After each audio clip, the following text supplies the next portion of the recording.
When someone faces danger, he starts looking for God and begging for mercy, be it Lord God, Buddha, or another deity. He thinks about the one he worships and begs him for the salvation of his sinful soul. But what happens the moment God himself is in danger?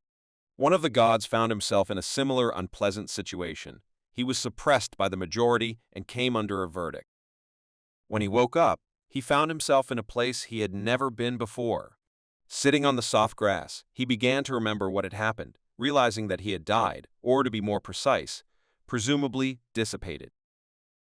God cannot die, because this concept refers to God's creations. Being in a place unknown to himself, he tried to call up the system window, but was refused due to lack of rights. It was malfunctioning due to a conflict with the administrator. Remembering recent events, the guy thought that his divine status, throne, and faith were destroyed by force. As a result, his divinity was revoked and his powers disappeared. Despite this, his mind and knowledge remained intact. Looking around, the guy noticed someone starting to approach him. It was several people on a boat that were sailing towards him on a small body of water. Mooring to the shore, a tall man in a dark cloak and a large hat on his head appeared. Behind his back was a huge, mysterious scroll. Throwing this scroll into the air, he called the condemned guy by the name of Li Shan-sung, addressing him as the former shadow god. After these words, he began to tell his biography out loud, from which it became clear that he was the son of an ordinary human couple from planet Earth who was born in Korea in 2001. The cautious former gloomy god did not know who he was talking to. He continued to follow the stranger, listening to his words, which exactly described his past life. The man continued his story about the past of the punished god, where he mentioned that, for unknown reasons, he was sent to the planet Arcadia in 2027, where he became a constellation that killed millions of other deities before being caught and brought to the place of execution. Looking at the guy again, the man with long hair nervously bit his lip before asking the question that was troubling him. But at the same moment, Li Shan-sung rushed to attack. Unexpectedly, for everyone present, he instantly found himself next to the man who had brought the scroll. The stranger only managed to react at the moment when he found himself a moment before touching the hand of the fallen god. Realizing the danger, he managed to jump back, avoiding contact with the guy. Once out of range of the guy, the man took up his sword. Watching this, Li Shan-sung's face showed no doubt that he was doing the right thing. The guy was thrown from his throne as part of a conspiracy, so as long as he was conscious, he was ready to continue the battle. Despite the lack of any weapons, he rushed into battle with his bare fists. His blow was so strong that it literally divided the reservoir into two parts. There was no point in fighting a real god, so the man with long gray hair decided to avoid direct blows.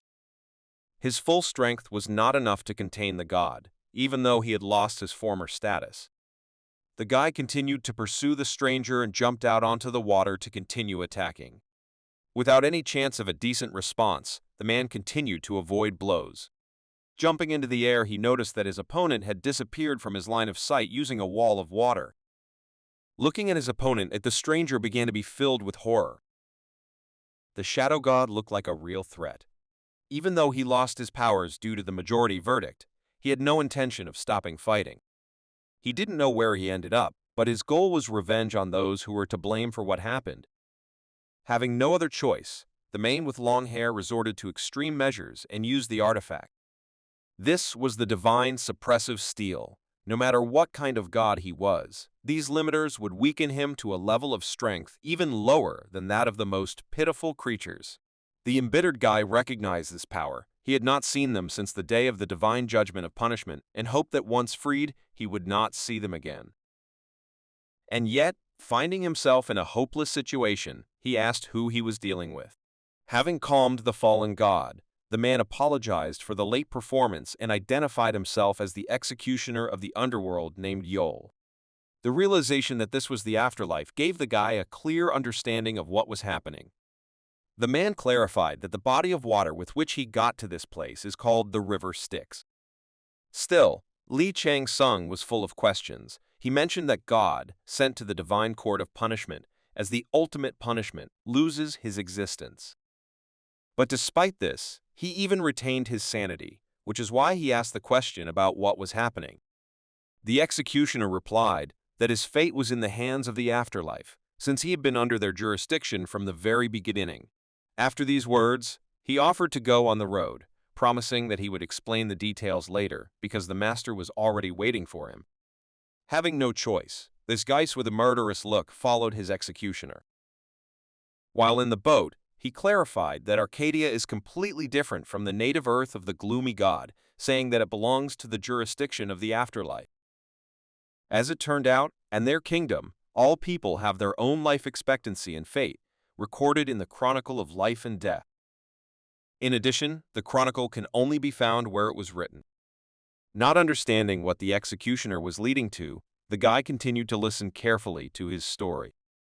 The fact is that one of the places where the chronicles are located was lost. Searching for him without success, they even traveled past the stars, but all efforts were in vain. The gloomy god assumed that it was about his second home named Arcadia, and he was right. The man clarified that in addition to the disappearance of the chronicles, Li Chan's son became a god and created a real mess, which is why they had to put a lot of effort into bringing him to the place of punishment. Despite the rather detailed story, there was something that continued to excite Li Chang's interest. Remembering the events after the results of the Divine Court, he saw a schism that canceled the execution of the punishment. After this, he lost his powers and found himself in the afterlife. Remembering those events, the guy asked why they did it. He believed that if the executioner and his master allowed him to disperse on the other side, they would benefit themselves. The man agreed with his assumption, but clarified that it was an order from above. The decision to save the life of the fallen god and preserve his sanity was made by Thanatos. Thanatos is the ruler of Tartarus and Erebus. He is usually called the only king of the Underworld.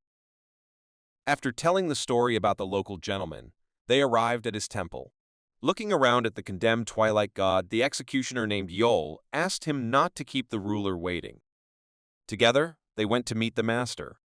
Flying past his domain, the gloomy god could see the places of punishment of sinners, among which there was hellfire. As its opposite, an icy hell was also located here for other clients. Other deities, who were very different from ordinary people, were limited by magical artifacts, which is why their fate was to remain eternally inside the wasteland. Noticing this, Li Changsung asked who the gods were, noting that their level was completely different from the others. Executioner Yule explained that before those prisoners became vile gods, they were considered gods of battle. These poor souls are also known as fallen stars. The fact is that Lord Thanatos judges not only the sins of the dead, but also seals away demons and evil spirits. Even though Li Changsung was a shadow god, he replied that he had never heard of it before. The executioner explained this by saying that these things should not be talked about, because this could damage their reputation in heaven. Those sinners who were less guilty than others were sentenced to menial labor as punishment. At the same time, having examined the possessions of the ruler, the condemned god and his executioner reached the meeting place with the master. Finding himself in front of the huge door to the chambers of the Supreme Being, the man asked the prisoner to prepare and behave appropriately. Turning to the door, he introduced himself as a first-class executioner Yol and reported the successful completion of the task regarding the shadow god. The door began to open and an intangible infinity appeared behind it. Through this distance, a majestic voice sounded, allowing the guests to enter inside. The expression on the gloomy god's face immediately changed. Even the system itself informed him that the atmosphere inside was extremely tense. As he walked inside, he noticed a pair of eyes watching him from the darkness. Stepping forward, the abyss began to swallow him, and he began to fly. Realizing the danger of the local lord, Li Chan's son suggested with a smile that interesting events awaited him. Spatial magic transported the guy to the domain of the ruler. Having looked around, he remained on guard, since he did not know what to expect from a deity that was much higher than him in terms of hierarchy. Looking arrogantly at the prisoner, Thanatos became convinced that this was indeed a gloomy god. With a smile on his face, the first thing he did was ask if Sean's son knew where he would end up after death if he remained on Earth. Sighing heavily, the guy replied that he had no idea, since he had never thought about it before. Briefly and clearly, the man replied that the guy would have ended up in hell. Not understanding why this would be his end, Li Chansung asked to clarify the reason. With a calm face, the man began to narrate the guy's sins, starting from his days as a professional gamer. At that sinful moment, he yelled madly at his teammate because of a minor mistake, and the poor fellow took these words so close to his heart that he began to cry. Having mentioned this sin, Thanatos asked Yal what the punishment for that incident should be. The man replied that for such a sin they practiced tearing out the tongue for 15 days. The next minor sin in the guy's opinion was his refusal to help old friends when he was too passionate about the game. For this, he was subject to torture with knives on the hellish mountain of the Underworld. The list continued. Among the most petty sins was killing an ant, blaming a dog and other things, for which he was sentenced to spend time with poisonous snakes and continue to have his tongue pulled out. Li Chang was simply confused by how vindictive the gods turned out to be, who are responsible for what is happening on Earth. After mentioning that He had never held a girl's hand, the guy's patience was at its limit, and he shouted with a confident look that he did not want to take part in such pathetic games with a list of nonsense. Executioner Yol and his lord Thanatos felt the wrath of the fallen god, but this did not affect their emotions in any way. Having finished the satirical story, the man clarified that these were jokes, since Li Chan's son lived an ordinary life on Earth. On the other hand, when it came to his life on Arcadia, everything was different. Not to be idle, Thanatos opened the scroll that his high-ranking executioner had brought. The guy's sins were obvious. He destroyed countless gods that were equal to him in status. Not understanding the meaning of what was happening, Li Chan's son directly asked the Lord for what reason he saved him from imminent death. As it turns out, this god wanted his fallen colleague to do important work for him.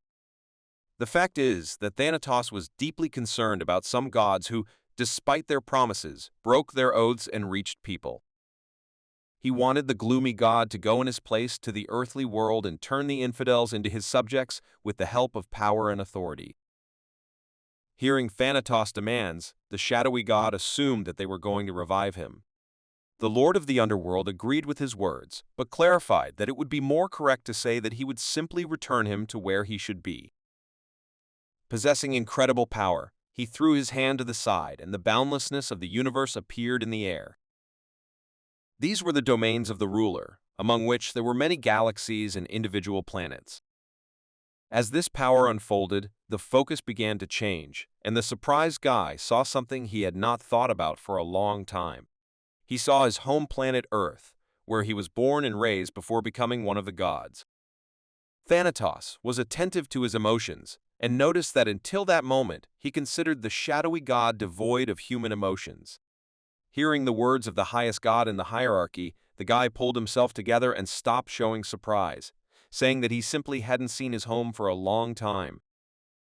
With anticipation, the man replied that Li Chan's son will be amazed when he sees with his own eyes what happens next.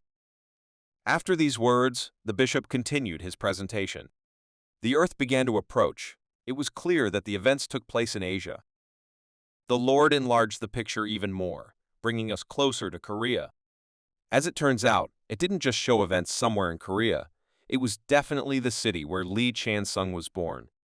At that moment, we were transported to one of the streets of the city at night. A guy in a purple hoodie was walking at a lamplit road crossing with a bottle of beer in his hand.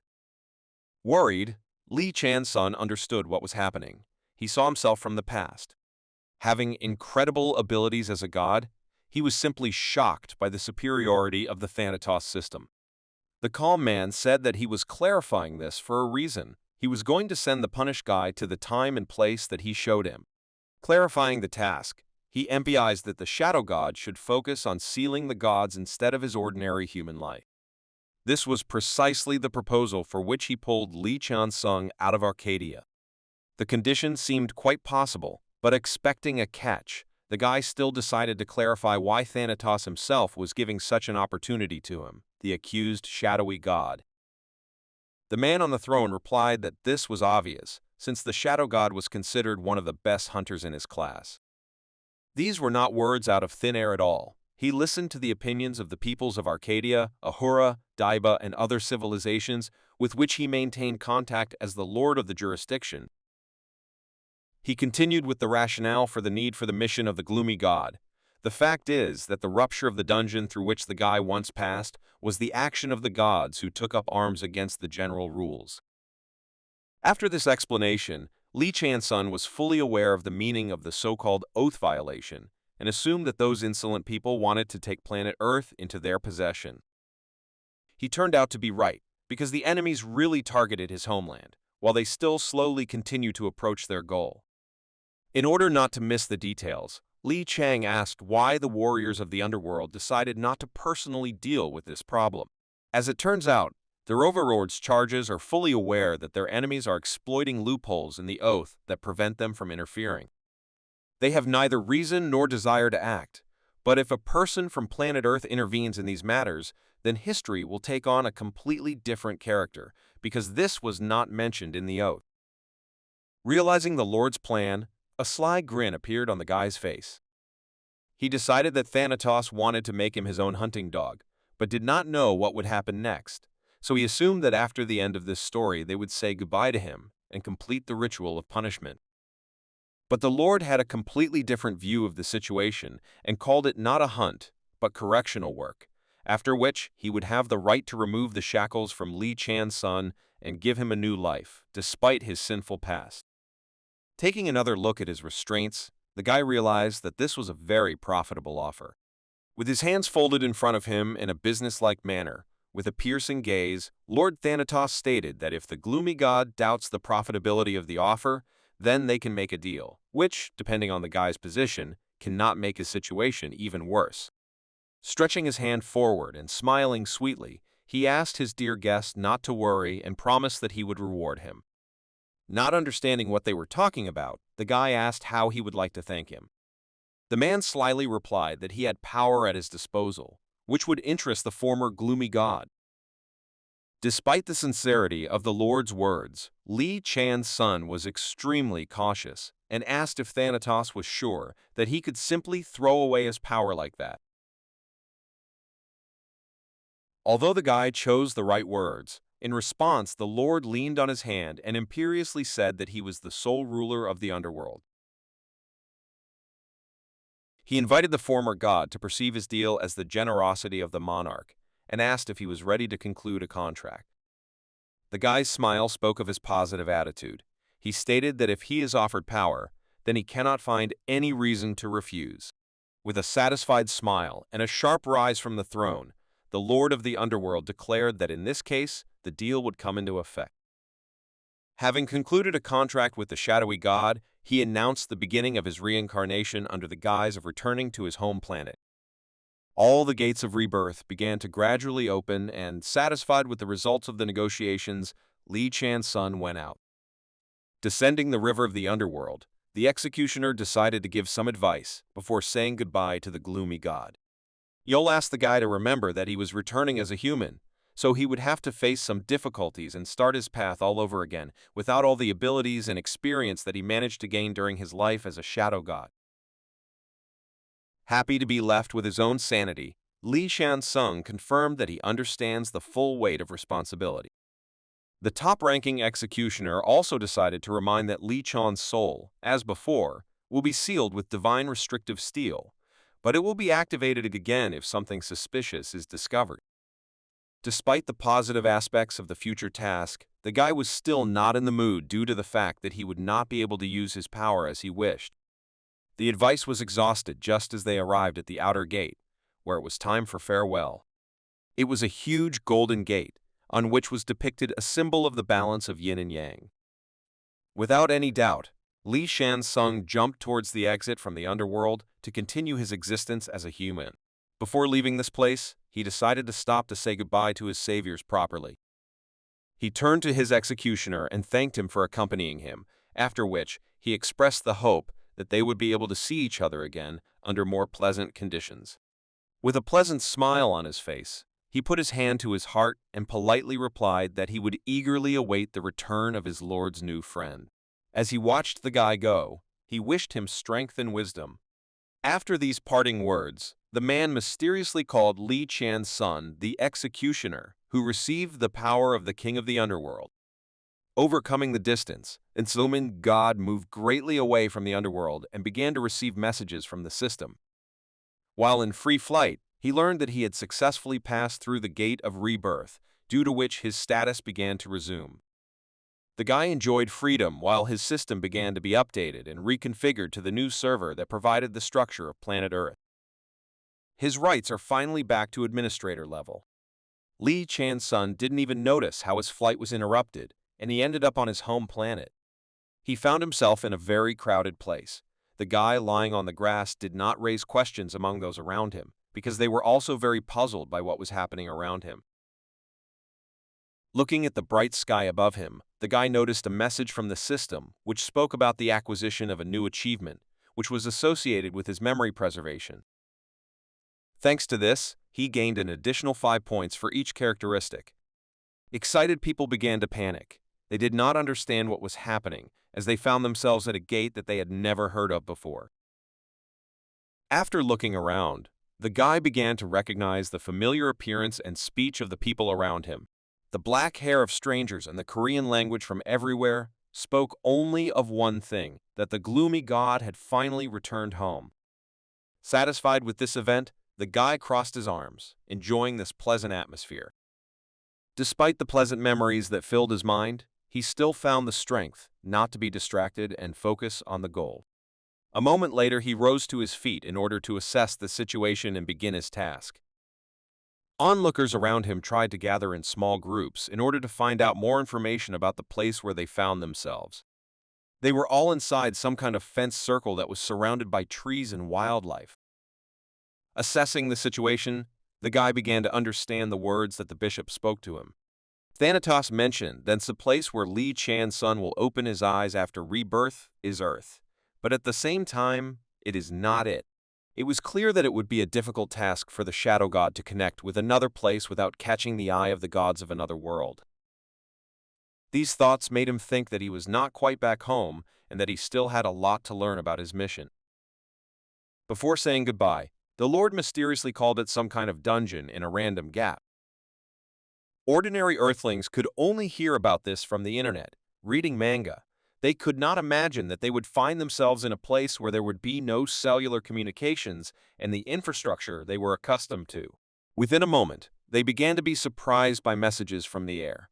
Unusual for an ordinary person, the system reported that this was a sudden dungeon called Rosewood Forest, in which there were 431 participants. Within a moment, an error related to the appearance of an undetected participant was reported. It was probably about the rebirth of Li Chan's son. The system corrected the error in a matter of seconds and updated the list of participants. With the next message, the system announced the start of the test, specifying that the appropriate level of mission difficulty had been selected in order to adequately judge the individual strength of those present. The theme of the mission was defined as restoration. The forest was divided into 5 parts. The main mission was to destroy the monsters of the dungeon and climb to the top of the hill on the other side of the location. Among the messages was a warning that the monsters and the required restoration methods differ in different parts of the forest. All present participants gained access to their individual inventory, status window, and skill window in order to cope with the mission. While the majority succumbed to panic, among those present there were those who began to quickly adapt and prepare for the test. Among them was the gloomy god, whose experience was on a completely different level. As soon as the first part was opened, Li Chan's son ran towards the forest. While everyone was panicking about the danger of an unknown place, he did not pay attention to it and ran towards the goal. The frightened guys could only look at his back. To them he looked very strange. Thoughts began to cross their minds that he might be familiar with this place and the origin of this phenomenon. Speculation only raised more questions in their minds, but it was clear that if he survived, he would be the most reliable member worth working with. After running a short distance, the gloomy god began to notice the differences between the new body and the one he had previously possessed. Early shortness of breath gave him the idea that he should first understand the state of his body. After opening the system, he saw that he was able to retain his divine name as a shadow god, but the characteristics remained uncertain. The guy really expected that there would be a mess waiting for him inside the system, but he could not understand where the things that were provided to him, according to the promise of the king of the underworld, were. After a few seconds, the system was updated. His characteristics as a shadow god were lost, but in return, he gained power, the skills of which were soul extraction and the execution sword of beginner levels. A skill called soul extortion was described as being able to extract the karma of the souls of slain enemies by burning them in the fires of purgatory. The king of the underworld was known to be highly respected due to his strength, his ability to extract souls, giving some of his power to the owner, and even allowing him to use the abilities of the Lord himself. Having caught the monster, Li Chan's son will be able to extract its soul in order to gain more experience. When faced with many monsters, he would be able to avoid losing the agility of receiving wounds. If he needs information, he can call upon souls to receive answers based on their experience. Another ability was the previously mentioned Overlord Execution Sword, which carries out divine punishment against criminals who break their oath. With its help, the executioner gains rights to part of the criminal's power, using the effects of divine punishment and extracting the power of the defendant. It is worth mentioning that abilities such as power are divine power, so if its owner uses an item like the Sword of Execution to seal the gods, then he, like the Overlord, has the power to take away the skills of others. Based on this, Li Chansung admitted that in theory he could even take an infinite amount of power and even become omnipotent, placing himself above any deity. Upon learning of his new power, Li Chansung even sweated a little with excitement. He was glad that he had not been deceived.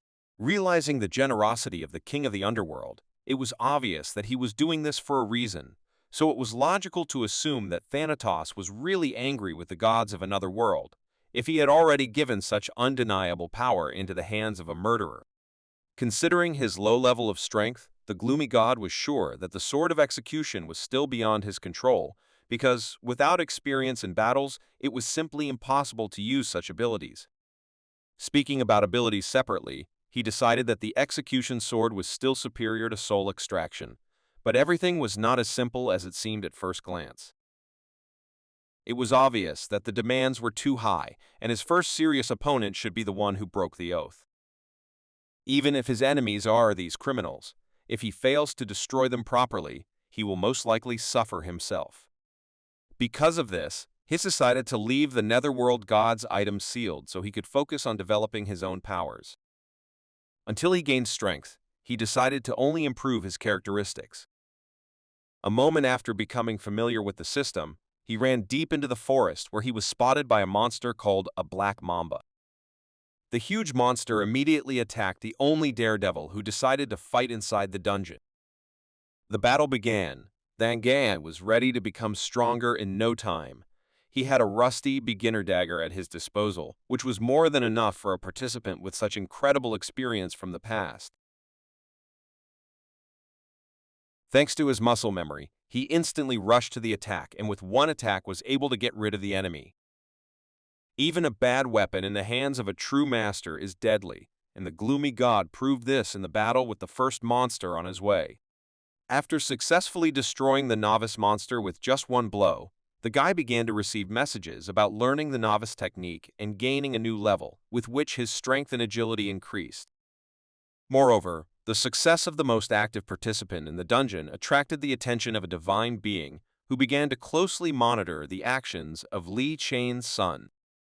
The confident guy decided that his immediate goal was to become a beginner, which would make his enemies tremble with fear.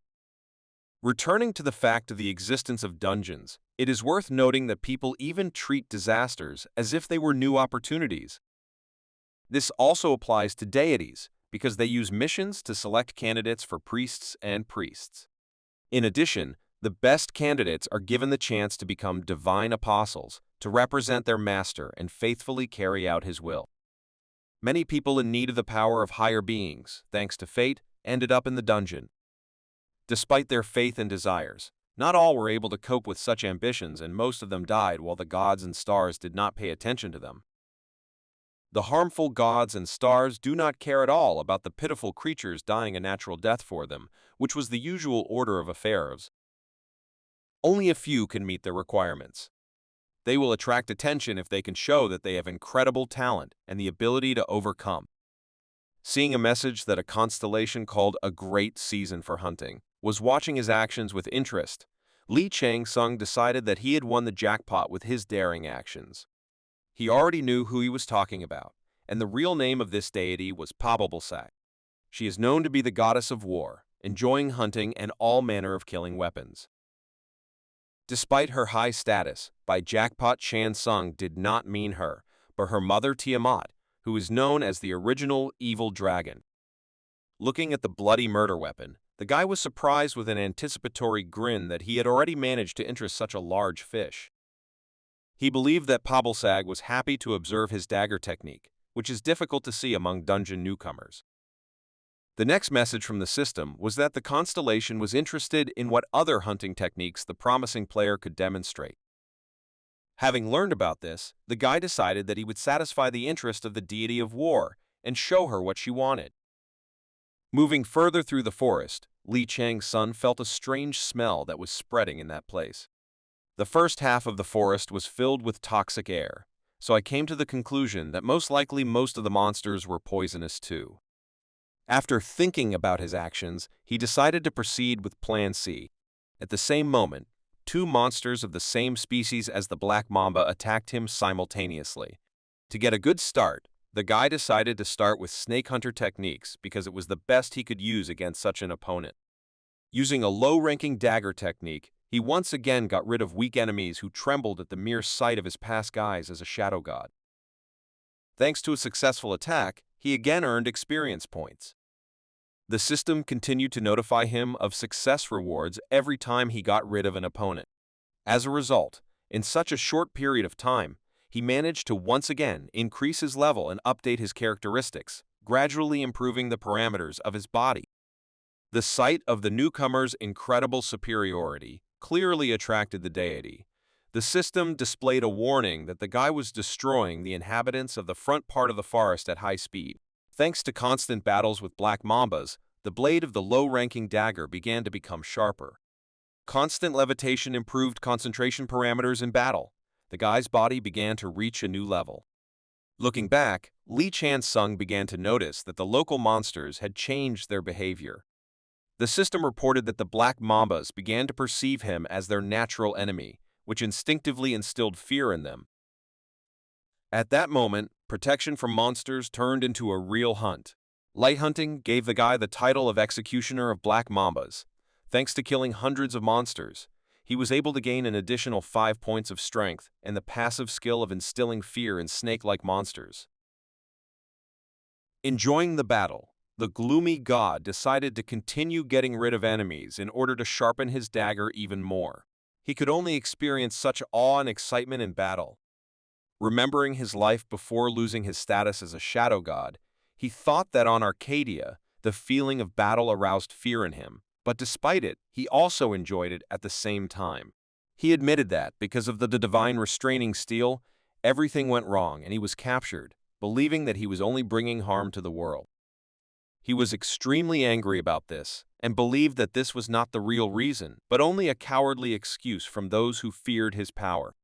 In his opinion, the gods were simply afraid that some pathetic mortal from planet Earth might surpass them over time. At first he had no such intentions, but due to recent events, his view of the world began to change. Everything changed. Li Chan-sung was ready to become the one who the cowardly gods were so afraid of seeing that they deprived him of his divine status. After destroying countless monsters, the fallen shadow god had obtained the highest level of low-rank dagger technique. Thanks to this, he gained a mid-rank dagger technique skill, and the divine constellation began to tremble with his exceptional weapon skills. Having opened the system, he said out loud that it was too early to be surprised, since he had not yet shown everything he was capable of. The system began to inform him that his stamina was at its limit due to the exhaustion of his body. He received an offer to move to a safe zone in order to rest. But the guy had something completely different on his mind. he activated a skill of his power called Soul Extraction in order to gain all the experience of the monsters killed in battle.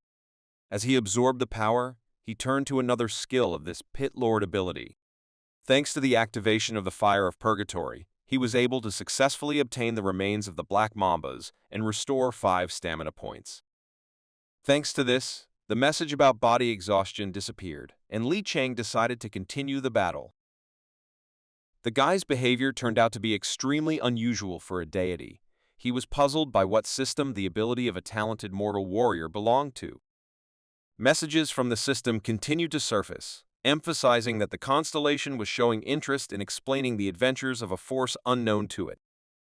The guy thought that the goddess Pabalsag would never guess that the newcomer, who had recently entered the dungeon, received a blessing from the king of the Underworld himself.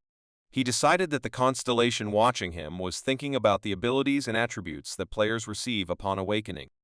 Even if Pabalsag was very inquisitive, he understood that she would not do anything towards the dubious guy due to the limitations of the principle of causality that were installed in the system.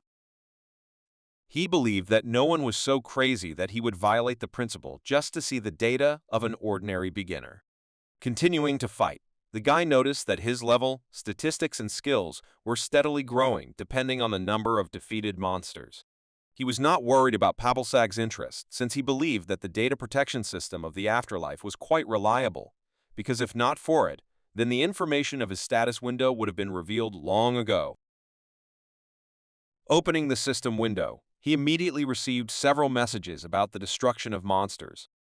Having killed the last black mamba in the location, he received a new achievement as a snake hunter, thanks to which he was able to gain additional power points and low-rank resistance to poison.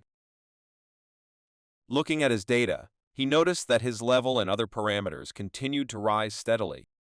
Thanks to his achievements, he has earned points of magical power, so he should think about how to use the acquired skills. The system reported that the player should earn the favor of a god who was interested in his actions. This was good news. Having finished with the black mambas, he decided that red and bloody snakes were next in line. Thanks to his low-rank achievement, he gained a weak immunity to poison, which in theory should make his battles with new enemies easier.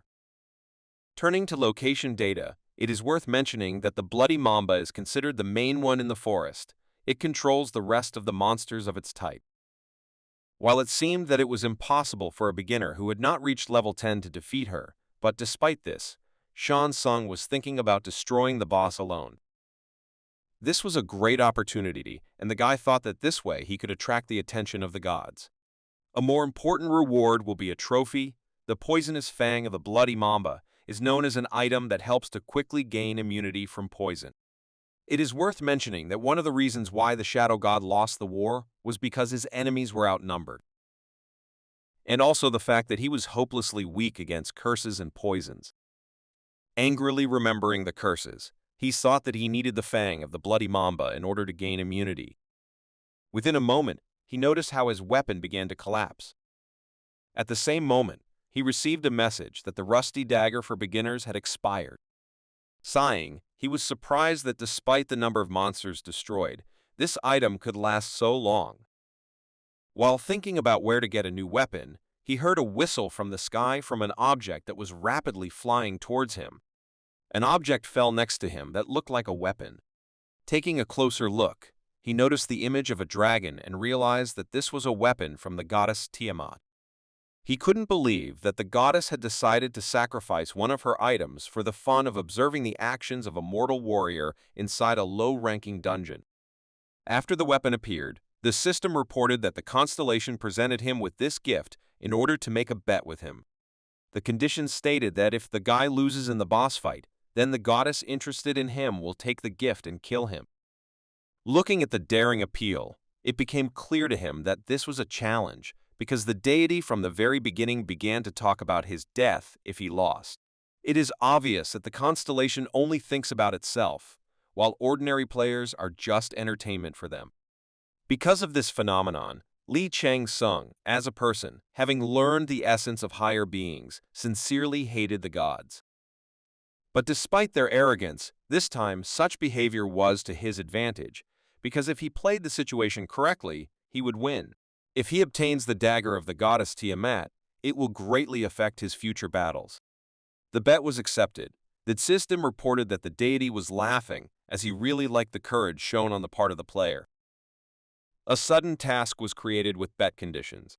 Meanwhile, movement began inside the ring of the beginning of the dungeon. A man began asking everyone to gather, which caused indignation onlookers. They were clearly unhappy that he began to pretend to be in charge.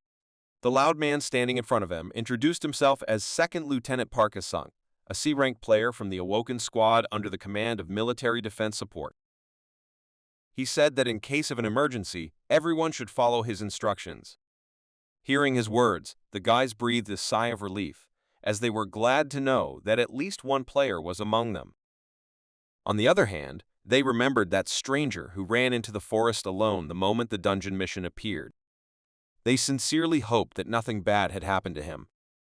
Looking into the forest, they assumed that he ran in a particular direction because he thought he would get lucky. Despite the heated discussion on the part of the young participants, a girl was sitting under one of the trees in no mood and was not even going to join the discussion. One of the guys replied that he did not agree with the majority opinion. He believed that the stranger must have a huge amount of money if he was so confident in his own strength. He confidently said that they saw the one called Tyrant, the leader of the ST team. The guys remembered him because of his name. One of the guys said that thanks to his appearance, Tyrant starred in many advertisements, even though as a person he was considered a very unpleasant person. There were rumors that he was the one who was born with a silver spoon in his mouth. Those who were aware of his success could not understand why he then went into the dungeon. The all-knowing guy shared rumors that, in fact, Tyrant abandoned esports and became an alcoholic, which is probably why he began to experience a lack of money. Another option he considered was his difficult moral state. He believed that having lost everything, the Tyrant decided to say goodbye to life inside one of the dungeons. After his daring words, his friend joined the conversation. He warned everyone that the guy in the blue jacket was drunk and could not control his speech. A moment later, all participants began to receive messages from the system that all the black mambas had been defeated. The participants were shocked by such information because they had not seen anyone who would be capable of such a feat in such a short period of time. One observant girl noticed that all the participants were in the safe zone from the very beginning, so she did not understand who was able to eliminate the novice monsters of the dungeon. The following messages surprised even an experienced player. He learned that the monster called the White Worm and all the Blue Crows had been eliminated. In addition, he was alerted by a message about the destruction of a boss called the Red Mamba. After this, the system reported that the player Lee Chan-sung became a berserker. At that moment it became clear who exactly was behind the events. Onlookers could not understand how this could be possible. The words of the guy in the blue jacket turned out to be ridiculous rumors, and he was very angry, as he had deceived everyone present. Meanwhile, Lee Chan-sung was among the destroyed enemies, thanks to the new weapons. Dealing with them was not a problem. He began extracting the souls of monsters in order to gain enough experience. Having fulfilled the terms of the bet, he received a message from the system that the constellation deity was interested in finding new apostles and priests who would promote her faith. All the decent priest roles were already taken, but despite this, Pabalsag found a good offer. She saw the guy as a candidate for the apostles of her personal army. The system warned the guy that he could not be accepted so easily because first he had to pass a test. He had 24 hours to destroy the bloody mamba with a temporary dagger. The condition stated that if successful, he would receive the tooth of an evil dragon and the opportunity to join the selection for apostles. For the guy, this was not surprising, because he understood that the goddess was very interested in his abilities from the very beginning. It looks like he had an emergency. He remembered that there had previously been a big conflict between the goddess Tiamat and Marduk, so it was logical to assume that this was somehow connected. It is worth mentioning that Bel Marduk is the strongest zodiac sign among the 12 constellations. It is known as Taurus. The task was not easy, but he was sure that if this was true, then he would be able to significantly improve his level and obtain very valuable items. Looking at the gift dagger, he noticed that it was an unusual weapon. It was known that in order to protect her child, the original evil dragon created a dagger from her fang with its own character. The category of the dagger classified it as a sacred weapon. The power of the attack was impossible to determine. Since he had borrowed this sacred item, he could not use all of its original capabilities until he had it completely at his disposal. This was what was needed, but the greed of the shadowy god forced him to offer the deity another bet. The divine being was at a loss, and in order not to waste time, the guy clarified that he was proposing to set the time frame for the mission at 30 minutes. Pabelsag was shocked by this proposal. The young man seemed too self-confident. Li Chang's son clarified the details and said that he would kill the bloody mamba in 30 minutes and give the constellation a great show in the form of a mesmerizing battle. In exchange, he asked for the best reward from the one specified in the bet. The guy's audacity delighted the deity, and Pabelsag accepted the terms of the new deal. She also added to the conditions that in case of loss, the end of the participant's life would be painful. Having heard from the system about the positive response of the interested deity, the guy went on a mission. He quickly reached the huge monster, which was the strongest among the snakes, with whom he had fought earlier. This snake did not feel a sense of fear towards the player like less powerful snakes did. She immediately struck.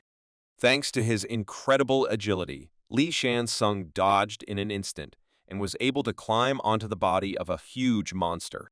As he moved forward towards his goal, he was eager to test the power of his new weapon.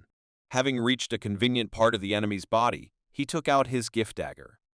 The power of this weapon was more than enough to penetrate the bloody mamba's strong defenses. Despite the low level, the guy continued to destroy the body of the enemy monster. Having destroyed this monster in a matter of seconds, Li Chan received a message from the system that he had gained a new level. In addition, his strength had increased by 3 points.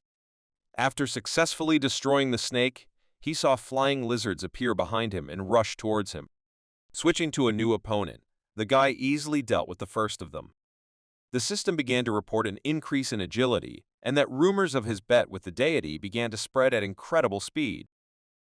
As a result of his actions, not only Pabelsag, but also several other gods were surprised by the performance.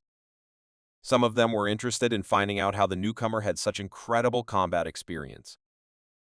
The excitement of the battle brought the guy pleasure, and moreover, he managed to attract even more attention, thanks to which he would be able to get precious items. With a smile on his face, Li Chang thought that the more gods that were interested in his power, the better it would be. In this case, he could count on more rapid development of his own abilities. Meanwhile, Pabelsag was surprised by the number of unexpected guests, and the system reported that she was persistently warning the other gods that the young man belonged to her. Approaching the new monster, the guy continued to receive messages about leveling up. He hoped that among those watching his performance, there would be those who would generously reward his courage and strength. At the moment before the collision with the bloody mamba, he received a message about gaining the 10th level. Since he had already passed the beginner level, he was given a secret class for completing this task in the shortest time. Moreover, his statistics increased by 5 points in all parameters. Analyzing the situation, Li Chang thought that in his previous life he had the spearman class, but this time he does not have the opportunity to choose a regular level. It would be great for him to become the King of Dragons or the King of Darkness, but he knew that it would be really difficult. As we heard earlier, he decided that in this case the best option would be the power of the Berserker. He believed that Berserkers had great attack power, but they lacked common sense. Despite this, he was willing to avoid the ability's side effects with extra precautions. In order to win such an absurd bet, he decided that the unimaginable strength of a Berserker would be his best choice. With a sly smile on his face, he planned to use this ability to compensate for his low level, because he knew that even players at level 20 would find it difficult to kill a monster of that level.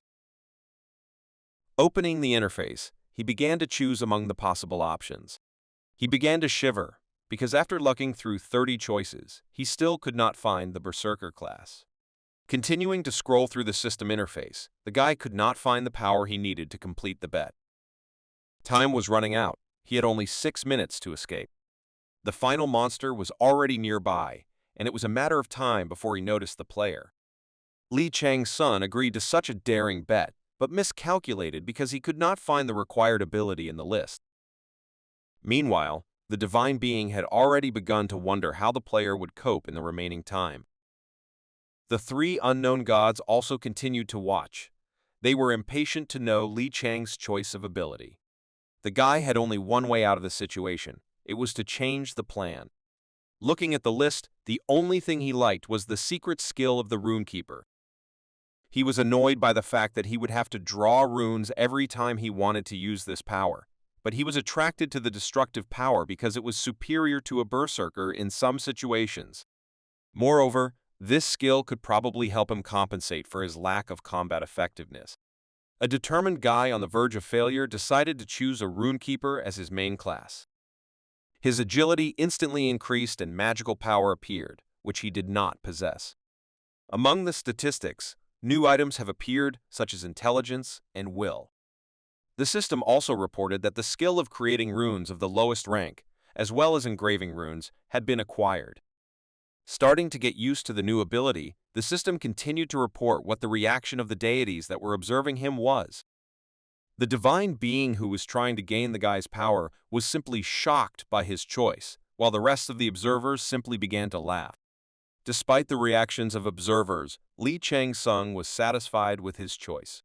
Looking at the statistics, he confirmed his suspicions that 2 rune skills appear first. For him, this was more than enough to win, but he had to hurry, because there were about 4 minutes left before the end of the bet.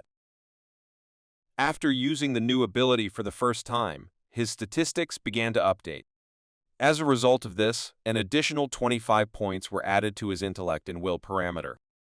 Meanwhile, the main monster of this location had already noticed the presence of the stranger. The player remained careful, because one blow from the bloody mamba could end their fight. Within a moment, Li Shan was discovered, and a huge monster rushed towards him. Being in a disadvantageous position, the guy decided to change the location to a more suitable one, taking out a gift dagger in advance. Having dodged the first blow of the monster, it became clear that at that moment he could say goodbye to his life. Having gained some time, the player activated the skill of creating runes of the lowest rank. The system reported that the chance of success will be increased proportionally to the growth of the player's statistics. Holding his sword in front of him, the guy prepared for battle. First of all, he gave himself a small cut in order to use his new abilities. Thanks to the blood, he managed to stain his sword to fulfill the conditions for creating runes. In fact, he never thought that he would have to fight such a strong monster at a low level, so the skill he forcibly learned was just right for him. By drawing Drudge on a sword, rune engraving was activated, with which he could greatly enhance the power of his weapon. The system reported that the player had successfully engraved the explosion rune on his dagger, and preparations for battle had been completed. Despite the enhancement, the bloody mamba's skin proved to be too durable, causing the divine being to mock the player's actions. Although the guy was unable to damage the monster's body the first time, Pablsag began to show interest in the newcomer's knowledge of runic symbols. While using the skill, the guy successfully engraved all the runes thanks to his concentration and will, for which he was rewarded with an increase in the level of his ability. Although he was rewarded with a 5-fold increase in the explosion rune for a minute, the magical power was already spent, and the player fell into wild hunger. By the end of the battle, there were only 3 minutes left, and the blood mamba's body had still not been damaged. But Li Chansun did not give up, because he believed that this time would be more than enough. Another powerful explosion from the use of the ability spread throughout the forest, and the dungeon recruits could not help but notice it. Even the experienced lieutenant was excited by what was happening. He thought that incessant sounds of an explosion of unknown origin were coming from the forest, which were gradually becoming stronger than the previous ones. Powerful explosions began to panic the newcomers, and they began to loudly discuss what was happening without their participation. Within a moment, they received a message from the system, which satisfied their interest. They learned that player Li Chansung had launched a raid on the boss alone. Upon learning that we were talking about a bloody mamba, they were shocked. Such an early raid on the boss raised no less a question than the presence of the name of a known e-sportsman with a bad reputation. One of the enraged guys decided to sow panic and shouted that Li Shan was trying to drag them down with him, provoking one of the strongest monsters in the dungeon. Angrily remembering the past, he noticed that Li Chang behaved in the same way at matches. He headlong did only what he wanted, without thinking about the rest of the team. After these words, the restless guy turned to the soldier with a request to do at least something. But the young guy's panic did not affect the experienced fighter in any way. He recalled his words that they should stay in their places. He believed that if they disrupted the formation even slightly, then the death of all participants would be inevitable. The excited guy was ready to say goodbye to life. He began to curse the one who went to fight the boss alone. Meanwhile, a more reasonable and experienced fighter began to analyze the situation. Looking at the light above the forest, he decided that it was associated with decisive blows. Without understanding the origin of such power, it became obvious to him that Li Chang's skills were beyond his imagination. At that moment, the thought occurred to him that they still had a chance of survival. Under the illumination of a power of unknown origin, he could only guess what was happening on the battlefield. The explosions continued, the battle was in full swing, and the time for the bet was running out. During the battle, the gloomy god became so immersed in the use of power unimaginable for the participants that he began to lose his human appearance.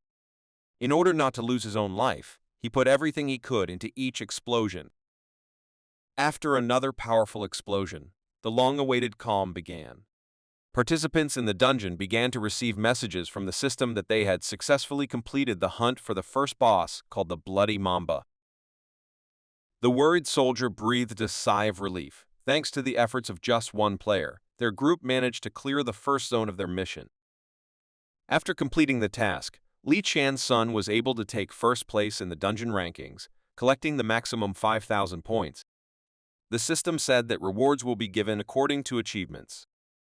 After seeing such an incredible fight, the lieutenant decided that there was a possibility that he was witnessing the birth of a new member of the 10 Kings. When the guys began to slowly move towards the outskirts of the gate, the main boss suddenly appeared from the forest. The frightened players could not believe their eyes, because just recently they had seen a message that the Bloody Mamba had been defeated. The terrifying gaze of the monster, which required at least level 20 for a fair battle, terrified everyone who was closer to the forest. Of course, at that moment, the guy in the blue jacket and his comrade began to say goodbye to life. They probably cursed Li Chang-su, believing that he had somehow bypassed the system and passed off a false victory as reality. Within a moment, the body of the Bloody Mamba fell to the ground right in front of the frightened newcomers. As it turned out, the monster did not get inside the safe zone on its own. It was just a body that the winner brought. Those who stood behind escaped with only a slight fright. Few of them managed to see in person the guy who, at the very beginning of the dungeon, was quickly rushing into the forest. With a purposeful and cold gaze, Li Chang assumed that he had reached the safe zone where the rest of the players were. The lieutenant was the only one who had the strength to answer. He confirmed the assumption of the savior of his squad. After making sure he was in the right place, Li Chang turned to the onlookers and announced that the boss was finished. After that, he asked the players to clear the forest of weak monsters, which he left so that the rest would have a chance to survive and gain important rewards. Understanding the superior power of the strongest of the squad, the lieutenant took his words not as a request, but as an order. Being grateful for what Li Chang had done, he suggested that he rest while they set up camp. Continuing to drag the boss's huge head behind him, Li Chang refused the offer, saying that the other players would be uncomfortable being in the same company with him. The boys began to doubt whether he really was the one known as the Tyrant. He seemed like a completely different person to them, and some players began to assume that a real demon had appeared in their ranks. While the others were thinking about who helped him, the lieutenant began to laugh that the danger had passed. The guy in the blue jacket was clearly not amused. He was still angry because he could not tolerate the impudent cybersportsman who acted alone. His anger could be seen from the emotions that he could not hide. Looking at Li Shan's son, he agreed with the opinion that this was a completely different person, and maybe even a demon. After leaving the safe zone, A smile appeared on the player's face. He was amused by the rumors that people were treating him like some kind of monster. Before opening the second part of the forest, he had enough time to rest. The guy stopped in a convenient place and threw the body of the killed monster.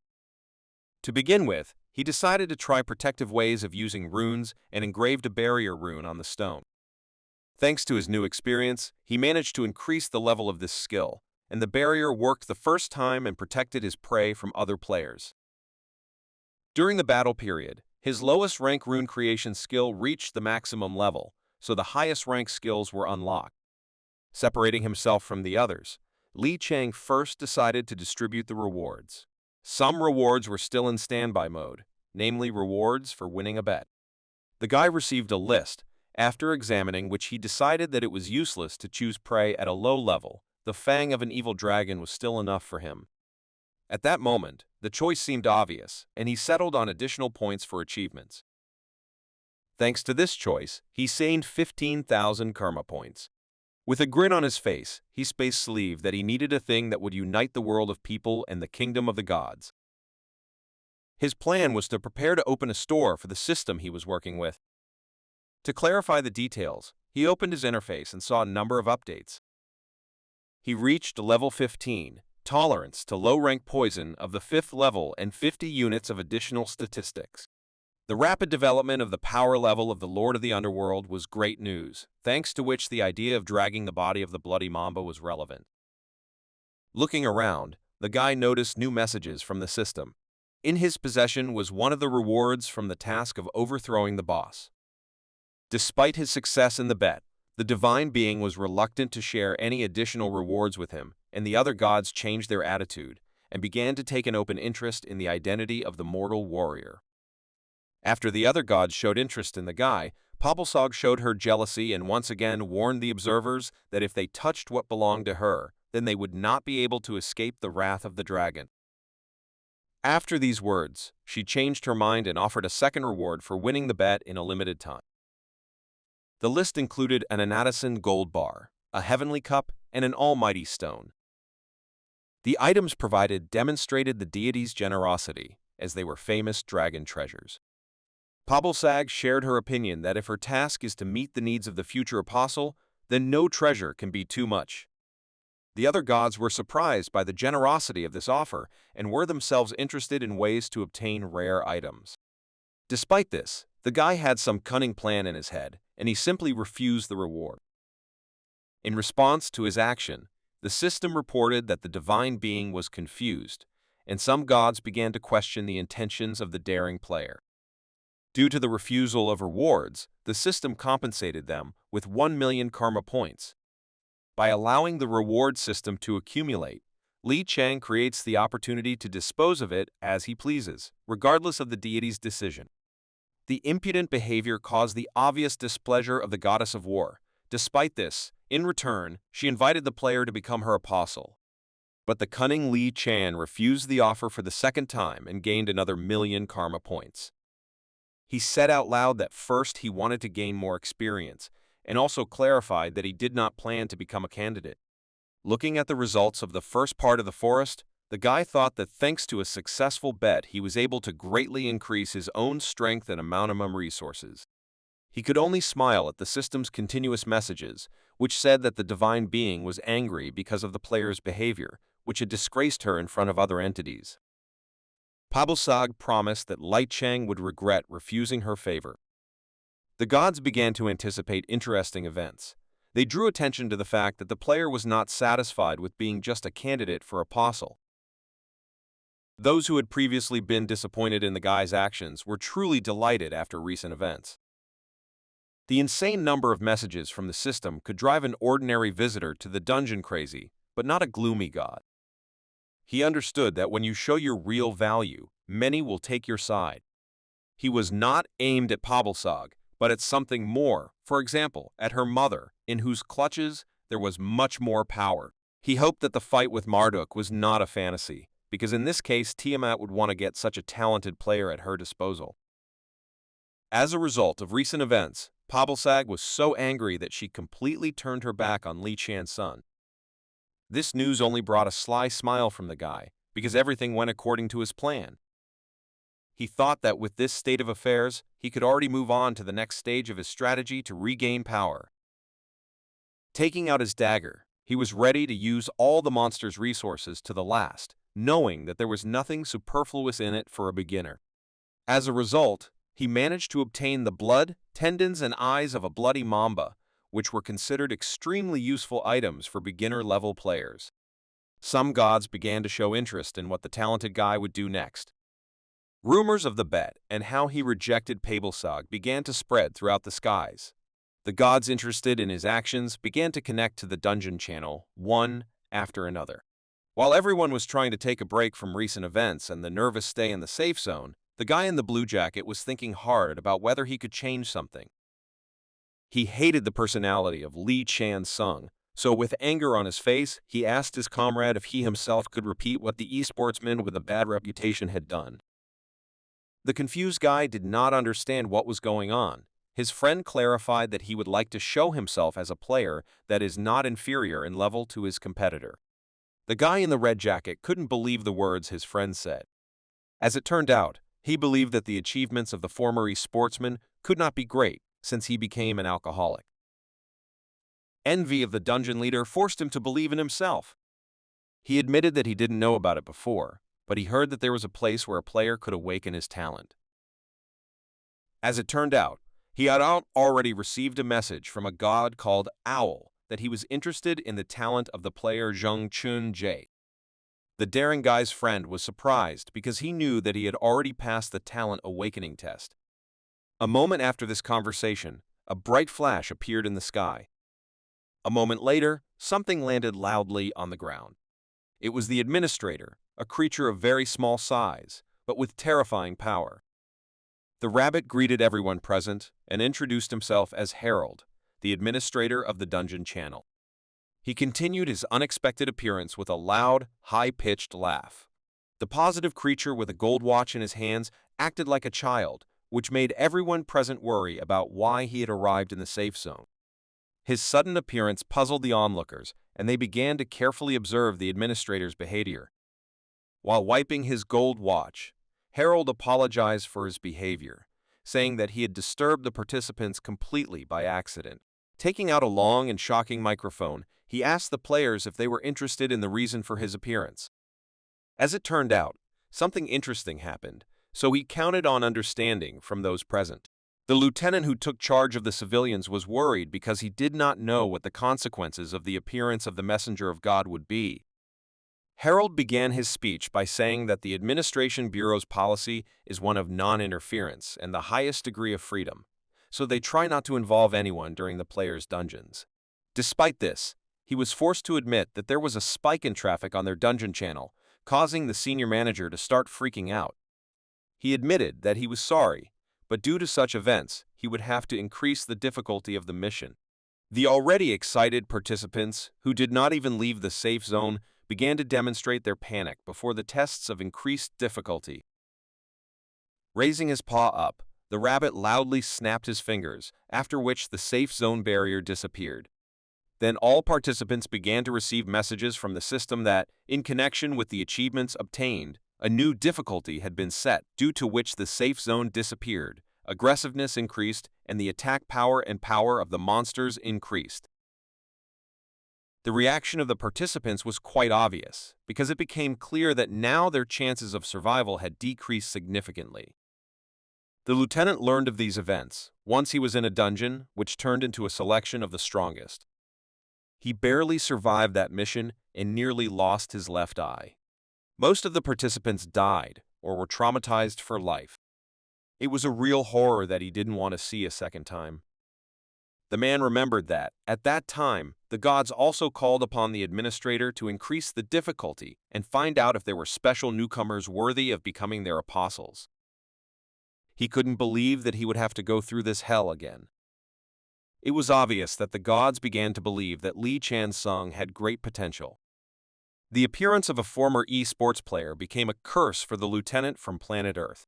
After a few seconds, everyone in the dungeon began to receive messages from the system that due to the increase in difficulty, the remaining rest time would be cancelled and the monsters would be given greater freedom.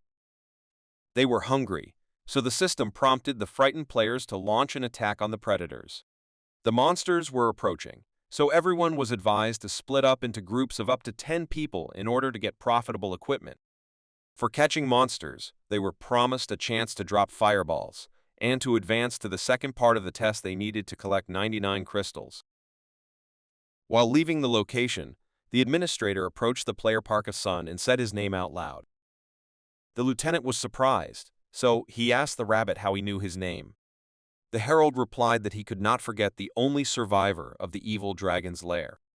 He admitted that the Bureau continues to monitor him, so the administrator could not lose sight of such a player. Leaving the dungeon, he promised that he would pray for the mortal warrior of the earth.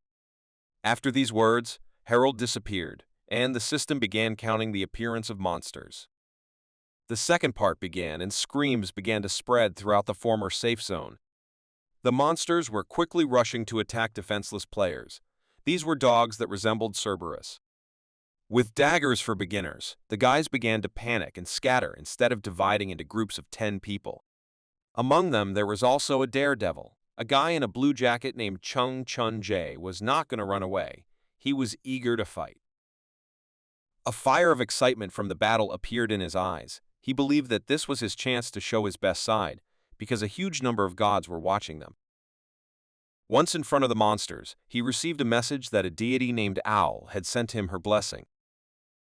Meanwhile, the carefree Li Chan continued collecting resources from the body of the defeated boss, and this time he managed to get the poisonous fang of a bloody mamba.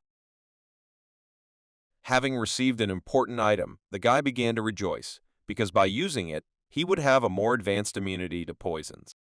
At the same moment, he received an unexpected message from the system that the second part of the test had begun. The timeout for rest is over. The gods made it known that they are waiting for the further actions of the talented newcomer. In addition, they began to place bets and make bets among themselves. Li Chang guessed that the selection of the strongest had begun, and it was simply impossible to avoid victims. He hoped that he would have more time to prepare and assumed that this was due to the fact that he had won the bet with Pabalsog. Looking at the statistics of the dungeon, he was convinced that he had received more attention from the gods than he had expected. In addition, health and magic power still had not recovered, and stamina was the biggest problem of all. Since things weren't going according to plan, he couldn't afford to rest and decided to take action. The first monster that came across the path was a huge fire lizard. This was unexpected because in the first part he met only poisonous monsters, but this time a fire salamander also appeared. He knew that this lizard possessed not only fire, but also a more advanced poison. Based on this information, the guy came to the conclusion that he would have to fight not only with this class, but also with metal poisonous monsters. Appearing before the monster, he began planning to improve his statistics in order to prepare for the next stage. The monster launched its first attack and, based on its power, there was simply no time left to defend, so Li Chang decided to dodge. At this stage, he planned to obtain the monster's power, namely the concentrated power of fire. As expected, the first attack brought some results, and his dagger began to release its real power. Despite this, he was unable to defeat the enemy with his first attack. Since he still had no immunity to fire, every enemy attack could cause him irreparable harm. The wounded fire salamander released a huge amount of fire in order to create a safe zone for itself. Despite the danger, Li Chan's son did not stop and rushed to attack again. The only option was to fight at close range, so he deftly climbed onto the salamander's body and began to strike with his dagger. A powerful blow to the neck brought the desired result. The first monster of the second part of the mission in the forest was defeated. After destroying the first monster, the guy noticed that his body still lacked characteristics. He noticed that the stamina of the fire salamander cannot be compared even with the black mamba, so it would be difficult for him to hunt them in the event that several monsters attacked together. Touching the body of the defeated monster, the guy began to use the skills of the Lord of the Underworld. Thanks to this, he managed to extract the fireball, which means his task will be easier. Understanding the mechanics of the dungeon perfectly, he decided to immediately use the captured item. The system reported that Li Chang had successfully absorbed the fireball, resulting in lower-rank fire resistance. In addition, he managed to obtain 20,000 points of fire energy. After using the item, he was able to use the fire-breathing technique. Moving further, the guy thought that it would be nice to eat more balls in order to fulfill the second condition for gaining immunity to poisons. In addition, he was thinking about an object important for his development called the Bowl of 8 trigrams of thermal energy. Having met a large crowd of monsters along the way, he decided that now he could collect the necessary trophies. The unique ability of Chan Sung's longtime enemy, Antares, is the constellation Scorpio. It gives him the talent of tolerating all poisons and the ability to recreate them from poisoned blood. Speaking of brute strength, it was safe to say that Chan Sung had the strength to stand up to Antares. But due to the ability of the Scorpio constellation, he failed in the clash against Gaia's curse, which destroyed his divine status, causing him to lose the ability to continue the battle. However, by a strange coincidence, he found himself in the afterlife, and thanks to Thanatos, Chan Sung managed to study some of the secret arts of the fallen stars. The Lord was kind and gave him the opportunity to learn everything at his disposal. The man stated that this knowledge would be useful in the battle with most of the zodiac signs, which would help the two of them. The fallen stars were considered criminals, so they were exiled to the Underworld. The 12 zodiac signs gave everything to get where they are today, and some fallen stars can't forgive them for it. Each of the fallen stars, whom Chan Sung called the 10 Elders, gave him their own technique. To begin with, Li Chang became familiar with the quick way to gain immunity to poisons. One of the deities blamed Antares for the death of his daughter, so he was doubly interested in raising a warrior who could carry out the long-awaited and much-desired revenge. And since he was the first to share his skills, Chan Sung called him the First Elder. Having collected a sufficient number of trophies from the bodies of destroyed monsters, the guy was able to absorb the fireballs. This time, the power of his breathing had increased significantly, but despite this, he was still not satisfied with the result. After assessing the statistics, he came to the conclusion that with this level of fiery energy, he would not be able to light an hour of 8 trigrams. Therefore, Li Chan went in search of new clusters of monsters in order to find the strongest and get his fireball. Meanwhile, a worthy competitor began to appear among the other players. Zheng Chun-jae found the strength to fight the fire salamanders with the beginner's dagger. He literally broke loose and began receiving messages that the deity was interested in his power. Another piece of luck clouded his mind, and he began to arrogantly think that with his level of strength, he would be able to trample Li Chang Sung face into the dirt, showing his superiority. But when the second stage ended, there was real shock on his face.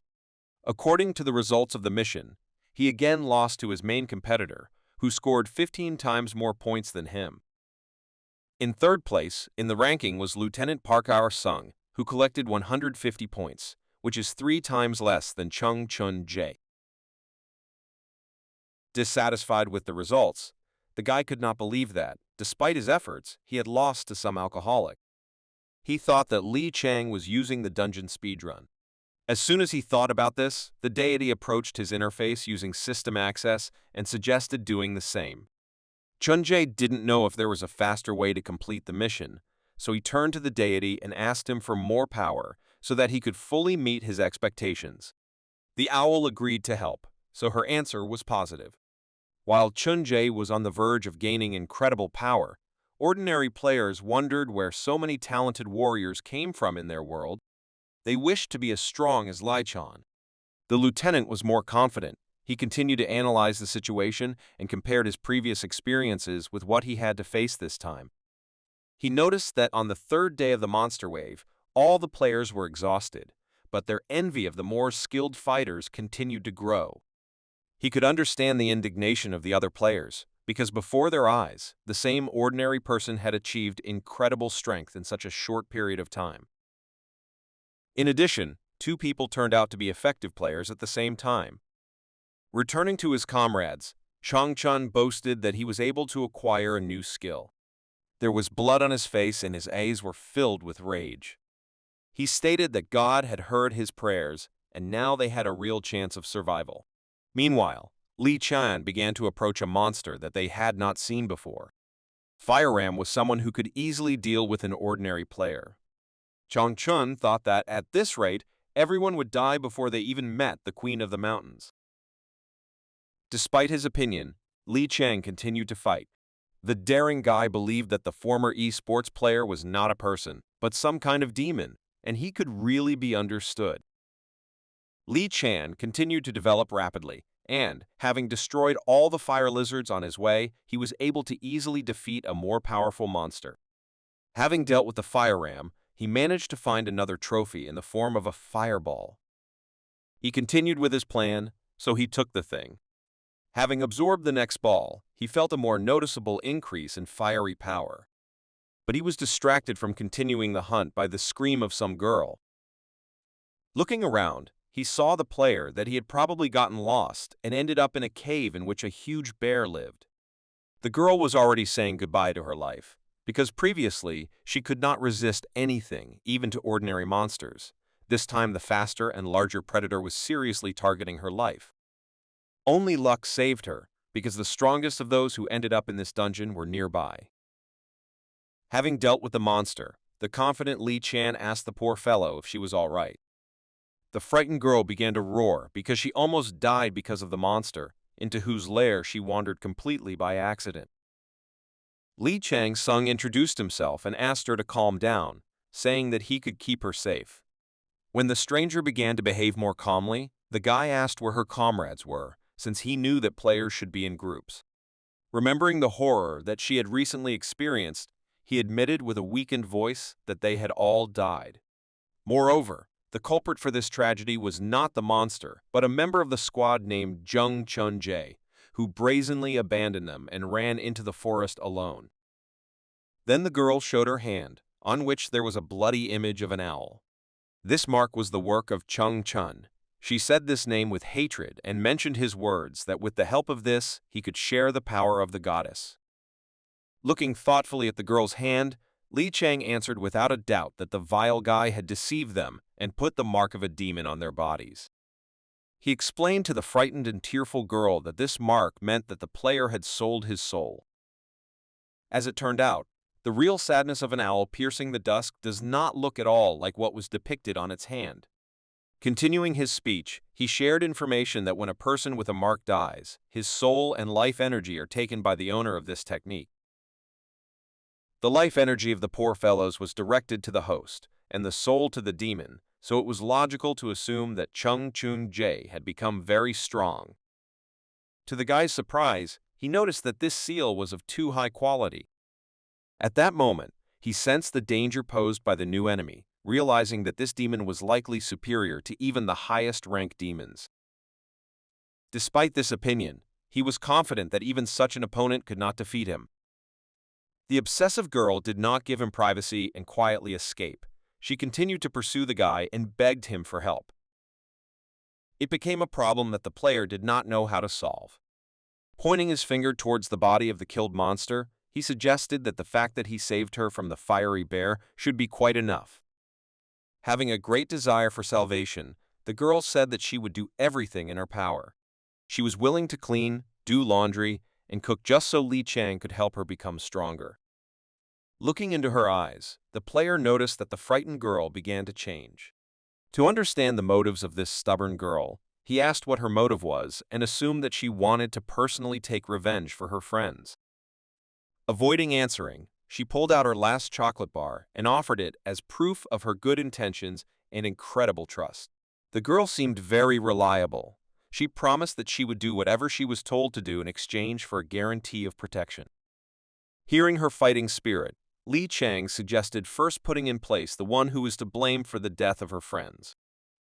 While they were planning their actions, their enemy was becoming stronger because, according to the terms of the contract, he received the remaining life energy of his defeated comrades. Chang Chun was turning into a real demon, gradually becoming stronger and stronger, while Al was happy that her family was growing rapidly. Looking at his comrade, the guy in the red jacket couldn't believe his eyes. The impudent Chun Jae looked at his comrade with a cold and cruel gaze. Such a sight made the guy afraid, so he decided not to bother him. As it turned out, even a close friend was among those who suffered from their own gullibility. Looking at his hand, the guy said that this seal worked strangely, and instead of giving him part of the power of the deity, it only limited his actions. In addition, he noticed that Chun-Jae began to behave extremely inappropriately. He led a new group of 10 people and began sending the poor fellows with seals into the forest so that they would fulfill his requests. At that moment, he realized that his comrade had become a real demon, which had turned them into slaves. He felt helpless and described it as if they were locked in a cage. Having collected everything he needed, Chun-Jae shouted to his charges that they should follow him. He wanted to start a raid on the boss. With a terrifying expression on his face, he turned to his competitor, saying that he would destroy him in the near future. Such violent behavior of the vile guy attracted his deity, and the owl enthusiastically watched his anger. Li Chan and his companion continued to complete the dungeon. The girl was frightened by the sight of an unfamiliar phenomenon and began to run away. At that moment, the system reported that many divine beings were closely watching the players and were actively clearing the dungeon. Another escape of a girl with a brand on her hand seemed an embarrassing sight, but despite her desire for revenge, she had no other choice, since her powers were limited. The phenomenon she was running away from was the player's activated skill called Storm Spirit. This skill was not used to harm her at all. As it turned out, there were enemies behind her. It was a whole crowd of zombies on whom the rune of infatuation for a defenseless girl worked. She performed her rudder, and the 2 techniques of the shadow god got rid of most of the enemies. Those who lacked the power of the assault spirit fell at the hands of the former sportsmen. Seeing this, the girl began to slow down as she realized that she was part of a cunning plan. When it was all over, Li Shan approached the girl and noticed that she had a real talent for escape, which is why she still didn't die. He warned her that he planned to engrave the infatuation rune on her body so that it would attract monsters in the area. This proposal worried the defenseless girl, but the guy convinced her that she just needed to run for the enemies to come out of their hiding places. He asked her not to pay attention to what was happening behind. With this tactic, Li Chang was able to effectively spend his time and destroy enemies who practically did not pay attention to him, as they were focused on hunting for the owner of the rune. Having destroyed the last monster, the guy received some energy and called the girl to return to him. She reported that she did everything as her protector asked and attracted all the monsters within a radius of 300 meters to this place. In addition, she completed preparations for the new stage of their overall plan and even made sure that everything was in order. Having heard a positive answer, the guy asked her to run as far as possible, since she could not do anything with whoever appeared. The girl instantly agreed to the proposal. Looking into her eyes, the guy saw a heavy burden, but he could tell for sure that she completely trusted him. Li Chang hoped that she would not get hurt and that everything would go according to plan. At the same moment, the girl disappeared from view. A huge dark cloud appeared. What was happening was obvious. A huge amount of poison was approaching him. At that moment, the final boss appeared in front of him, which was known as the decaying plague spider. A huge creature with incredible destructive power struck its first blow. Seeing this sight, the girl was simply in shock. She couldn't believe that her new friend would fight such a huge monster alone. Despite her anxiety, Li Chang had enough time to prepare well for the fight. Covering part of his face, he began to release the previously accumulated magical energy. With these movements, he performed a technique with which he was able to activate an eye that resembled the eye of a dragon. Taking a look at the enemy's body, it became obvious that the zombies they had previously encountered were his personal skill. A huge creature with terrifying power was so large that it was comparable to the tallest trees of the forest. Shouting loudly, the plague spider demonstrated its readiness and announced the beginning of the final battle of this stage of the mission. The powerful force did not frighten the player in any way. As it turned out, earlier, he received a message from the system that the serpent entwining the world was interested in the guy's strength. He had a high opinion of him, so he bestowed a new skill. The snake's eyes temporarily became the eyes of a viper, and Li Chan gained new power. The eyes of the Viper gave the guy a number of advantages. The word snake. He could instantly determine the location of the victim, as well as quickly assess the territory and determine the main thing on the battlefield. The guy believed that the deity gave him the skill without conditions because he wanted to find out what the player was capable of. He liked the serpent's trust, so he was ready to demonstrate his strength. Using the Viper's eyes, it was not difficult for him to calculate the enemy's weak point and choose the time convenient for the attack. Before using his power, he gathered the fiery power of the captured items and activated the immunity to the lower rank poison. The accumulated items increased his level of immunity to poison, and the accumulated fiery energy burned out the poison that managed to get into the player's body. Having activated these skills, the guy received a new achievement for absorbing a huge number of fireballs. As a reward, he managed to get an increase in the fire attribute and additional stamina points. Having prepared himself for the enemy's passive abilities, Li Qiansung rushed into battle. He found the plague spider's weak points in advance, so he chose one of its legs to attack.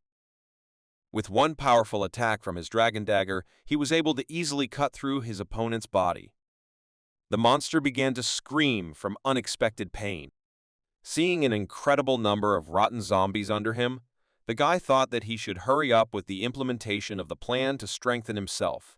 In order to ignite the flame of the bowl of 8 trigrams, he began to select what would burn well.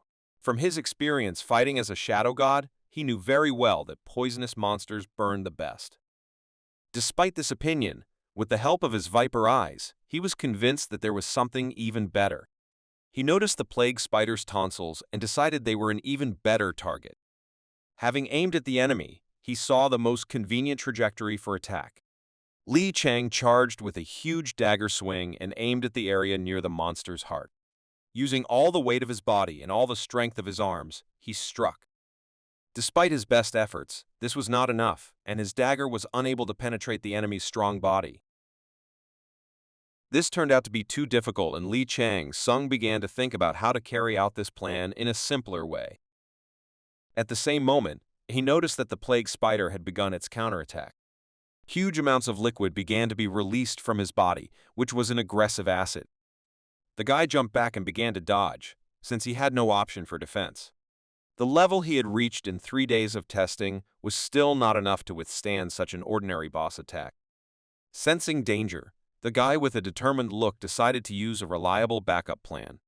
Following the example of his girlfriend, he resorted to flight and began to leave the battle zone. Meanwhile, Zheng Chunjie was already approaching the place of the boss battle. Seeing many defeated rotten zombies, he realized that he was too late. He believed that Li Chang was not capable of such a thing, so he assumed that someone else had done it. At that very moment, it was time for reports from the system, and the system window popped up in front of him. In the dungeon ranking list, Li Chang still ranked first and had a significant advantage. This time, Chunjie was inferior to him by almost 30 times. The disappointing results of the 3rd day of the mission caused incredible anger in the guy. He began to get nervous because he saw a message that Owl was unhappy with the results. She contacted the guy using the system and said that he would not be forgiven if he continued to disgrace her name. She warned that this was his last chance. Due to his nervous state, he began to chew his finger until it bled and thought about what was happening. He believed that no normal person could become strong as quickly as Li Chang did. At the same time, he suggested that either there was a more efficient way to complete the dungeon or that his competitor was somehow cheating. He believed that he could cope with this task alone, and the goddess would again recognize his strength.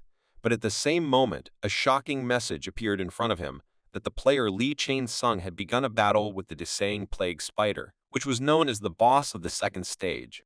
The angry guy with demonic skills rushed forward. He left his group in order to get rid of his competitor. While he was afraid that Li Chang was about to destroy the 2nd boss of the dungeon, his competitor was running headlong away from the monster, following his reliable backup plan.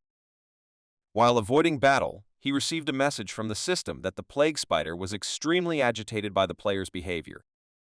Remembering the conversation with the girl, he decided to trust her words. At that moment, she swore that she had finished the preparations and even made sure that everything was working properly. Since brute force was not enough, the guy decided to use the same preparations that he and his girlfriend had prepared in case something went wrong. The spider continued its pursuit and was approaching its target. At that moment, Li Chang suddenly stopped. This was logical, because after a moment, his trap worked and the spider fell through the ground. This result satisfied the player's expectations, and he was ready to proceed to the next stage. The entire trap was filled with rune engravings that Li Chang-sung had prepared in advance.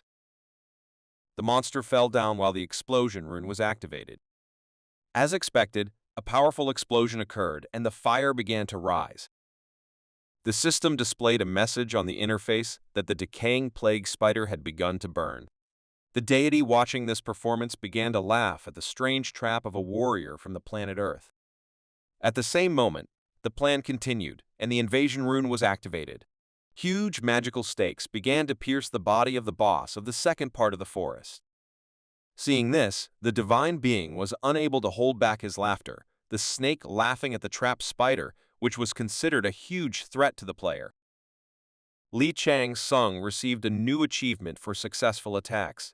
His reward was increased intelligence and improved skill in setting lower-ranked traps. The guy jumped inside the hole, grabbing a pre-prepared cable. Rapidly approaching the enemy, he said with a confident look that this was only the first of the traps prepared earlier. The body of the plague spider was tormented. The monster could barely stand on its paws. There was fear in his eyes of the one he considered his easy prey. Looking up, he saw a player hanging on a rope, holding a dagger in his hand. Confident, Li Chang-sung finally began his personal hunt. He knew that he was definitely facing the final boss, who had shed a lot of blood from the players. After that, he cut the cable that was stretched over the pit. During this, a rain of magical arrows from one of the runes fell on the spider. The spider continued to take incredible amounts of damage while making loud screams. Since the monster was cornered, it could not harm its opponent in any way and decided to resort to escape. Li Chang-san immediately noticed this. He foresaw this course of events and prepared before the battle began. Approaching the monster, he stopped it with a series of dagger strikes. This time, the weakened shell of the monster could not hold back its blows. Along with the power of the dagger, magic arrows also caused damage. The wounded monster stopped. He could no longer run from his opponent. While Li Chan was fighting the final boss using all his skills, a group of surviving players came running to the battlefield. Their leader stopped the moment he saw the battle. He couldn't believe his eyes. His greatest fear turned out to be a reality. He saw Li Chan fight the final boss. Moreover, the former esports athlete was significantly superior to his opponent. Chun Jae understood that if their squad joined the battle, then they would all die. Fearing such an outcome, he decided that it would be better to simply wait until his enemies had time to harm each other enough. He wanted his rival to weaken before he suffered a crushing blow at his hands. The nervous guy began to think about how to carry out his plan. Another crazy idea came into the demon's head, which he considered working. Looking back, he looked at his team and thought that if he threw ordinary people at his opponent, then Li Chang would get tired much faster. Plus, he was sure that Shan Sung was not the type who would be willing to harm other people, so this, in theory, should have made his task easier. To make sure everything worked out, Chun Jae began to think about a backup option. At the same moment, he saw his opponent's partner, who would be quite suitable as a hostage. Chun Jae's ideas were extremely sinister. He watched the girl delighted with the battle and thought about how he could use her defenselessness. With a malicious smile on his face, the guy with demon skills thought that his plan was simple and ingenious. While the second-ranked player was thinking about his atrocities, Li Chan-sung continued to fight. The weakened spider could no longer resist, so the player's skill and the power of his dagger were more than enough to cause significant damage. Enemy techniques could no longer reach the guy, so all he could do was finish off his opponent. Another powerful blow caused the system to start reporting that the final boss was low on health. A series of strikes led to the system beginning to identify each subsequent strike as decisive. After delivering a series of blows, the law of increasing damage was executed, with which Li Chang destroyed the remaining health points of the decaying plague spider. After several hours of preparation and battle, Chang Jie was finally able to destroy the boss. Thanks to this, he was able to get a valuable trophy. In order not to waste time, he immediately began to absorb the remaining power of the enemy. Having absorbed such incredible power, the guy could not stand on his feet. After crouching a little, he began to release a large amount of poison, and the system reported that he had managed to reach the 20th level. The administrator informed the participants that player Lee Chan-sung had cleared the last part of the forest required to complete the mission. After counting the points, the gloomy god still remained in first place, receiving 97% of the total points. For his merits, he received additional points from the Administrative Bureau, and a huge number of gods began to show interest in his experience and incredible strength. The dungeon began to close. The system reported that a number of gods were eager to communicate with the strongest of the players, while the divine being Serpent sarcastically said that only one of the stages was behind. He turned to the former shadow god and asked him to remember that he was the first to express his interest in his identity. Gathering the incredible amount of power that was inside the trophy, Li Chang did not pay attention to the fact that his ill-wishers were approaching him. Chun Jae was excited about his victory. He thought that his opponent was so tired that he could not stand up. At the same moment, he turned to the members of his squad and said that their time had come to fight. He ordered the players from whom he had taken away their power to rush into the attack, while he hid among them. Despite this, Li Chang was focused on his feelings. He was not worried about the possible danger and the fact that the dungeon rift began to open. Seeing his enemy's strange behavior, Li Jae stopped and continued to watch with extreme caution. A confident smile was clearly visible on the face of the most successful player. Chun Jae, considering his dastardly plan to be perfect, was simply infuriated by the fact that Li Chan was laughing while being a moment before death. But after a moment, the gloomy god had already begun to rise to his feet, while the system reported that one of the divine beings was bursting with laughter, as he believed that something interesting was about to begin. After the guy got to his feet, all the attackers stopped, and the system reported that the player Lee Chan-sung and those nearby had fallen into a trap. Frightened by the strange phenomenon, Chun Jae could not understand what was happening. His plan began to fall apart, and he began to panic due to the fact that he feared death at the hands of a deity. Having caught everyone in his trap, Li Chang looked at his opponent with a confident and piercing gaze. With a sly grin on his face, he told Chun Jae the bad news that his competitor had made a stupid mistake. An angry Chun Jae ordered his fighters to attack the strongest participant in the dungeon. Despite the number of opponents, Li Chang was not worried and watched calmly. Although it was against his will, he understood that battle could not be avoided. Having no other choice, this guy rushed into battle to free his opponent's pawns. He was rapidly approaching his goal while Chun Jae shouted to his charges to leave the enemy. At that moment, players armed with beginner weapons began to receive a message that they had a new task to get out of the trap. The leader standing behind them was in a panic at how strong and fast the former esports athlete was. Without any doubt, he destroyed the players in front and approached his goal.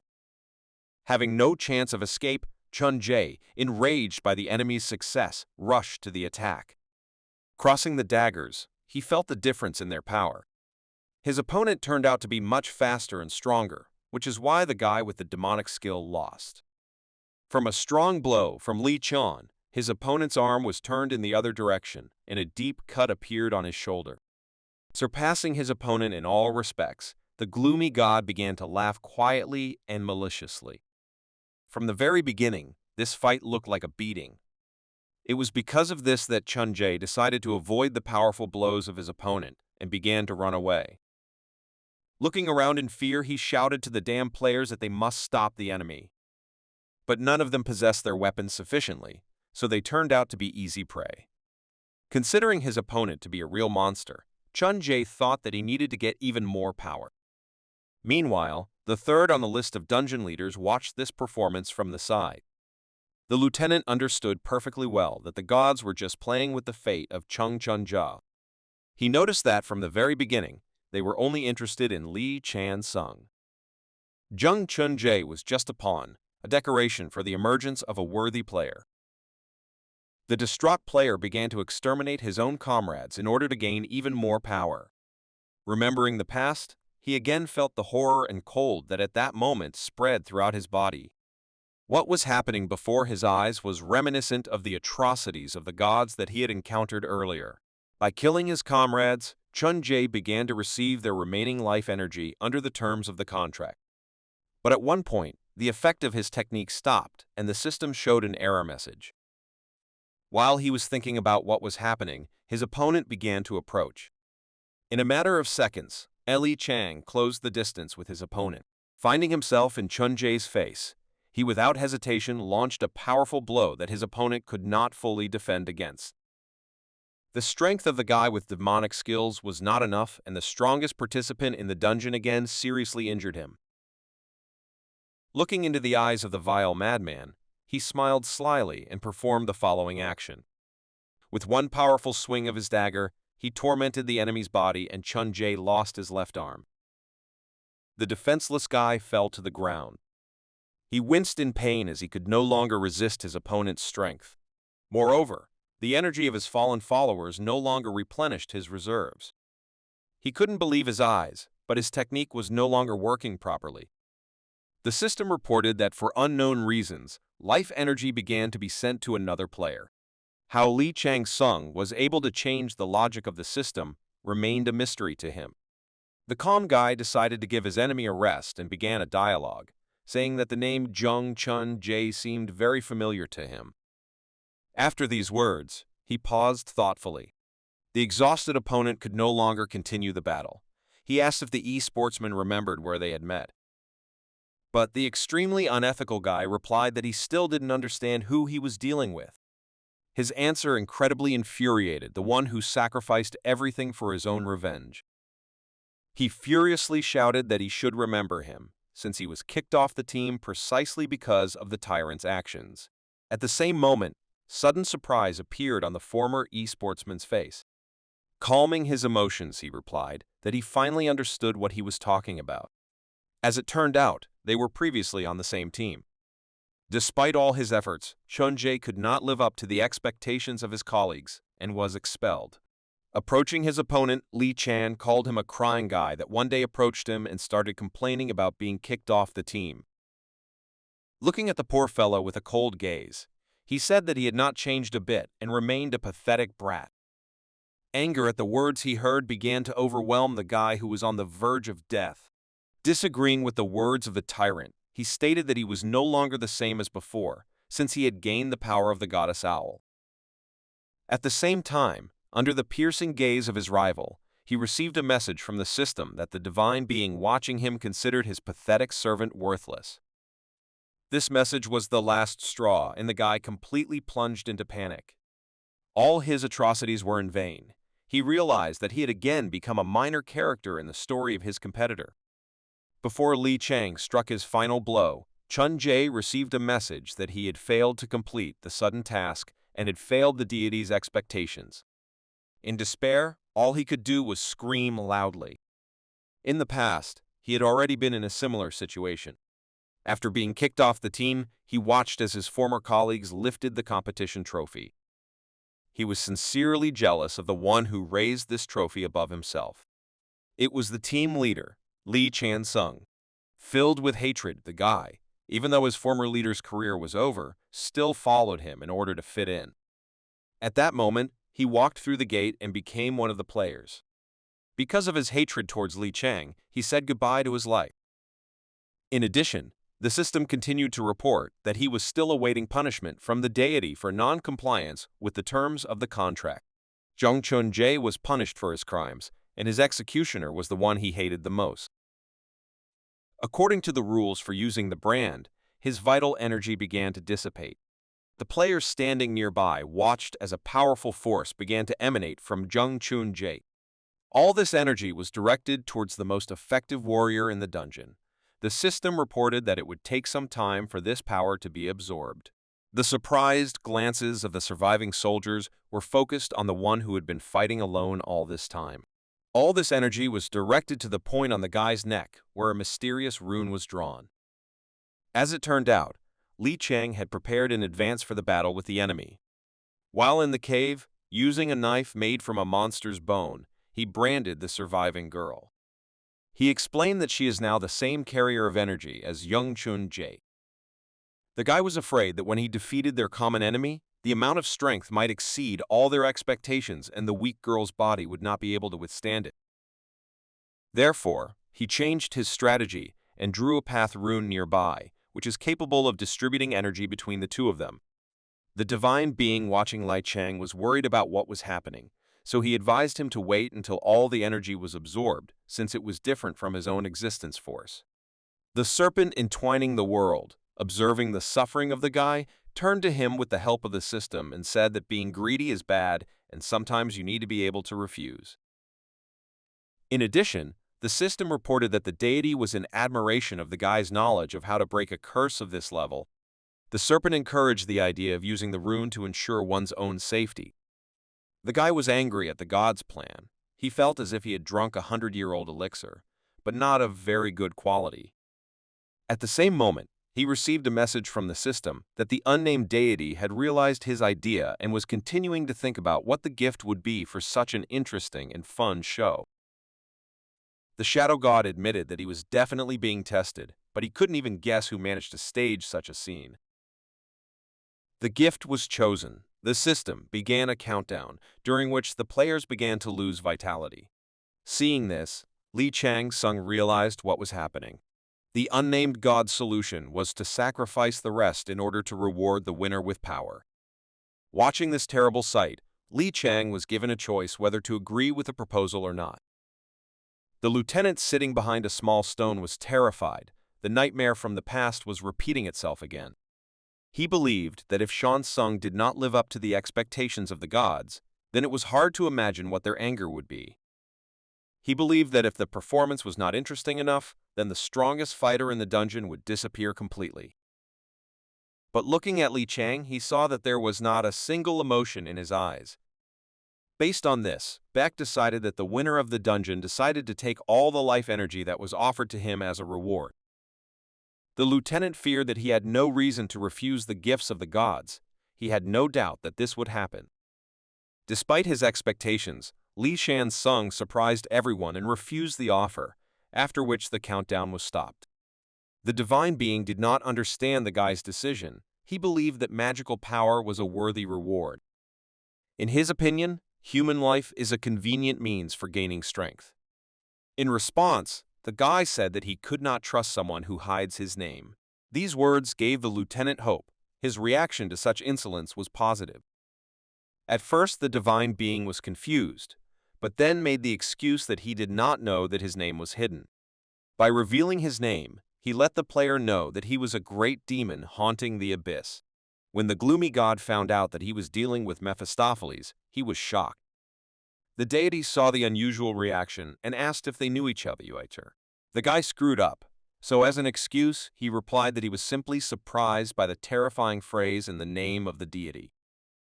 Remembering the experience of his past life, the gloomy god could confidently say that he was dealing with the strongest of the great demons.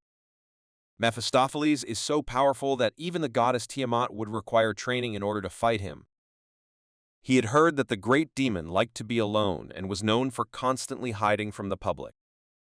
The great demon turned out to be quick-witted and replied that he believed that this was not the reason, but admitted that he did not care. He asked the player to say what he wanted as a reward for the performance. At the same moment, another divine being joined their communication, asking the demon to remove his hands from what belonged to her. The appearance of Pabalsag greatly surprised the guy, because she protected him as if she were her own mother. He didn't know what to do, so he was glad to see her back.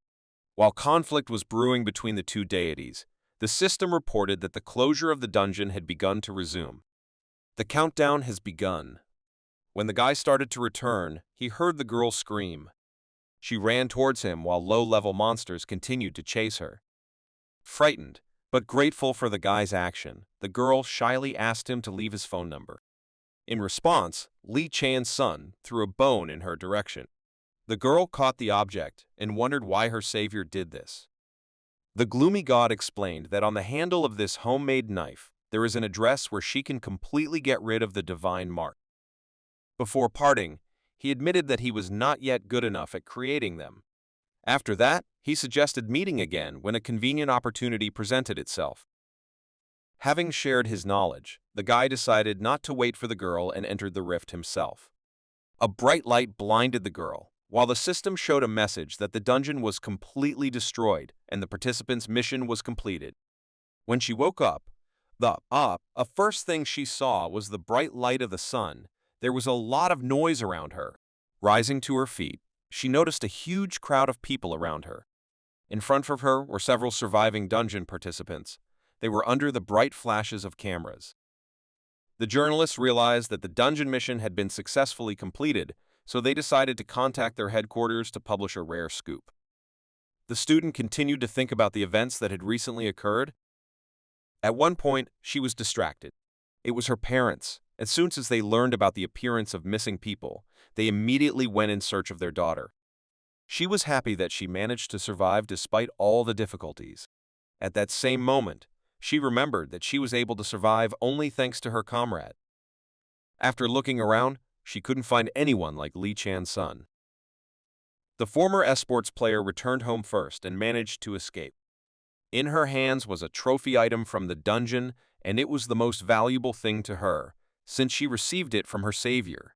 Towards evening, the gloomy god went out into the street in order to retire and enjoy the beautiful moon of his most beautiful time of the day.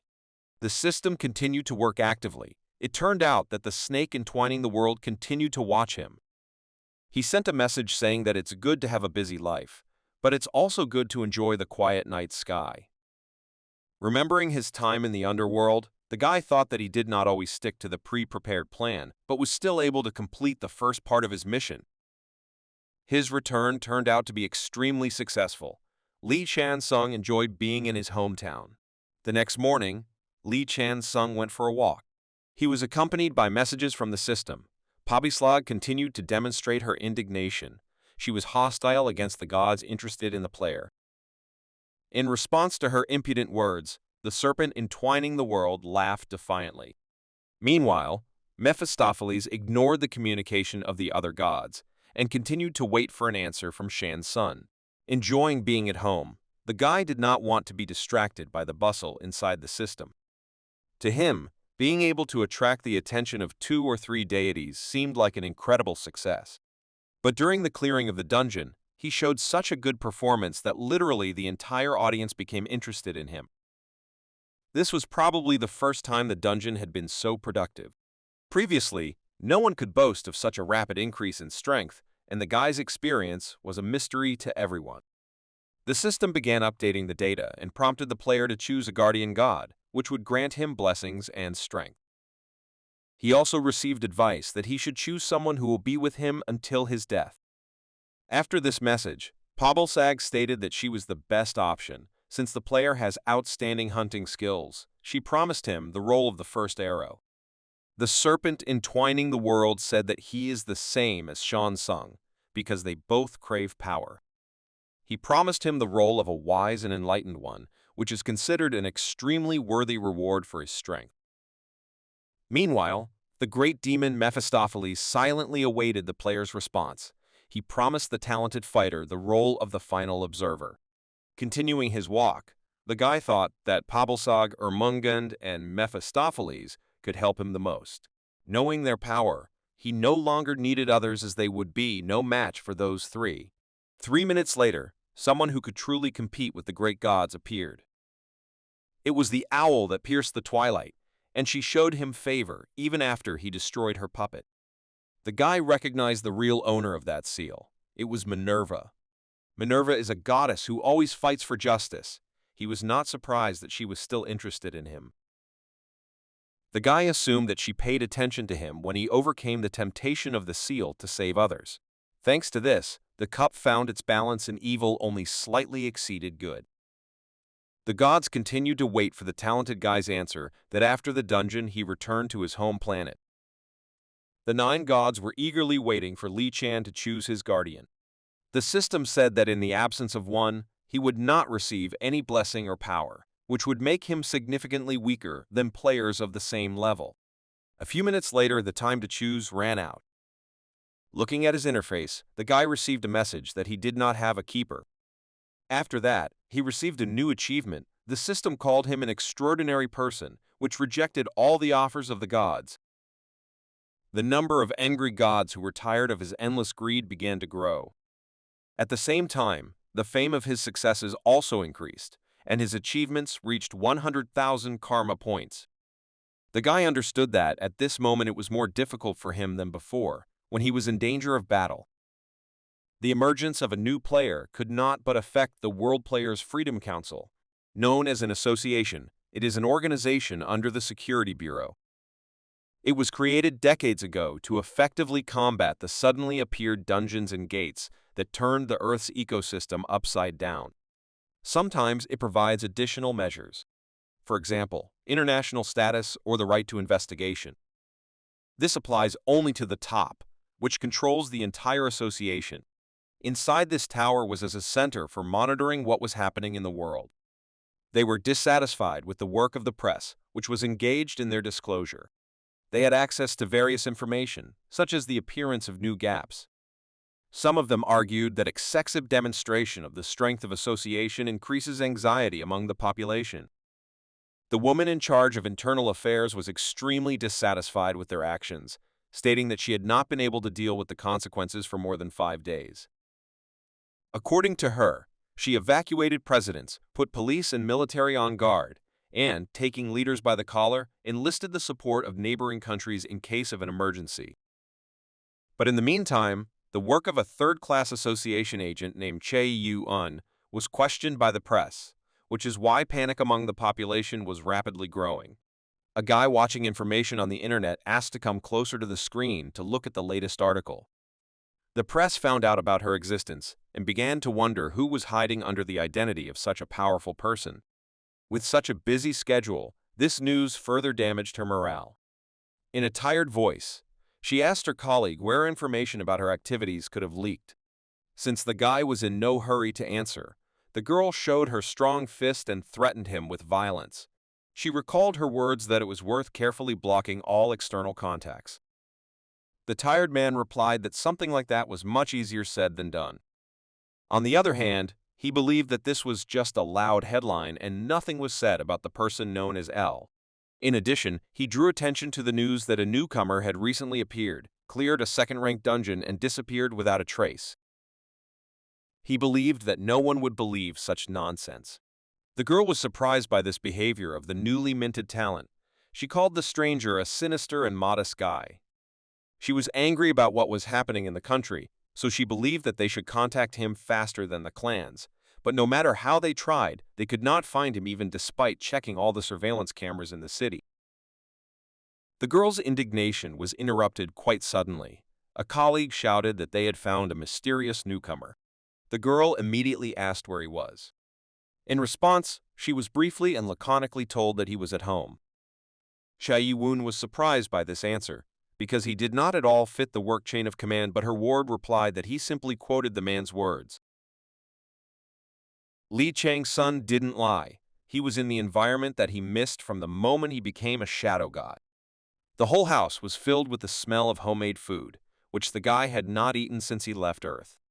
Since he was transported back in time, his appearance did not seem strange. His mother was surprised by his appearance. His son's behavior seemed strange. Looking at the guy with his hood pulled up, she admitted that he looked terrible. In reality, he was simply hiding from the eyes of the clans and the association.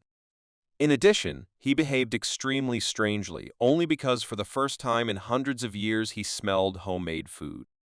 He was on the verge of losing consciousness from such an incredible smell that he had not liked at all during his human life.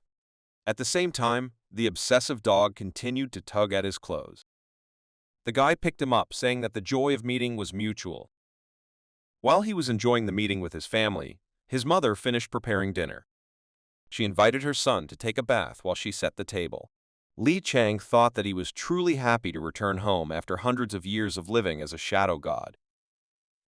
The whole family was gathered at the table, but looking at them, it was obvious that none of them were in the mood for a pleasant family conversation. Feeling enormous guilt for his wrongdoing, the guy thought that this situation was the reason why he did not want to come. The elder brother could not stand the tension and was the first to give up. His sister rose from the table with him. Li Chan's father's family has several joint companies, so while living in financial prosperity, they all had good positions and high status in society. The head inherited the hospital, so everyone knew their name. At the same time, his mother's family consisted of scientists who were either lawyers or diplomats. Saying goodbye to her children, the mother asked when they would return. The busy eldest son replied that it would be late as he had an operation scheduled for the evening. Elder brother Li Chang followed in his father's footsteps and became a physician, while elder sister excelled in music and received all kinds of awards and general recognition. The girl was also not sure that she would be able to return early, since she had a performance planned far outside the city. Li Chan-sung himself loved to compete since childhood, especially in games, so he was treated like an alien. He was not like the more successful children of the family. He was surprised by the family's reaction, because from their behavior, it seemed that they absolutely did not care that the youngest son returned home a couple of days later in an incomprehensible form and with the smell of alcohol. While eating home-cooked food, he thought that his family was simply focused on good memories, and after hundreds of years he himself could no longer show similar emotions. While the guy was completely immersed in thought, his father could not stand it and, after finishing dinner, asked why his youngest son continued to remain silent. Filled with regret for his past, the guy didn't know what to answer, so he silently looked at the table.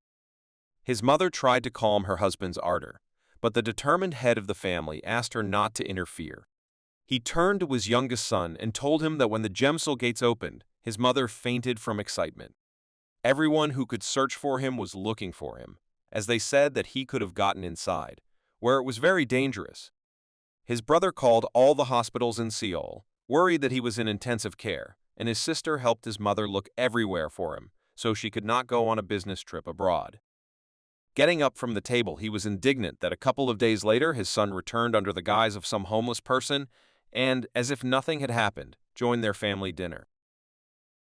The father could not believe the arrogance and bad manners of his own son, who was so different from his successful brother and sister. Raising his tone, he declared that even the meanest children did not behave like him. He was unhappy with his son's lifestyle and said that if he wanted to continue causing problems for his family, he should leave home. The mother, alarmed by the tension, asked him to stop. She believed that her son was behaving this way only because he was sorry. She turned to Li Shan's son with a request to answer at least something to reassure her father, who was so worried about him. The head of the family did not wait for his son's answer and nervously walked towards the exit from the house, saying that he was in a hurry to go to work. The mother tried to stop him, but not knowing the solution to this situation, the man simply ignored her words. Li Chan noticed his father's tears and realized how much his family was suffering due to such a past. When leaving home, the father slammed the door loudly and did not even say goodbye to his wife. After that, the house became quiet. The mother spoke first. It was hard for her, but she still found the strength to say that when the father is angry, he does not watch his language. She was very worried about her son's condition, so she asked him not to take the family's behavior to heart. Having no other choice and not knowing what to answer, he simply agreed with his mother's words. It was only after he took a close look at his mother's face that he noticed that she had many wrinkles. His parents were getting old, and he was too careless and did not think about how his behavior affected their health. The guy admitted that all his life he was just waiting for his family to start taking an interest in his successes, but he didn't even think about being interested in them. Worried about his mother's morale, Li Chang asked her to return to the room, promising that he would clean the table himself. He was very sorry for his behavior, so he asked not to worry and said that he would be more careful in the future. When Li Chang's son returned to his room, he saw a reflection of what he was like in his previous life. There was trash everywhere. Alcohol bottles had not been removed for weeks. Regretting his behavior, he couldn't believe it had happened. The situation was more serious than he expected. At the same time, he felt a little support. His faithful friend, the little dog, was not at all angry with everything that the youngest son of the family had done. Picking him up in his arms, he began to enjoy the comfort of home, and promised himself that he would correct the situation. He didn't even suspect that he was targeted by the association. Their head Che-Yi-un was already on a hurry to the meeting. She was driving a new model of a sports car.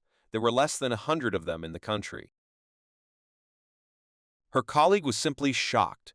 He could not believe that with her pitiful salary, Yi Wang was able to buy her. The confident girl explained that she had many contracts, with the help of which she earned a fortune in advance. While the guy continued to be indignant, her thoughts were about how much she wanted to know what one of the most powerful players of their time looked like. She couldn't even imagine that this was a former esports player who returned home after another drinking session and began cleaning the room. The hard work was completed, but the system did not give him peace, because the gods were watching him.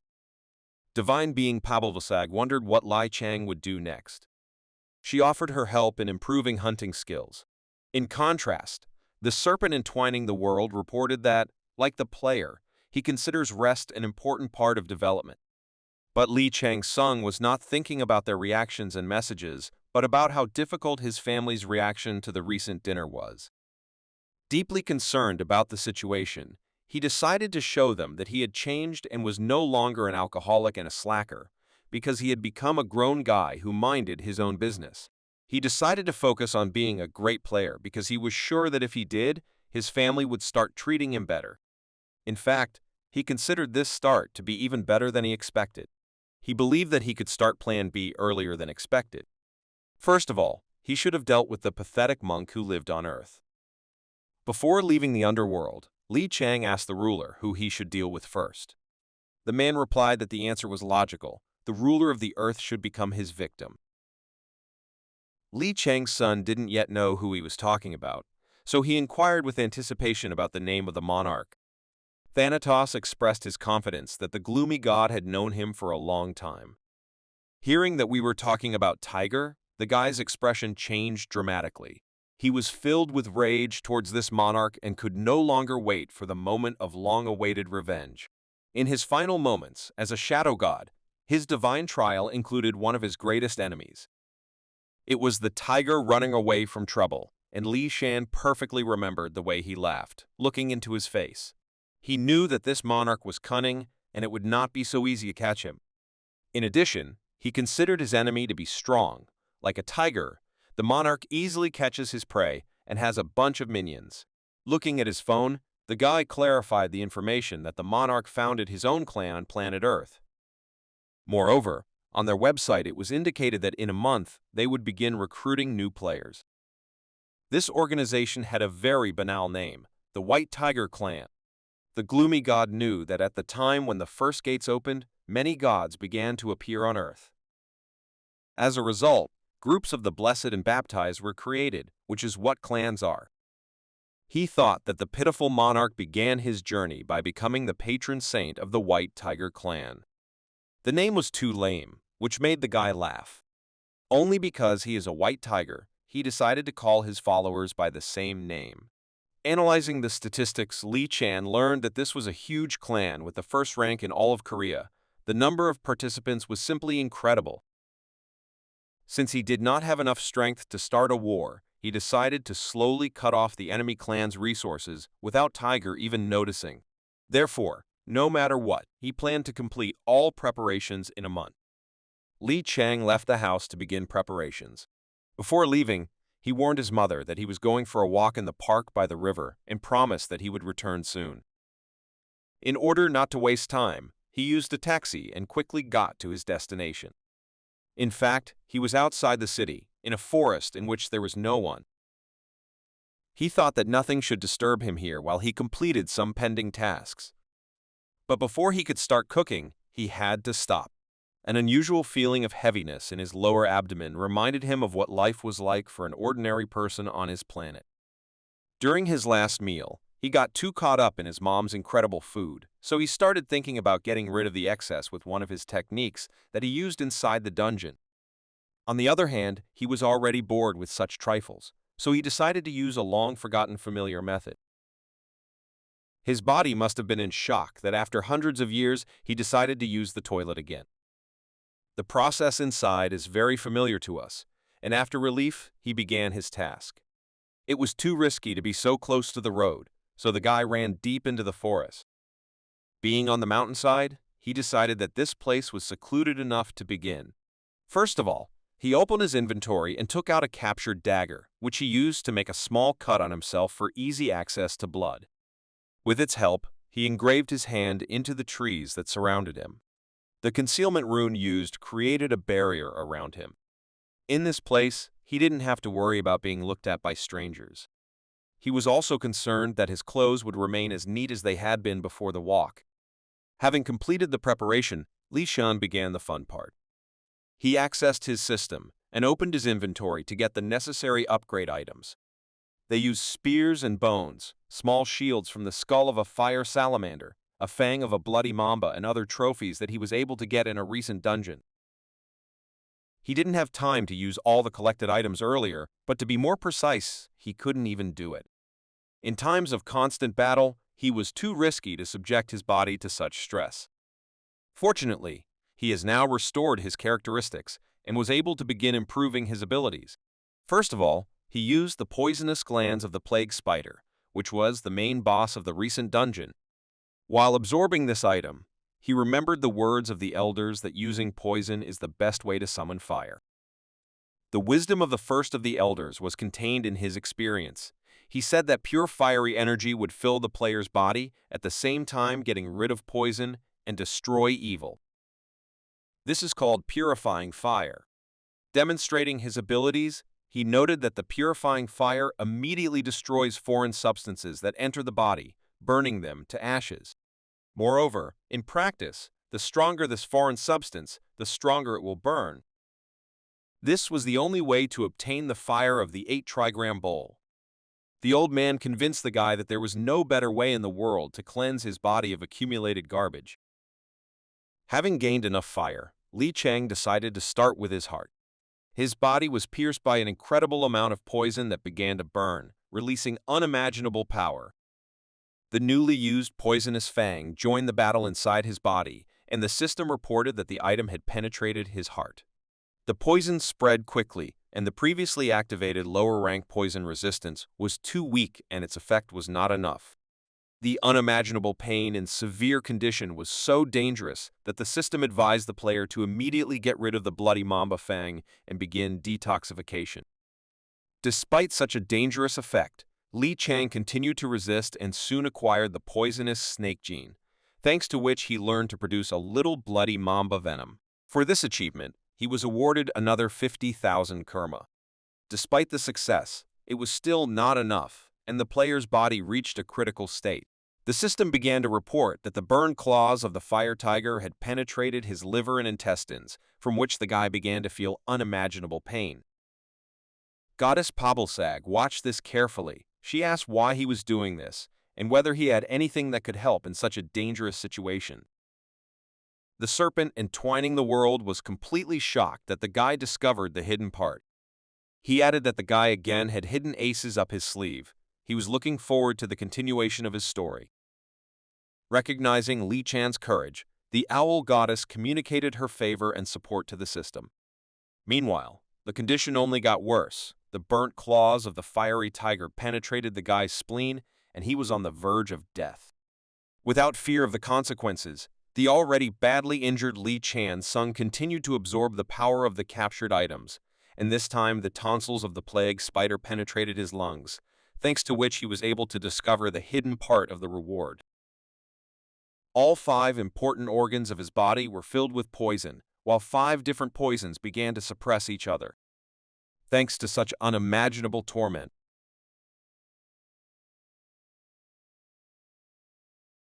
the poison resistance power of the lower rank was ineffective against such a threat, but the guy did not stop and continued to endure hellish pain.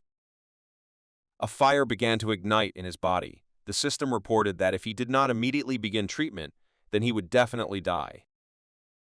The gods advised him to stop this and began detoxification, as otherwise he would lose the abilities of his body and in return would become severely disabled. Li Chang's entire body was paralyzed, but at the same moment, he felt that the power of the inner fire had reached the desired power. The mana hidden within him began to turn into fire. At the same moment, his breath turned into fire, similar to the breath of a dragon. His fire awakened and began to rage, which is why he again managed to find the hidden part of the captured items. The fire began to rage even more, but Li Chang did not give up his ambitions. As a result, he was able to complete the preparation, and the system congratulated him for successfully lighting the ancient sacred, forgotten fire of the 8 trigrams bowl. The new ability instantly began the automatic restoration of his body. All blood and energy pathways were opened, and the organs of magical power began to regenerate. The guy was satisfied with the result. He received the attributes of fire and poison, as well as a barbecue of magical power. A new achievement called the Phoenix guaranteed him additional stat points, the skill of continuous purification, and additional immunity to 10 poisons, as well as poisonous blood. Opening the system window, he saw the new effects that he managed to obtain thanks to such hellish torment. Next, he planned to start getting weapons. His efforts began to bear fruit, but he could not even imagine what was happening inside his house in the meantime. Once at the player's house, Association leader Che Yi-woong was on guard while her colleague could barely hide his emotions of surprise. They were not the first to hear on the doorstep that the association really lives up to its name and is the slowest of the organizations that works with the issue of new players. These words belonged to one of the fighters of the famous clan. He was surprised that the association had arrived so quickly and greeted the agent, calling her by name. Sha Yi unrecognized the daring guy.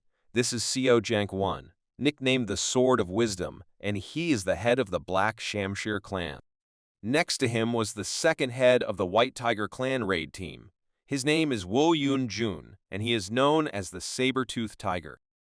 The impudent So began to laugh by saying that working for the state is an extremely unproductive thing.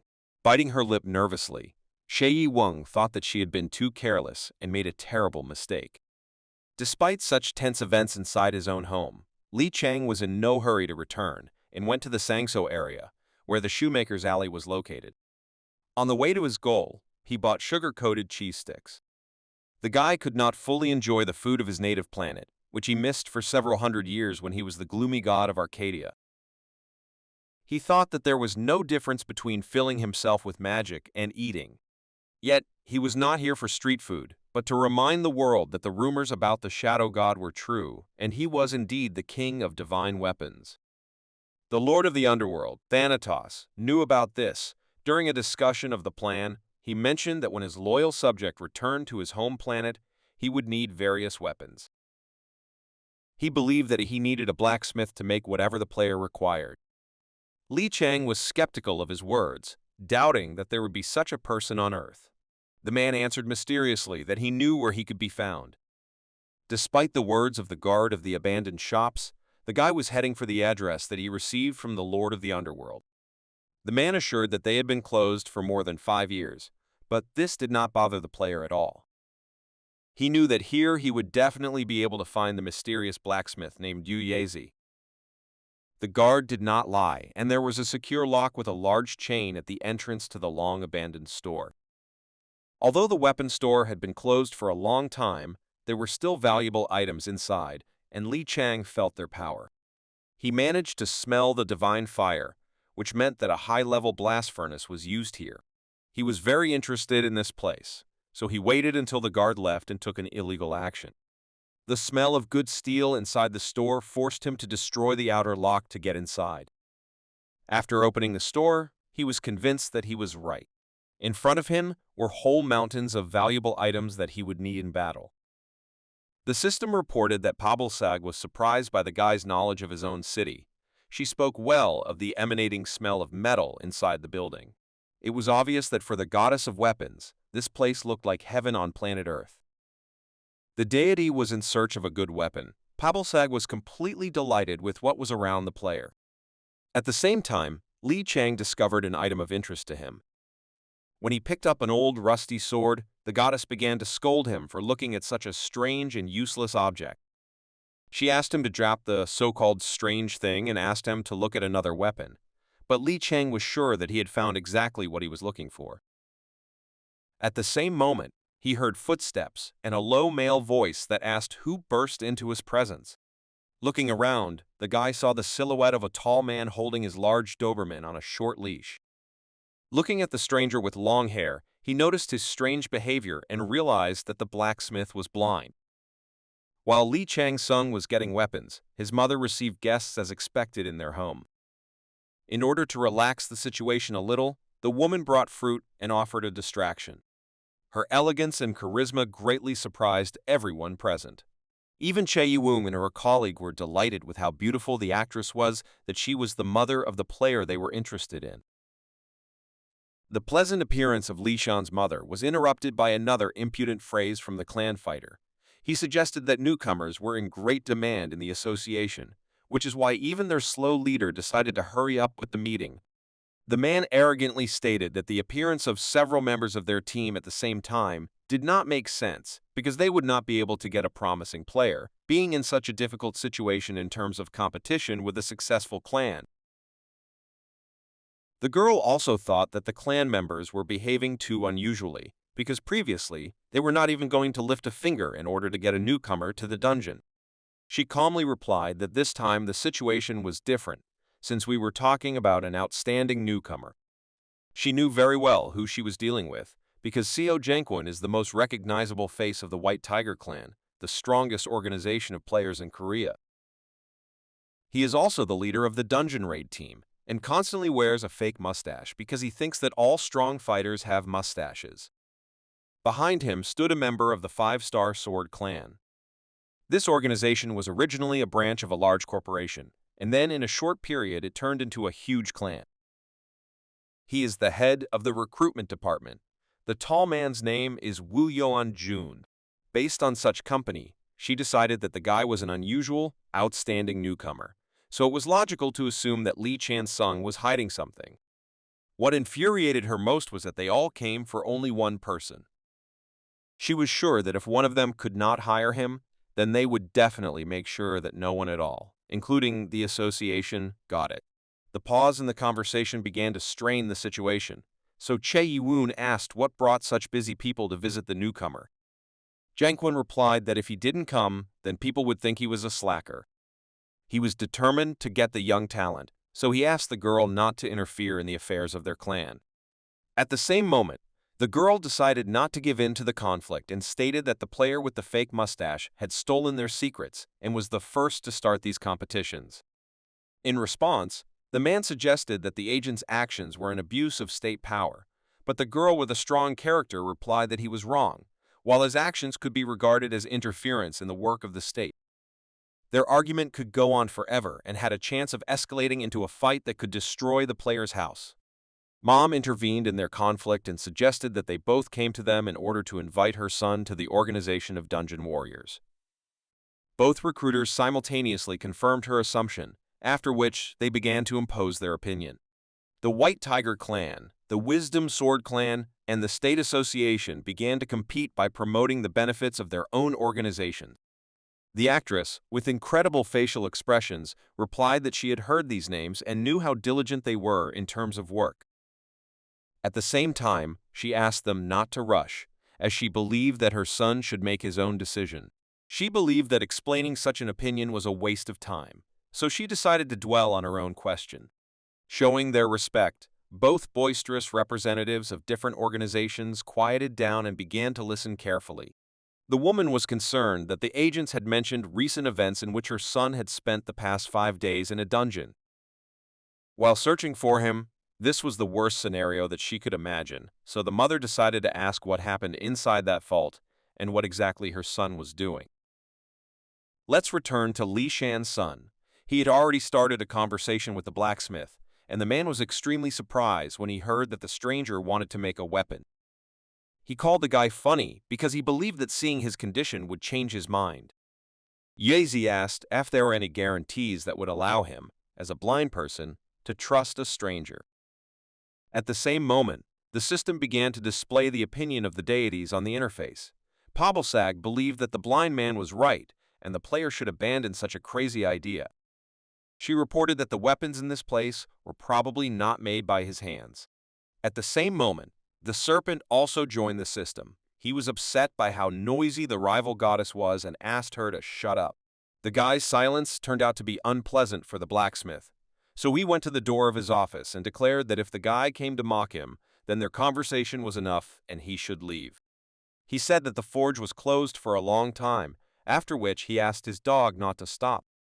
The astute guy stopped remaining silent and replied that despite the blacksmith's speech about closing the forge, he noticed that his blast furnace was still working. In addition, he noticed that his calluses on his right hand look quite fresh and indicate that the man does not stop working hard on his products. The blacksmith did not like the stranger's impudent and confident speech and asked him to stop. But Li Chang-sung was persistent in achieving his goal, so he continued and suggested that Yu Yezi had some financial difficulties, so he advised him to take up work in order to prevent his dog from starving. The last phrase turned out to be too personal, so the man stopped and could not find the words to answer. To further interest the self-conscious blacksmith, the guy said that he would pay 10 million won for each order completed. In addition, he promised that when the blacksmith was finished, he would give him another 50 million won for the quality of the weapon. If it turns out to be even better than he expected, then he will not mind giving an additional impressive bonus on top. Not to be idle, he proceeded to the financial issue and asked the blacksmith for his bank account number. Taking out his phone a few minutes later, he heard a voicemail from the bank saying that he had received a transfer of 10 million won from Li Chang-sung. The confident son of a wealthy family and former esports player said that this is just an advance, and if this is not enough, then he is ready to pay more. Yu Yezi, sweating from the tense situation, was silent, but after a minute of silence, he quietly replied that he needed more. The guy was surprised because this amount was quite impressive. The modest blind man felt awkward, but admitted that he needed another 5 million won to pay the rent. With a confident look, the guy began to bring himself closer to the goal and sent the money that the blacksmith asked for. The man was surprised by such generosity and began to say that they should discuss the order, but at the same moment, Li Chang interrupted him with his sudden phrase. He asked the blacksmith to call him boss, which made the blind man very surprised. The self-confident guy said that now the blacksmith is his debtor, while he himself is a creditor. Sitting confidently on the sofa of an abandoned store, he declared that as long as the blacksmith worked for him, he should address him as his boss. Yet his pride as a shadow god did not disappear even the moment he returned to his past. Yu Yezi sat down opposite his new boss and began discussing the plan. To clarify the details, the man decided to make sure that the order was a 5-meter whip, a long spear that would be assembled, 5 huge axes, 1 small one, 4 types of swords, and a shield. This huge list was complemented by a bow and arrows, and the guy also warned that in the future he might need armor. Having specified the order, the blacksmith could not believe his ears and immediately refused. In response to his words, Li Chang showed his determination and transferred 100 million won to his creditor's account, specifying what the materials were. He was ready to pay even more if necessary, but immediately warned that if Yu Yezi broke the contract, he would owe him 3 times as much. The blind man could not believe what was happening. He was afraid of responsibility, and the next transfer of money infuriated him. At the height of his emotions, he called Li Shan a madman. The calm guy replied that he often hears this, but despite this, he always achieves his goals. To stop doubting the reality of these events, he asked why the guy trusted him so much, reminding him that this was their first meeting. Li Chang-sung replied that they were really meeting for the first time, and the circumstances were strange, since Yu Yezi at that moment was an unknown disabled person but had incredible talent. He asked to abandon unnecessary details, believing that the blacksmith should not ask questions to his customer. He had in mind cooperation in the format of a profitable deal, when the blacksmith would silently fulfill the order and he would pay well for the work. After listening to the customer, the contractor agreed to take on the work, but warned that creating such a weapon is a difficult process and time is short. He admitted that he had not worked with hardware for a long time, so he would have to spend some time getting used to it again. In addition, Li Chang had big requests and he would need additional time to figure out how to implement them. After these words, he asked to pay attention to another problem. Li Chang thought that he had already decided all the intricacies of their cooperation, but another question took him by surprise. The guy asked what else was wrong so he could get to work. The man replied that, to work with his blast furnace, he needed a special hammer, which he did not currently have. Hearing that the blacksmith had lost his hammer, the guy assumed that someone had stolen it. Remembering that event, the man's body began to shake. He admitted that his older brother, his father's former student, had stolen his hammer.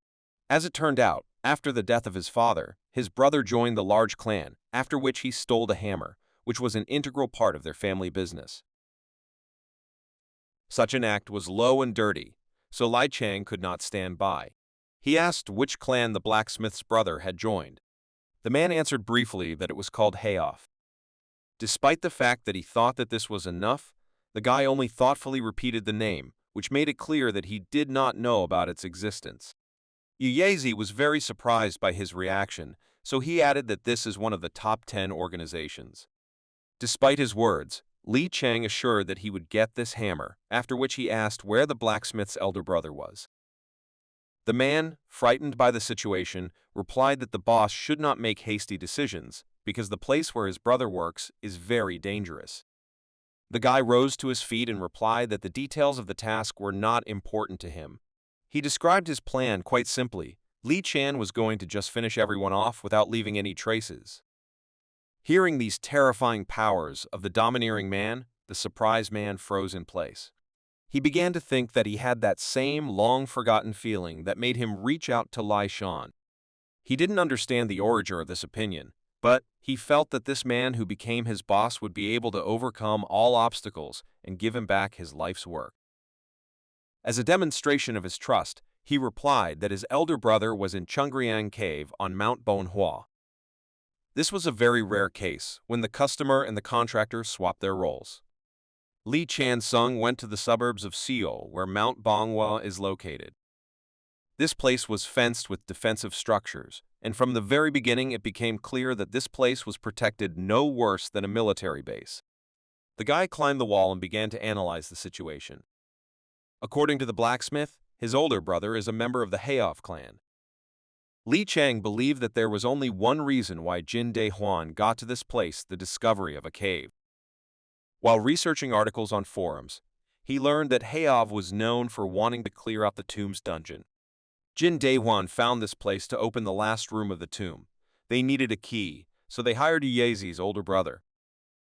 Looking at the high degree of protection of this base, the guy realized that this was a very valuable place and that a local trophy would probably be given a good reward. At the same moment, he noticed that the moon had already come out, which meant that he had deceived his mother and left home again without warning about the time of his return. In his defense, he wrote her a message saying that he was going to eat at the establishment and then go home. At the same moment, he decided to find out additional information about the enemy clan. As he expected, HOV is accused of selling drugs, human trafficking, kidnapping, and ordering murders. Based on this information, he no longer doubted that among them there were only scum. He decided that in this case there would be nothing wrong if he destroyed everyone who came his way. Upon learning his intentions, the goddess known as the Owl encouraged his sense of justice. At the same moment, he was given a special advantage. He received the power of an indomitable spirit, which is the blessing of a deity. The effect was the strength of the mind and the iron will of the player. The guy thanked the goddess for her help, but thought it was a misunderstanding. The goddess behaved strangely, as she continued to offer him some advantage despite the fact that he had previously refused the eyes of penetration and the dagger with her power. As it turned out, she was simply looking forward to an interesting battle, so she decided to encourage the guy's efforts. In addition, other gods also began to monitor his actions. Li Chang began to think about his safety. He did not want to leave traces for other people, so he decided to hide his identity. To do this, he used Haho's laughing mask, which was also a weapon, because in addition to hiding his identity, it added 50 power points to him. The mask was activated, and the guy, not wanting to give his enemies an easy death, equipped himself with a dagger made from the fur of an ice-flying serpent. This item had the most suitable properties for starting a battle against enemies with a numerical advantage. The poor fellows noticed his attack only at the last moment, so they could not avoid it in any way. Their strength was not enough, so none of them could resist the stranger's ice magic. After the player immobilized the armed criminals of the HOV Clan, he approached them to continue the extermination. Li Chang took out his captured dragon dagger in order to finish the job he started. A series of powerful cutting attacks destroyed the ice that bound the enemies' bodies. At the same time, the enemies received severe wounds, due to which they could no longer continue the battle. Despite successfully eliminating the enemy forces at the entrance to the cave, the guy was still not satisfied, as he believed that such scum should suffer even more. Approaching the enemies, he cut himself and began to use the poisonous blood skill. During its use, the body began to produce icy poison, which further froze the bodies of the enemies. Due to the presence of ice poison in his blood, his dagger received a temporary enhancement. The guy did not expect that he would have to use his newly acquired strength in this battle, but he could not miss the moment of revenge on those who caused such enormous damage to his hometown.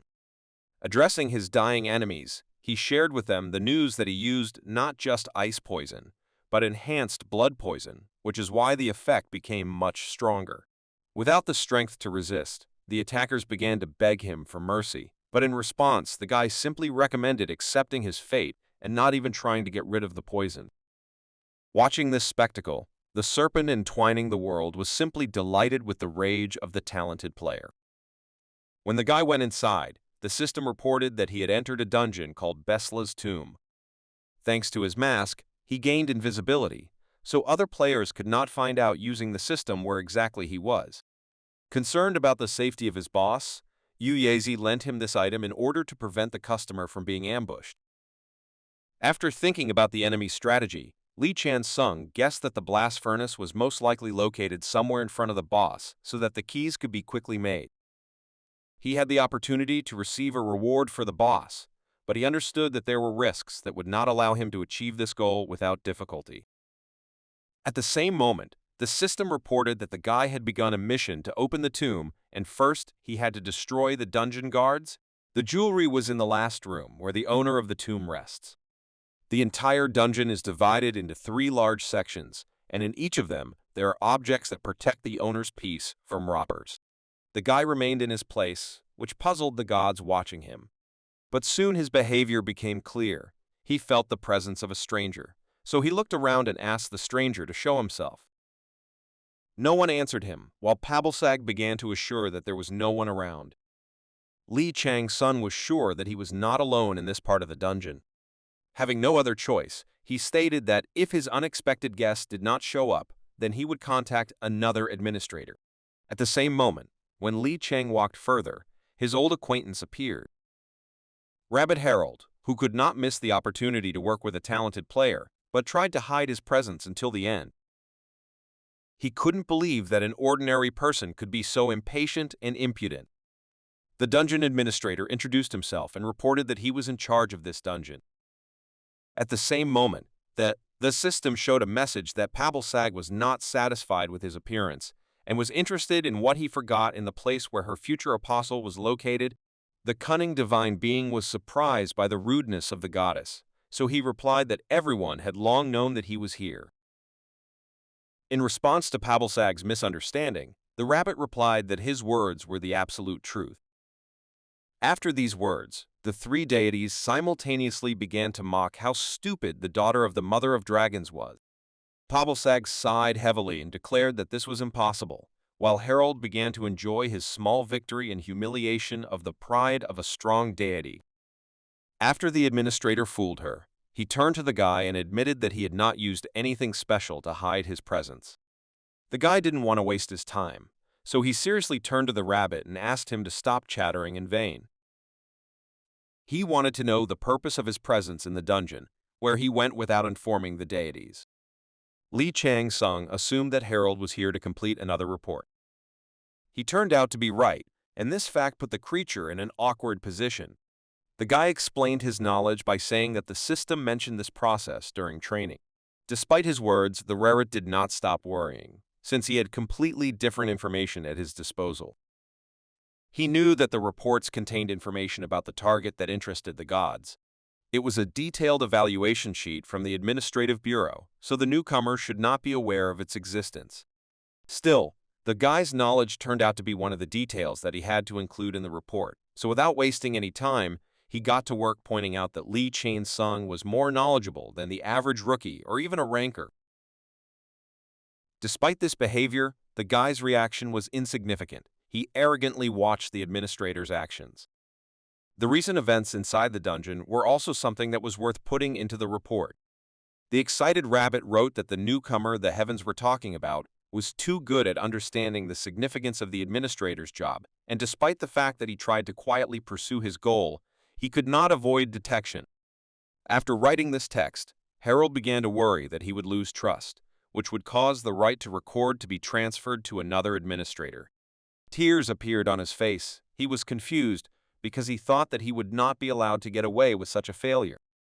Noticing the rabbit's strange behavior, Lee Chan-sung approached him and promised that he would show interest in allowing him to continue to have the right to record his activities. The guy's sudden words delighted Harold.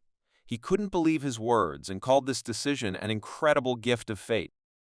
As it turned out, he was no less cunning than the administrator himself. Lee Chan-sung stated that Harold should now do him a favor. The administrator was ready to do everything in his power. He even didn't mind addressing the issue of the newcomer's safety, but the guy said that he would talk about it later. The cryptic nature of the player's answer gave him reason to believe that agreeing to his terms was a bad idea in the first place. Noticing Harold's excitement, Lee Chan-sung clarified that there would be nothing complicated in this service. He was going to tell the details before leaving the dungeon. The administrator responded with relief that he had no choice but to agree to the terms. In addition, he admitted that he would not be able to do what was not in his power and asked to be understanding about this. With a smile on his face, the guy replied that he should worry about it, after which he declared that the deal between them was concluded. After these words, a bond was formed between them, and the system stated that if the participants broke the deal, then their mana blessing would disappear, and they would no longer be able to use magical powers. Harold was simply shocked.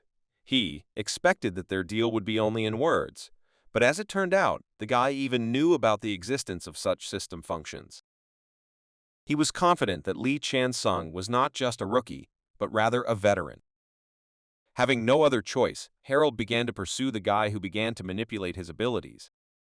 At the same moment, the system reported that the deity known as the Serpent was delighted that there was a player more cunning than himself. Meanwhile, in another part of the dungeon, the workers encountered another setback. The creation of keys was interrupted again, and he was forced to start the process again. Enraged Raid Chief HOV hit the stone wall with all his might. The man was beside himself with anger. Lee Jae-sin began to scold his wards for the fact that they had screwed up too many times and still had not achieved the required result.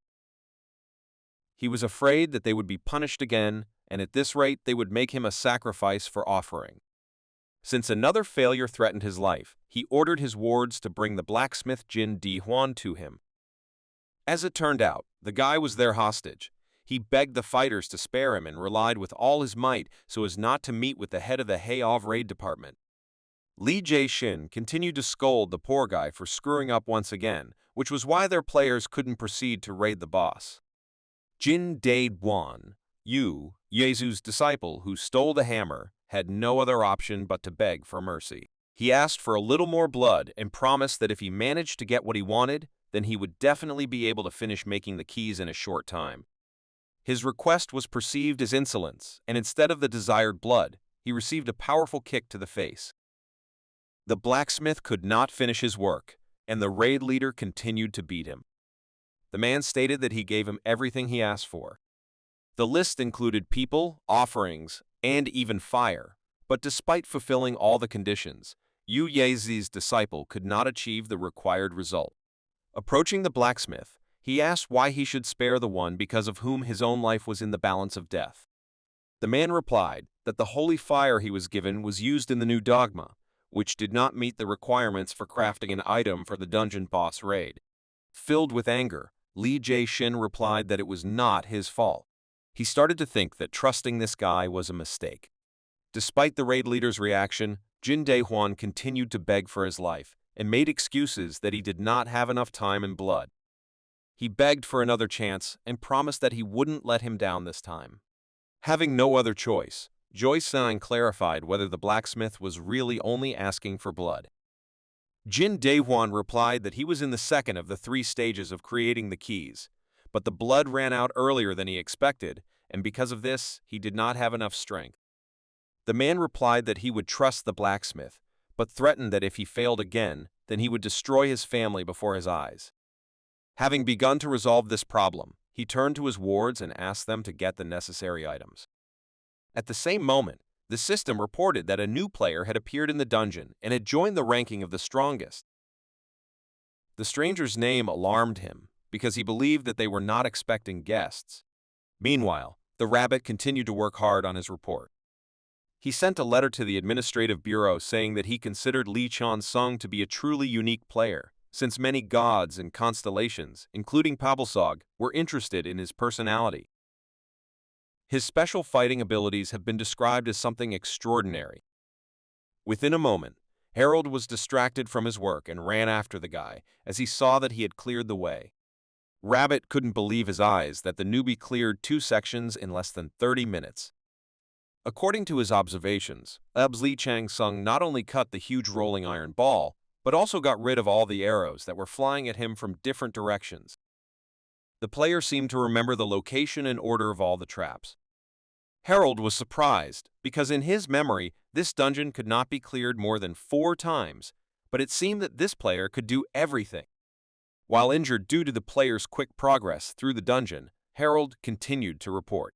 He had been an administrator for a long time, so he was confident that Lee Shan-sung was incredibly talented. He believed that his skills and character were ideal to become the favorite of the gods. He thought that the battle for him between the gods and constellations would soon become even tougher, since this player had exceptional abilities. Lee Chang-sung attracted the attention of 12 constellations of 28 mansions. At that very moment, he realized what was happening. Looking at the guy's decisive actions, he thought that he knew the feeling of observing such unimaginable power. The guy's unimaginable strength reminded him of a shadowy god. Having thought this detail over carefully, Harold admitted that some gods would not like to read such a report. Despite this, she named the player after the twilight of the gods, whose light spread so far and made the other gods frown. The guy's resemblance to the fallen deity will make the enemies of the defeated shadow god tremble in fear that the rabbit was not worried about this, because he knew that his job was to report sincerity and transparency.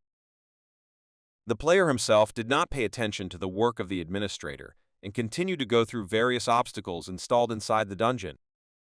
When he passed the corridor with traps, the system reported that the goddess Pabalsag smelled a terrible stench emanating from the following rooms. Lee Chang-sun understood what was going on. He could smell the blood that led him forward. An owl piercing the dusk warned him that evil energy was emanating from every corner of this cave. When he went inside the nearest room, he discovered the bodies of the dead players. The system reported that the goddess of justice was horrified by what she saw. She ordered the player to administer justice. Remembering the rumors that the clan was going to make the key to the boss's room with his own hands, the guy thought that these poor fellows had been sacrificed.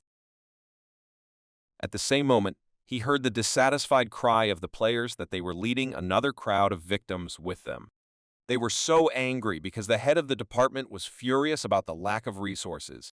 To hasten their victims, the killers threatened them with slow and painful reprisals. While the bound people begged for mercy, the clan fighters discussed the recent disappearance of one of the victims. They were in a hurry because they were afraid that the head of the clan would replace the victim with one of them. Within a moment, one of the fighters was suddenly covered with a thick ball of ice, which was a consequence of the stranger's attack. Lee Chan-sung continued to attack the villains, as a result of which they were all immobilized. Being defenseless against the power of the stranger, the clan members began to panic. But knowing all their crimes, for the sake of punishment, the guy did not spare anyone. He left only one fighter in order to get some information, but that guy turned out to be a rare daredevil and, despite the difference in strength, rushed to the attack. As expected, he was defeated with just one light swing of the dagger. Having wounded him in the shoulder, Li Chang approached to talk, but in response, the warrior began to be indignant at the stranger's insolence, saying that he would pay for attacking the powerful HOV clan. But just one look into the eyes of his opponent made him forget about the confident speech he had made. Li Chang's unwavering gaze made him clearly aware that this was a real predator.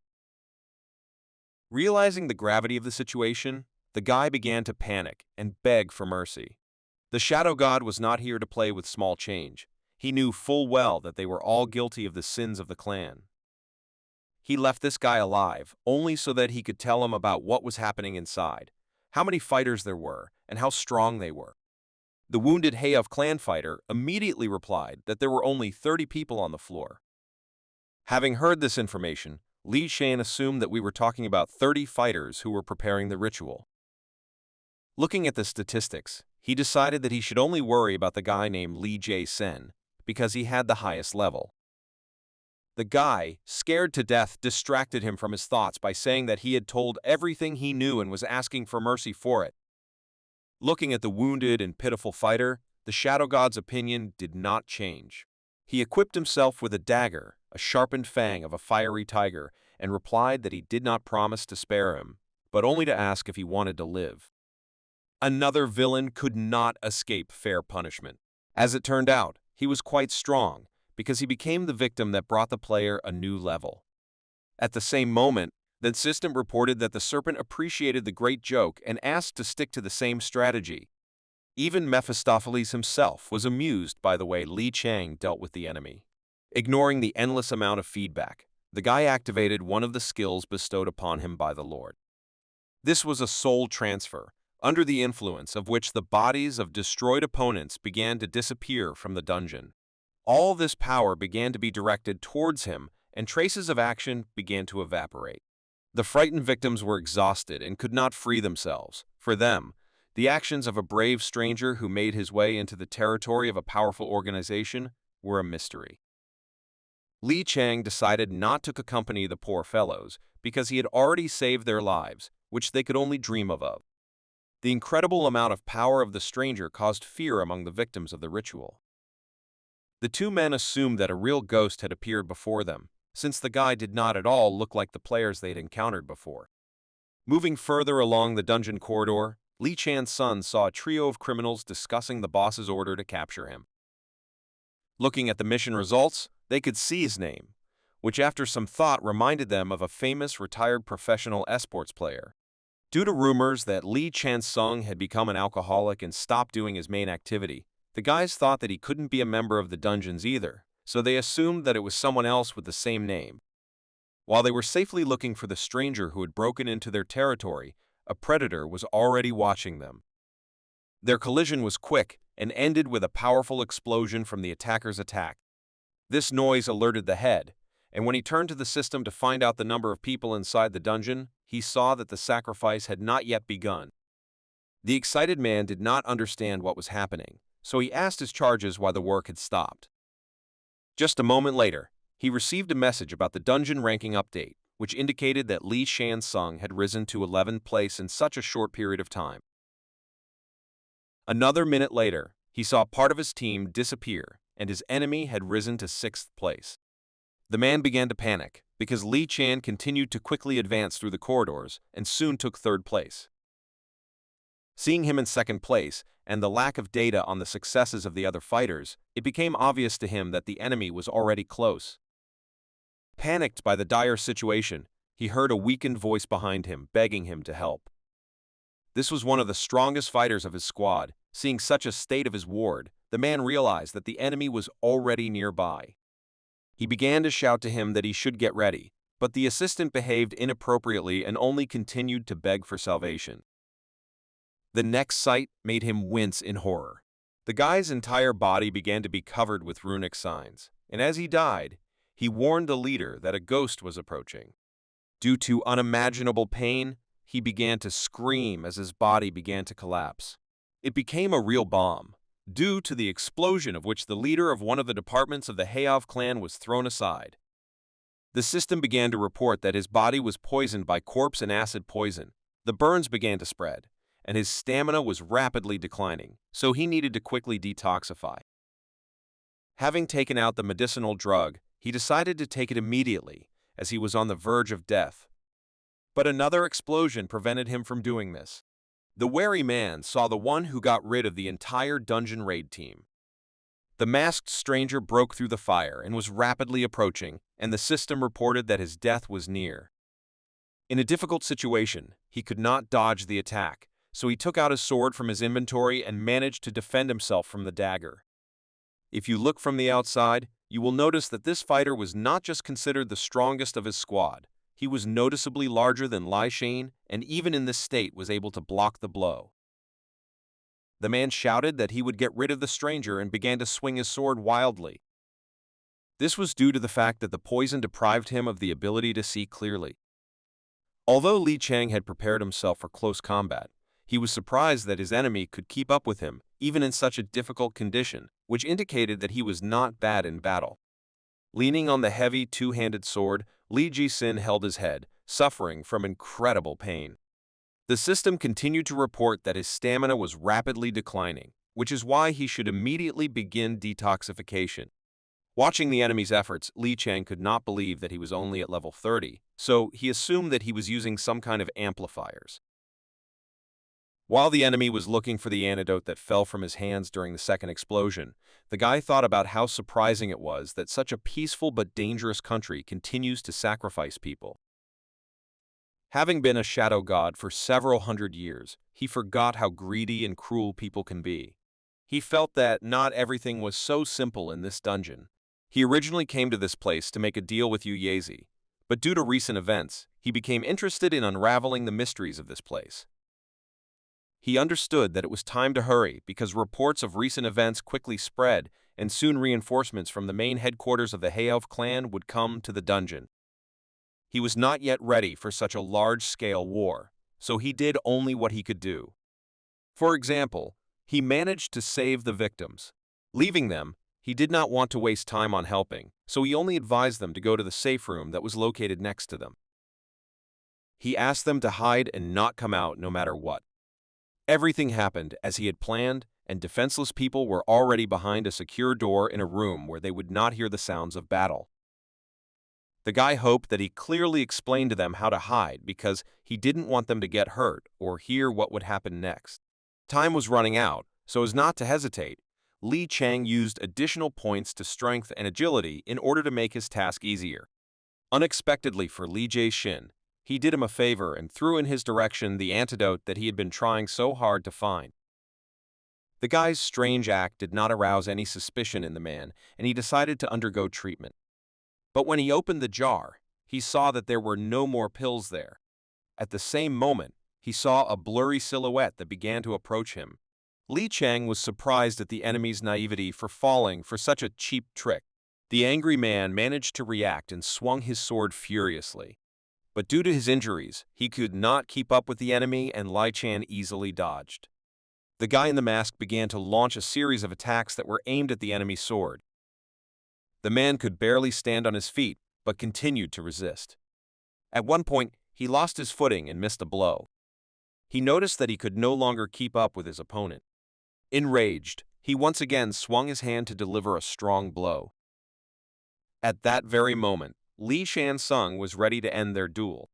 Pabelsag stated that she was enjoying the exciting battle, while the serpent declared the player to be the most cunning person on earth and said that he enjoyed watching the battle. Continuing to strike, he created incredible pressure that the wounded Li Ji-sin could not resist. The system reported that the mid-rank dagger skill had reached the maximum level, causing the player to advance to the highest rank development. After unleashing a powerful series of blows, Li Chang paused before delivering the decisive blow. The last attack completely destroyed the enemy's huge and powerful weapon, and Ji-sin could not believe his eyes.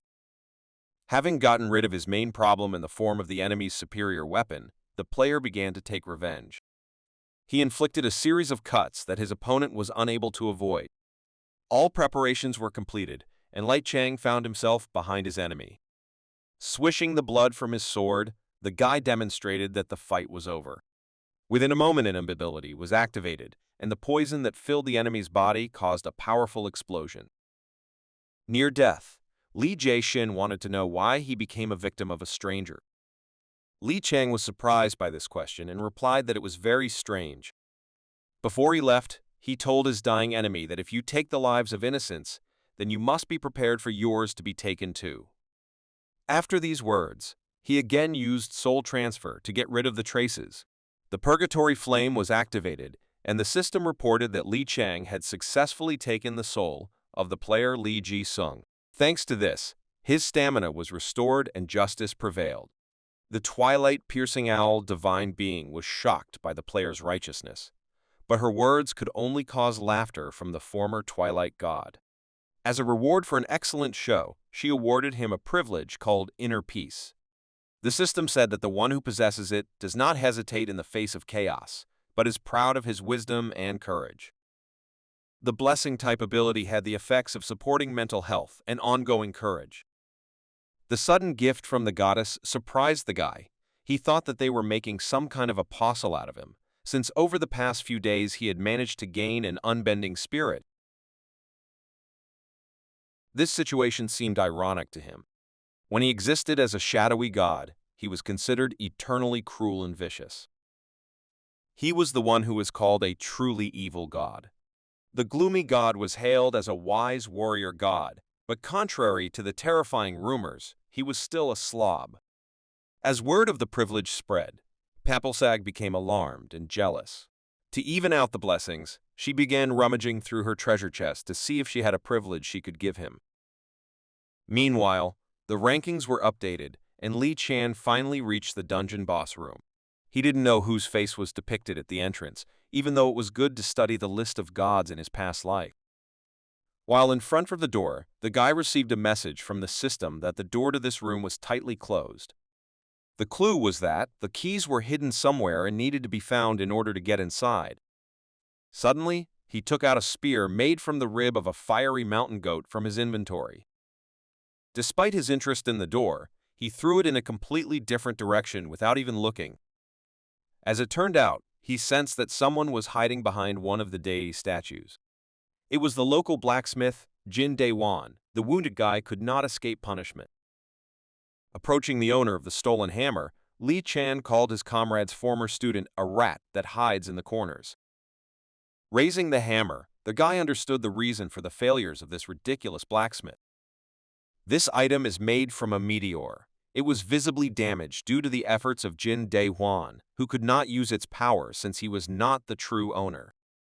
Despite the fact that the task was completed, Li Chang decided to linger to open the door that the fighters of the HOV Clan had not been able to penetrate for years.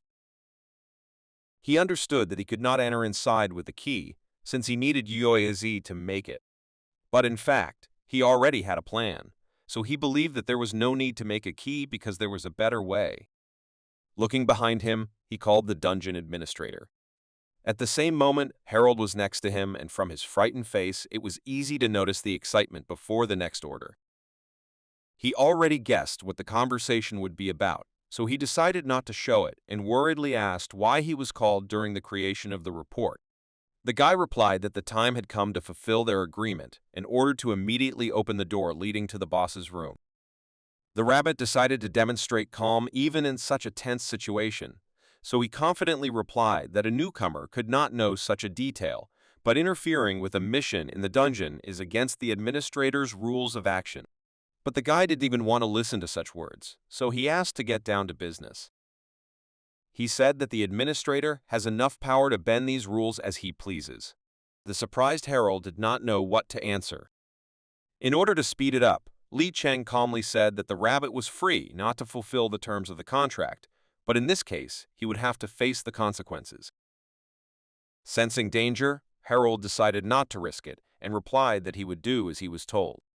Approaching the door, he began to use his power, saying that most likely he would be punished for such willfulness. He believed that it would be great if the top management limited themselves to just a fine.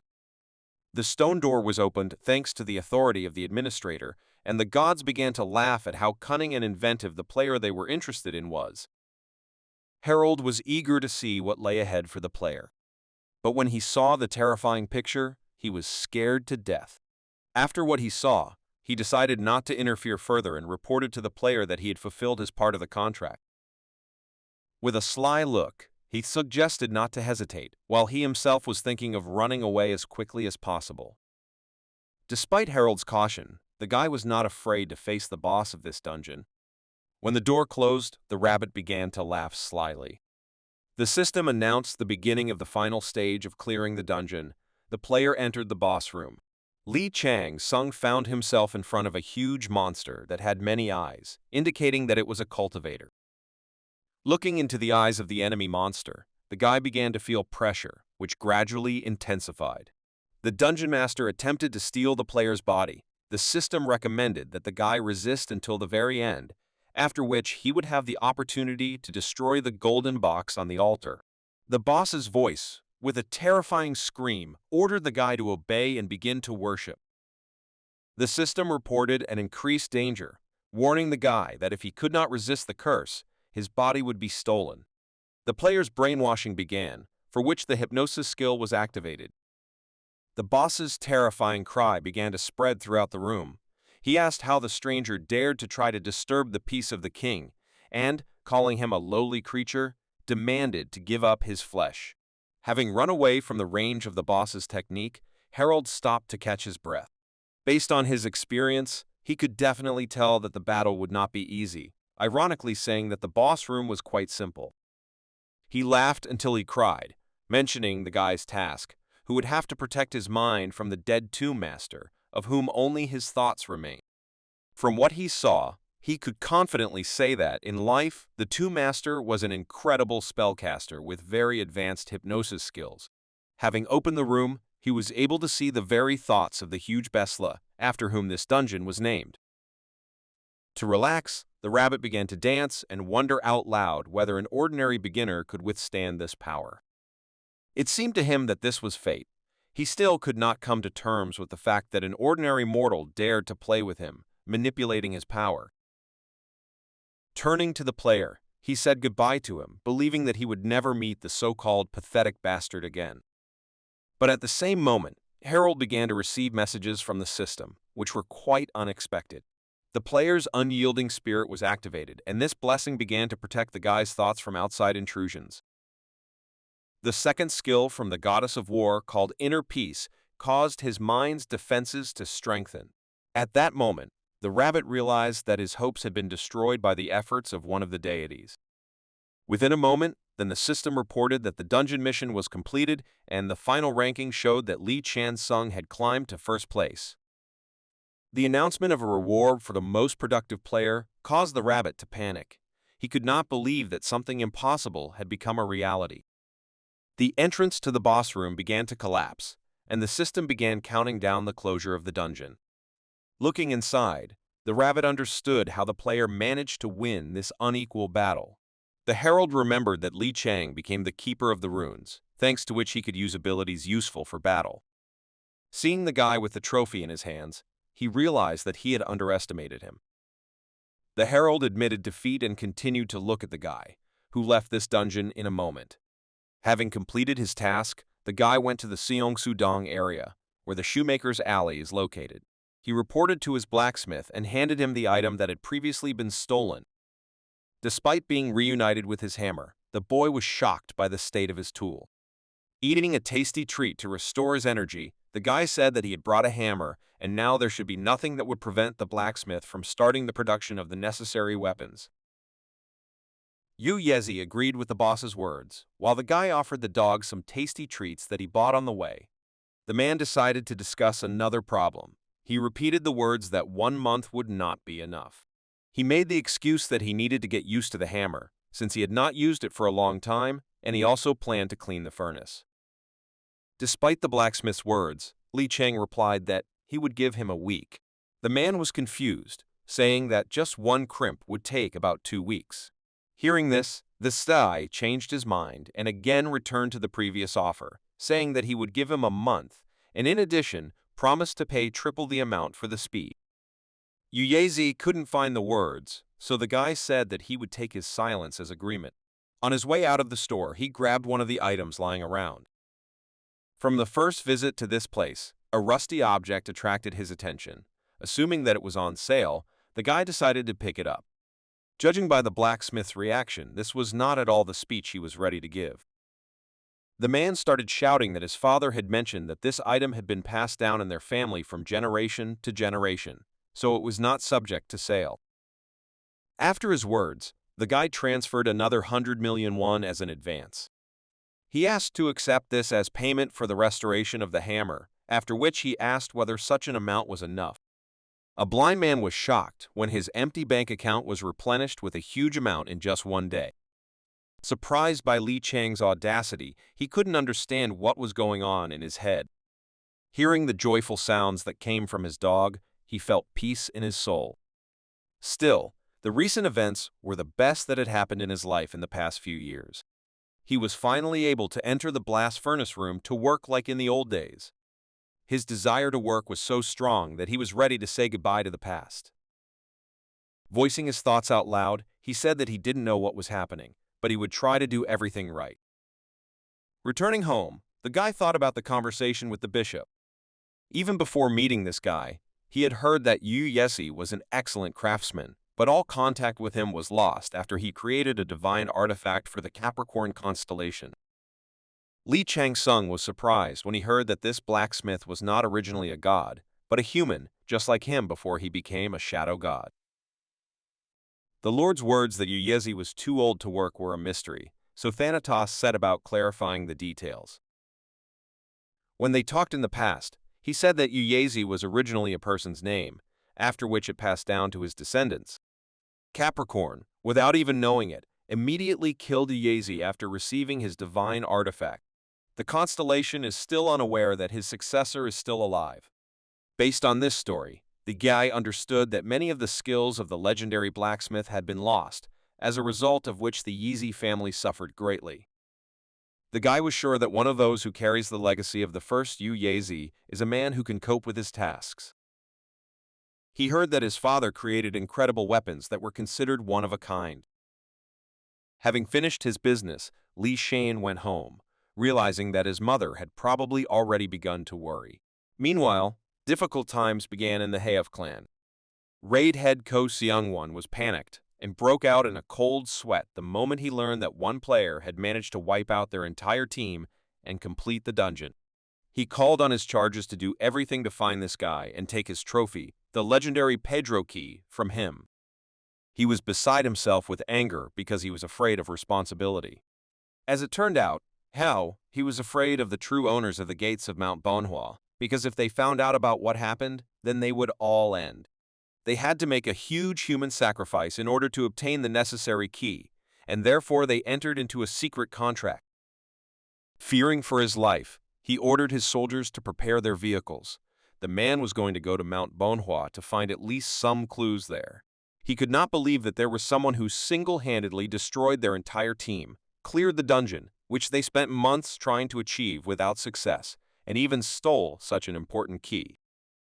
He thought that he would not be able to avoid punishment from the White Tiger clan, which most likely was the true customer. His greatest fear was that the news would reach Seo Jung-won. That inadequate man could easily kill his entire family because of such a mistake. Let's return to the events that took place in the house of a talented player. As expected, Seo Jung-won did not retreat and was still inside, waiting for Li Shan.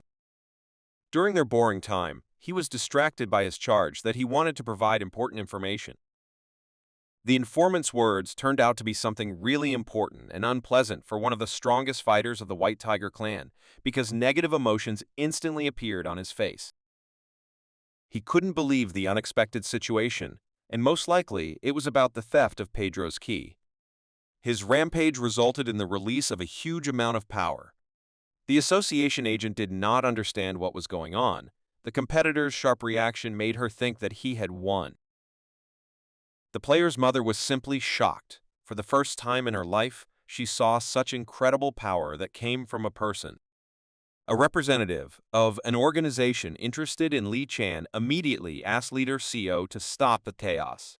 Hearing his words, the man remembered that he was visiting. He instantly stopped using his technique and calmed down his ardor. Hu Yun-jun turned to his senior comrade with contempt, saying that he should not use the spirit of the evil tiger in the presence of civilians. Looking around, he remembered that being in the wrong place to demonstrate his character. Association assistant Chae-won decided to take advantage of the situation and stood up for the defenseless woman, which demonstrated the difference between the two organizations in terms of attitude towards people nearby. Despite his sudden rage, the player's mother looked very confident, which suited such an amazing actress. Her eyebrows lowered, indicating she was ambivalent about the mustachioed man who was trying to hire her son. In order not to strain the situation even further, he decided to leave the building, saying that it was already late and most likely Li Chang was not going home today. The assistant understood that her competitor could not give up so easily, so she suspected that something very important had happened. First of all, she asked the player's mother if everything was okay with her. The woman calmly replied that everything was fine. She recalled the rumors that awakened people seem to live in another world, so they do not always notice creatures as weak as herself next to them. Having seen the rampage of one of the leaders of the White Tiger clan, she personally saw that this was so she assumed that her beloved youngest son might soon turn into something similar. Seo Jungwon was obviously a bad example for succession. Despite this, the woman decided to mention her son and described him as quite a rough guy who is good on the inside. She sincerely wished that he would no longer harm himself, but she knew that it would be difficult to avoid now. Looking at the remaining recruiters, she asked them to return home. While going down in the elevator, Woo Yun-jun said that thanks to leader Seo, the negotiations ended very poorly. On the other hand, he didn't realize that none of those present planned to return until they met the mysterious player in person. After these words, he asked what Miss Chow and Mr. Jin were planning to do. Remembering his niece, he thought that she would not forgive him if he could not get the amazing guy named Lee Chang-sung. Addressing his friends in misfortune, he said that if they planned to stay in this building, then he would ask his secretary to bring them coffee. Jean happily agreed to this proposal and said that he wanted a macchiato. But at the same moment, Chae-won's superior assistant struck a warning blow, which meant that he should not cooperate with other organizations. It became known that Jin Seoktae was a level 41 player, while his colleague was at level 62. Chao Kuo-yoon asked Mr. Woo Yoon not to worry, and assured that they still had a lot of things to do, so they would have to leave the building and go back to the office. Jin tried to intervene, saying that they had already freed themselves, but the girl did not let him finish his remark and stopped his words with another well-aimed blow. The man accepted her answer, realizing that in this case, they would see each other next time. The guys from the association said goodbye and began to walk towards the exit, while Woo Yeon stayed put to wait for Lee Chan-sung. Jin Seoktae couldn't help but notice the strange expression on his colleague's face. He asked what happened, because he noticed her unexpected seriousness. Turning his attention to her phone in her hands, he realized that she had received bad news. To be in the know, the guy took out his phone and began checking the latest information that was available to their office. He was shocked when he saw a message with a red code. They were talking about the events on Mount Manhwa, where people who were supposed to be sacrificed were found, which is why they were locked inside a cave. By that time, they had already been sent to the nearest police station, and the association workers began to prepare for collateral damage and were in dire need of help. Assistant Cho Yi-woong hurried her colleague. They were again rushing to the place where sudden and very exciting events took place. Meanwhile, Lee Chang-sung, who was the only executor of clearing the cave inside Manhwa Mountain, was returning home. While on the street, he amusingly waved his newly acquired rusty sword that belonged to the Yezi family. Pabalsog, like a goddess known for her passion for weapons, grumbled that she did not understand the guy and the fact that he decided to take this strange thing with him. Despite her opinion, the guy could not believe that the item that was used as kindling in the mythical furnace was only suitable for such a purpose. He thought that there must be some kind of mistake here, because in his hands was a divine artifact called the Yuchin sword. He believed that if the evil dragon's crooked tooth and this sword were used correctly, no one from the game world would dare to come close to him. The Yuchin sword is one of the 9 famous blades created by the first Yezi, called the divine craftsman of the human race. This divine artifact had such unimaginable characteristics that the system could not accurately measure them, and since the guy had not achieved the necessary requirements for use, he could not find out all the abilities and detailed information. As a true connoisseur of weapons, the Shadow God knew that the 9 famous blades that define Uyezi as an artisan were priceless items in the battle world. In fact, after one of the blades appeared in Arcadia, a fierce war began over it. He recalled that as a result of that bloody war, 2 empires and 6 kingdoms fell. It was hard to imagine one of these weapons being used to light a stove. The original owner of the Yuchen sword was an assassin, so people say that this blade absorbed the most blood. It is considered an evil sword, full of resentment and tenacity of its victims, but due to the fact that witnesses died, little is known about what this sword looked like before. It was also said that the first Uyezi was called the Divine Artisan because he hated seeing blood. The guy didn't know exactly who made this sword, the first Uyezi or his successor. Despite this, he noticed that all the distinctive patterns had been erased from this sword, so that the blade was lost, leaving behind only a legend. Goddess Pablsag still did not understand her favorite player and continued to grumble that she did not understand why he was happy to hold such a strange thing in his hands. On the other hand, the divine creature Owl, piercing the twilight, looked at his behavior with satisfaction. Having obtained one of the legendary blades, the guy said out loud that it would be nice to collect all 9 artifacts if he had such a chance. He wasn't sure if he would encounter anything else of value during his journey, so he decided not to think about it as a real plan. At the same moment, he took out a small bone spear from his inventory. While alone, he noticed that someone was watching him. The stranger clearly underestimated him, so he was too safe. Without waiting to meet the one who was hiding nearby, Li Chang-sung launched an attack himself. The uninvited guest was somewhere in the park, which was located near the road that led to the player's house. His attack turned out to be a warning as he hit a tree. As it turned out, he was being followed by Wu Yunjun. As a fighter with extensive battle experience, he was able to evade the unexpected attack. Addressing the player, he admitted that he was hiding his presence, but still expressed dissatisfaction due to the fact that the guy went too far at the moment when he carried out a surprise attack. At the same moment, Li Chang quickly closed the distance and was already holding his strongest melee weapon, the dragon dagger, in his hand. Seeing the guy's look, the man was amazed. He had never seen such a purposeful and daring guy that he was not afraid to go on the attack before he knew the stranger's abilities. The blade of the dagger was centimeters from the neck of the head of the department, so it was time for action. In order not to lose his life so easily, Wu Yun instantly turned to his inventory and took out a sword. The speed of an experienced swordsman was enough to defend himself in such a short period. He didn't expect to feel a lot of pressure, so he asked in surprise how the newcomer had such a high strength rating. The guy was not going to talk to the strange stranger, so he continued to attack. His speed and agility forced the experienced swordsman to go on defense, and while in the center, he continued to fend off the fast attacks of the close-range fighter. As one of the strongest members of his clan, he was surprised by the guy's agility, but judging his sword style, he described him as a rough and unconventional fighter. The talented player's aggressive style told him that the guy did not pay attention to the generally accepted concept of smooth handling of a weapon. As he fought off numerous series of attacks, he was sure that Li Chang had trained his skills in close combat, and his blade was sharpened for instant killing. Based on this experience of a short battle, he was sure that what was standing in front of him was not some novice, but an experienced fighter. Moreover, the guy's fighting style reminded him of the first-generation players who went through fire and water, learning the mechanics of dungeons in the most brutal way. He unexpectedly approached him to get to know him, but initially hoped that he would be able to evaluate his fighting skills. Despite a clear plan, everything went to ruin due to the fact that the man underestimated the newcomer. He had not felt such tension for a long time and understood that if he made a mistake, he would not be able to avoid shame.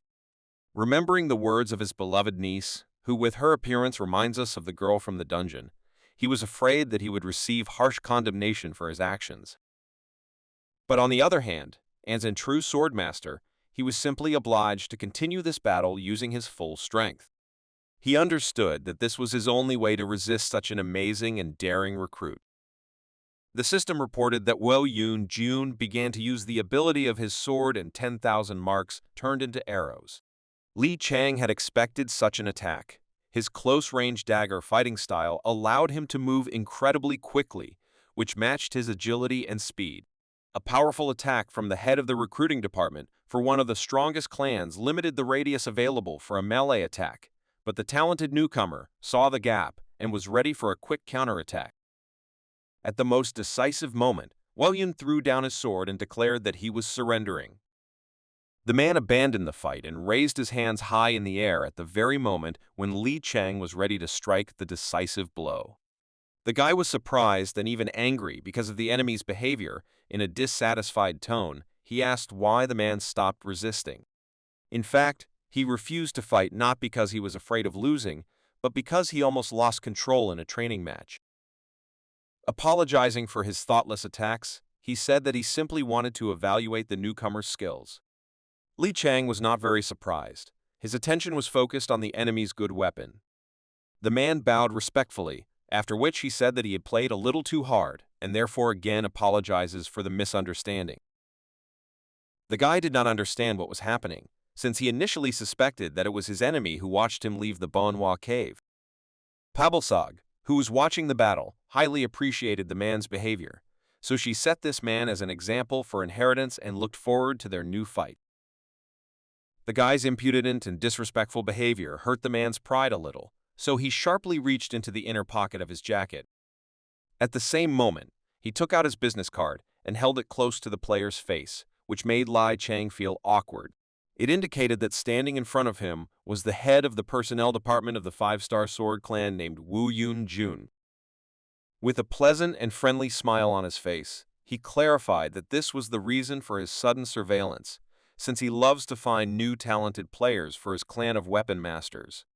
Recalling data from the internet, the guy remembered that the swordsman clan was under the blessing of a deity named the Nameless Giant God. From his previous life, he knew that his real name was Apwan, and he was known as the God of Wealth who protects the storeroom of the house. For the first time during the conversation, Li Chang decided to give a clear answer. He admitted that he was not particularly pleased with such sudden actions, but asked to clarify how they knew who he was. The man was surprised that the guy was not yet aware of the fame he gained after completing the dungeon. He said that not only they, but also many clans were interested in getting the talented newcomer at their disposal. Li Chang underestimated the power of the clans and thought that the organizations began to take action much faster than he expected. At that moment, he realized that he should not look down on them, as the gods usually address mortal players.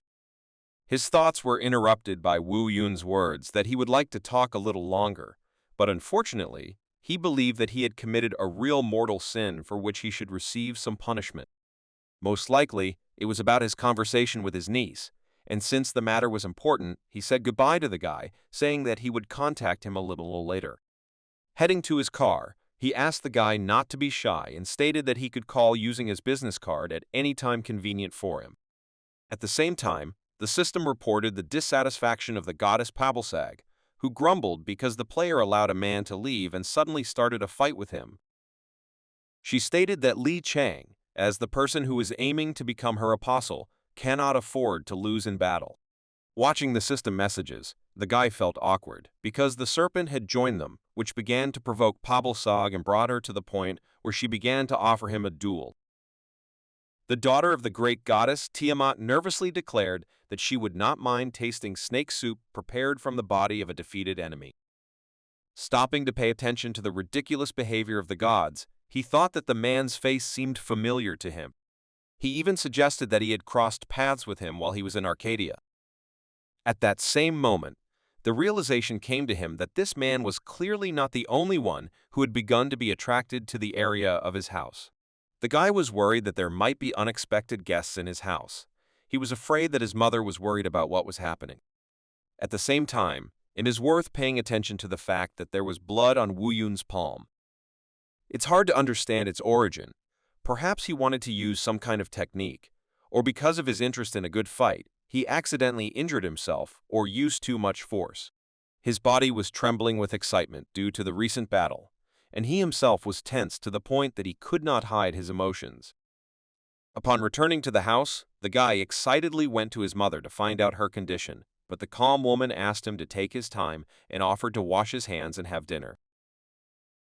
The caring woman did not want to pay attention to the sudden news, so she relaxed the situation by asking what dish she should cook. But Li Chang could not be distracted, so he decided to start a serious conversation. He should have discussed what was happening with his mother in order to make sure that she was not worried about his new line of work. After a serious conversation, the guy returned to his room and began to remember the dialogue from the past. When he was in Arcadia, he had to meet someone similar to Wu Yun. The man was surprised that such a young fighter could have a face full of desire to kill his opponent. Li Chan, as a daring and hot-tempered guy, did not understand what was wrong with his calm and talkative opponent. He invited him to leave if he did not want to lose insignificantly in the battle. The man noticed that the young warrior had a very lousy character, and in response to these words, Li Shan asked him not to talk nonsense and shut up. Despite his mood, the mysterious warrior was not against continuing the battle. He wanted to talk only after the daring, gloomy god received a couple of blows from him. Li Chan could not forget the smile of that daredevil with a noticeable scar on his face, and began to compare his behavior with the swordsman Wu Yunjun, with whom he had recently had to fight a short duel. The following events take us forward a month. On the morning of that day, he woke up from a phone message. The reminder said that he had scheduled an interview with the White Tiger Clan. The deadline has come for the fulfillment of his order from the heir of the legendary blacksmith. He decided it was time to get real. In the building where the White Tiger Clan was located, a festive ceremony began in honor of the beginning of their interview with the newcomers. The candidates warmed up and even trained with dumbbells in order to show themselves in all their glory. One of the representatives of the White Tiger Clan measured the characteristics of the candidates. He turned to the participants and said that first they needed to measure the amount of magical power, for which they should place their hand on the device that was next to him. The moment Li Chang reached this stage, it became obvious that his amount of magical energy was incomparably greater than that of the other candidates. The device could not withstand such an amazing amount of power and simply exploded. An unfamiliar guy in a hood stood calmly at the very epicenter of noisy events. The White Tiger Clan squad member was shocked. The small robot stated that the measurement was impossible. All eyes turned to the young man who could have caused this explosion. Some people were surprised and thought it was just a coincidence. More experienced fighters suspected that this device simply could not withstand the incredible pressure of a newbie unfamiliar to them. One of the candidates, whose face was covered, paid attention to Li Chang and remembered him as his main competitor. The man did not suspect that his idea was hopeless, so he said the guy's name out loud and asked him to try again to take the measurement. After hearing his name, some players began to think about why it seemed familiar to them. After some thought, they began to remember that we were talking about the same former esports player who, during his career, had created an ambiguous impression about himself. The girl recognized the guy, and despite his notoriety, she admired his achievements and loudly shouted his nickname Tyrant.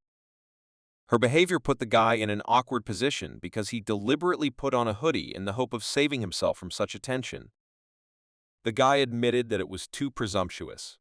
While the crowd was discussing the fact that the guy had left esports and become an alcoholic, one of the players with long blue hair and a spear behind his back continued to watch closely.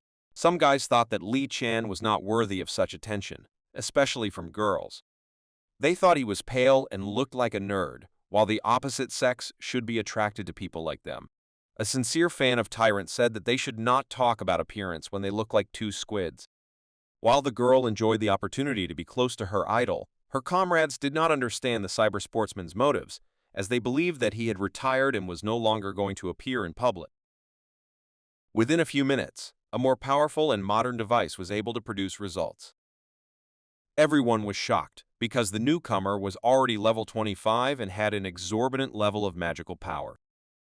At the same time, one of the most interesting candidates was wary. From the very beginning, he saw a worthy competitor in the guy in the hoodie, but did not expect that he would be so strong in terms of characteristics. While the confident Li Chang-sung stood calmly in front of the device for measuring magical power, the entire recruiting team began to panic because they believed that they would not be able to cope with their job. To clarify their actions, they first decided to contact the head of the section, but realizing the importance of the matter, they called the head of the department. Meanwhile, the situation in the second raid team was very tense. The news, which was very unexpected for society, began a heated discussion on the internet. The man was surprised that big scandals that had previously been hushed up began to emerge. The recent murder of Go Seung-won, the head of the raid department of the HOV organization, was no exception because he was unable to complete the task from So. The prosecutors, in cooperation with the association, were captured and searches of the department's headquarters began. The sacrifice of people for the sacrifice inside Manhwa Mountain appears to have been happening for the past 7 years. A huge number of journalists gathered at the association's press conference to hear speculation about what caused this terrible tragedy. Xiao Yun, known as the Steel Witch of the association, cracked down on high-ranking officials. The White Tiger clan began a large-scale war against the leaders of this world, after which the clan's research on the crimes of high-ranking officials began to be published. Looking at the news, the man with the pathetic fake mustache said that the issue of the recent incident had been resolved in the best way for him. Most of the details of the case were classified, but information about the person who participated in closing the dungeon was able to come out. Due to this, people appeared who wanted to show their gratitude to the so-called masked hero, HOV. However, all the clues regarding this mysterious hero had yet to be discovered. After learning about this guy, Seo Jung-won understood that he was the only one responsible for the fact that his plan was ruined. He had to find the mysterious stranger, since he suspected that this was the man who stole Pedro's key, which was being fiercely hunted by the White Tiger clan. Suddenly for him, the calm rest on the sofa was interrupted by the opening of the door. A member of the candidate selection team came inside. He excitedly turned to the head and announced that they had a newcomer with incredible abilities. The man did not want to be distracted, so he replied that during each recruitment there are those who have talent. But his ward replied that this was an emergency, and on this occasion, Director Oh and Director Kim immediately went to the territory. Seo Jung-won didn't understand what they were talking about, so he asked why they would show up for a routine event. The ward said that we are talking about Li Chan's son. The man thought for a moment, realizing that this name was familiar to him. The guy clarified that we are talking about the same newcomer who the head of the department was waiting for in his own house a month ago, along with the Black Sub-Zero and the Witch of Steel. Hearing that we were talking about a guy from the Jamsil Gate, the man changed his attitude to the situation and replied that he wanted to recruit him, but because of the incident with failure, HOV was distracted and completely forgot about the newcomer. Intrigued, Seo Jung-won responded to his words with a broad smile of anticipation and asked to share the result. The ward replied that Li Chang was at the top among the newcomers among all the tests, and besides that, his rank was equal to the level of 3S with 3 pluses. The interesting man soared to the skies. A real fire appeared in his eyes. The tiger shouted that they were immediately going to the casting, because he had to pick up a talented newcomer before anyone else coveted it. Let's go back to examination area, see where Li Chan-sung was. The news of the revelation of the identity of one of the most mysterious players of recent times quickly spread through the media. The sites published an article about the incredible resurgence of the former eSports player known as Thanatos. He was a rising star, the first triple S-rank guy in Korea in the past 15 years, which appeared quite suddenly. The internet described his appearance as a return to prominence in the White Tiger clan's qualifying exams, where he, as if laughing in the face of a tornado of malicious rumors, forced the competitors to accept defeat. The public was discussing his appearance. There was no need to hide his identity, so the guy took off his hood. It was hard not to recognize the face of the e-sportsman known as Tyrant. He again found himself in the spotlight, even though he initially did not want it. This seemed unfair to some ordinary visitors, since they believed that Li Chang was already born with a golden spoon in his mouth, after which he also received such a rare and incredible awakening as a player. Many players also showed their dissatisfaction, they were beside themselves with anger due to the fact that the guy came at the exact moment when they were almost finished with the exam. Some guys failed once again, which is why they were afraid that the appearance of such a talented guy would ruin their whole life. Observing the mixed reaction of the public and the obvious envy of the other players, the guy was not very happy. At the same time, the system relayed a message from Pabalsog. The goddess was incredibly proud of herself due to the unimaginable amount of attention focused on her favorite player. She thought he was talented since she had her eye on him since the beginning of the dungeon. Looking around those present, the observant and cautious guy noticed two suspicious individuals in burgundy capes who were among the empty seats of one of the stadium stands. Taking a closer look, he noticed something interesting.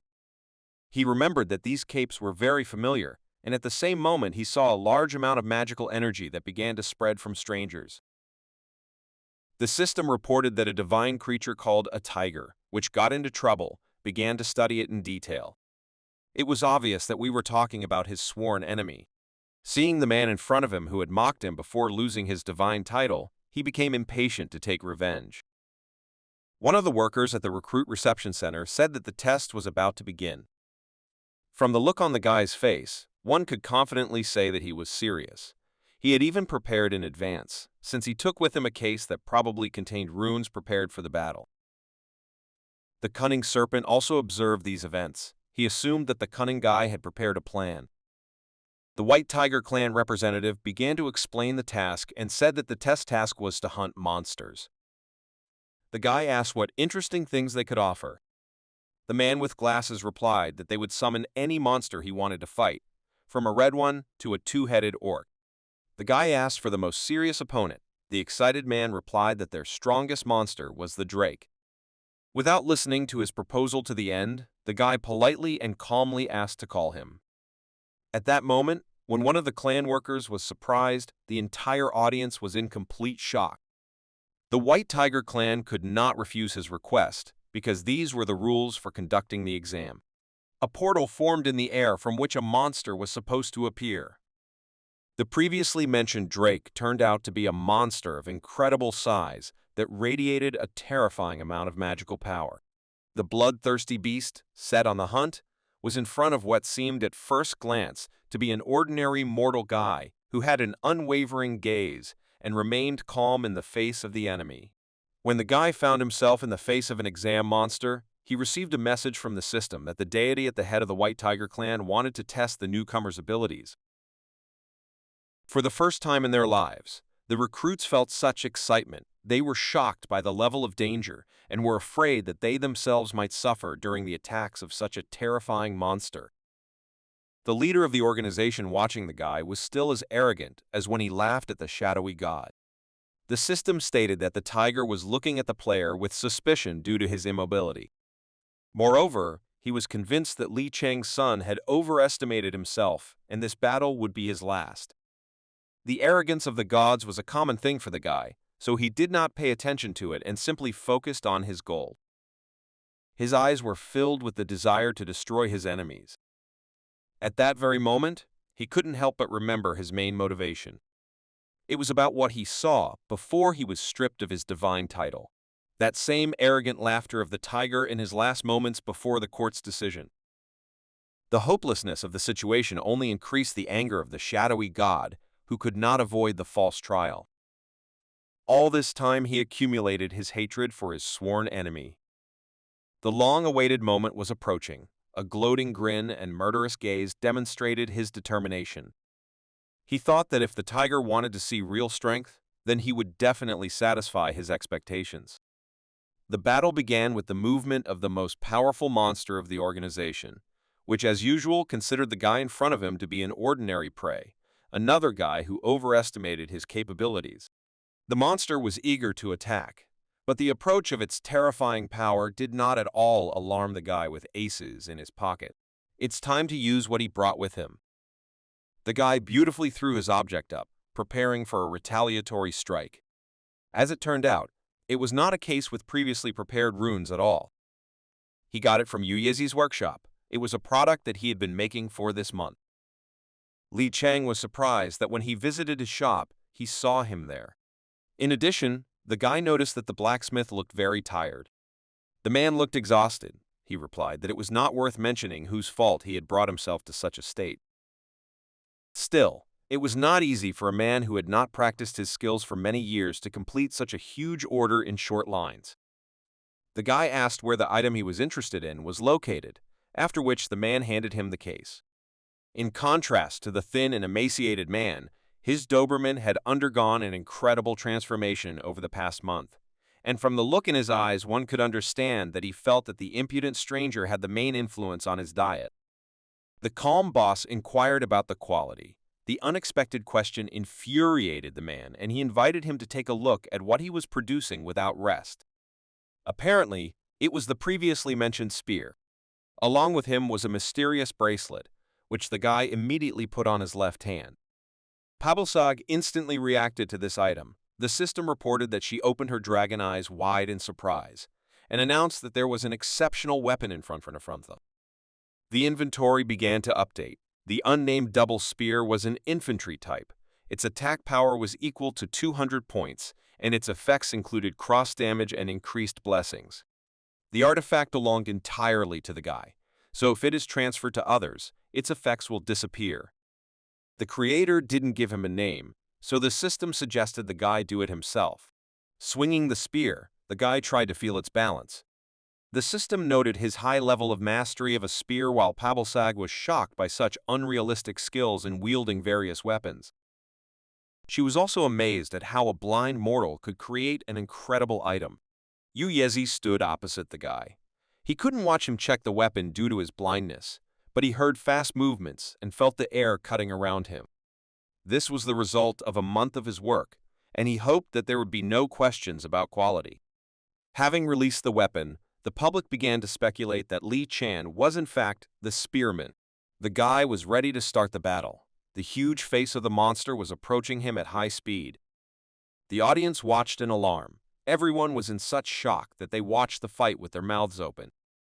The monster's attack raised a lot of dust, causing some to speculate that the former esports player's wild attempt to wow the public had failed. But after a moment, the monster's head rose sharply, and in its eyes were parts of the spear that the talented newcomer was using. The rest of the candidates were shocked. They did not have time to notice how their competitor pulled off such an incredible trick that it caused irreparable damage to the strongest monster of the White Tiger clan. The tiger watching the battle was wary of what had happened. No one expected such a performance from Tyrant.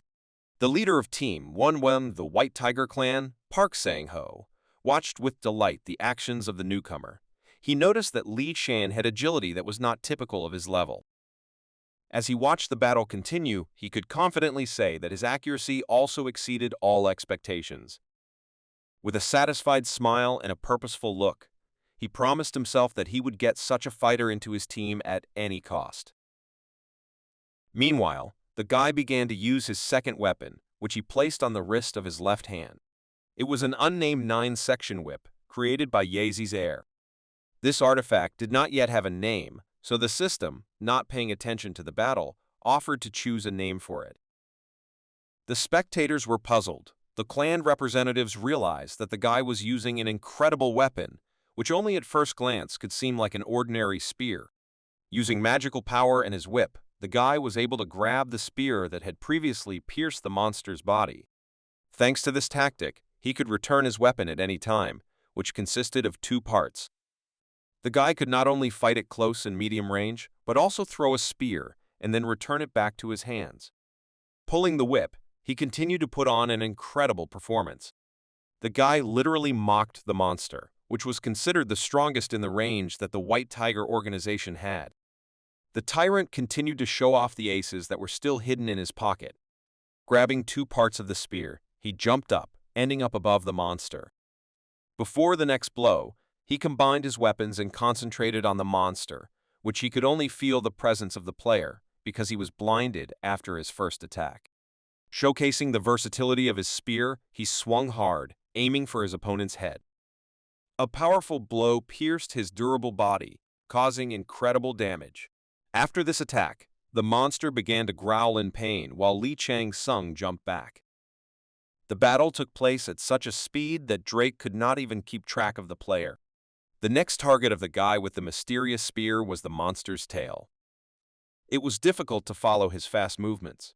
Those present could not believe that the former esports player was able to acquire such an incredible weapon that is also very difficult to use. They couldn't believe that the guy in front of them was only level 25. All the effects applied to the enemy were golden, and the hits were critical, making people wonder if he was a mortal man like them. The guy's murderous look spoke of one thing. He was at a level significantly superior to Drake. Starting the next stage of bullying the strongest monster of the White Tiger clan, the guy activated the blood poison skill. The paralytic poison began to spread throughout Drake's body, causing him to be unable to move and only suffer in pain. At one point, the system reported that he was completely paralyzed, and, in addition, he began to die from severe bleeding, since it did not stop. The guy's look said that he was determined to end this battle. He put more force into the next blow to make it his last. The powerful spear attack was so fast that only experienced fighters of the White Tiger clan could notice it.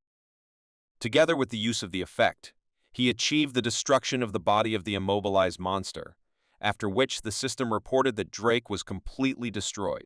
The guy's level continued to increase, along with his spear technique skill. Pabelsag was delighted with this performance. She praised the player, saying that his hunting skills were getting better day by day. Looking at his sworn enemy, the guy received a message from the system that the tiger, who was in trouble, was greatly impressed by his battle.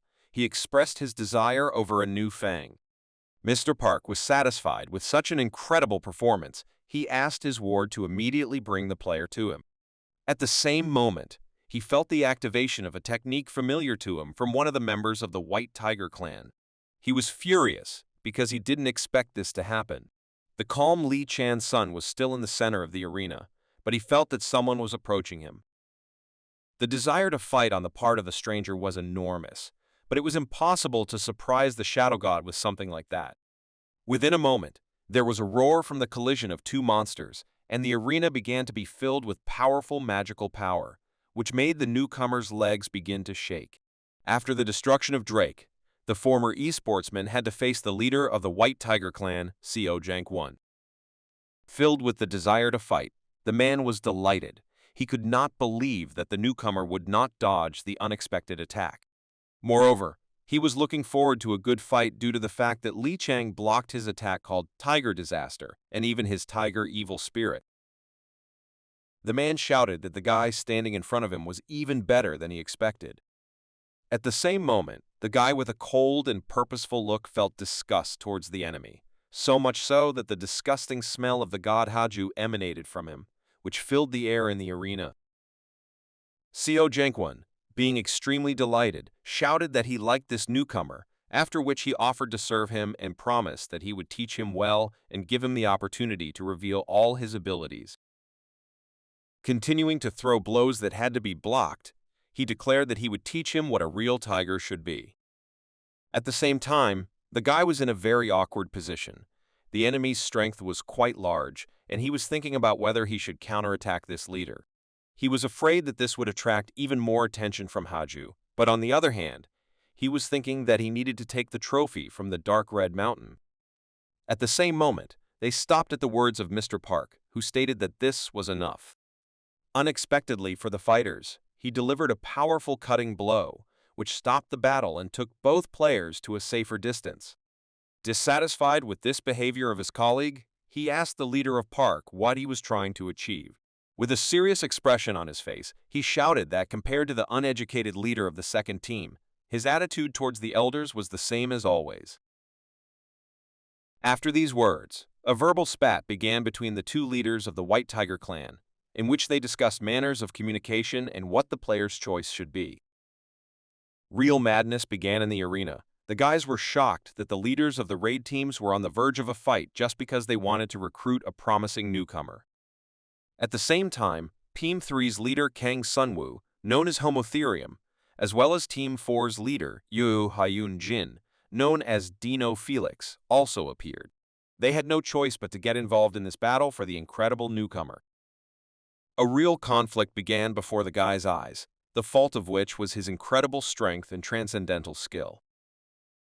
With an expectant smile, he hoped that soon they would see real carnage between the fools he hated so much. Over time, the conflict between the leaders only continued to worsen, and it was unclear how all this could end. The newcomers and the public were in danger because their battle at full strength could completely destroy the arena. Watching such a primitive resolution of the conflict, the guy thought that all those players who received such a strong blessing from the god Kaju should be exterminated. At the peak of the conflict, a voice that made the body begin to tremble seriously inquired about what kind of chaos the White Tiger leaders had caused. Kaju's magical energy began to overflow the arena in incredible quantities. Such a powerful pressure from the presence of a person with an incredible level of power was so overwhelming that even the clan leaders could not resist. It was clear that the jokes were over and their conflict was over. From such incredible pressure, even the strongest clan fighters began bleeding. In the center of the arena, the silhouette of a man with long hair appeared, to whom this terrifying power belonged. The executive director of the White Tiger Clan, Mr. Oh Shin-wan, came to put an end to the conflict between his colleagues. Lee Chang-sung was waiting to meet him. He was a little further away from the others, so he could resist the pressure of Haju's spirit. A man showed up to meet them who was in second place after the god Keiju himself. Due to his approach, Lee Chang-sung began to feel pressure, causing his nose to suddenly bleed. The goddess Pabalsag, observing these events, reported that she sensed the enormous power of this mortal old man. Looking at this man, he realized that his rank was far superior to everyone else. Despite his combat experience, with the current level of cultivation, he could not see a single hole in his defense.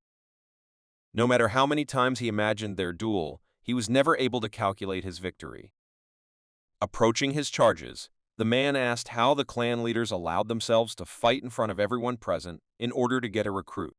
Turning to Sang-ho, he condemned his actions, saying that instead of joining his younger brother's quarrel, he should have reconciled them through his position. The appearance of the CEO made it clear to the men that their stupid jokes had reached their logical conclusion. Despite this, CEO Jungwon was looking forward to the moment when he would have the opportunity to embellish team leader Park's smug face. Addressing his colleagues, he urged them to leave, while at the same time thinking that he could not miss his chance at obtaining a rare recruit.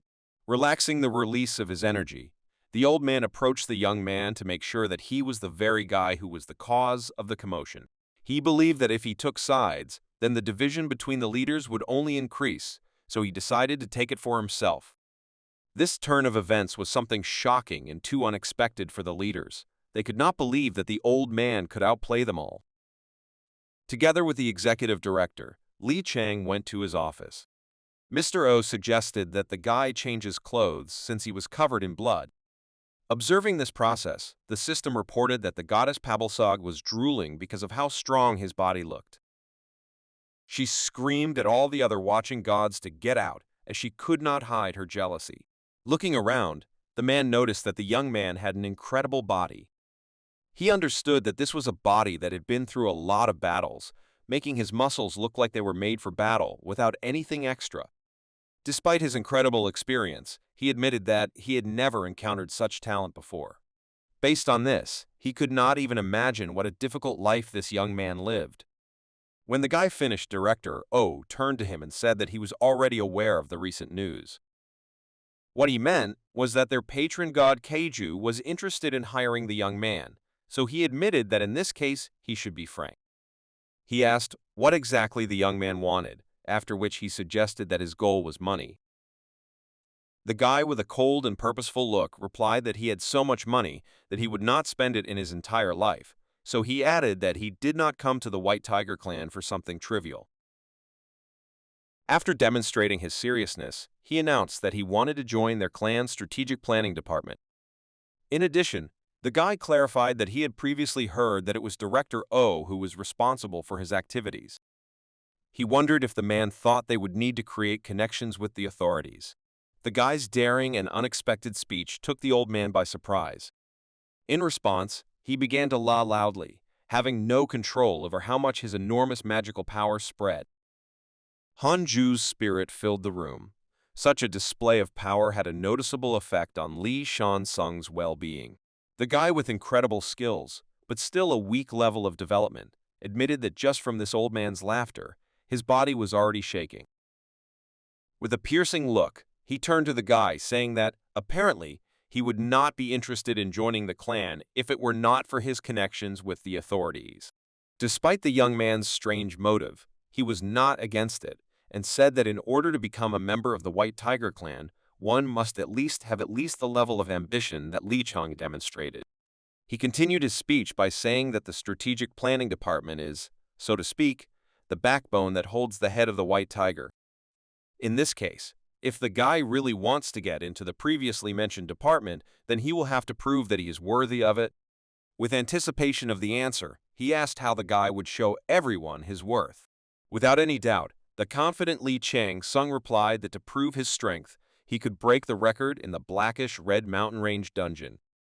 He continued, explaining his option by saying that he had heard that all newcomers go through this array as interns. He wondered if breaking the existing record would be enough. Remaining calm, the man did not show his surprise and asked if the guy was sure that he really wanted to prove himself not in training, but in a ranked dungeon. Without any delay, the guy confirmed his intentions. Hearing such a clear answer, the old man replied that in that case, no one would dare to oppose such an option. Analyzing the old man's behavior, the guy could not understand the sincerity of such an answer.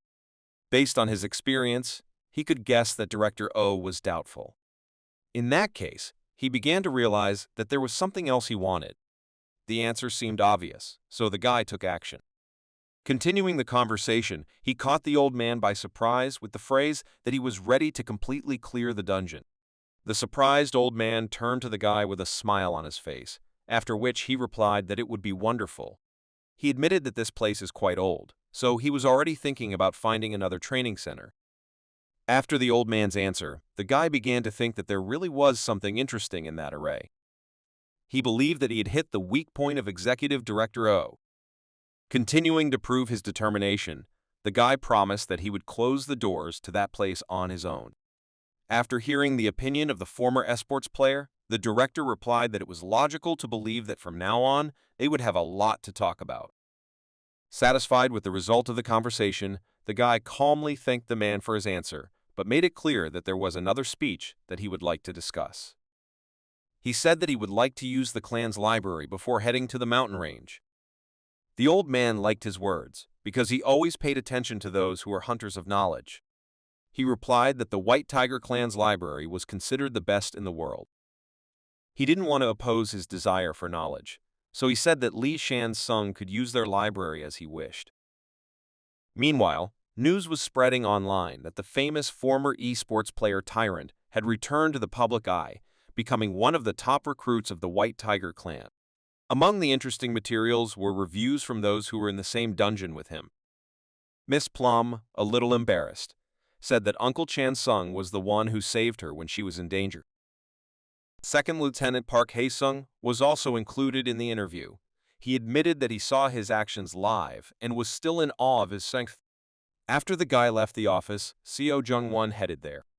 With tears in his eyes, the leader begged Director O to put the guy in his favor. He stated that Li Chan-sun was not some kind of game thing. He was sure that with a mentor like him, the guy would be able to reach the top of this world under the banner of the White Tiger clan. The old man was surprised by the confidence of the young tiger and said that most likely it would not be about the peaks, but about burial pits. He stated that they were in a clan, and if Seo Jong-won didn't watch his words, he would lose his position as team leader. The confused man tried to find out from the director why he continued to refuse him. The old man replied that the young man had volunteered to join the strategic planning department, and it became obvious to him that if he didn't get what he needed, he would simply leave. He could not send such a person to the second team. He suggested that the team leader wait a little. The man said that as soon as his training ends, he will become his pawn. Of course, he was going to schedule him on missions the way he wanted, so he didn't mind pairing him up with Seo Jung-won more often. The answer turned out to be satisfactory, and the team leader began to pick the old man's brain about how much he loved him. The man said that he knew this would happen, so he locked him in the place that Co Jong-won hates the most. A few days later, the White Tiger Clan's Hope training camp began. News that Tyrant was preparing to independently write a new legend spread across the internet, because everyone was wondering how far the pride of a newly minted fighter with the rank of 3S with 3 pluses would go. The system reported that the guy entered the dungeon of a blackish-red mountain range. His task was to completely cleanse this place. At that same moment, he noticed something strange. A silhouette appeared at the top of the mountain, emitting purple magical energy. It seems that Lee Chan-sung has begun to understand what is happening. Meanwhile, from the bushes, someone was watching what the young, talented player would do. The powerful monster attracted the attention of everyone who entered this complex dungeon. Before Lee Chang-sung appeared, the White Tiger Clan fighters were unable to complete this mission. The guy was satisfied with this opportunity, since here he would be able to significantly increase his level in a short time. Looking at the flying monster, the guy was convinced that his goal was here. Since ancient times, the blackish-red mountain range has been in a refracted state due to negative magical influences. The system reported that the guy's task is to find the culprit and eliminate him to return the ecosystem to its proper state. The mountain range is divided into 8 zones. Each of them is inhabited by unique heteromorphic organisms that cannot be found in ordinary dungeons, which indicated that this place was quite dangerous. Looking at the territory, the guy understood that the name of the mountains fully corresponds to their appearance. Even the Shadow God admitted that this place was terrifying. It reminded him of what he saw in Arcadia. At one point, the observant guy sensed the presence of a stranger. Some guy was following him, not very carefully and cautiously, and upon meeting the young man's eyes, he realized that he had failed. The man was angry because he knew that he would have to indicate this in his report, for which he could be reprimanded. After making sure that he was being followed, Li Chang realized that the White Tiger Clan had been eyeing the newcomer since his visit to the library. It was not clear to him what Executive Director O was trying to do with such actions. The first strangeness on the part of the organization appeared a few days ago in the library of the Ferocious Tiger. Looking at the size of this hall, the man remembered the words of Thanatos that this huge place was filled with knowledge important to the player. During their conversation before the mission to planet Earth began, it was said that Keiju was the one who caused trouble in the heavens. Having learned about this, the ruler inquired what tendencies the followers of this god would adhere to, having received his blessing. The guy suggested that most likely they would also form enemies in many places. Thanatos believed that the guy's answer was not complete enough, and added that they would extort, exploit, and make an exhibition out of them. He believed that they would take them as their trophy, declaring that this was a great deed that would elevate their patron above the world. Mentioning the library of the Ferocious Tiger, he said that he could make a list of quite useful items. Despite the bishop's expression of interest, the guy replied that he would do it himself. Thanatos asked if the guy was confident in his answer, despite the fact that his list would definitely include those items that the Shadow God would like. Sighing, the guy agreed to listen to him. The man replied with interest that we would talk about the movement techniques of the zodiac Sagittarius. Lee Chang-sung could not even imagine that the White Tiger Clan had acquired such knowledge. The gloomy god knew that we were talking about a Sagittarius named Rookwort and his 6 combat techniques, which seemed to allow him to become the light himself. It was about his incredible divine powers, embodied in the form of knowledge. The ruler sitting on the throne began to talk about what techniques the guy could gain access to. It was about a huge list that Lai Chang had previously heard about. The interested player couldn't believe that Haju had one of these techniques. He understood that the war had not yet begun, so the Sagittarius was not yet aware of this. The guy asked where the ruler got such information. The mysterious man simply ignored this question. Having not heard an answer, the guy assumed that they were talking about a shooting star. Looking at the incredible size of the library, the guy thought that finding information about the technique of the advancing step would be very difficult. The coming step is the divine ability that allowed Sagittarius to become a zodiac sign. Before he became a star, he was on the list of old stars and was known as God Ex Machina. The divine ability that he learned was obtained by stealing it from the treasures of the kingdom. It is known that he can capture a certain space in the blink of an eye and spread his deity there, which made it possible for him to become an absolute being. Li Chang thought that if he could get this, then he would be able to awaken his divinity after overcoming the limits and no one could stop him. On the other hand, he did not overlook the risk that problems might arise during the implementation of such a plan. At the time of his search for the necessary knowledge, the system reported that the divine creature Tiger, in trouble, was studying him every step. One of Director O's wards was also inside the library. He said that Li Chang would only be able to use their library for a week. It was open 24 hours a day, so he was allowed to enter at any time and anywhere, with the exception of the first and second level libraries. In addition, the man noted that books cannot be taken outside the library. It was the same member of the White Tiger Clan who continued to spy on him even inside one of the most dangerous dungeons in their organization. With admiration, he asked if Asuka could get an autograph from a famous former esports player for his girlfriend. This request had nothing to do with what the guy was thinking about, so he simply ignored the player. He thought that in order to avoid Director O and Haju, he had to be extremely careful. During their conversation with the Lord, Thanatos mentioned that after seeing the Keiju exhibition hall, the guy tried to repeat the skills of the One-Horn tribe. He was sure that learning was a fun process in its own way. To make the task easier for himself, the guy turned to his skills as a player and activated the skill of an unshakable mind. After this, he turned to the power of peace of mind, which he received from one of the goddesses watching over him. While indoors for several days in a row, the player continued to learn valuable knowledge. The man watching him had no idea what Li Chan-sung was up to. He had to watch him all this time, and instead of something interesting, he only saw that the guy was actually reading. According to his observations, Li Chang does not select books according to any specific criterion. He noticed that he was interested in books on spear skill, as well as some knowledge about using a sword. His set also includes books on divine law and books on simple breathing techniques, or deification. Despite the fact that this was quite important knowledge, the man noticed that Li Chan simply skimmed through it. Addressing his subordinate with an order, Director O asked him to closely monitor the new recruit and report anything that he considers suspicious. The ward of the executive director of the White Tiger Clan was in despair because he did not know what he should tell the director after several days of spying on the target.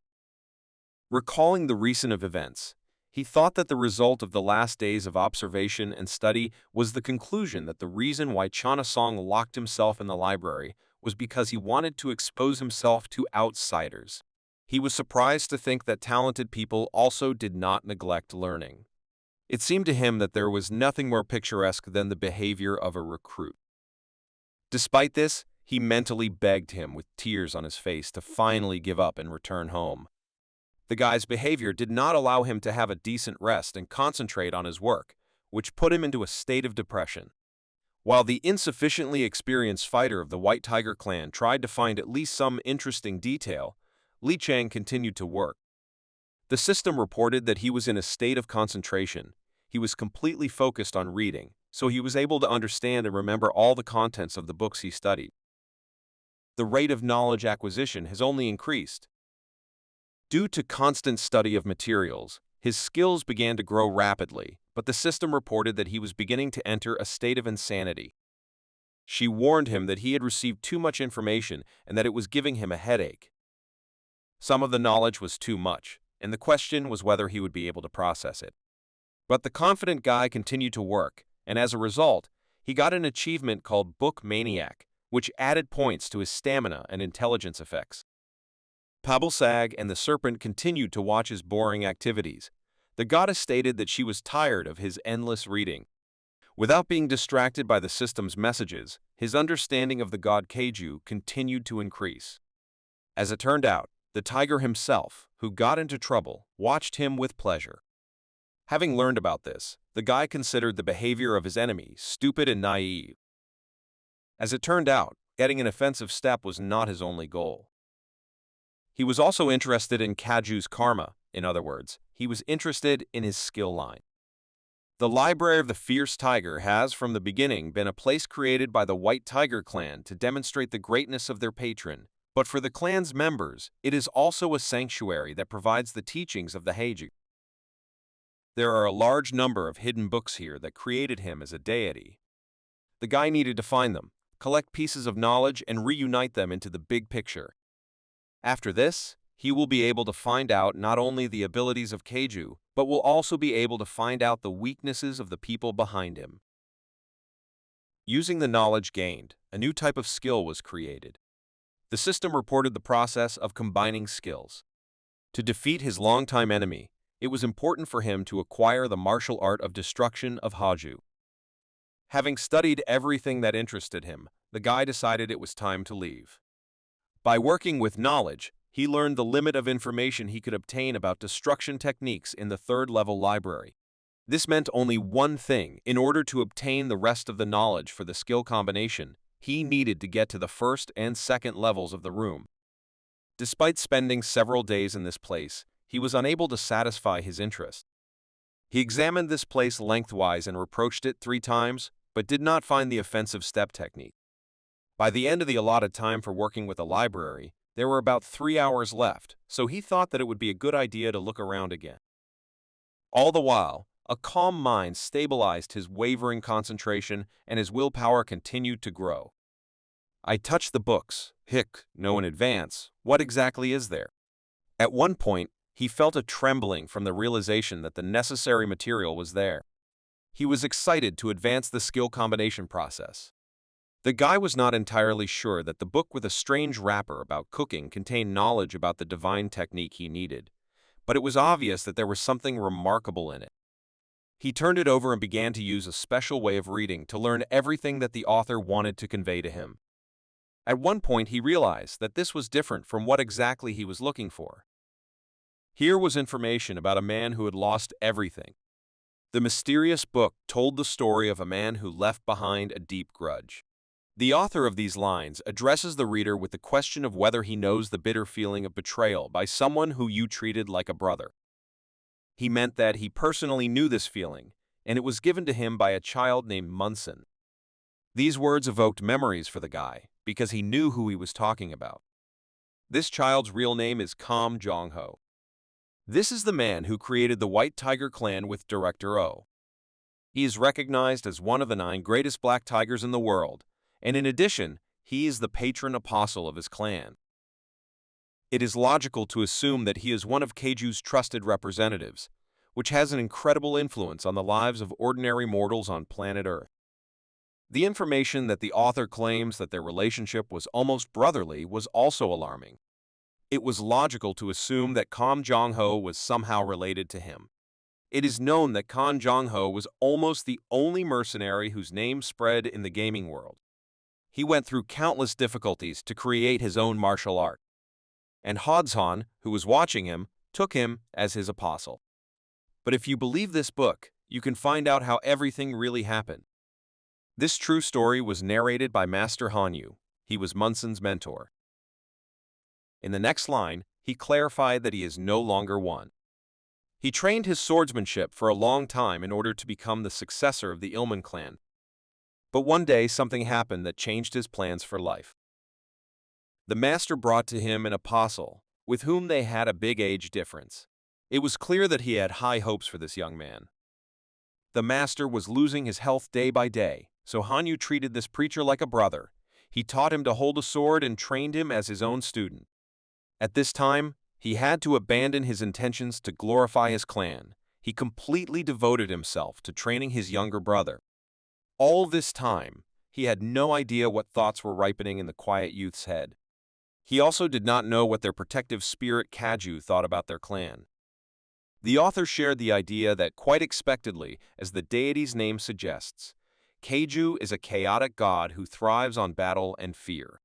Based on this, he did not approve of the clan's choice to maintain peace and go into hiding for training. Of course, he could have found another apostle. The problem was that it was their clan that best implemented the Kaju doctrine. Defending his interests, Hanyu was forced to fight. His strength was something that took his little brother's breath away. but incredible sword skills were not something that a god couldn't handle. Yet, due to the loyalty of their clan, he could not simply choose another preacher, so he continued to show his teeth all the time.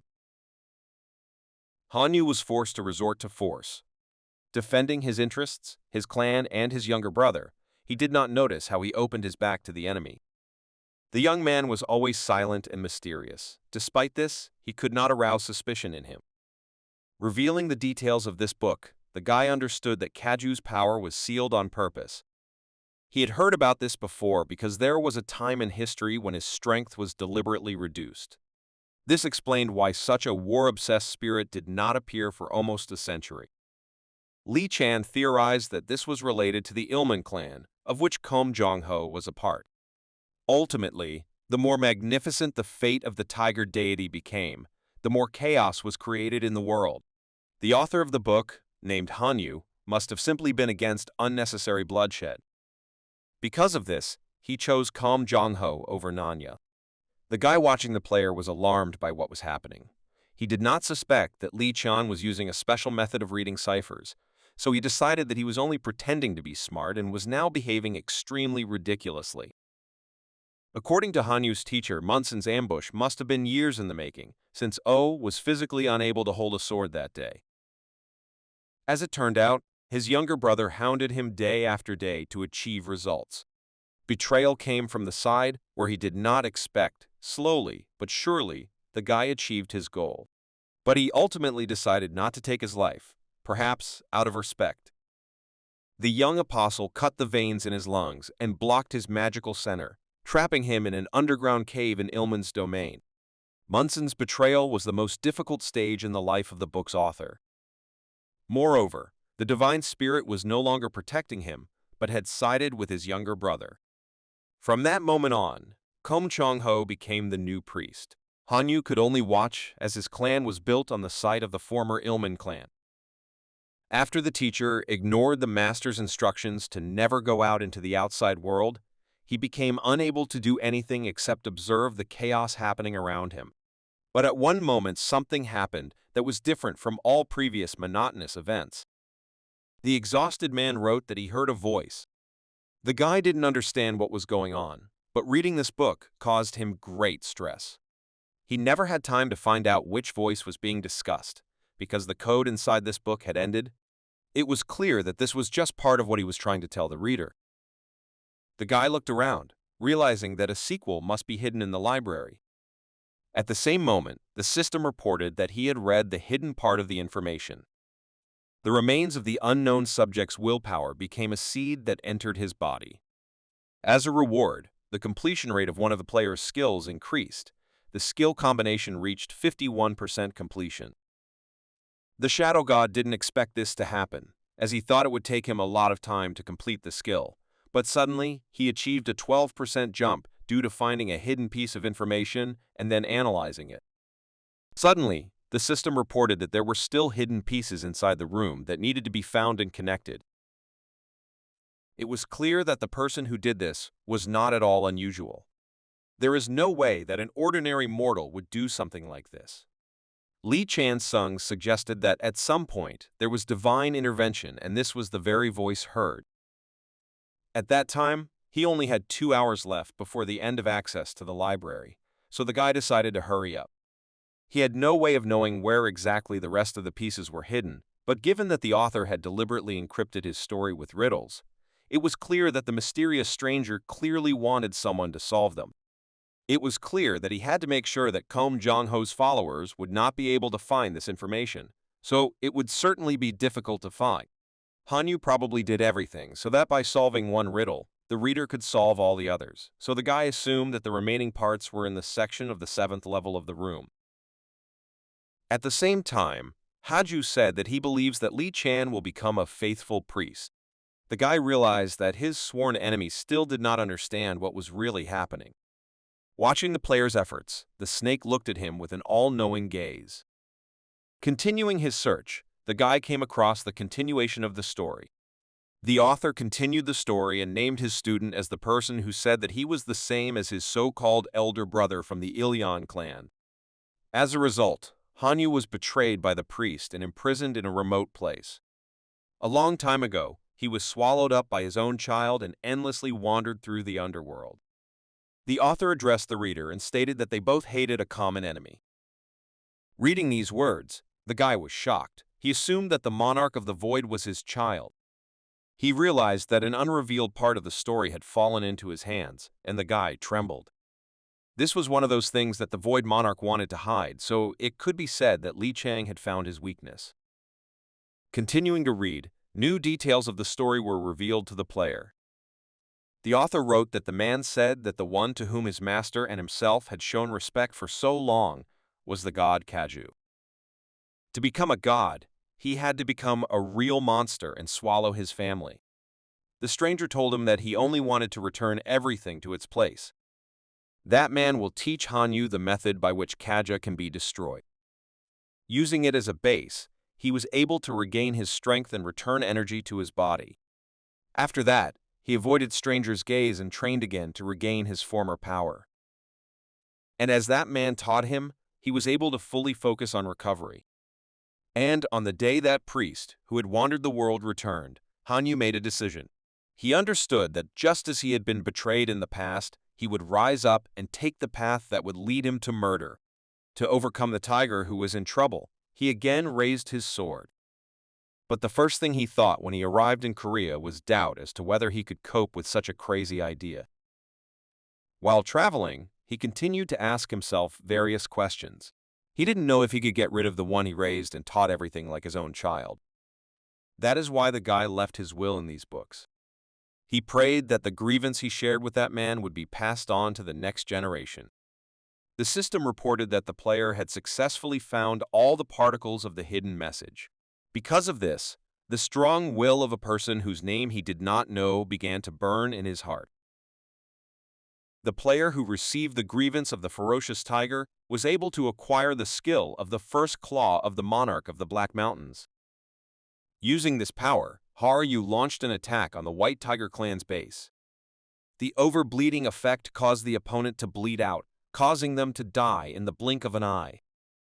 Another ability of this skill was a chain attack that extended to nearby enemies.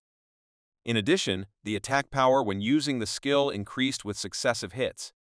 During his attack on the White Tiger clan, he also mastered the combination of skills, which resulted in an increase in the power of normal attacks. The bitterness of betrayal was what drove the man forward. He decided that calling him the Black Sky Tiger was ridiculous, so he turned to his younger brother named Mun Seng. It was unlikely that the new priest of the tiger deity had expected such a meeting, but he was ready to repeat what he had done years earlier. Analyzing the assortment of weapons of the enemy clan, the guy remembered that the first claw of the Black Mountain Monarch was one of the many skills they had. This skill is somewhat similar to a counter. In this battle, he was more practical than it might seem, since it came from the same root as the White Tiger's skills. Li Chang believed that to date, no one remembered the skill of the ancient god, but he could not even imagine a stronger hatred than this. Reviewing the characteristics of this ability, the guy swept up some weak points. He noticed that this skill used too much magical power at once. Only for a one-time activation will he need all his strength. Still, he expected that he would need as many elixirs as possible to fight against strong opponents. He was going to get them from the training institute. After reading countless books, he knew that he would have to come to this place again, since he was still unable to find the skill called Offensive Step. Returning to the guy's presence on the blackish-red mountain range, it was safe to say that this was a dungeon of brutal difficulty. Despite this, Director O still wanted the talented newcomer to clear out the place. The guy understood that some important secret was hidden here, so he decided to find the answer to his question on his own. Using the weak wind skill, the director's ward continued to follow the guy. At that moment, he decided that first he should get rid of the annoying guy. Li Chang didn't think that he would follow him from the library itself, and even into the dungeon. At the same moment, the director's ward turned to the player and asked him not to pay attention to him and just focus on his training. Despite the incredible level of mastery of his weapon, the guy thought that with his current level of skill, he would not be able to catch Song Yu-jung. So he decided to get rid of that guy the moment he got the right opportunity. After exploring the surrounding area, Li Chang returned to the safe zone. The rest of the recruits who were called to training were also here. They were shocked by the presence of the former esports player and began a heated discussion about his new career. Some thought about what lay ahead, while more cowardly players simply planned to stay out of his way. Analyzing the abilities of the other newcomers, the guy confirmed his expectations and saw only a few useful guys. At the same moment, his sincere fan, who was also at this training session, noticed his gaze. She was incredibly happy, while Li Chang considered this situation shameful. Continuing to watch, he noticed someone more interesting than the previous fighters. This was the same guy who closely followed the former esports player. He was completely focused on his task, so he didn't look around. Looking at his badge, Li Chang learned that he was a White Tiger Clan trainee named Baek Giwol. The guy believed that this mysterious stranger had received a blessing from another god, which only led to more questions for him. At the same moment, one of the director's wards turned to those present and asked them to gather around him. He stated that from that moment on, the 26th training of the White Tiger Clan trainees began. While reading the latest news, Wu Yunjun learned that Li Shansung, whom he was interested in, had joined the White Tiger Clan and had already begun his training as a trainee of the organization. The man began to get nervous, believing that now everything would become more problematic. At the same moment, he communicated with his beloved niece. He was distracted from the conversation by recent news, so he continued completely from where they left off. In response, Hassan's niece started screaming and declared that she hated him. He never managed to justify himself because the confused man heard the sound of the end of the call. Getting up from the table, he grabbed his head, fearing that he would soon become depressed. He cursed the incident when the gates to the dungeons opened in the Jamsil region. Previously, he listened to everything his niece said. He was happy to see her grow. But at one point, his wonderful life turned into horror. He learned the news when he saw her parents begging God to give her a chance to survive. Having a huge team of excellent swordsmen, he wanted to send a rescue team after her, but there was only one way out, and that was victory. Therefore, he could only hope that everything would be fine. He prayed day and night to his patron to protect his niece. On one of these days, his ward came running to him and shouted in an excited voice that the head's niece had returned unharmed. Hearing his words, the man felt such sincere joy that he could not hide his tears. When he met with Hessen, he learned that she survived only thanks to the actions of one skillful guy. The man tried to find out his name because he wanted to express gratitude to the one who saved the most precious person in his life. The girl replied that his name was Shan Sung. She also added that he hid at the same moment when the mission in the dungeon ended. She believed that the guy simply didn't want unnecessary attention, so she suggested waiting until he decided to open up. With a smile on his face, he invited her to find Li Chang Sung as a thank you and recruited him into the Sword Clan. The girl replied that her uncle was the best, the joy of her niece was the best reward for his efforts. Remembering that conversation, he understood that he had failed, but at the same time, he believed that he simply could not talk to him normally in order to thank him for his action. The moment of their meeting was indeed not suitable for having an adequate conversation. He was interested in seeing with his own eyes the strength of the one who saved her niece. But at one point, he got so carried away that he almost began to fight at full strength. Reviewing his recent inboxes, he realized that the guy had never thought of calling the number listed on the business card. The man was in despair because he realized that he had made a terrible mistake. He couldn't even imagine that Li Chang Sung would go straight to the White Tiger Clan, throwing his business card away. In addition to this, he was surprised by such a high class of player that he had never met in their country over the past 15 years. It was clear that Li Chang Sung was a true genius, so Wu Yuanjun began to blame himself for not noticing it sooner. Now it didn't seem surprising to him that the newcomer turned out to be quite strong in the duel. As he hit the table, he thought about how after that, his niece started calling him countless times a day, telling him that she hated him. He believed that the reason he failed to get this recruit was because he did not pursue him properly. His older brother, his wife, and even the group president, his father, and the others continued to observe his actions. He admitted that he could not deny that he had taken the matter too lightly, but as it turned out, the fact was that he was busy and could not do anything. Moreover, all this time he thought that Li Chan's son was hiding from all organizations. He was having a hard time concentrating because of what happened to the HOV Clan. In addition, the difficult question was how he could recruit Li Chang-sung, who in a short time became a real beast. At the same time, the tyrant fan continued to drool over her idol and thought that if she died in this dungeon, she would no longer regret anything. He was clearly unhappy with her behavior, but could not influence it in any way. He believed that his girlfriend could no longer be stopped.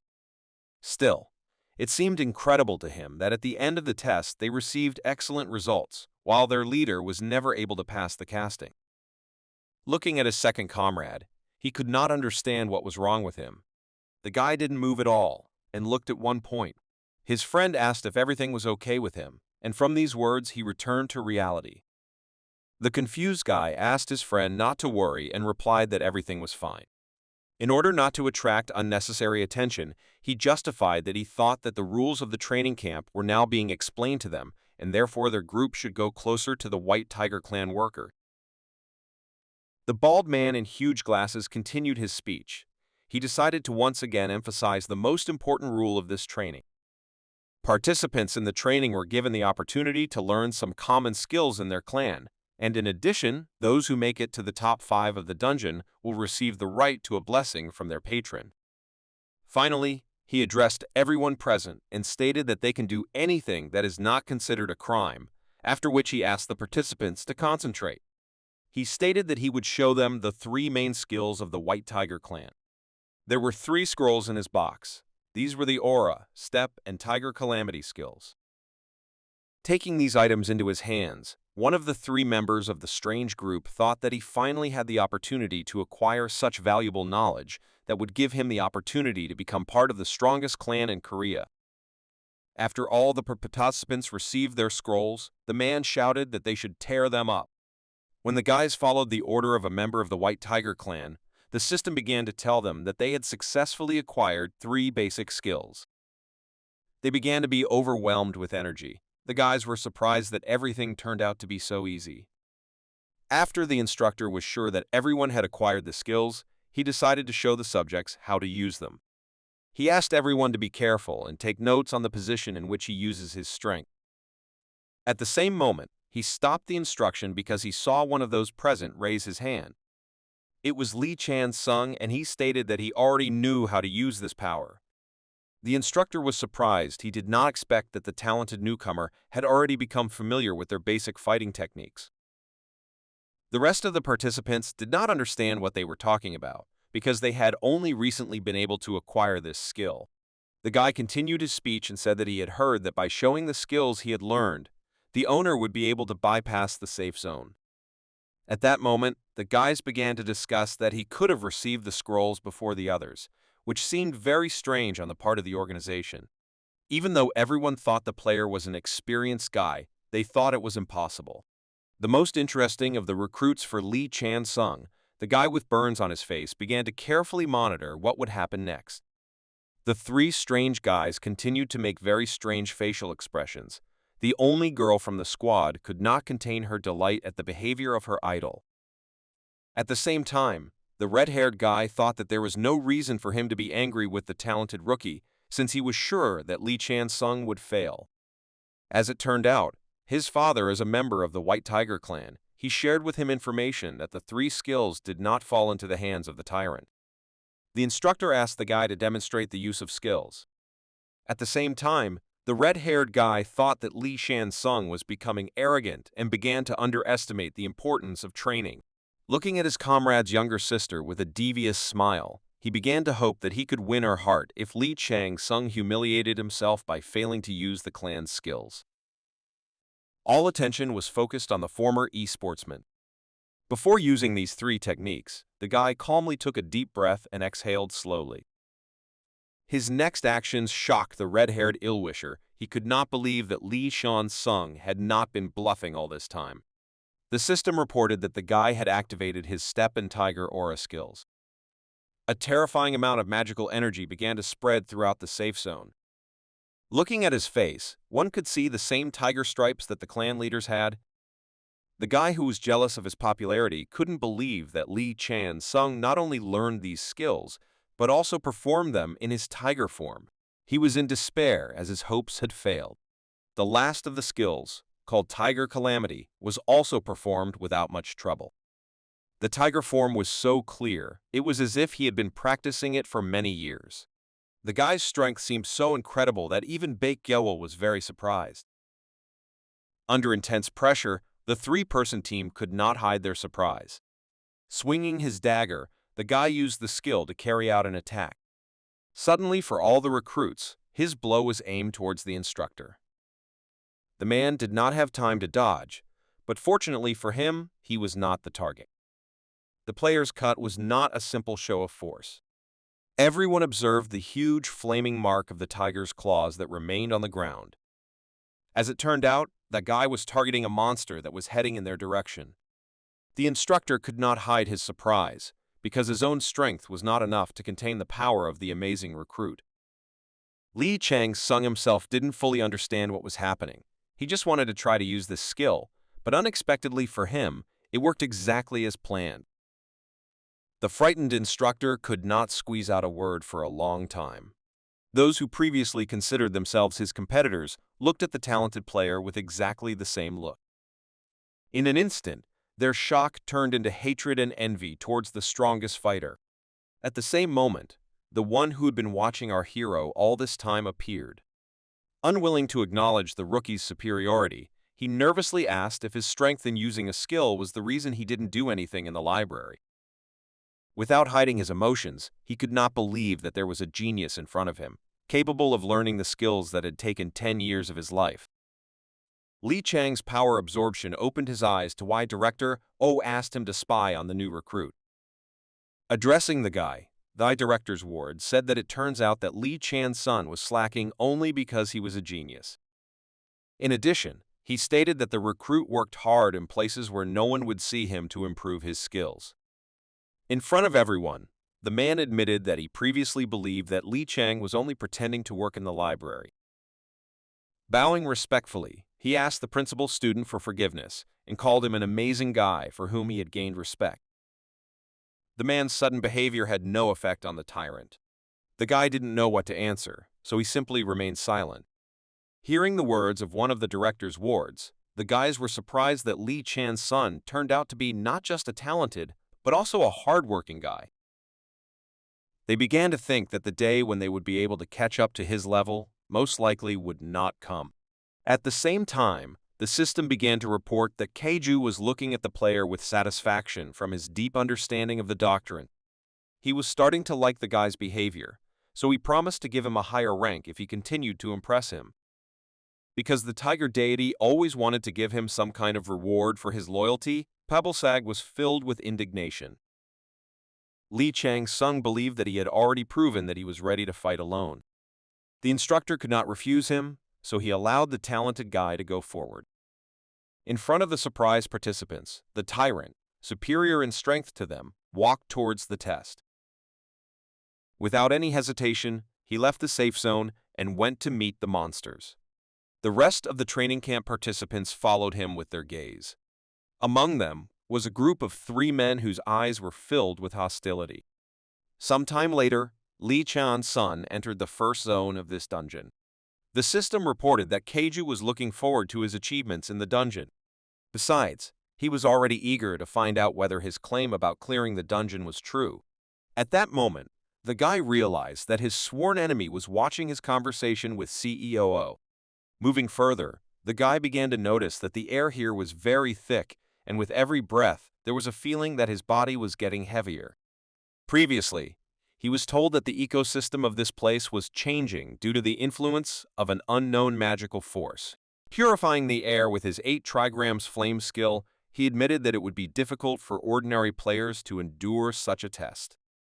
After a moment, immobility was activated. The guy began to concentrate on his surroundings. Using his inner calm, he took out his spear.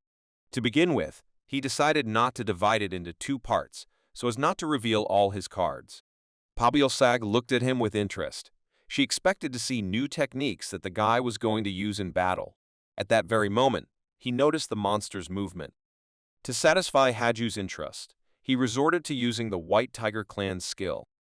To deliver an extremely powerful blow, he added tiger-style magical energy to his spear skills. Using the tiger step, the guy struck from a distance. Powerful energy was directed towards the enemy. A moment later, there was a powerful explosion. As it turned out, one of the monsters was in that direction and was defeated by the first attack. Li Chang's son expected a similar outcome of events. He knew that there was a large accumulation of magical energy in that direction. This was the habitat of one-legged ghosts that began to rush into battle. He was sure that the thing he was looking for could be found here somewhere. At that very moment, he decided to try the power that he could gain inside the library of the ferocious tiger. He combined it with the clan's skills, causing the power to become increasingly terrifying. It was about using the skill of the first claw of the ruler of the Black Mountain. Combining his skills, this guy looked at the monsters that were heading towards him. It was a force created to destroy his archenemy. Using his spear, the guy launched a blow that hit an entire area. Having hit one of the monsters, the chain reaction continued to destroy the rest. Just one blow was more than enough to deal with such a habitat of one-legged ghosts. After a successful attack, the guy canceled the use of the skill. At the same moment, the system reported that Kaju was delighted with the power of the claws released, so it was logical to think that the patron of the clan had not yet realized what kind of skill the player was using. However, he could no longer demonstrate this power, because, as he expected, he consumed too much magical energy. Feeling somewhat tired from just using this skill, the guy thought that he should increase his amount of magical power at any cost. Continuing to move deeper into the forest, the guy thought that the item he needed was in the habitat of one-legged ghosts. Unexpected monster attacks were not a threat to him. Using his whip on his left hand, he easily disposed of the one-legged ghost. To make it easier to find a goal, he turned to the gift he received from Pabalsog. As he continued to destroy monsters in his path, the goddess watching over him admired his fighting abilities and recognized his path of seeking knowledge that made him so good at using her gift. Using the gifts of various deities, the guy quickly cleared the settlement of one-legged ghosts and received several trophies for this. At the same moment, being among the bodies of defeated monsters, he activated the sucking of souls. The Lord's ability was replenishing his strength. At that moment, he noticed something interesting. It was a flower that had eyes. As soon as he noticed that the guy was looking in his direction, he immediately hid the signs of his activity. This was exactly what Li Changsung was looking for. Looking at the flower, one would think that it began to shake with fear. Without any doubt, the guy pulled out the plant he needed, catching him by surprise. The system reported that he had acquired something called a screeching flower. Information appeared on the interface that this is a flower that grows in sea ocean between life and death. It often begins to squeal spontaneously and also has a potent poison, so careless use can lead to illness. It was an item that was used as an ingredient. During another meeting with the elders, the guy turned to one of them with a request, because of which the old man called him crazy. Li Changsung wanted to transform the fire of the 8 trigrams, and he heard that this man knew how to do it. He didn't intend to use this skill just for the sake of recovery, so he looked for ways to improve his strength. The elder named Iro couldn't believe that the guy was so power-driven. He assumed that Li Chang was going to remake the skill for chaos and destruction. Despite his indignation at the guy's insolence, he had no choice but to help. Still, nothing stopped him from telling his student all the details. According to him, everything is quite simple. He asked the guy to increase the power of the flame, but this time using not fuel, but fire itself. This was not about a weak flame, because such a flame would simply be consumed without a trace. The man spoke with admiration about something vicious and cruel that could transform the skill of his student. He asked Chansung to find a monster called Ijuk or Jigui, as only then would he be able to obtain the flame of the end of the world. This flower was just a preparation.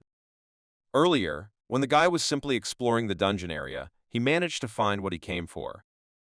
There was a monster flying in the air, better known as Jigwe, exactly the one that one of the elders remembered.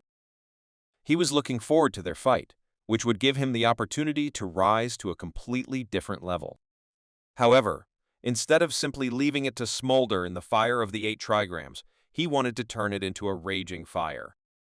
He decided to do this along with the flower growing in the settlement of one-legged ghosts that was used as his food. The poison of death began to spread throughout his body, but thanks to his immunity, his resistance increased. Thanks to this, the fire of the 8 trigrams began to burn even brighter and soon purified his body while his magical power continued to increase.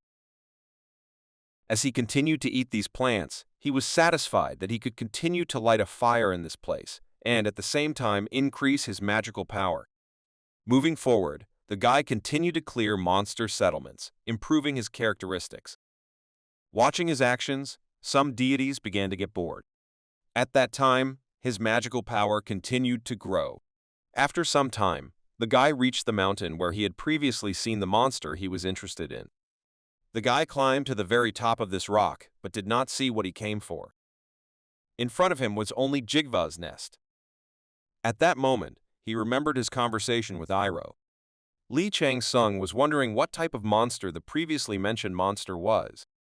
The elder replied that without a given body, it would be inappropriate to call it a beast.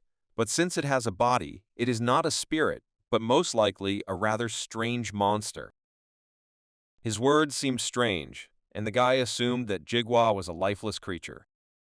The strange old man thought for a moment and replied that most likely it was a large pack of spirits that formed the body of the monster. The silhouette of this monster is known to depict flames and death. Li Chan's son asked where the monster's core was, but the old man replied that the spirits didn't have it, but they had something similar. The point was that Jigwa has a special right eye. It contains the bile of tens of thousands of ghosts, and, under the influence of high temperature, it was greatly compressed and turned into a precious eye. This eye was the item with which Li Chang could greatly change the fire of the 8 trigrams. Since this strange monster had left its nest, the guy decided to take the time to place his trap. Meanwhile, in the safe zone, the White Tiger Clan fighters were analyzing the results of the first 10 days. They were surprised, but in front of them was a report about the best result for the entire training period. 40% of all participants passed the standard within 10 days, which made them seem motivated by Li Chang-sung's performance. At the same time, Isle Wishers continued to follow in the footsteps of the most talented recruit. They saw traces of the tyrant's battles. The habitats of monsters had been cleared. Continuing to pursue the talented player, they planned to catch him and torture him in order to obtain valuable information. Using one of the clan's skills, which they had mastered quite well, the guys began a conversation in which one of them shared the unpopular opinion that Li Shan-sung was nothing of himself and was just trying to seem cool. His friend did not fully agree with these words and asked whether the man really thought that it was possible to pretend so well. It seemed to him that the White Tigers had given him something worthwhile, which made him now superior to all of them. This was the only way he could explain that their enemy had mastered the skill in less than a day. The third member of their squad was less confident that their plan would work, so he cowardly asked what might await them if the White Tiger's keepers found out about their intentions. The guy with dark hair and a scar on his face responded mockingly that although White Tigers claim to be super fair and comply with all sorts of business standards, all this is nothing more than a bluff. As it turned out, he considered them the same as them. These were killers from the remnants of the HOV Clan. They were not simple killers, and their interests had another meaning. They were ready to do anything for the sake of money and entertainment. The leader of their squad asked his comrades to proceed on the assumption that the White Tigers shared their strength with the recruit.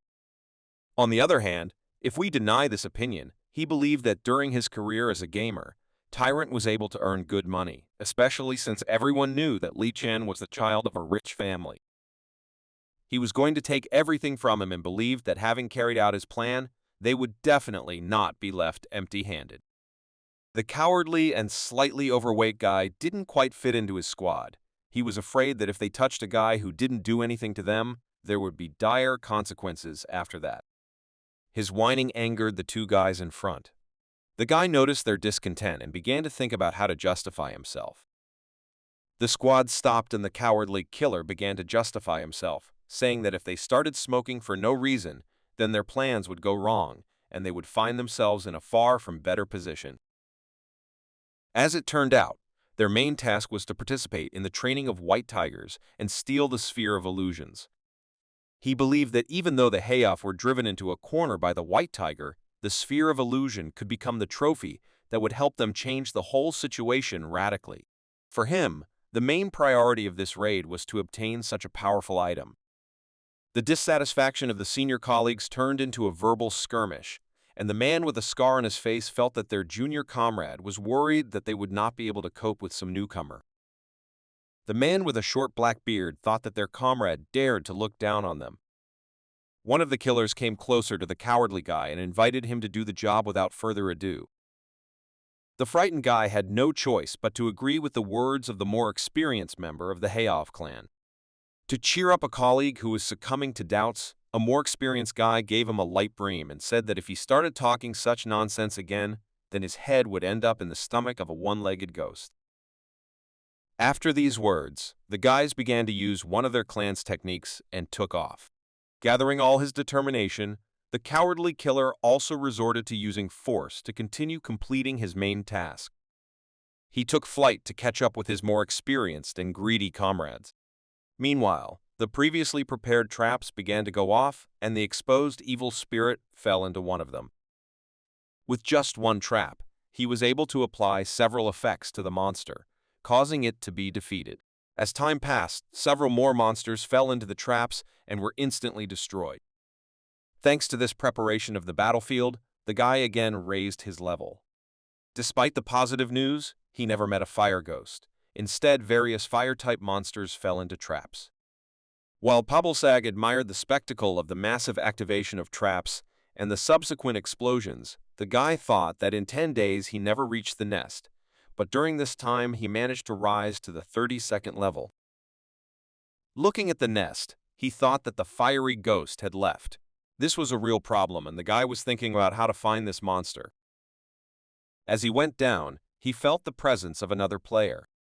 Within moments, he met his rival, a mysterious guy with burns named Betrayal.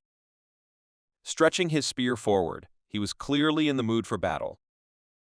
Not fully understanding the motives of one of the strongest fighters on the training mission, Li Chang directly asked what he forgot in such a place.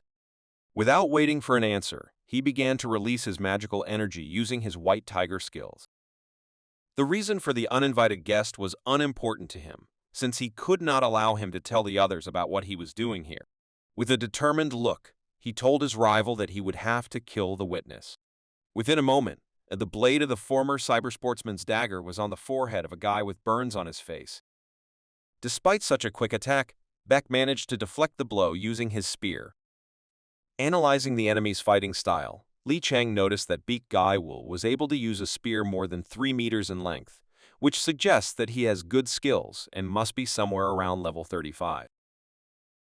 A fierce fight began between the two fighters, in which Li Chan, using a dagger, kept up with all the attacks of his opponent's long spear. During this battle, the guy realized that Li Chan's song is very fast and accurate, and even though he tried to control him and keep him at a medium distance, the player constantly made his way towards him at point-blank range and aimed straight at his neck. The confident guy rushed to the attack, once again reducing the distance. It was too dangerous. Beck realized that he could not cope with such a fast opponent using only his spear. At that very moment, he resorted to using a blessing, from the sight of which Li Chang began to feel something familiar. After parrying the player's attack, he immediately attempted to counterattack using his palm covered in magical shadow. Even though he didn't waste time on unnecessary movements, Li Chang was too fast and managed to dodge. In addition, he even managed to turn to his inventory and take out one of the legendary artifacts that was created by the hands of the first blacksmith Yuezi. The rusty sword was pointed towards the neck of the mysterious player, and he had already begun to say goodbye to life. Even though Li Chang could have easily ended their battle, he decided against killing and stopped at the last moment. Baek Ji-vul did not understand the intentions of his enemy. while the thoughtful tyrant was ready to ask his question. He was unable to kill his opponent because he wanted to know why he was able to use the secret shadow art. The man could not believe what he heard. In response, he was surprised to ask the former esports player how he knew the name of this blessing. Lee Chang-sung could not answer this question because it was directly related to his past. Once upon a time, there were times when the entire life of the shadowy god consisted of enmity and war, so he could only rely on faithful allies.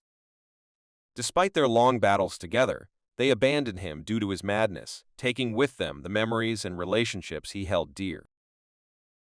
We were talking about several deities, and it's worth starting with the goddess of massacre and destruction, which in its title corresponds to the thirst for war of the shadow god. The next companion was the one known as the dragon who slept for 1,000 years. The third comrade was a faithful comrade, a god named the iron-blooded lion. And the last one, Xerxes, better known as the wandering shadow. The secret art of shadow, this is what Xerxes generally called all his skills and powers that made up it. He addressed the shadowy god as a friend, telling him that his power was very unique. All other gods possessed multiple powers of divine power, while the wandering shadow used only one power.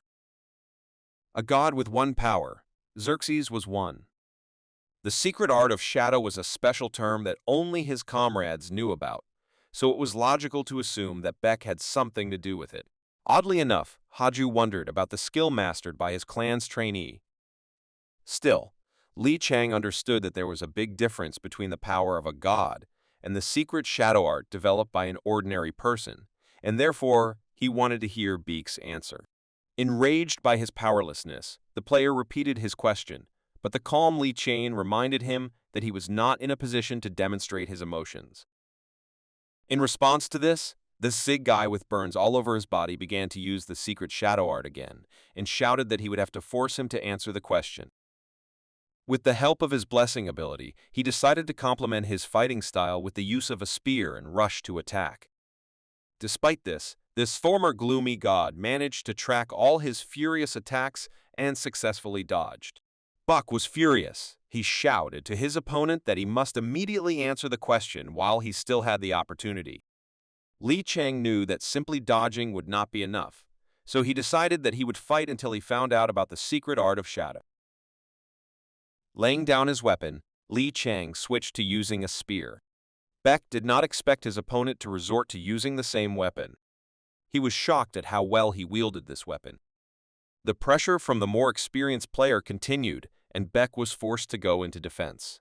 He couldn't believe that the tyrant had such incredible power. Demonstrating the seriousness of his intentions, the former shadow god began to use his magical power. In order to please Kaja, who was watching the battle, he resorted to using the skills of the White Tiger clan. To begin with, he activated and combined Disaster and Tiger Step. After that, he also activated the Tiger Aura.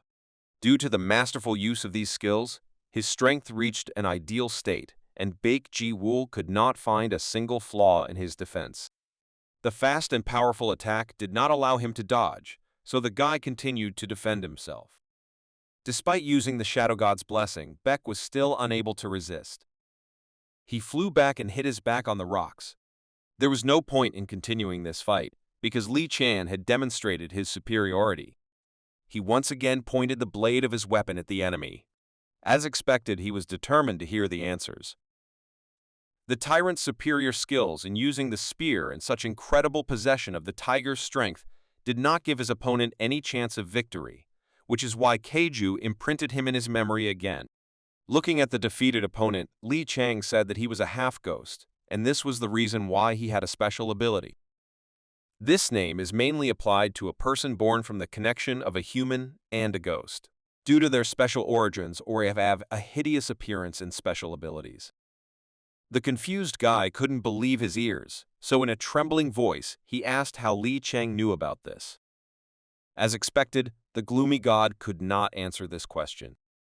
He was the only one among the recruits who knew that all these scars on Beck's body did not appear from the fire, but simply because he was a half-ghost. Moreover, in this case, it became clear that he did not learn the secret art. It was simply his innate ability. Yet it was logical to assume that the traces of divinity he had sensed earlier were a gift from Xerxes. Despite this, he could definitely tell that the Shadow God's life force had weakened greatly. He didn't know what happened and why he abandoned his son in the mortal realm. Still, he had no choice but to take it with him. Moreover, he had no guarantee that Big Gyovul knew anything about his father. Looking at the exhausted player, Li Chan assumed that he had decided to try to heal his curse with the help of Jigwee's eye, and then asked him to leave this idea, saying that it would not work. The guy still didn't trust his recent opponent, but Li Chan noticed that he knew a lot more, and this should have become obvious after he learned everything about him after just exchanging a couple of blows. He continued by saying that most likely the guy with the scars thinks that he got all these burns because of the parents of ghosts from the fire category, so he had to dispel this myth by saying that Jigwee's eye would never heal them. His words destroyed the guy's last hopes, and he began to lose any desire to fight. Li Chan stated that his parents are not of fire, and although the scars on Big Jiwul's face resemble burns, this is not so, because otherwise he would not be able to use the attribute of darkness. Another argument to convince the guy was the mention of well-known information regarding Jigvi. It is known that this monster is closer to death than to fire. He also mentioned to the confused guy that the creepy aura of this monster is much stronger than that of ordinary ghosts, so trying to eat its power would be tantamount to suicide. The player's last words hit the nail on the head. He suggested that in this way, Big G will hope that he could quickly get rid of the ugly scars. His guess turned out to be true. Being in what he considered a hopeless situation, Beck could not hold back his tears and turned to a more experienced fighter for advice. Li Chang calmly replied that he would cure him. After these words of hope, he offered to make a deal as proof. Bake Jiwul couldn't believe that Li Chang was ready to resort to a deal to confirm his words. As it turned out, Li Chang was interested in his knowledge about the nature of the monster Jingwei. He asked to share knowledge and lend his strength in order to cope with him. The Shadow God was sure that Beck was researching information about this monster like a man, so this guy must definitely know what he himself might have missed. The unexpected statement from Li Chan took the guy by surprise, but having calmed down a little, he asked why he should trust someone he had known for less than an hour. Li Chang calmly replied that he could prove that he could indeed cure his curse. Without waiting for the confused guy to answer, he asked him to extend his hand forward. Treating horrific injuries was a lifelong endeavor for the guy who was half a ghost. Noticing his indecisiveness, Li Chang decided to rush things and caught his hand. Before starting, he asked to be patient a little, saying that it would be hot. After these words, he began to use the fire of the 8 trigrams, which quickly spread to the guy's body. From severe pain, Beck could not keep track of his movements. The calm Li Chan asked him not to open his mouth, because if he inhaled this fire, he would disrupt the circulation of magical power inside his body. The powerful fire continued to spread, and the system reported that the semi-ghost state began to change. The curse began to fade, and his misfortune came to an end. The guy felt his entire body and how his features began to disappear. He knew that if this fire reached the center of his features, or rather his heart, then all his torment would be over. But at one moment, he felt the fire begin to weaken even before it reached his heart. Despite the fact that he could not completely get rid of the peculiarities of his body, with the help of the strength of his new comrade, he achieved something that he could not even dream of before. Li Chang Sung used a large amount of magical energy, but he believed that it was worth it. He invited the guy to reconsider the offer of cooperation and, as proof of his promise, invited him to look at the result. Baek Ji-vul observed a miracle that he could not even imagine before. His skin became the same as that of other people. At that moment, the system reported that Pabelsag decided to better study the effects of the flames of the 8 trigrams. Returning to the failure to return the guy's heart to normal, Li Chang said that with his current abilities, this is the limit. He clarified that Beck will constantly need treatment, but even so, full recovery is not guaranteed. The guy with long hair agreed with his opinion and asked what they should do next. Li Chan asked him to help defeat the monster Jigwei, because then they would have more firepower in order to fully restore the player's body. In order to eliminate the issue of trust, Shan Sun invited his new comrade to enter into a mana contract. Despite his lucrative offer, Beck decided to show his gratitude and said that the help with the burns was enough for him to agree to cooperate. The former esports player was surprised by this answer and thought that this guy was more naive than he expected. With a purposeful look, Beck asked how he could be useful. But despite his sincerity, Li Chang suddenly asked him to switch to a more polite tone first. In fact, he simply couldn't stand the idea of his friend's son talking to him like they were the same age. Still, hundreds of years of being in Arcadia changed the young guy, and he was no longer the same person he was before. Beck Ji Vul was confused by such a request, so he hesitantly agreed. Going closer to the monster's nest, Beck began to share his observations. First of all, he mentioned that in order to cope with Jigui, you first need to understand her habits and how she behaves. He believed that this monster in some sense resembled a crow. When they began to examine the nest more carefully, they managed to find a gap that led to the treasure of this greedy monster. In front of them was a whole mountain of valuables that had been brought to this place by an unusual spirit. As it turns out, most of these are trophies from her own victims. According to Beck, Jigui loves not just shiny things, but truly precious objects. She is able to somehow recognize cheap stuff at a glance. In fact, she doesn't need all this at all, and soon she forgets about all these things. While looking at things around, Beck Ji Vul mentioned that this bird usually flies around the surrounding area in a certain order, so if they look closely at the collected trinkets, they can understand where it is going next. As time went on, Li Chang also did not stand idle and managed to notice something that interested him.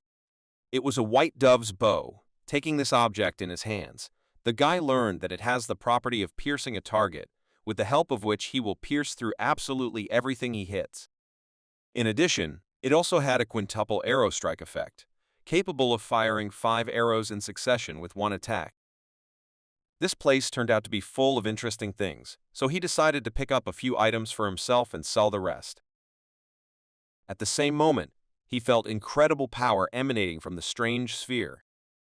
The smell of death began to spread, and it seemed familiar to him. The system reported that it was an illusion pearl made from a certain proportion of death flowers, destruction flowers, and something else. This was the very object for which the killers from HOV were sent.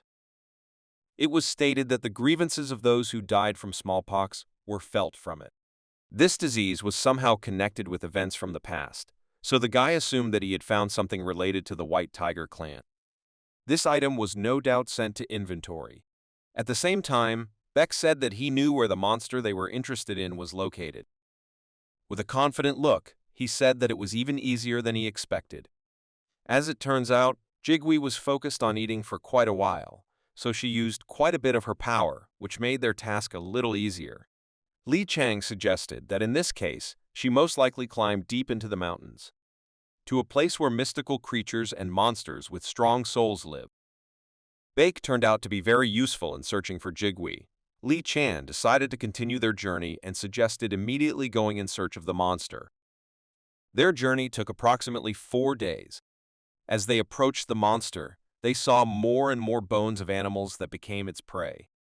Earlier, one of the elders mentioned that this spirit has enormous hunger and pity. Approaching the monster, they only made sure that this information was true. At one moment, both players felt the presence of incredible power.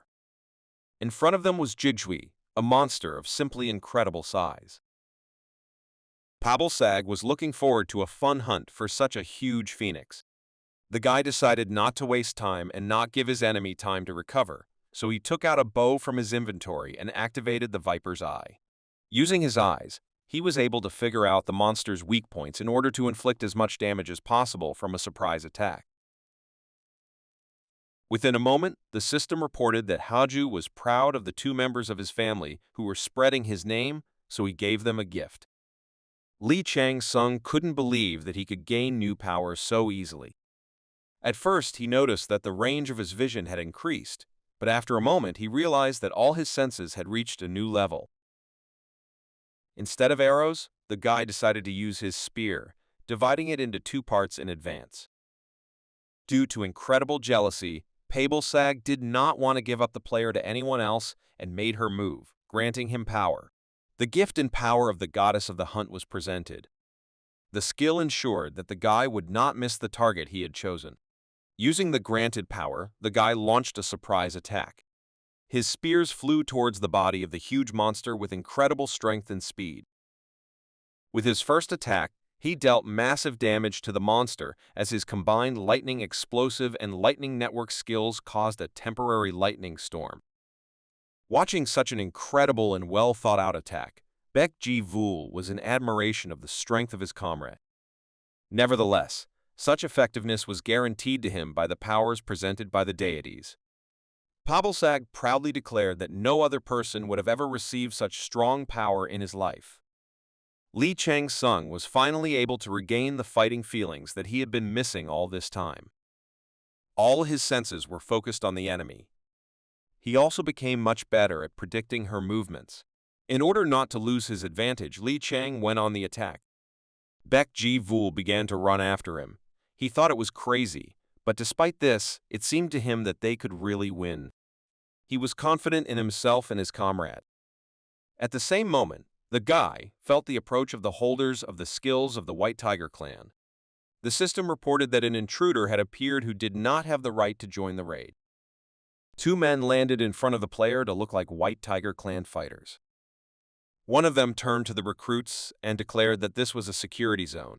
Since only relevant raid personnel were allowed into this area, he emphasized that the trainees should retreat. While an obstacle appeared in front of the guys in the form of fighters of the White Tiger Clan, the spears continued to cause critical damage to the spirit. Additionally, several lightning attack abilities continued to level up based on the damage dealt. Although the wards of the White Tiger Clan did not allow Lee Chang and Baek to go further, the battle continued against their background. A bald guy with a huge sword in his hands warned that the territory was under protection, so the recruits should leave it immediately. Baek Ji-vul could not come to terms with the fact that they were trying to steal their loot. He'd been planning this attack for years and believed it was his key to a cure, so he tried his best to get justice to end the hunt. But in response to his request, he heard a warning that no one except authorized persons could be in the closed area. The loyal dogs of the White Tiger Clan said that if the recruits do not listen, then they will have to use force and everything that happens after will not be in their area of responsibility. In this situation, Baek felt powerless.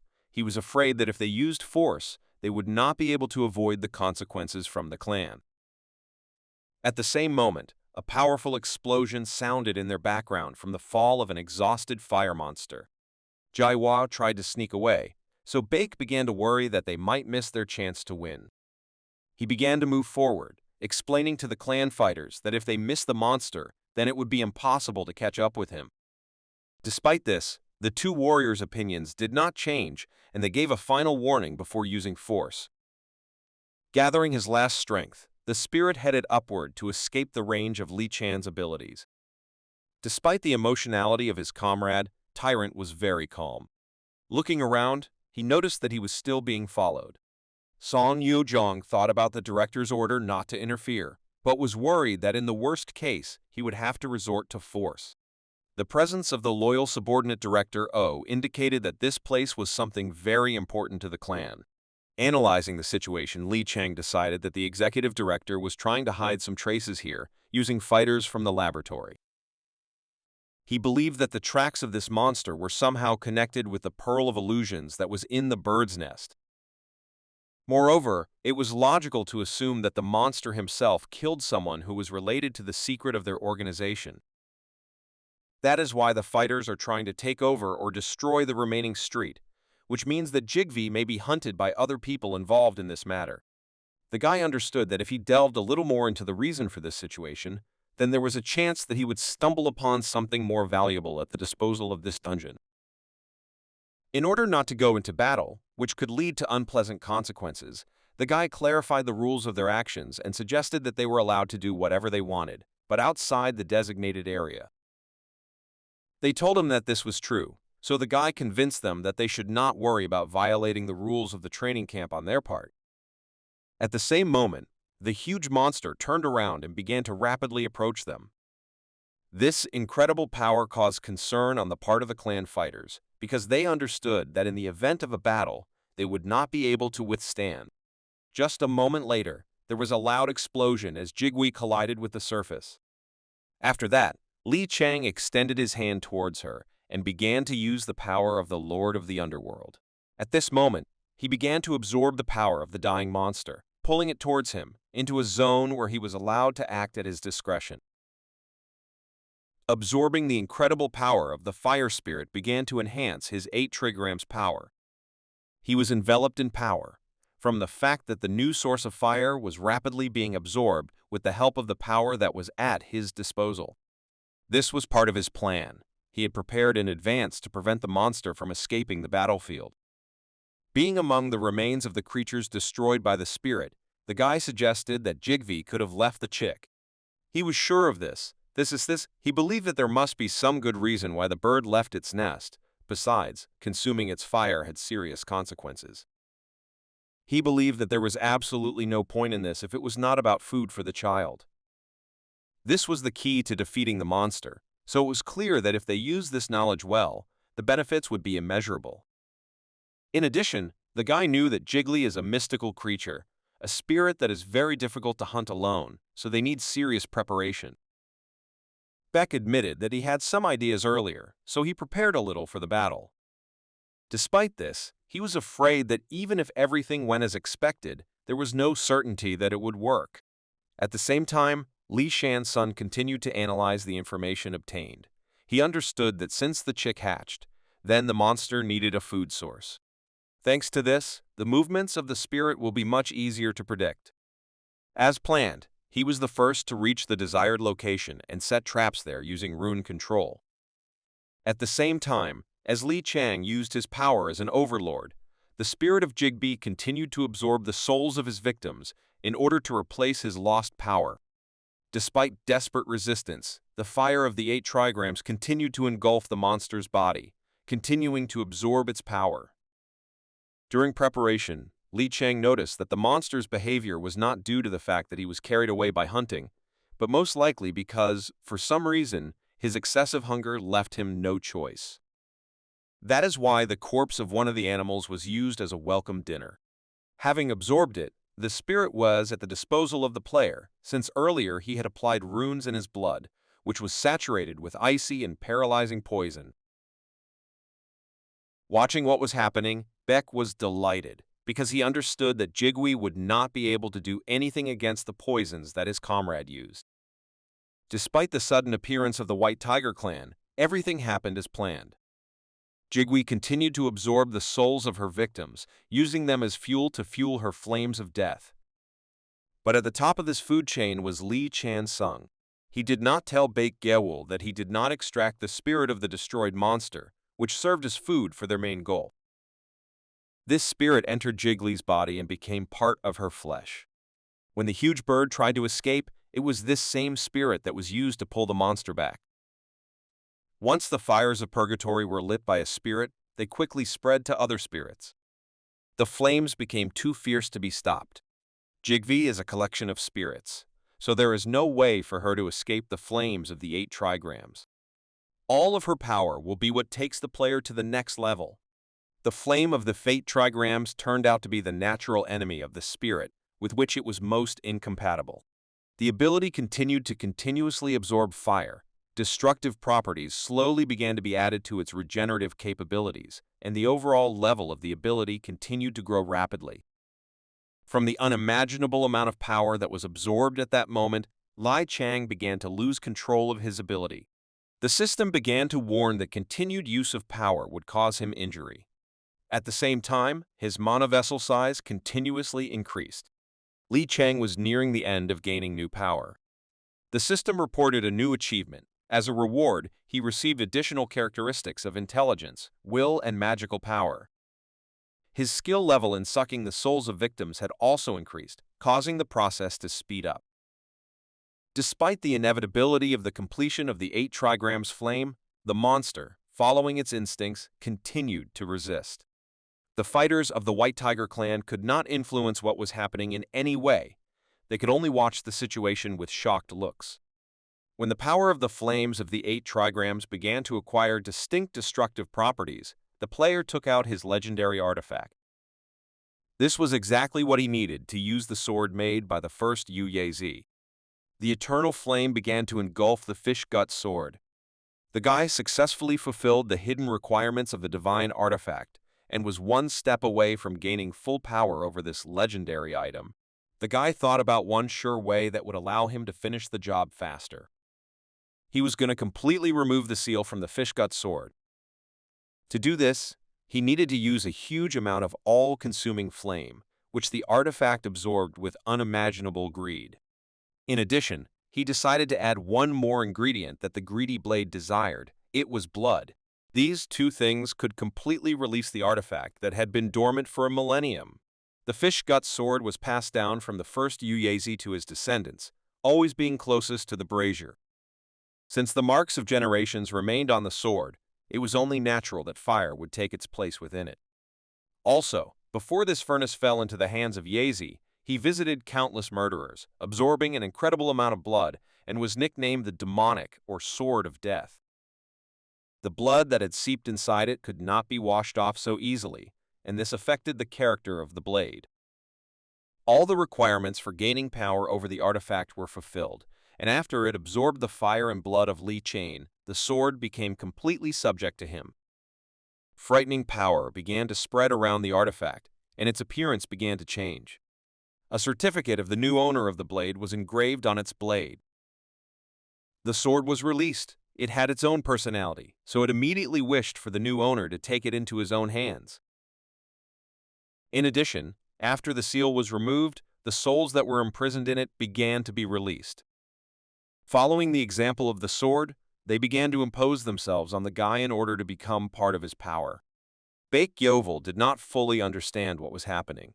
He had not previously seen the ability to interact with souls, which Li Chang's son demonstrated. The souls began to approach and grab the guy's body. At the moment when they almost captured him, the guy imperiously ordered them to shut up. After that, they retreated, and the sword remained in his possession. The system reported that he became the owner of a blade made from fish guts. In addition, they literally became one. The new sword began to become covered in fire. The guy used his magical powers to deal a decisive blow to the powerful spirit. From just one blow, the monster received an incredible amount of damage. Satisfied with the result, the guy was looking forward to what the result would be after intensifying the attack. To do this, he pleased Keija and used the abilities of the White Tiger Clan. After this attack, the spirit's body began to collapse, but he continued to resist, using the previously absorbed souls of the victims in return. But that was not all, and the guy resorted to a skill that he learned from hidden information in the library of a ferocious tiger. This time, he activated the Black Mountain Monarch Fang skill. It only took one blow for him to end this battle. Using an incredible amount of magical power at once, he destroyed the monster's body. The remnants of the power of Jigvi's souls were absorbed with the help of the power of the Lord of the Underworld. As a trophy, the guy was able to get Jigvi's right crystal eye. The system reported that having this eye, one can observe changes in the human world, as well as in the afterlife. In addition, he was a vessel for an incredible amount of fiery energy and magical power. Due to Li Chang's son unlocking the fish gut sword, the system reported that his sword understanding had increased and his dagger skill had reached its maximum level. Seeing this item, Pablasag could not hide his great shock.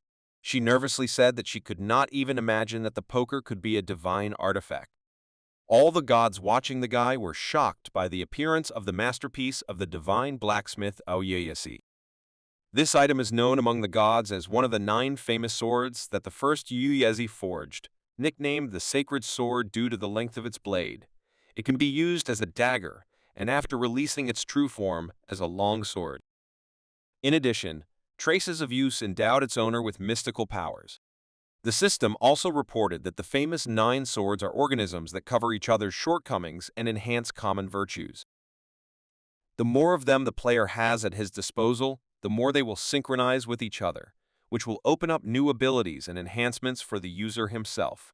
After use, The runes that were engraved on the sword were transferred to the owner's hand, and the blade itself began to be absorbed by the player's body. This legendary sword and Li Chan's son became one. The guy even noticed how his hand became heavier. At this moment, he noticed that his dragon dagger began to react strangely to the appearance of a rival blade. In the course of absorbing Jigwee's power and gaining power over the artifact, Li Chang increased his magical energy reserves threefold, allowing him to use the Black Mountain Monarch's Fang more freely without worrying about his reserves of power. After the terrifying battle was over, the White Tiger clan began to think about what they should do next. It was hard for them to believe that Jigvee was taken away from them so easily. The guys understood that although Li Chang did not violate their warnings, they should not pretend that nothing had happened. They were afraid that during the attack on Jigwee, the guy was able to get his hands on an illusory pearl, which their department was hunting for. A fighter with a huge scar on his face said that they had no choice but to teach the recruits a lesson. His comrade was not sure that it would be too difficult for them. He saw with his own eyes that this guy not only extinguished the flame of Jigwee, but absorbed it with his own powers. He believed that defeating such a monster was far from an easy task. But his comrade was of the opinion that this, on the contrary, was the most convenient moment for an attack. He believed that Li Chang and Baek were tired from fighting Jigwee, and even if Tyrant had absorbed the all-consuming fires, it was obvious that he was exhausted from the battle. The fighters planned to defeat the talented recruit and find out whether he was able to get the illusory pearl. If he didn't give up valuable information, they weren't afraid to simply get rid of him. Their confidence was so unshakable because they did not agree with the CEO's opinion that Li Chang-sung was capable. It seemed to them that he was just constantly lucky. At the moment when they wanted to attack the exhausted recruits, a low male voice of a stranger addressed them, surprised by the unexpected meeting. These guys alerted not only the White Tiger clan fighters, but also the players who ended the battle with the boss. The killers of the HOV clan were able to track down those they were looking for. The guards of the White Tiger clan investigation area had long been familiar with who could threaten their safety. The surprised guys asked how the killers were able to enter the territory of their training camp. The man with a scar on his face and a smug grin replied that they just walked in through the front door like everyone else at the training camp. At that moment, the fighters began to realize that there was some kind of flaw in their checks, due to which the embittered killers of the destroyed HOV clan were able to sneak into the list of recruits. They knew very well who they were dealing with. The guy with the scar on his face was Yang Xing-hee, known as the Iron Mace Demon. Standing next to him is an equally brash fighter, Park Gai-pyo, better known as the player Saw. And the last member of their squad, the cowardly Bei Wu Zhen, nicknamed Crimson Target. The main problem for the White Tiger clan fighters was that instead of the Hive of Assassins going to another dungeon, they sniffed out information regarding the training camp and came here in search of the thing they needed. Their appearance meant that they had already learned about the research centers here. One of the fighters decided not to waste time. He began to use his skills and took out a chain to which a mace was attached. Taking a look at his incredible technique and terrifying speed, the superiority of the assassins over the White Tiger fighters became obvious. The ordinary fighter believed that if they faced these three killers, the result of the fight would be quite obvious. He decided to resort to a separation tactic in which one of them went for reinforcements, while the other stayed behind to buy some time. But as it turned out, they underestimated the skills of their opponents, and Park Ji instantly found himself in front of one of them. A fierce battle began between two clan fighters who were previously in an alliance.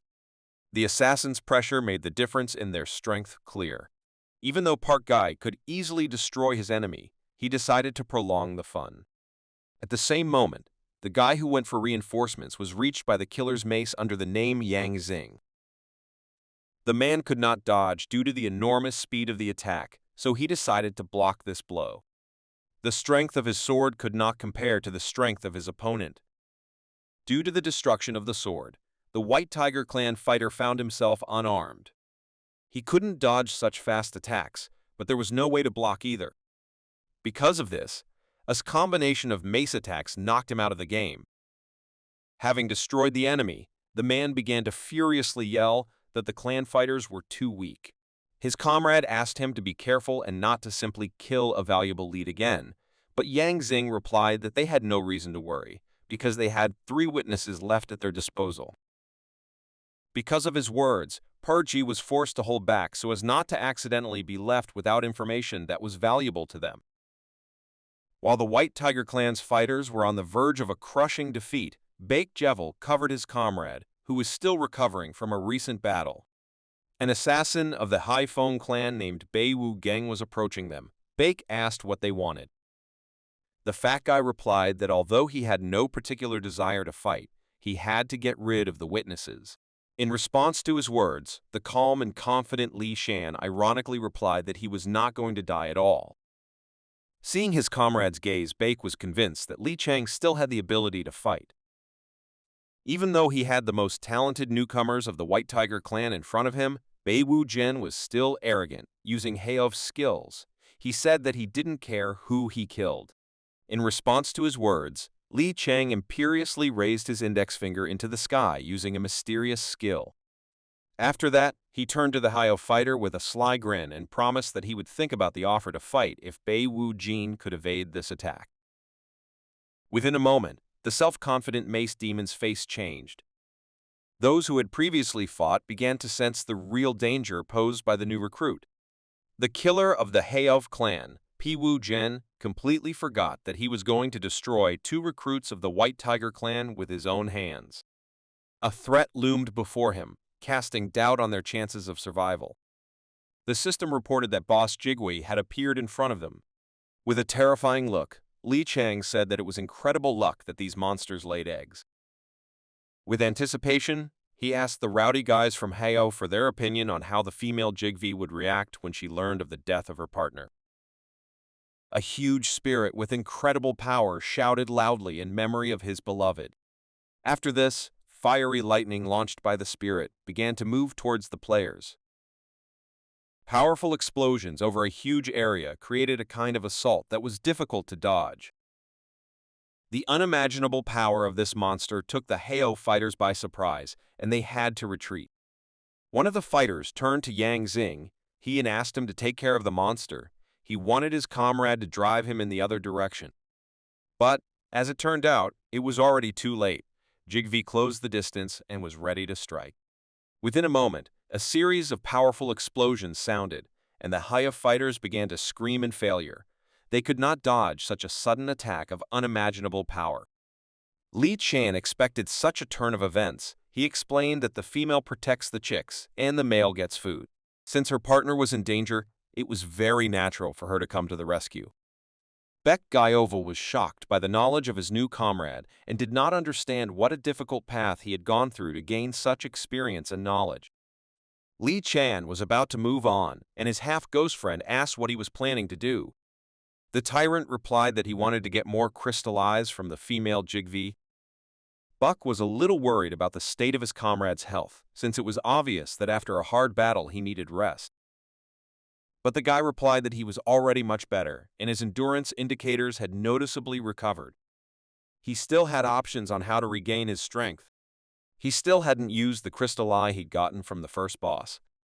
He has his own methods of renewing and obtaining power, so the guy decided to get this power. Previously, he had wondered whether it was worth absorbing the crystal eye after absorbing Jigwi's lights. He believed that he would grow his own lights, so creating an artifact from the eye would be more effective. Despite his assumption, the elder replied that the crystal eye must be eaten in order to move from simply adding attributes to core transformation. In addition, the old man mentioned that once the guy swallows this trophy, he can become the monster Jigwi himself. The properties of his power began to change noticeably, and now his body purification skill has turned into more destructive power. He has become the all-consuming flame of the 8 trigrams. Due to the fact that the guy was able to use Jigwi's features, he managed to increase his agility and strength parameters. The system reported that, as a result of receiving the power of the spirit, he mastered the method of using the flame of spirits, comprehended poltergeist and pyrokinesis. Using his new strength, he took off to claim his prey. The guy gained spiritual wings. His appearance noticeably changed the moment he changed into the form of a magical bird. With terrifying speed, he rushed straight towards his goal. The HOV fighters continued to resist, while the guy from the White Tiger clan was on his own and simply trying to avoid death. But at one point, Li Chan's son joined their battle and ended the battle using the fang of the Black Mountain Monarch. With a cold gaze filled with the desire to kill, the guy began to approach his wounded prey. The previously confident mace demon had lost all his strength. His wounds made it impossible for him to continue fighting, so he simply begged for this suffering to end. Li Chang's son was not interested in him, so he listened and finished what he started, after which he absorbed his soul and strength. The next step was to absorb the power of the female Jigui, which he was also able to eliminate thanks to the chain reaction of the power of the Black Mountain Monarch.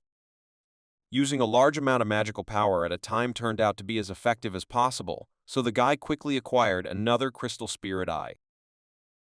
By absorbing this item, he again greatly increased his magical power. The all-consuming flame of the 8 trigrams and poltergeist have been strengthened.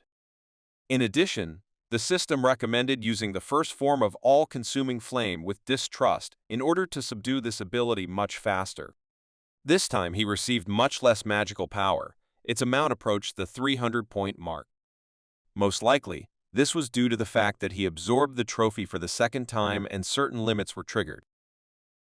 Due to the continuous receipts of the power of this spirit, the guy acquired the title of the Vessel of Jigvi. Having become Jigvi, a clod of fire and spirit, he was able to use her attributes at his own discretion. He could plunge the earth into the flames of death and capture the heavens. The dungeon rating was updated, and in just 2 weeks, the guy climbed to 9th place, while more successful participants spent more than 10 years of constant battles for a similar result. The guy understood that messages from the system about the fall of the 2 rulers of the Black and Red Mountain Range must have created real chaos among the rest of the White Tiger clan fighters. But he still had unfinished business, so he turned his attention to an injured member of the HOV clan named Bei Wu General. He was suffering from burns he received due to a surprise attack from rookie Li Chang. Li Chan's son decided to take the opportunity and offered the guy to ease his suffering in exchange for all the information he knows regarding the situation between the HOV clan and the White Tiger clan. Meanwhile, Baekji Vul reached the scene. Looking at his comrade who had mastered such incredible power of fire, he felt as if Li Chang had moved the core of the sun towards himself. To start the conversation, the guy mentioned that he already knew that the White Tiger had hired their clan to open the Black-Red Mountain Range. The exhausted, cowardly guy confirmed his words. At the same moment, Li Chang thought about the fact that the strongest organization in Korea began to grow dramatically about 15 years ago. This was related to the 7 mysterious writings of Asan, consisting of 7 scrolls. White Tiger unearthed these divine artifacts 20 years ago in an unnamed dungeon. White Tiger was able to find only 3 scriptures, but even they were endowed with unimaginable power and significant results could be extracted from them. Clan Chief Heavenly Swordsman Munsung is now considered one of the strongest swordsmen in the world, but those who follow him are not that extraordinary. However, after a sudden explosive growth, they gained enormous fame. They even became a clan known throughout the world, and it all happened not so long ago. Even on the verge of painful death, the guy adhered to the code of honor and did not want to tell all the secrets of his organization, but Li Shan cruelly replied that he would decide for himself whether to listen to the pleas of the victim or not. The guy had no other choice, so he agreed. He revealed that each of the scrolls belonging to the 7 mysterious writings of Asan had different contents and was known to each teach how to call upon the power of different ancient constellations forgotten in their days. Li Chang showed great interest in understanding the power of the forgotten stars. It is known among the gods that when light was first created at the beginning of the cosmos, there were not many constellations in the sky. Back then, they were as weak as the cosmos, but they possessed colossal, wholly destructive power. Although over time, each of them found its place in accordance with the laws of this world. Traces of their existence littered the cosmos and the world, gradually gaining a certain balance. The gloomy god knew that they were called forgotten stars, but previously he could not even imagine that there were still opportunities to borrow their power. It became obvious that the ruler of the abyss kept this a secret from the other deities, since this was his ace in the hole. As it turned out, of the 3 retinues found by the White Tiger, they were only able to open 2. Bei Wu Gaiang heard that the most important one is still not revealed. After these words, Li Chang realized that this was due to the fact that they were unable to obtain Peter's key. It became clear that this scripture was revealed precisely with his help. Having learned this information, the guy inquired about what the motive of the remnants of the HOV clan was. He understood that they were unlikely to come only for revenge or the murder of recruits. The exhausted guy replied that their goal was to find an illusory pearl. It was about the very object that Li Chang was able to discover in the bird's nest. He really thought that the deep dislike of smallpox that he felt hid some secret relationship between the 2 large organizations that had previously collaborated. Pi Wu Jin continued his story. From the first scroll, the clan borrowed a way to create an unrivaled warrior. Of the 7 mysterious scriptures, the first was written about a man who lost his soul after being possessed by starlight. People who have lost their soul also lose their ego, but since this emptiness is filled with starlight, thus they are reborn as holy knights, faithfully carrying out the orders of the stars. To create such powerful warriors, you need wildflowers from the flower beds in Seochan, as well as crying and laughing flowers. With their help, you can create an illusory pearl. Since all these ingredients were in one dungeon, it became clear why the White Tiger clan made this place a training camp. The Black and Red mountain range was geographically similar to the flower beds of Seochan. Moreover, it is great for testing new members and selecting capable ones in order to obtain powerful warriors. It was possible not to even mention that the people who disappeared here did not listen to the instructions of the instructors, went beyond the safe zones and fell victims to monsters. These guesses led the guy to the idea that the person overseeing this and leading all these projects is none other than the second commander of the White Tiger clan, Executive Director O. However, after Besla's tomb disappeared overnight and Peter's key simply flew away, the situation for them changed for the worse, so Li Shan gained precious time to implement his plans. Continuing to extract information from the Hyo fighter, Li Shan's son guessed that they were going to reveal the true face of the White Tiger thanks to the illusory pearl. In addition, he believed that they had other evidence that would add weight to their argument. Most of the secrets came true, but it was obvious that there was something that this guy could not know. Having heard everything he needed, Li Chang complied with his enemy's request. Noticing that the White Tiger clan fighter was still alive, he decided that it would be nice to find out some more information, but from another organization. He wanted to know the location of the research center where they created the illusory pearl and cultivated powerful warriors en masse. The guy approached the fighter and offered to help him in exchange for the information he needed. The man understood that this was one of the recruits in front of him, so he asked in shock why he was not afraid of the wrath of their patron god. In response to his words, the guy with a serious look asked if the ward of the White Clan was sure that the patron was on his side. After these words, the fighter, scared to death and disappointed in the situation, received a message from the system that Kaju had lost interest in the believer, that he had achieved nothing. Looking at the sky, Li Chang stated that the tiger, who was in trouble, wanted to get a more persistent and strong believer, whose strength he could count on. Watching the player's impudent speech, Haju began to laugh disgustingly and maliciously. Having learned the necessary information about the location of the laboratory from the White Tiger fighter, Li Chang proceeded to fulfill his promise to his friend's son and suddenly tore off his clothes. After that, he asked the guy to sit in the lotus position. Ashamed of his own body due to the fact that he was despised all his life, Baek Jevel excitedly asked if the tyrant could do this after difficult battles. Li Chan's son gave him real hope and replied that he was now able to heal his comrade. It was a dividend process, so he explained that studying the residual energy of a Ghostborn would take some time, while it was very easy to lose track of the process. Moreover, Beck will experience more difficulties, because even if in the real world the whole process takes several hours, the patient will feel that several weeks or even months will pass. Due to the pacification of such hysterical energy, after healing he will be exhausted, so he will have to restore his strength. Although the process is difficult, he reassured Beck that it will definitely end at one point. Beck Gioval already knew that if he even thought about retreating for a second, he would be demonized, which meant that he would turn into a monster or a ghost. Li Chang's son reassured him that if he noticed even a hint of this, he would immediately get rid of his body without even thinking about it.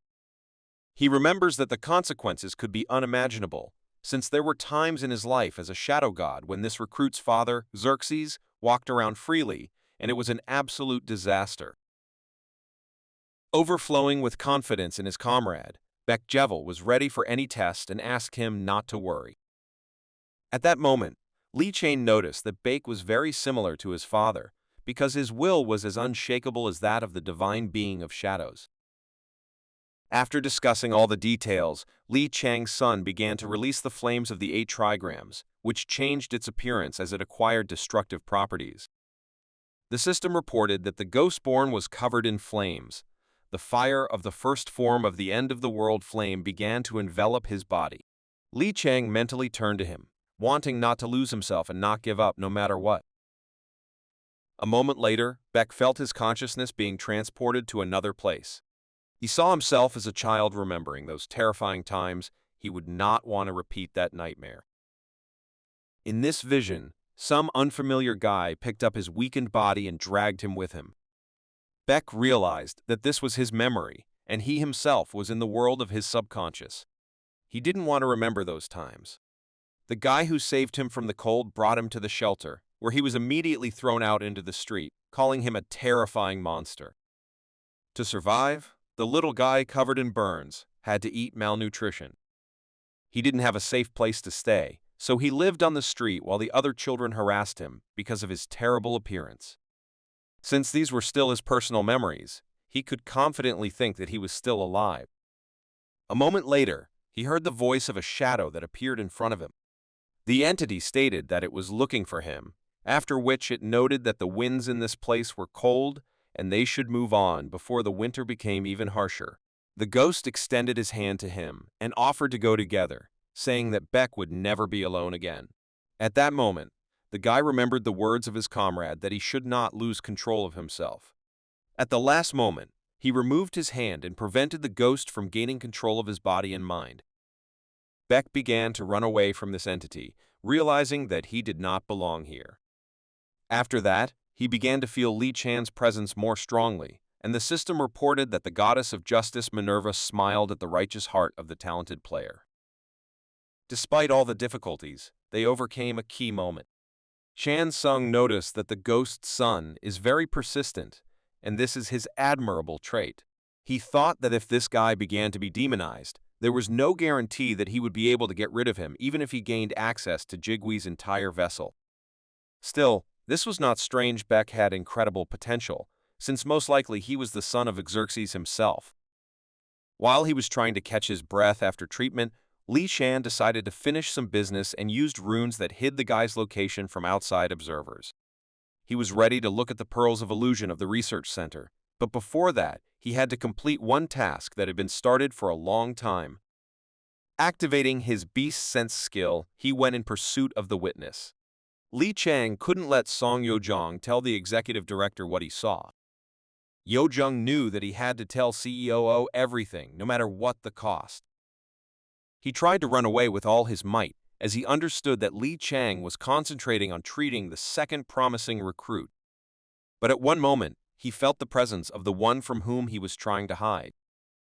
Li Chang Sung was able to catch up with him and throw him to the ground, which is why the invisibility of the director's ward was revealed. The guy lying on the ground understood that he could not hide from such a monster. Li Chang's gaze was cold and full of killing intent. Having no other choice, Song Yuzhong decided to draw his sword and begin to defend himself. But his opponent was significantly superior to him in speed, and within a moment he was wounded in the shoulder.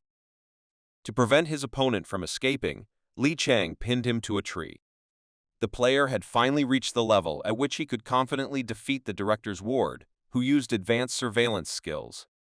When the White Tiger Clan fighter asked what Li Chang planned to do next, the guy replied that at first he wanted to quickly finish off the hound dog of the White Tiger Clan, but changed his mind because he did not want CEO O to suspect him of this. Song Yeo-jong was concerned about the hopelessness of the situation, but after these words he began to hope that they could come to an agreement. But unexpectedly for him, Li Chang took out an illusory pearl and said that he had an excellent way to improve relationships, so there was no need to choose the difficult path. After these words, he forced the guy to swallow this object, which will make him lose his own ego. The system reported that his thoughts were paralyzed, the ego was eliminated, and he fell into a hypnotic trance. To check if everything really worked as it should, Li Chang ordered him to stand up. Hearing this, Song Yeo-jong rose to his feet without hesitation. From this pitiful sight, Li Chang was forced to say that losing his soul was very sad. The former ward of the general director has become an ordinary shell, a body that is capable of carrying out any orders. Moreover, he did not think at all about how dangerous this order was and was even ready to strangle himself. This was more than enough. Seeing the loyalty of his new toy, Li Shan asked him to stop. Without any delay, Song Yeo-jong stopped. Taking a look at the results of the illusory pearl, Li Chang agreed that the White Tiger Clan had indeed done something incredible. They were able to pull something similar out of low-level ingredients, so it was hard to guess how strong the other items were. Addressing the body without an identity, Li Chang ordered him to inform General Manager O that no abnormalities were found regarding the recruits. He also ordered him to act as usual, as if nothing had happened. Hypnotized, Song Yeo-jong accepted the order and began to carry it out, while Haju, observing his actions, became interested in the player's aspirations. Without answering the deity, Li Chang asked the hypnotized fighter to return. The guy with no identity accepted a new order. He began to use his technique to move without a trace. At that very moment, Li Chang changed his mind and asked him to stay a little longer. He asked his puppet to teach him a technique that he uses for surveillance and undetected movement. Li Chang thought that she actually seemed more useful than he had previously thought. In addition, he believed that she could be a great match for Baek Gyeoval. With his index finger raised instructively, Song Yeo-jong declared that this was the lagging storm of the flying tiger. He said that Li Chang could use the wind for invisibility or camouflage, and since this technique was derived from tiger stride, the recruit would be able to use it. The player asked the fighter to teach him this technique. Sun Yuzhong replied that he did not have a skill book with him, so it would take quite a lot of time. Li Chang replied that he would figure out how to master it himself. But doubting the orders, Song Yuzhong proceeded to demonstrate this ability. Watching the actions of the hypnotized man, Li Chang began to understand the essence of this ability. His puppet was shocked that the rookie was able to recreate these movements just by observing them. After acquiring this power, Li Chang improved the basic skill of Tiger Walk and gained an ability called Flying Tiger Lagging Storm, which surpasses the basic skill in terms of speed, agility, and stealth. Song Yeo-jong was hypnotized, but due to the order that he should behave as usual, the body could not help but be surprised, and he stated that he had been mastering this power for several years, while the rookie was able to learn it after observing the use. Once again, Song Yeo-jong stated that Li Chansung is an amazing person. Tired of these compliments, the guy gave the order to the guy to move on. After this, Li Chan's son also began to use new abilities, and using invisibility, he went to the place of interest to him. Watching all this, Haju laughed, in absolute shock. The system reported Pabalsag's opinion that the player's movements were great for hunting skills, so she thought about which one should be given to a talented guy as a reward for his performance. Li Chang stopped near the place where the female Jigui arrived on the battlefield. From Beck's words, he learned that a pair of Jigwais lay an egg once every 100 years. He discovered this bird's nest. Although an egg is laid once every 100 years, it apparently took even longer to hatch. Observing the behavior of this monster, Li Chang learned that Jigui has 3 forms, but since he is a clod of spirits, he actually does not have a physical body. Since their ancestors chose the bird form, their descendants also stick to it. In addition, the guy understood that it was possible to redirect the nature of this creature in a good direction and increase their intelligence. The balance of the egg's power and the fact that it was underdeveloped seemed like a great opportunity to test his theory. Still, the guy believed that it would be better for him if this monster became a spirit bird. The guy began to absorb his power, while Haju became interested in how he was going to hatch the egg. Without waiting for an answer, God advised that instead of the crude form of a winged animal, choose the form of a rare monster, perhaps even a tiger. At the same time, Pabalsag joined the discussion and first suggested choosing a hunting dog, and then a young falcon and a tang. The guy thanked them for their advice and thought that the dragon's daughter had finally offered him something truly reasonable. At the same time, a conflict began between the two deities, and the system noticed that their relationship had deteriorated significantly. They were like a cat and a dog who could not reach a common opinion.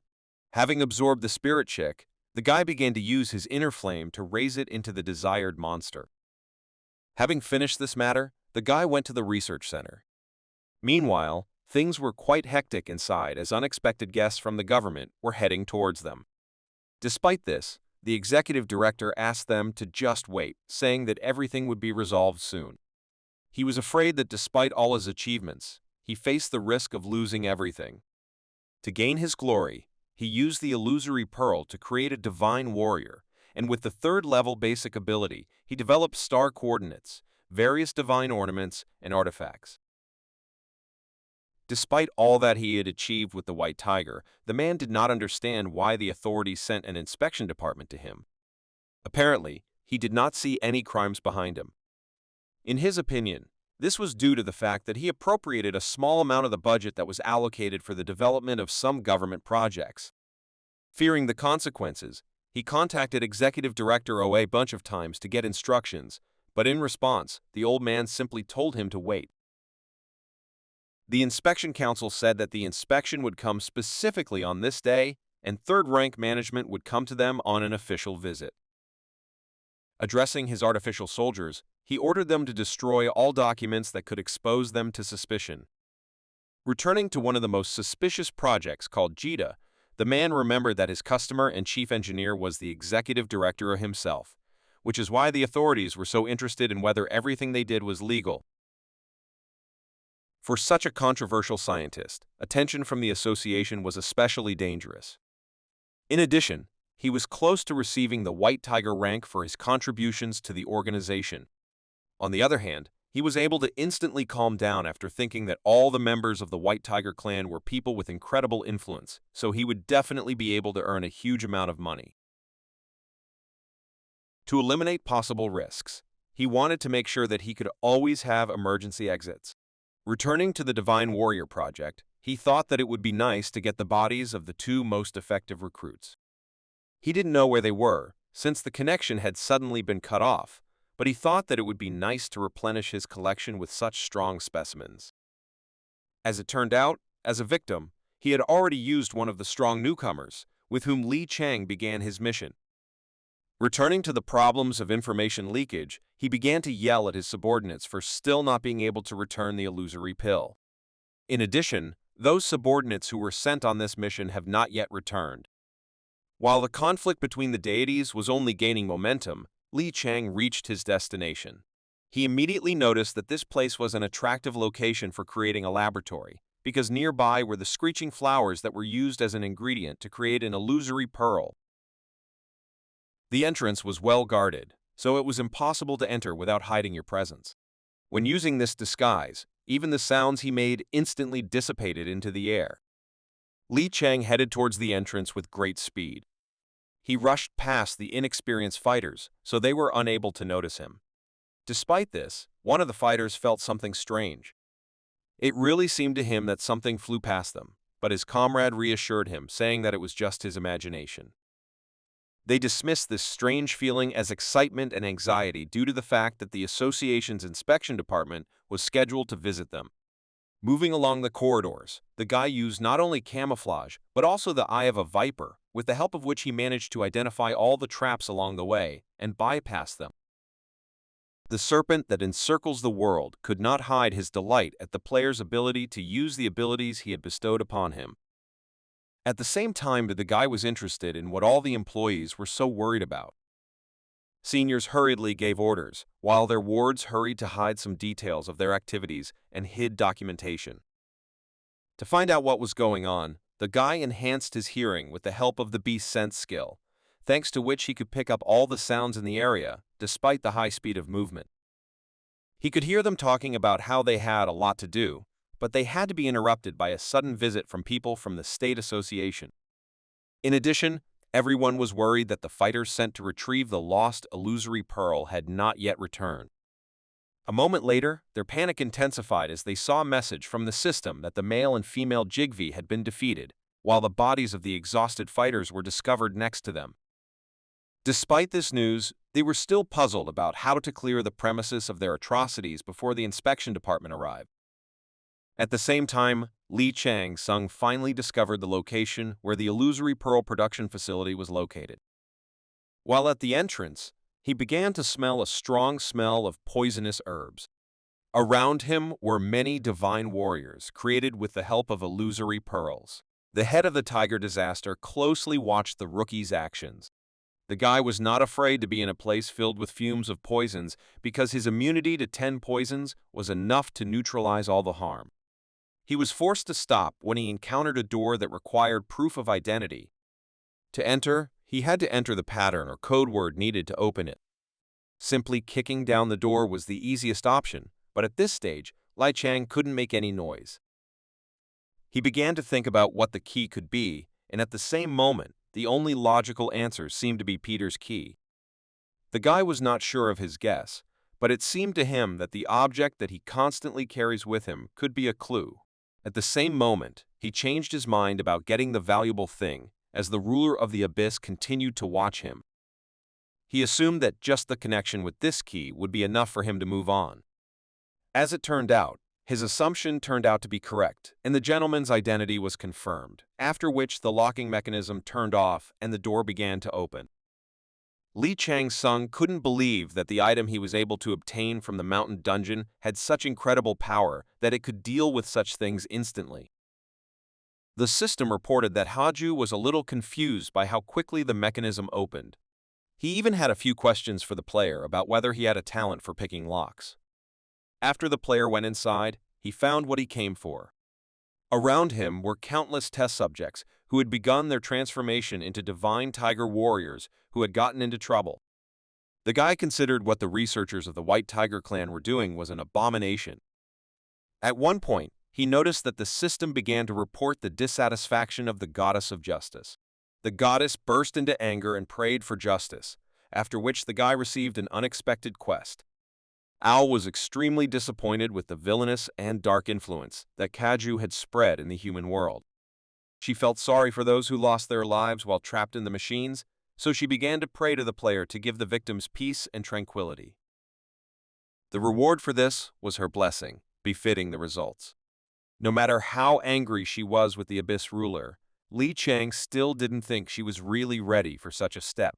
The blessing corresponding to its results meant that Lee Chan-sung would be able to receive powers from her. Haju waited with curiosity for the guy's answer, which he understood that if he accepted this quest, then the ruler of the abyss would turn his back on him. However, on the other hand, he understood that if he refused Minerva's plea, then the goddess would completely renounce him.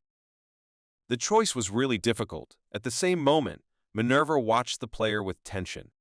But instead of choosing between which deity's inclination he would have to lose, Lee Chan-sung came up with a cunning plan. He turned to Hajie and stated that he wanted to ask something from the patron of his clan. Haju cordially agreed to listen to the guy, so Lee Chan continued, saying that the patron probably knows the reason why he is in this place. The patron nodded his head in agreement and suggested getting straight to the point. He realized that both deities wanted to get his power, so he gave a vague tip and stated that he was going to take everything that was in this laboratory. In addition, he added that he does not intend to allow others to have what he himself does not have. After these words, he asked what the tiger, who was in trouble, thought about this. Shan Sung believed that the ruler of the Abyss was very interested in him. In addition, he was a very sought-after candidate for priesthood, so it was unlikely that they would refuse him due to disagreements within the laboratory. In response, Haju began to smirk at the player's obvious intentions and then said that he still liked him, even though he was trying to fool one of his family members with his acting. In the end, the deity promised that he would not suppress the recruit's wild ambitions. Li Chang received a sudden quest called Tiger Robbery.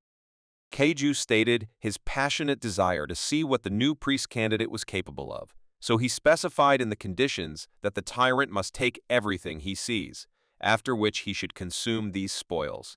If successful, he will be able to additionally receive a new blessing from this deity. His plan worked, and now he can satisfy the interests of both deities. Minerva was delighted with the decision the player she was interested in made.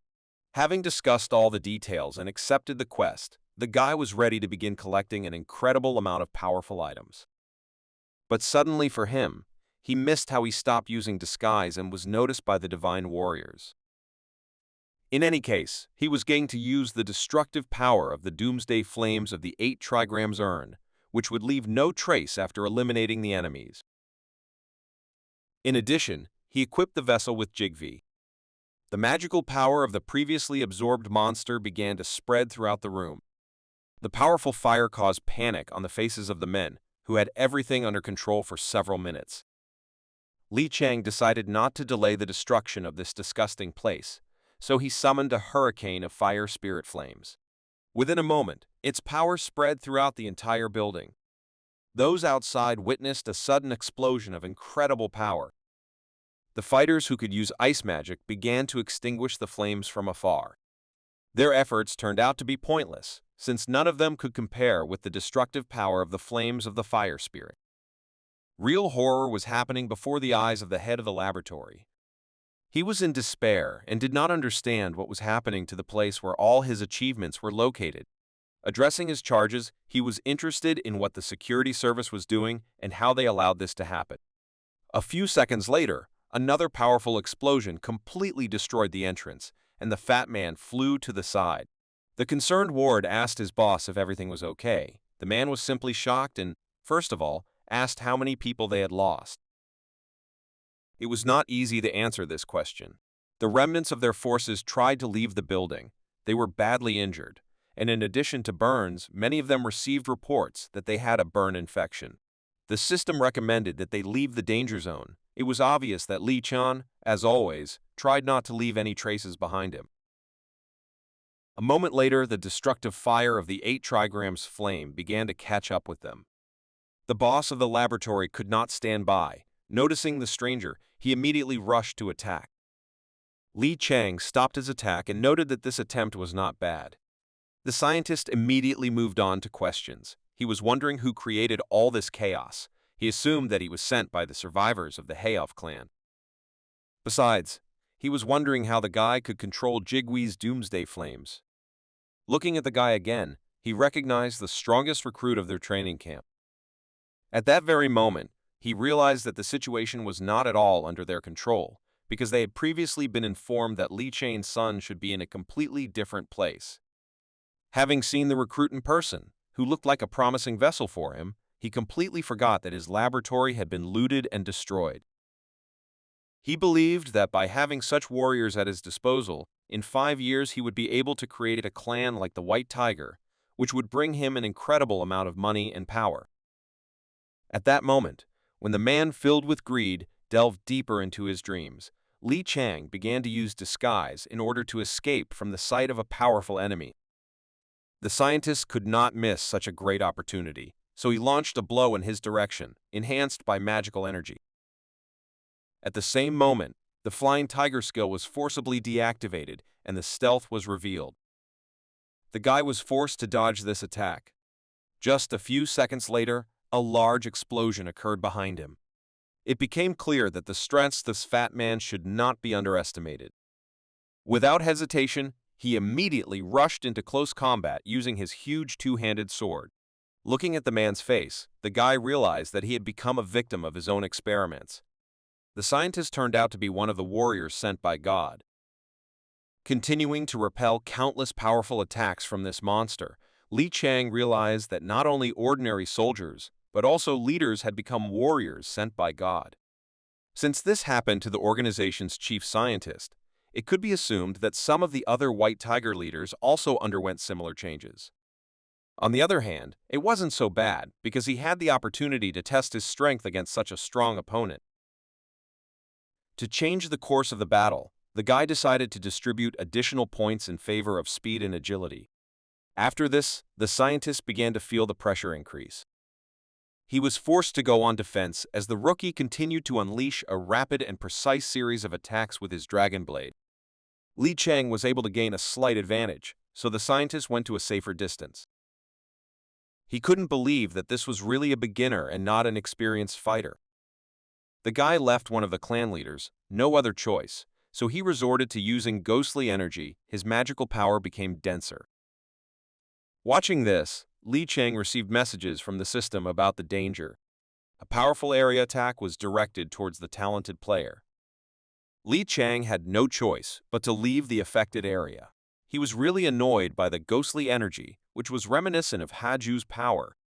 When the guy tried to move to a more advantageous place, artificial warriors appeared behind him. They were furious about what happened to the laboratory, so they were ready to give their lives for the director. Li Chang couldn't believe that even they were also God-sent warriors. To deal with their numerical advantage, Li Chang resorted to using blood poison to enhance the Doomsday Fire Barrier.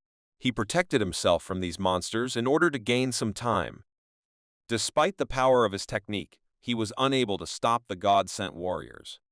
The enemies managed to break through his barrier. It was dangerous to fight further, so the guy decided to take a desperate step. He acted wisely and decided to flee in order to divide the enemy forces. Continuing to move through the corridors of the remains of the laboratory, the guy stopped using his disguise.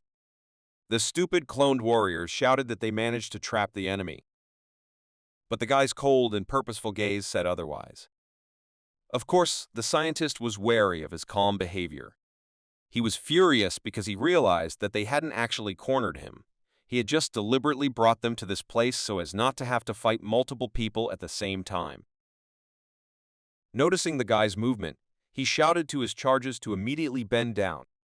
But it was too late, and the scientist could only watch as his fighters fell one after another. While in a narrow corridor, Li Chang resorted to using his razor-sharp whip, which was saturated with magical energy. By destroying his enemies, his power began to increase, and his accuracy increased significantly. But at one point, the guy was so carried away by the extermination of his enemies that he did not notice how the director himself approached him, who was the most dangerous among all. In an instant, the man was able to catch the guy by the neck and lift him up, pressing him against the wall. He shouted that he had finally caught the naive recruit. The arrogant scientist shouted that he was far superior to the tyrant at all levels and in all characteristics, so he should immediately surrender and become his puppet. But instead of confusion and panic, there was a confident smile on the recruit's face, with which he asked whether the scientist was really sure that since he was able to catch him, the arrogant man thought he was in control, but he was proven wrong. Within a moment, he saw that there was a seal on Li Chang's right hand, which had a huge amount of energy concentrated. A legendary artifact, a fish-gut sword, began to appear from his right hand. At the same moment, a dragon tooth appeared in his left hand. With a cold gaze, he said the name of the technique. The twin sword sounded with a loud scream. At the same moment, the dagger called the crooked tooth of the evil dragon awakened. When it comes to divine artifacts, it is worth noting that Yu Yezi earned eternal fame after he created his first masterpieces. At the same time, the demonic blacksmith Teoti created countless ingenious things, so that the title of blacksmith would be associated only with him. Even among the gods and stars, these two are considered known opposing forces. It is impossible to decide which of them is the best craftsman, because both are valued for different things, and the eras and places they worked in are different, making them not compete head-to-head with each other.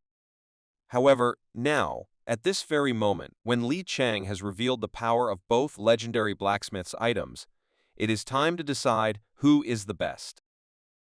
The fish-gut sword that has quenched its bloodlust is sparkling like never before, and the evil dragon's crooked tooth has in turn begun to show its true value. Li Chang fulfilled the necessary conditions, and legendary events took place before the scientist's eyes. The Shadow God, as an expert with killing weapons, was able to unleash the full potential of the evil dragon's crooked tooth. It is known that the blade that the guy received from Pabalsog has the effect of prolonged bleeding, but other effects cannot be determined, since its owner has not yet fulfilled some of the requirements. Crossing his swords, the guy took a deep breath, the sound of the twin swords causing his opponent to tremble. Pabalsag could not believe that the player she was attracted to was able to hurt her divine artifact, bestowed by the goddess Tiamat. The two famous blades also attracted the interest of other deities. Facing such a monster as Li Chang, the scientist began to turn to his bestial instincts, which he received from his patron. It told him to avoid this guy at all costs. The guy only slightly swung, and at that moment, his enemy felt that if he did not avoid these blows, he would immediately die. Having no time to dodge, the scientist decided to go on defense. He relied on his huge two-handed sword. The first attack was blocked, but the man began to feel exhausted, and he flew several meters back. After delivering the first test attack, Li Chang noticed that the sword made by the first Yu Yazi began to cry and complain that he did not want to end the battle so quickly. The hunger of the fish-gut sword was understandable, since this item had been sealed hundreds of years ago. At that very moment, Dragonfang decided to join in the fun. This sword begged to be seen what it could do. Li Chang couldn't refuse him and swung it towards his enemy. An incredible amount of energy was directed towards the scientist, who was not able to fight against such power. He tried his best to hold back the attack, but the pressure was too much. At one point, his two-handed sword broke. While the fish-gut sword showed off its shiny blade, the prey thought that in order to survive, it must immediately flee the battlefield. In the middle of the battle, Li Chang was forced to choose between his two blades. Both of them were proud and eager to make the final blow. While the guy was thinking about which legendary artifact to use, the scientist was already running away. Li Chang could not let go of this leader, because this threatened him with problems within the White Tiger clan, which would disrupt his plans. In order not to have to choose, the guy struck a double blow with his best blades. In addition, he decided to make sure that this would be enough, so he decided to take out the enemy using the Black Mountain Monarch Claw skill. It was impossible to escape from such incredible power. Looking around, the scientist managed to notice the inevitable collision with the mysterious force of the mysterious newcomer. A powerful explosion ended this battle and the enemy was defeated. The system reported that the scientist began to experience severe despair. He still had a thirst for life, but he was doomed.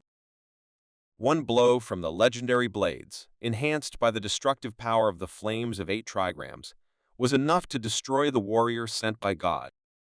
In addition, the fire of the end of the world continued to intensify as it fed on the anger of its owner. The scientist's regrets and desperate attempts did not escape the player's attention. He did not understand where this man was trying to crawl away in such a hopeless situation. He walked slowly behind him to find out what purpose his prey was pursuing. The system reported that player Ya Sang-won has been eliminated and is no longer in the dungeon ranking. As it turned out, he was heading towards the door that led to some kind of hidden laboratory. Li Chang recalled his sword and approached the mysterious entrance.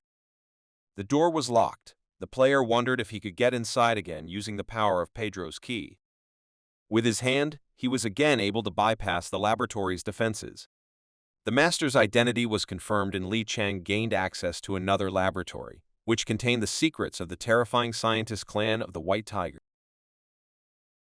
At that moment, the guy realized that this key was suitable for opening anything that was protected, no matter whether it was a door or a complex mechanism.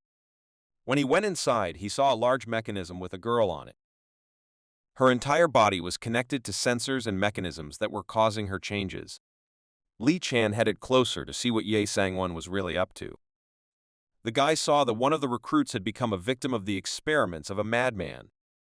Most likely, the scientists believed that she would make an excellent warrior sent by God. Lee Chan-sung began to remember who she was. It was not difficult because the scientist's victim was his faithful fan, who had shown interest in the tyrant's personality from the very beginning of the training camp. Looking at the list of participants, he learned that her name was Shin Yun-seo. The guy assumed that she had already been turned into a warrior sent by God. To make sure what condition she was in, the guy took her hand and began analyzing it using his system. As it turned out, the scientist used a completely different method of transforming the player. He noticed that something stronger and more fundamental was used here, a force that even surpassed the warrior sent by God. The results of experiments on people were what he had to observe inside the laboratory. It was no longer strange that the local White Tiger Clan warriors tried so hard to hide the documentation from the eyes of the commission representatives from the association. To create the real monster, these vile scientists used data from the bodies of demonic beasts, goblins, and even Jigwe. It became obvious why Executive Director Oh tried so hard to hide this place from the others. Looking at this girl, Lee Chain thought that the warriors sent by God were only a step on the path to the perfection that Shin Yun-seo became. Thanks to the beast sense he received from Haju, Li Shan discovered her resemblance to the leader of the goblin army, whose name was Gildal. Using the Viper's eyes, the guy learned that her transformation was 40% complete.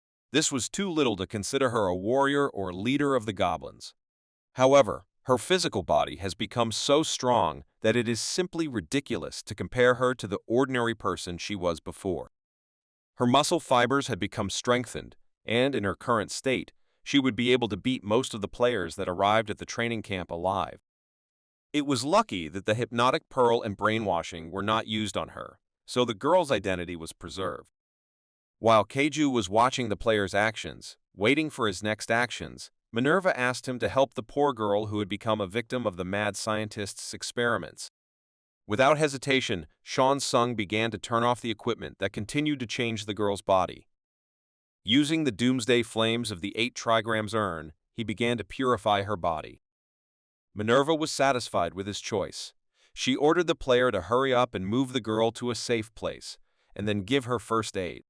The power that was put into Shin's body and the first form of the end-of-the-world flame clashed in fierce resistance. Li Chang tried to destroy all the negative aspects of this experiment, leaving only the positive aspects that would be useful for the poor girl's future. He could only watch, while Shin Yun-seo had to show persistence and desire to live. At that moment, Keiju began to wonder where the ambitious desire to take everything for himself and leave disappeared. He mocked the player for choosing to heal this child instead of using her to increase his own power. In response, Li Chang said that he still had not given up on his intentions. Keiju did not understand what he meant, while the guy began to use the power of the Lord of the Underworld, with the help of which he began to absorb the power of those whom he destroyed inside the laboratory. The power that was absorbed at that moment began to improve the player's characteristics, and became the material for the flame of the end of the world. While Haju laughed uncontrollably, Li Chang continued to improve, absorbing incredible amounts of power from the destroyed God-sent warriors. The ruler of the abyss behaved like a real scumbag. Even such a cruel person as the gloomy god could not understand his behavior. At that moment, he thought about how the preparations for the visit of the association representative were going. Since they were being followed, it was obvious that the executive director's opponent must have come along with the crime surveillance department. It was about Kwon Hyohei. This suspicious guy decided to come to the laboratory of the White Tiger Clan, so it was logical that Chief O was considering measures to eliminate him.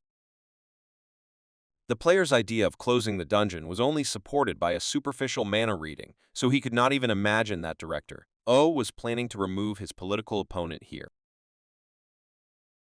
Most likely, the ruler of the abyss was laughing at this very situation, so Li Chang realized that he did not have time to hesitate.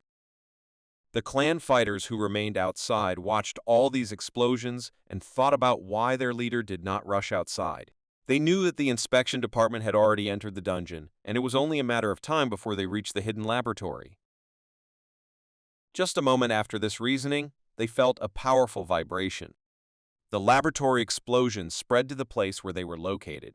As a result, among the witnesses, there was no one left alive. This incident ended. Li Chang, without leaving a trace behind himself, began to use the form of the spirit in order to get to a safer place. The inspection department was late. They could only watch as the laboratory continued to explode. With all this chaos, the third commander of the old Tiger Fangs, Quan Haiyun, could only watch helplessly. Addressing his charges, he asked if they could find out what happened here. One of the agents came forward and replied that it appeared that there were a lot of explosives stored underground, but they were unable to find out what caused them to detonate. Using reconnaissance abilities, one of the fighters was able to see traces of the use of several divine powers at the same time, which indicated that the laboratory was destroyed as a result of the battle. In addition, after analyzing the area, they were able to find out that the fire was created by the end-of-the-world flame of the monster Jigwai. The Fang commander was aware that this entire situation had been planned. Addressing his charges, the man suggested that the laboratory workers were waiting for him to enter the building in order to blow it up along with all the evidence. But he was curious why the fighters did not wait for his visit. He thought that a sudden battle had begun. He stated the fact that Executive Director O was cunning and could not make such a mistake, so their plan was influenced by outside influences. It was obvious that there was another factor that Mr. O did not take into account, but what exactly happened, the man could not understand. The man ordered agents to continue to search the area for evidence. In addition, he clarified that several mysterious people left the laboratory before it was completely destroyed.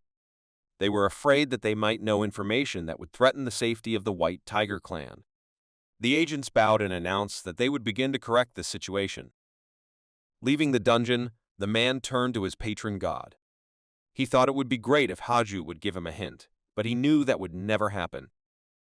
In response, the system reported that God was pleased with the chaos filling this dungeon.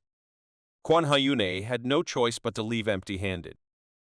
But despite this, he was determined to deal with such an arrogant executive director himself. He was sure that Keiju also wanted this. While agents of the old White Tiger Clan squad were dealing with the consequences of the incident at the laboratory, Baek Jevel began to regain consciousness. He didn't know where he was, but he felt it was safe here. In front of him from Li Shan, in his arms, was some girl. The player smiled slyly towards his friend. It was too mysterious, and Beck began to wonder who this stranger was.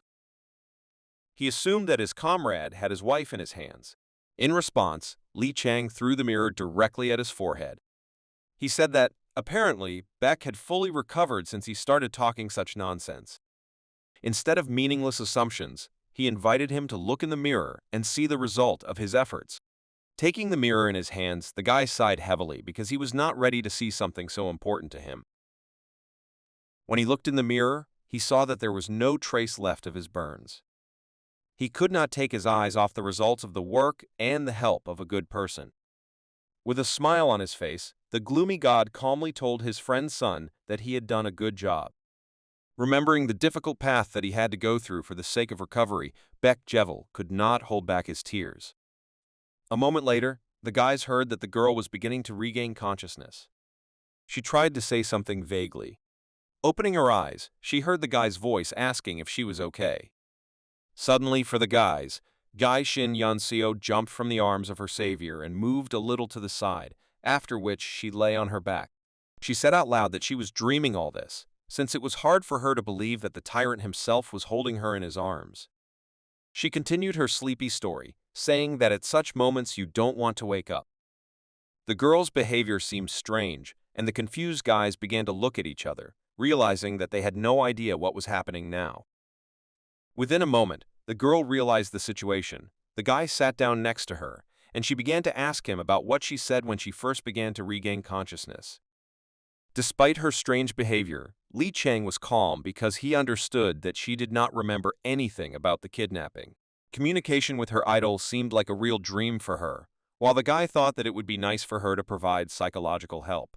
But at that moment, there was no such possibility. Hearing from the tyrant that she did not behave provocatively, the girl sighed with relief. Since everyone was fine, Li Shan Sung decided to pay attention to the situation and said that they should hurry up and leave the place, as it is not safe. In response, the girl suddenly asked what his blood type was. Li Chang's son did not understand why this question was asked, but he briefly answered that he had a third blood type. After that, she began asking a series of leading questions, which were reminiscent of a female test for similarity with guys. Taking advantage of the moment, she talked with her idol and recalled moments from his career where he mentioned his hobbies. She knew him as the embodiment of the word rudeness, so she could not believe that this was the real Li Qiansung, because he would behave differently and would not be so kind to some stranger. The situation became incredibly difficult. The guy stepped aside and began to think about leaving this crazy girl and, together with his more adequate friend, finally leaving this terrible place. Seeing the idol's reaction, the girl began to laugh loudly. She said that in front of her was really a tyrant. Turning to Li Chan's comrade, she said that she was able to identify him by the displeased expression on his face. This daring girl drove the player crazy. To support her hypothesis, she said that only a tyrant would abandon a person because he pissed her off. Beck agreed with her assumption and said that there could be no mistake. Then she went forward and, considering herself part of the team, asked where they were going to go next. Despite the madness that was going on around him, the guy was satisfied with recent events.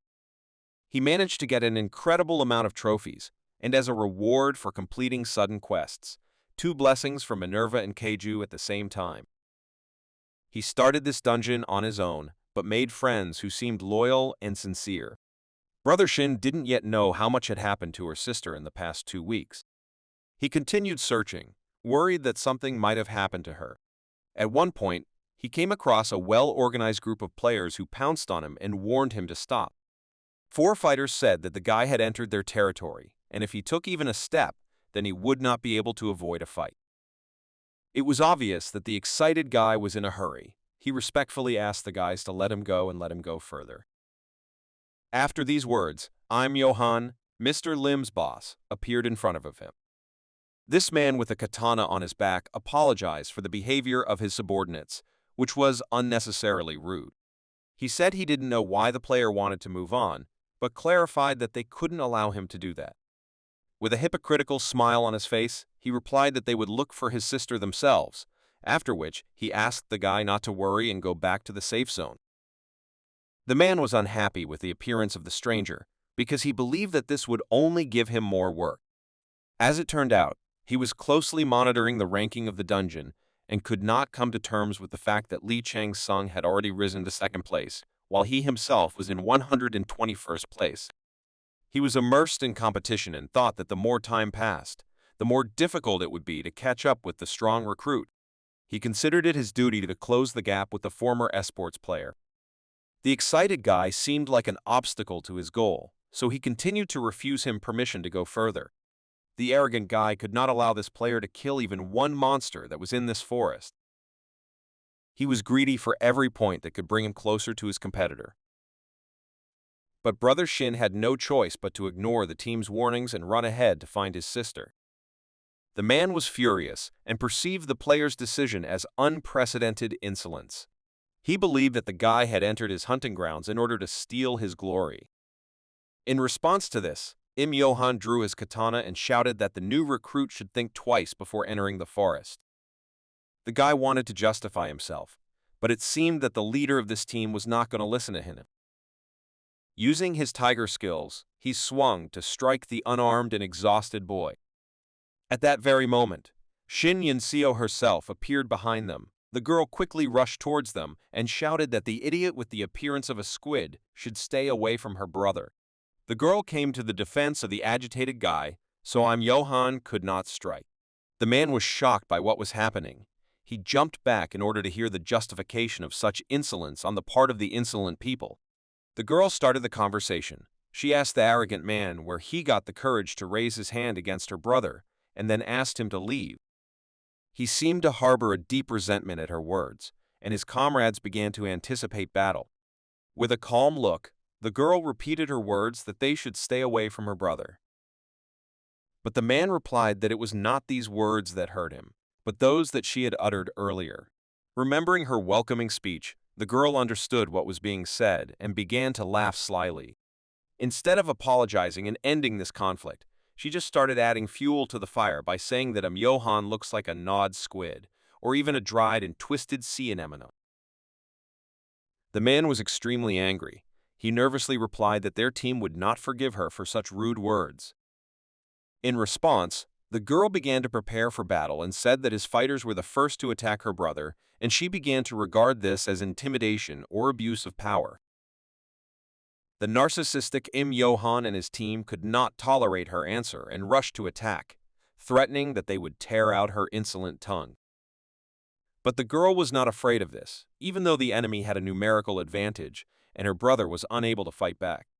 In an instant, the player's battlefield was filled with her powerful tiger aura. Baek and Chan Sung were nearby and watched what was happening. The healed guy thought that they should join in the fight and help the girl who had recently been unconscious. But Li Chang asked him to take his time and just observe. He added that there was no need for them to interfere at this point. The guy was thinking that the tiger aura in Shin Yunseo's use had exceeded Jita's rage and was now filled with royal tiger calamity. This was an unimaginable power for a rookie, and it was obvious that the girl was completely unfamiliar with this, but despite this, she subconsciously, skillfully wielded these abilities.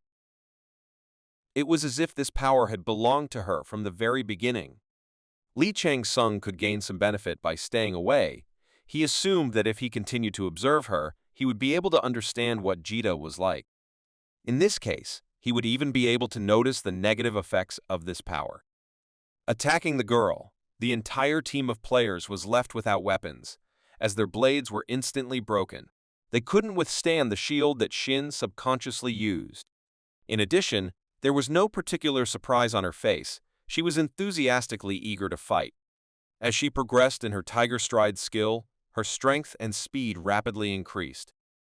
Ordinary players could not do anything against such incredible power. The girl calmly dealt with their numerical advantage, striking with a huge shield.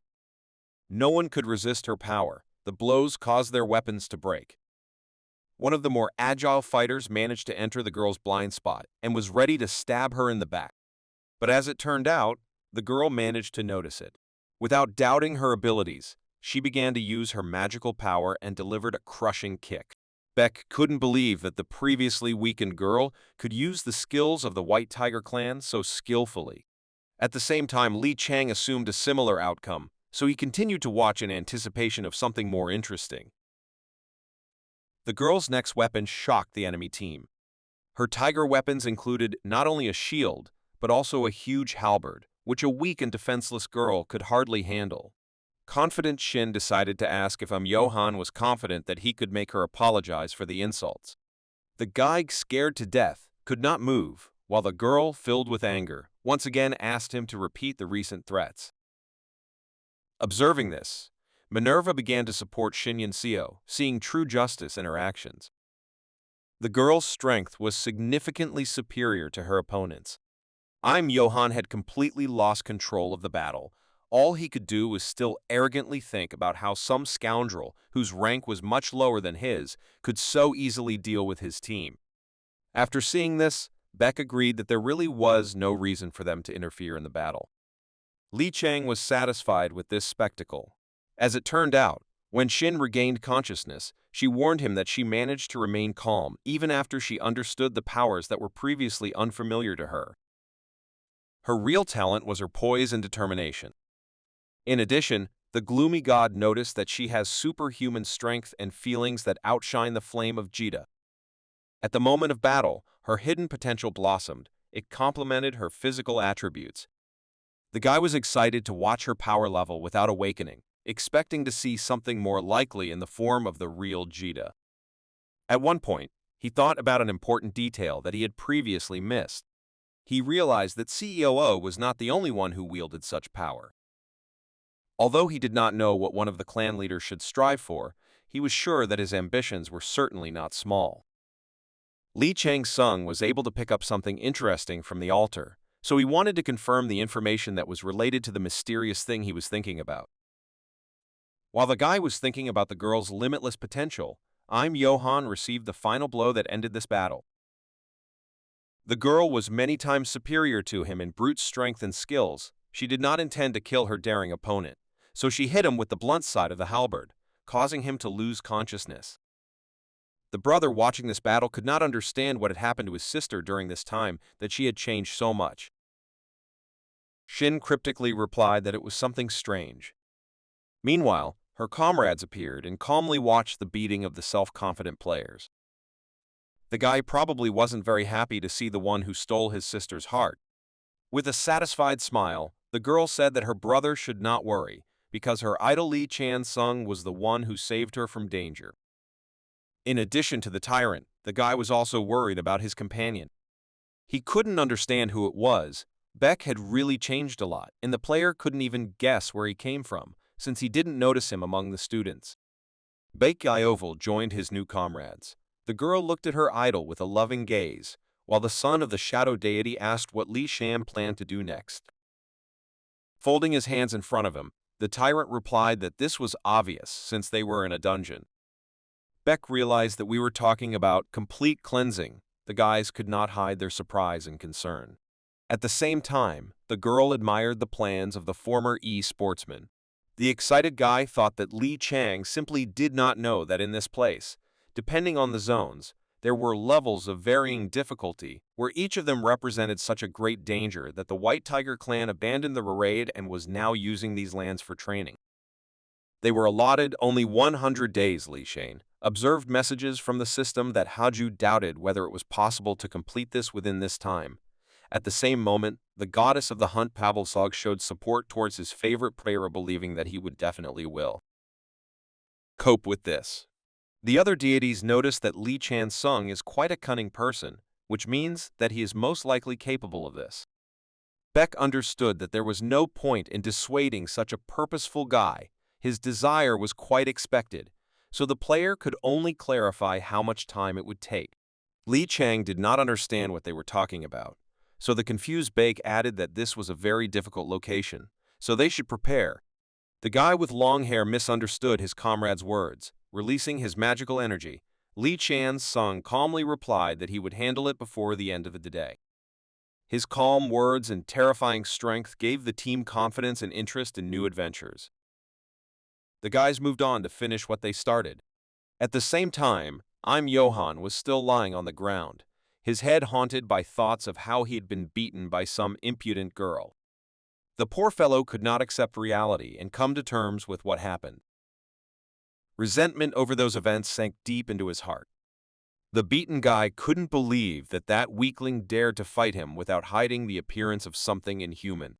Justifying his failure, he thought that Shin had used some kind of trick. Considering himself a skilled fighter, he believed that it was a matter of some kind of strengthening, because if the fight were fair, he could defeat even Li Chan-sung.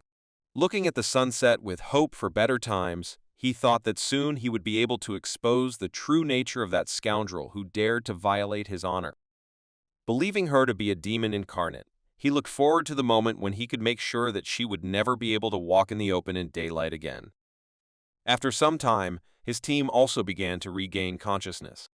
Because of recent events, he was worried that it would be difficult for him to explain what had happened. He believed that even though a dishonest girl with terrifying strength was fighting against them, his position in the dungeon should remain intact. He was thinking about how to get rid of witnesses to that awkward situation that could undermine his reputation. Johan grabbed his bruised, stupid head and began to think about what the news headlines would be like after he defeated those attackers. Obviously, he is the type who seeks easy fame, so it was easiest for him to assume that Li Chan-sung was also a half-demon, which would spoil the good name of the White Tiger clan. With a crazed expression on his face, he shouted that he would destroy these two villains and gain incredible glory. He didn't have much intelligence even before the battle, and so it seemed like Shin had knocked the last bits of brain out of him. Suddenly, he received a message from the system that the dungeon had been cleared and the raid rating would be announced soon. He couldn't believe that the time to improve his situation was over. In addition, Li Chan-sung was able to take first place. He received twice as many points as the priest of the god Haju named Munseong. This dungeon was defended for so long that it became possible to build not only a laboratory, but also an observation post. the God-sent warriors who worked in this place could not believe that the cleanup was completed. First of all, they decided to find out what happened to the man who was watching the most challenging recruit.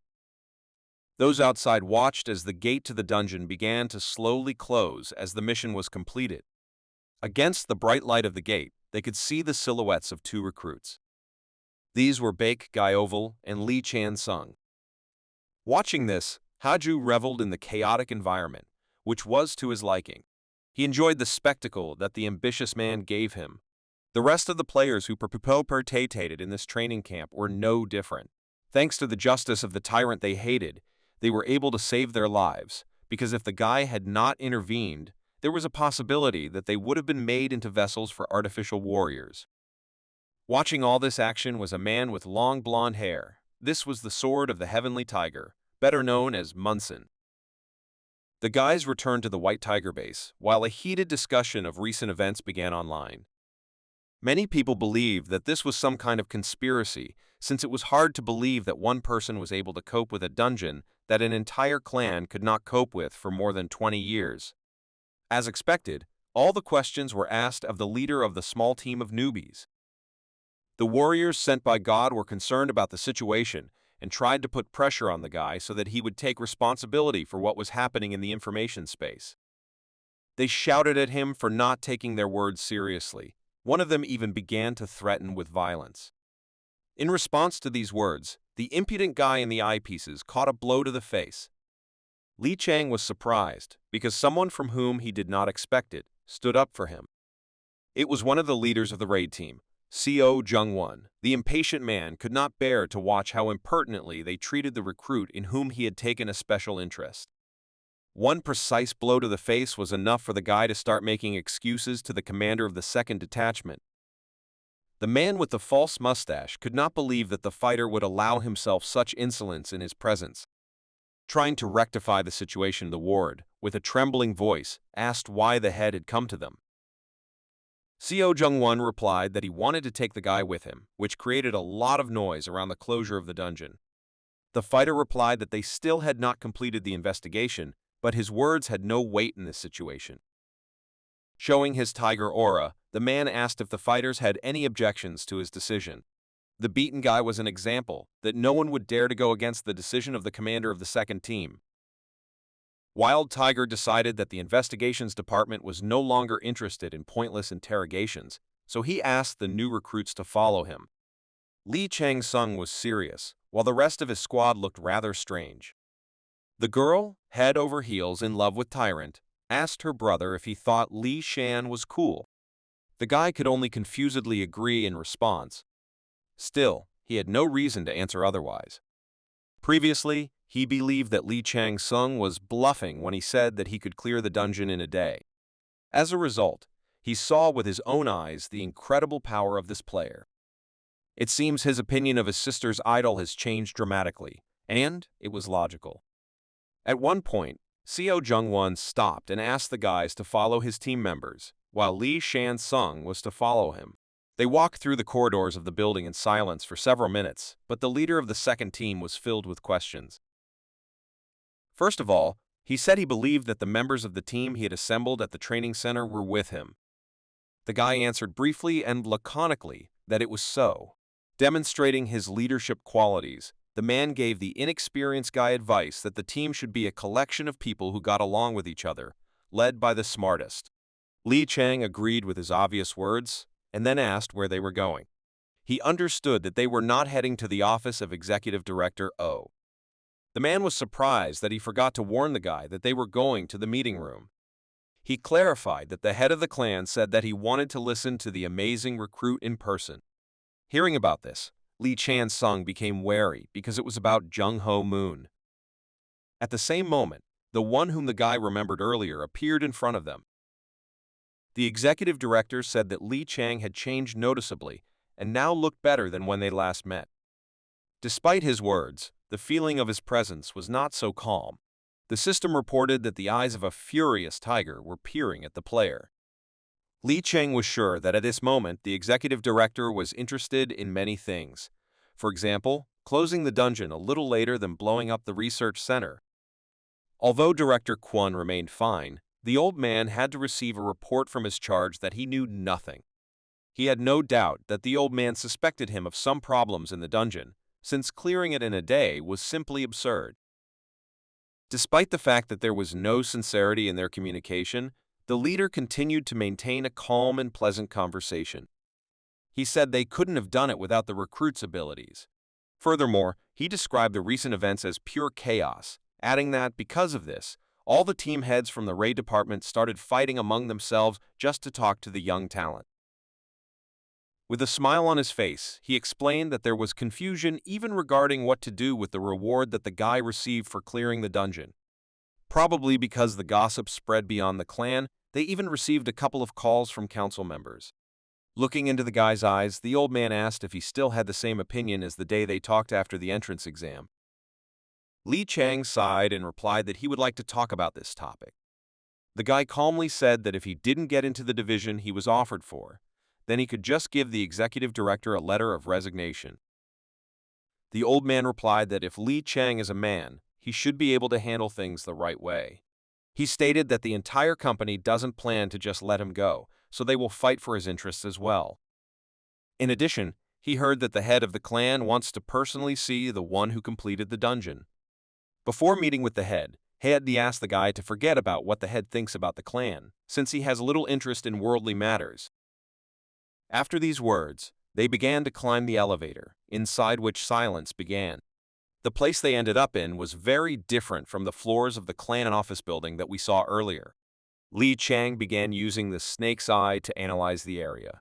At the same time, the beast's instincts warned him of danger.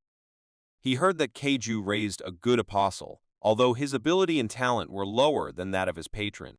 While in this place, he met someone dangerous for the first time in a long time. The guy entered the Azura flower garden. In front of him was a path that led to the temple of the head of the clan. Moving towards the meeting room, the old man noticed that the place where the head of the clan was located was connected through another dungeon. As it turned out, he called the magicians to move the gate in this direction. Previously, this was the territory of Keiju, so the system reported that the deity was interested in the people who made their way into his abode. Addressing the man sitting on the roof, the old man reported that, at the command of the head, he had brought the recruit he was interested in. Li Chang-sung was focused and extremely careful. The man with long hair looked at the clan disciple, surprised that this was indeed the child called Tyrant. Seeing Moon Sung in person, the guy's gaze instantly changed. He was on guard. After this, the apostle said that lately, their god had been taking a special interest in the personality of the recruit. For the first time in recent memory, Li Chang-sung began to feel this kind of anxiety. He realized that the apostle was warning him. At the same time, the system reported that Minerva advised the player to be careful as things were getting serious. Still, he attracted the attention of the stars from the very beginning. Therefore, he expected to face envy and danger emanating from believers with their blessings. He understood that God, too, could play tricks to take possession of him. It was somewhat similar to what he encountered in the Arcadia treasury. To relieve the tension from the situation, the guy lowered his head and quietly introduced himself. After a short pause, the man with a piercing gaze replied that the young man did not look like a bad person.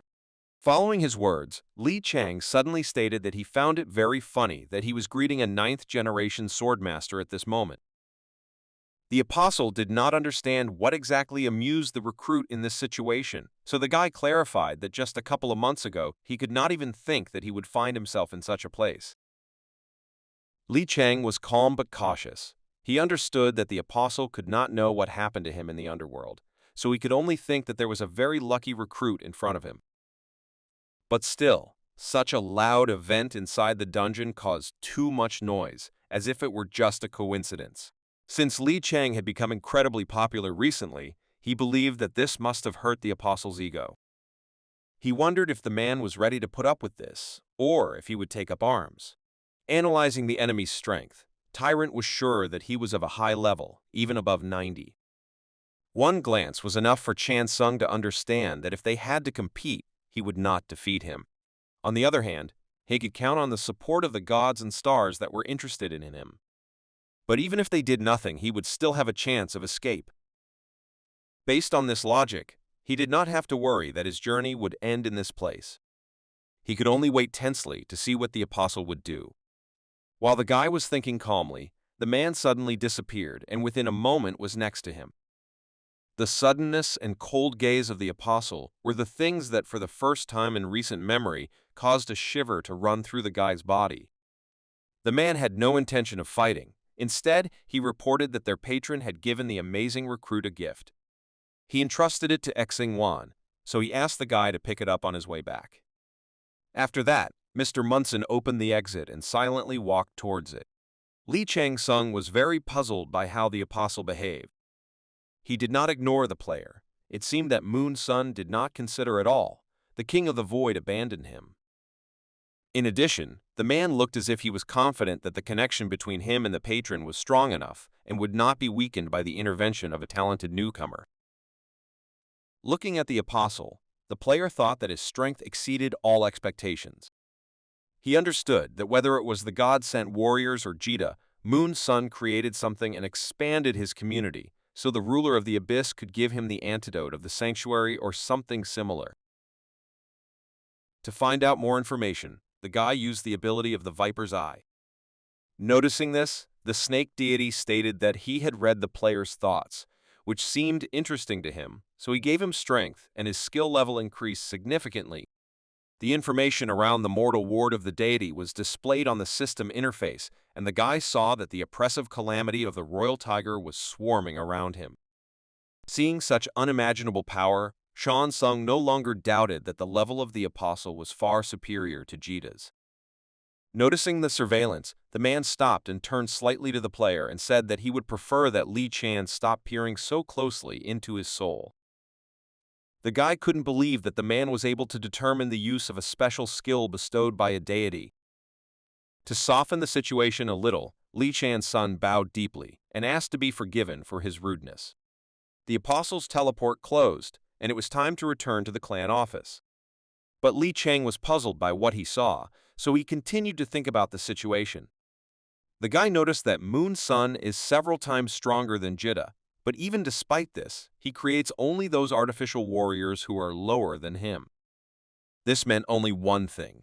The apostle intended to monopolize this power. The recent situation seemed well planned to him. Most likely, the ruler of the abyss just wanted to see his reaction, and Moon Sun was playing along with his patron. Most likely, Haju still believed in his priest, but during a recent meeting the guy realized that Moon Sun himself was looking at something even higher, but what exactly interested him was hard to guess. After meeting with the head of the White Tiger clan, Li Chang returned to the office with the leaders. The old man encouraged the new recruit, saying that the head of their clan was a difficult person in many ways. Li Chan replied that he had a feeling that Moon Sun was living in another reality. At the same time, the guy thought that the power of Jita that was produced in the Silver Fox Research Center was nothing more than an unnecessary thing for the apostle. Moreover, Li Chang did not rule out that the head of the clan could know about the idea of Executive Director O. Then the clan members continued their conversation, and the old man admitted that it was still difficult for him to understand the innermost thoughts of their leader. In turn, Seo Jankwon turned to the manager and asked him not to take him into the meeting room anymore because due to the head's visits, Li Chang asked the executive director what kind of gift they were talking about.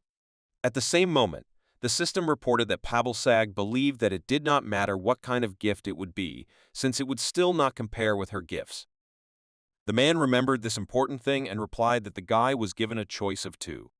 The first option was access to the clan's arsenal, and the second was access to the library. In both cases, he was allowed to use the second level of clearance. Seo Jankwon was delighted that Li Chan had received such advanced access, and then asked the guy to take him with him to the armory. The leader of the second team believed that he would be able to see the divine weapon, but the old man understood that the player had decided not to benefit one of his subordinates. In order not to seem strange, Li Shan-sung replied that he should think about it, since this news was a real shock to him. But the old man is not simple. He called the recruit's answer eloquent, but noticed that he looked completely calm.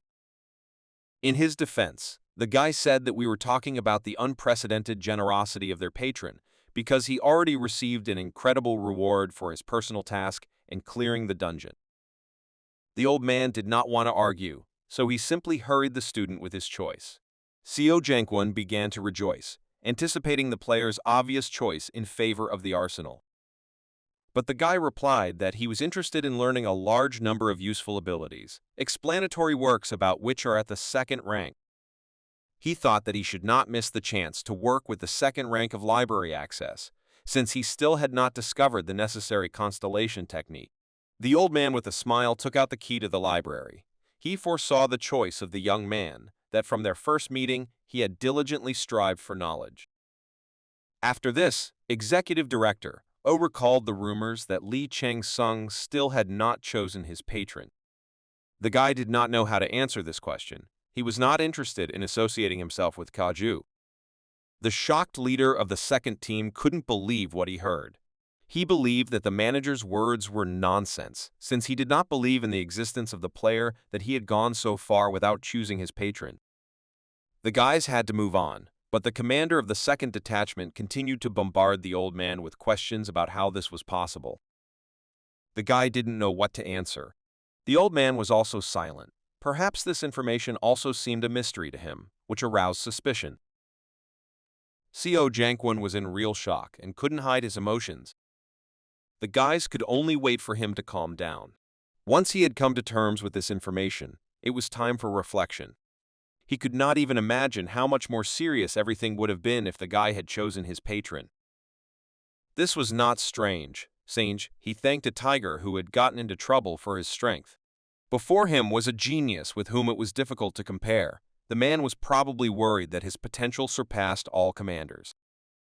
Returning to the discussion about the patron, Lee Chan-sung mentioned that the tiger in trouble is interested in his strength. The old man replied that it was not only about him. He said that neither he nor the other deities had yet given up their intentions to get such a talented person. The CEO's proposal was unexpected, so the guy mentioned that there was no point in this, since many gods had previously asked him to become their apostle. The old man's gaze became much more serious, looking into the guy's eyes. He asked if he understood how unreasonable his refusal was. In response, Li Chang began to manipulate the situation and said that if his reward was simply becoming an apostle, then he would not mind signing his resignation letter. He stated that he was already receiving enough privileges, even more than he could wish for. Sighing heavily, the old man resigned himself to the guy's obstinacy and ironically said that there really was no one like Li Shan-sun. Still, the player was not going to change anything. Meanwhile, the system began to report another conflict between the gods regarding which of them would receive such a talented apostle. Having no influence on the recruit, the executive director recalled the words that greed and ambition are a characteristic of youth. With a cold gaze, he warned the youth that one day his ambitions might turn against him. His words did not hurt the pride of the talented player, so he simply remained silent. After a short pause after a tense conversation, the old man moved on. He asked Yozhong to wait for them on the first floor, so that's where they headed. After these words, the old man decided to warn the guy that their god is not as patient as it seems at first glance, so if he cannot get his power, he will make sure that no one can do it. At that moment, Commander Seo Jung-won felt that the atmosphere was too tense. He approached the guy to cheer him up, because he believed that at that moment he had a lot of thoughts in his head. The man with the fake mustache told him to think positively, adding that if he stayed with their clan, he would be able to do a lot of interesting things. After these words, the commander of the second detachment ran forward cheerfully. Looking at the backs of these guys, the arrogant, gloomy god thought that the leaders of the White Tiger clan were pathetic people. Next, Li Chan-sung met with Song Yuzhong. The executive director's ward was the one who was entrusted with escorting the guy to the library. He said that for the sake of security, starting from the second floor, their organization divides all the cells into categories, and you can only enter and exit them with an assigned key. The guy listened carefully to the hypnotized man, but decided to clarify which category of cameras he could enter using the key that the executive director gave him. He was worried that it would be a nuisance if he couldn't access all the cameras. After this question, The agent became a little confused and replied that he himself did not know the answer to this. While watching the guy go, Song Yuzhong said that the player has 6 hours to use the rooms. Li Chang, Sung entered the second rank room. At the same moment, the system reported the Tiger God's statement that the player had entered a place that was a real treasure. To tempt the talented player, he said that if Li Shan Sung became his apostle, then all this would belong to him. After looking around, the guy began to notice that each room had a signature. By walking inside each of them, he will have the opportunity to acquire tiger skills, which corresponds to the name of the room. The guy understood that all these abilities are particles that come from the techniques of the main tiger. The system reported that the player received a reward for completing the quest from the deity. In front of him were 9 different paths. Each of them had its own image of a proud tiger. However, according to the offer made by Haju, Shan Sung will only gain access to all the rooms if he decides to become one of the apostles. With a sly grin on his face, the guy thought that he was annoyed by these conditions. He didn't care about the title of apostle, since he wanted to one day take away everything that was in this room. Approaching one of the rooms, his ki transformed. He chose a path that brought condemnation from Kaju. The system reported that the snake deity began to ridicule the tiger, saying that with his empty head, he would not be able to understand the choice of a talented player. The tiger began to grin with irritation, after which he turned to the player and said that it was still not too late to change his mind. As it turned out, the guy was interested in the path of the half-blind tiger. In other words, a half-blind tiger is a tiger with one eye. Its observation abilities are obviously worse than those of a tiger with 2 eyes, but at the same time it has a stronger will to live than its competitors. The guy understood that we were talking about a cruel and rude beast, a killer who did not need a shield. The reaction of the ruler of the abyss was expected for him. He believed that Keiju was looking for life away from himself, so he would choose the last of the 9 brothers. He thought that everything would go well with Jigui, the claw of the king of the Black Mountain and the flame of the end of the world. Despite his choice, Li Chang Sung really wanted to open the other doors using Peter's key, but he knew that no matter how simple the ruler of the abyss seemed, he would not allow it. Even though God was watching him, the guy was going to fleece him in a way that Kaju couldn't even imagine. After these thoughts, he began to study the abilities, and the door to the room was closed. Waiting for her friend was boring and long, so the girl began to worry. She could not find a place for herself because she thought that something wrong had happened. Her brother said that the tyrant would not die so easily and would return without her worries, after which he suggested that she sit down and stop getting on her nerve.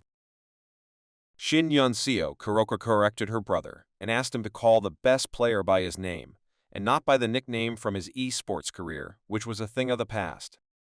Having calmed his sister a little, the guy thought that while they were making noise, the man who was on the team with them was, as usual, quiet and calm. He couldn't believe that this was really the same Beck Jevel, the gloomy guy with whom he had started the training camp. He remembered that earlier this player's face was covered in burns, but now he had turned into a real handsome man. The guy was worried about what was going on with these guys while he was looking for his sister. It seemed to him that he was missing some important detail. He wanted to find out what happened, and it didn't matter to him whether it was something good or bad. His sister behaved extremely inappropriately. He understood that in order to protect her, it was worth finding out more about their new team. Suddenly, he received a message from the system that one of the gods was interested in him. The snake deity entwining the world said that he was thinking too loudly and was disturbing the gods. The guy literally got goosebumps from what he read. The deity clarified that even if the guy puzzles over this question for the rest of his life, he still will not be able to get the information he needs. Despite the guy's reaction, the snake argued that there is nothing difficult in reading thoughts when they are all displayed on a person's face. She unexpectedly invited him to become her priest when a convenient situation presented itself. They were distracted from such a tense situation by the appearance of a guy who hypocritically feigned a joyful reaction to their appearance. This was one of those who was previously in their squad, but refused to help in the search for Shin. Looking in his direction, the girl ran forward with a smile, but when the guy got his hopes up, she simply ran past. Her brother began to laugh at the lying player. At that moment, the traitor decided to look around to find out who stole his happiness. As expected, Lee Chain-sung returned to them. The enraged player could not accept this situation and boldly caught Shin's hand. Not understanding his behavior, she asked what he was doing. With a feeling of deep resentment, he replied that she had never treated him the same way as the guy she was actually going to see. Lee Chang-sung didn't understand his emotions and decided to just watch. The angry player stated that Shin Yun-seo only recently started playing harder to be with him, but suddenly disappeared because she found herself a new boyfriend. The girl could not believe the impudence of this guy to distract her from such a long-awaited moment. But after a moment she remembered how it all began. After that, with tears in her eyes, she rushed towards her idol. Lee Chang-sun continued to silently observe such unimportant events in his life. The angry guy boldly asked the former esports player why he was staring at him like that. Although Sean Sung was not interested in this pathetic conflict, he decided to take a moment to test his new ability. He instantly found himself behind the girl and grabbed the guy by the neck, lifting him into the air. The player, scared to death, could not understand how this happened. He probably wanted the conflict to escalate into a fight, from which he would come out beautifully victorious, but such an instant outcome was impossible to predict. He had no other option but to make a threat, mentioning that he was far from the last person in this city. But seeing the cold eyes of the real killer, his blood froze in his veins and he could no longer utter a word. After that, he was able to see the raging aura of an incredible player who had acquired a new ability as a reward for clearing the dungeon. The previously daring guy began to feel that he was being held not by a person, but by a wild animal. The system reported that he was caught by the eye of a half-blind tiger. This skill belongs to a special class, and its effect is to fill with the lust for killing, which instills fear in people, because this is a tiger with only anger and the desire to kill. The guy turned out to be prey. He could no longer control his emotions and tears suddenly appeared on his face. The system reported that he was infected with fear and was in a state of severe shock, due to which there was a possibility that his mental state would be irrevocably damaged. After this, the fighter could not hold back his urination, which happens in cases where a huge amount of adrenaline in the blood does everything so that a person can mobilize his strength for salvation. At that moment, all sorts of onlookers came running to the scene, unable to understand what Lee Chan's son had done to this poor fellow. Having tested its ability in practice, the predator released its prey. After such a terrifying performance, he coldly and succinctly invited his squad to move on. Despite his rude and cruel behavior, the girl's love did not weaken at all, and she agreed to the proposal without any doubt. It is unlikely that this guy will be able to find the strength to continue bothering his comrades, whom he betrayed earlier due to his cowardice. Those who remained were worried about what was happening and did not know what to do with the guy next. Wanting to take the relationship to the next level, the girl suggested that the cold guy go out to eat since his workout was already over. The skillful guy sadly dismissed her proposal without any hesitation. While leaving the White Tiger Clan's office, Lee Chan-sung came across the journalists and their blinding camera flashes. They wanted to know how the guy felt after clearing an unexplored dungeon in record time. They were also interested in what plans the clan leadership had for such a talented guy. Lee Chang was not very happy that there were so many prying eyes in front of him. The guy's cold words took the girl by surprise, but thanks to this, she remembered that the tyrant had always been such a person. Questions about the guy's prospects in foreign clans and his plans within the strongest organization in Korea continued to flow from the lips of journalists, but Lee Chan-sun did not pay attention to them. After a brilliant career as an esports player, he was accustomed to the blinding flashes of cameras, so the purposeful player did not pay attention to them. As it turned out, not only journalists from all over the country gathered at the entrance to the building, but also loyal fans of the rare talent. The girls were crazy about his calm expression, which caused the jealous Shin to begin to lose control. When they approached the road, the guy invited his comrades to get into the car. The guys were shocked, because Executive Director Oh provided the guy with a limousine along with a driver.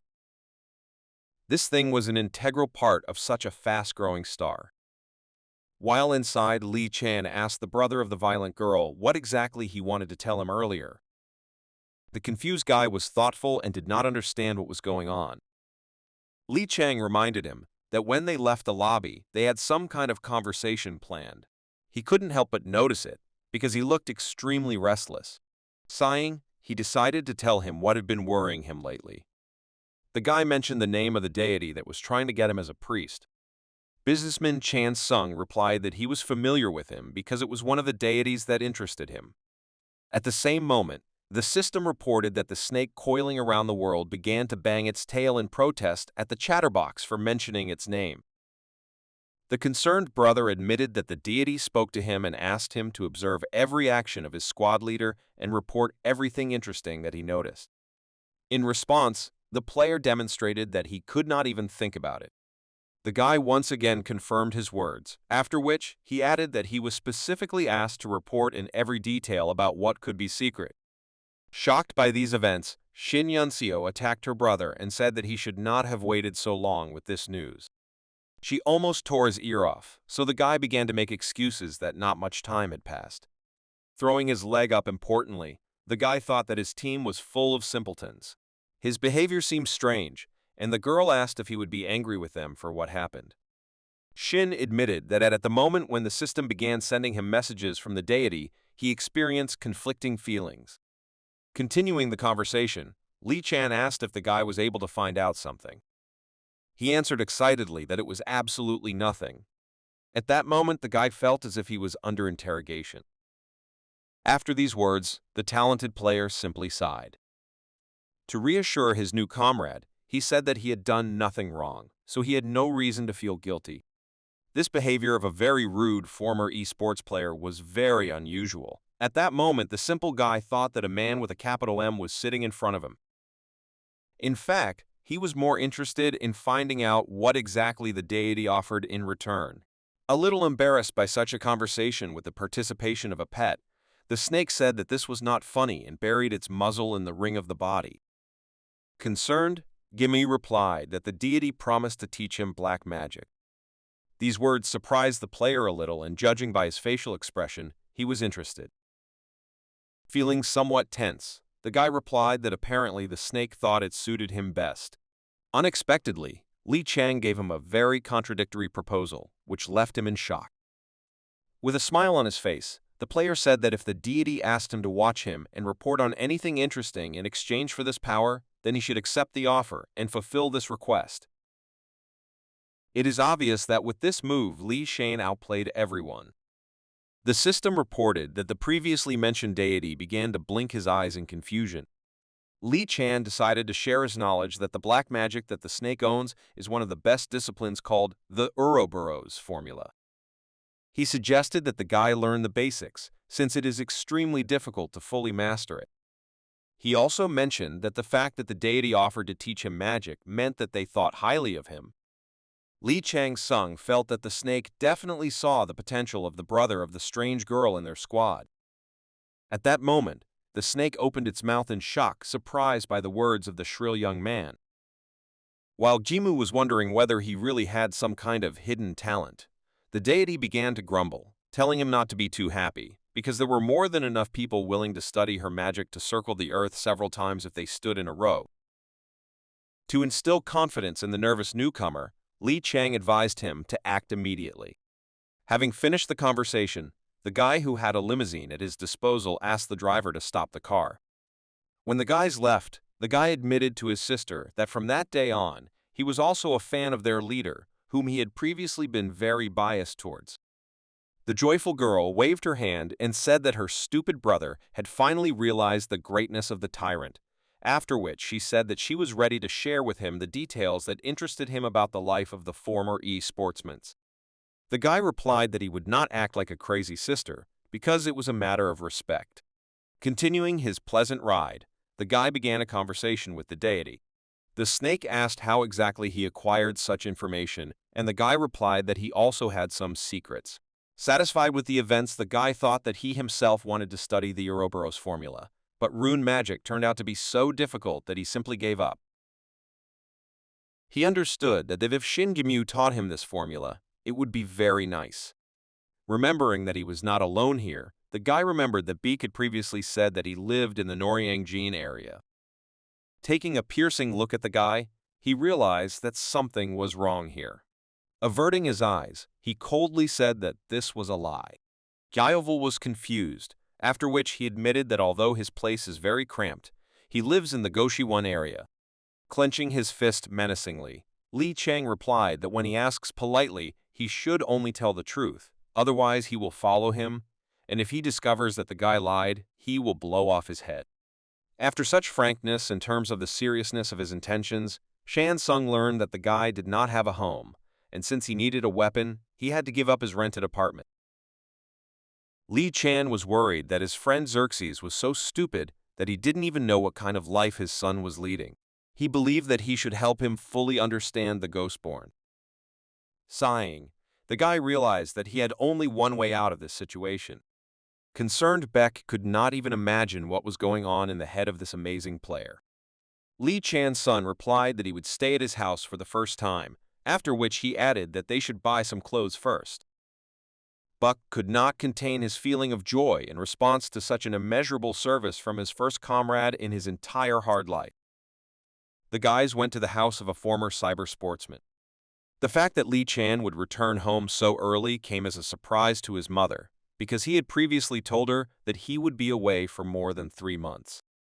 The guy replied that his training ended earlier than expected. Mom was happy to see him, though she wasn't ready, so she didn't prepare much food. Li Chang didn't want to bother her and said he could order delivery, but her mom was against it and said they should eat together. After these words, the guy turned to her with a request. Baek Gyeoval stood shyly at the entrance, so Li Chang hurried him to come closer and introduce himself. This guy changed a lot after putting on some pretty stylish and formal clothes. In an uncertain voice, he asked to be forgiven for such a sudden visit. Despite his fears, their wearers was delighted to see her son's friend, after which she invited him to quickly enter the house. With a smile on her face, she asked him to relax and make himself at home. Mom led them further, while Beck admired the incredible size of his new friend's apartment. This place was luxurious. He was surprised by the place where he was, but expected that Shan Sung must be living in good conditions. At the same time, the guys noticed the latest news on one of the TV channels. As expected, the media shared information that Li Chan Sung and his team, who were with him, cleared the dungeon, which was considered impregnable for 20 years. Such unexpected popularity took the guy by surprise, and he was a little embarrassed to watch the report about the event in which he took part. Within a moment, he froze in place at what he saw. A beauty was lying calmly on the sofa in front of the TV, eating snacks carefree.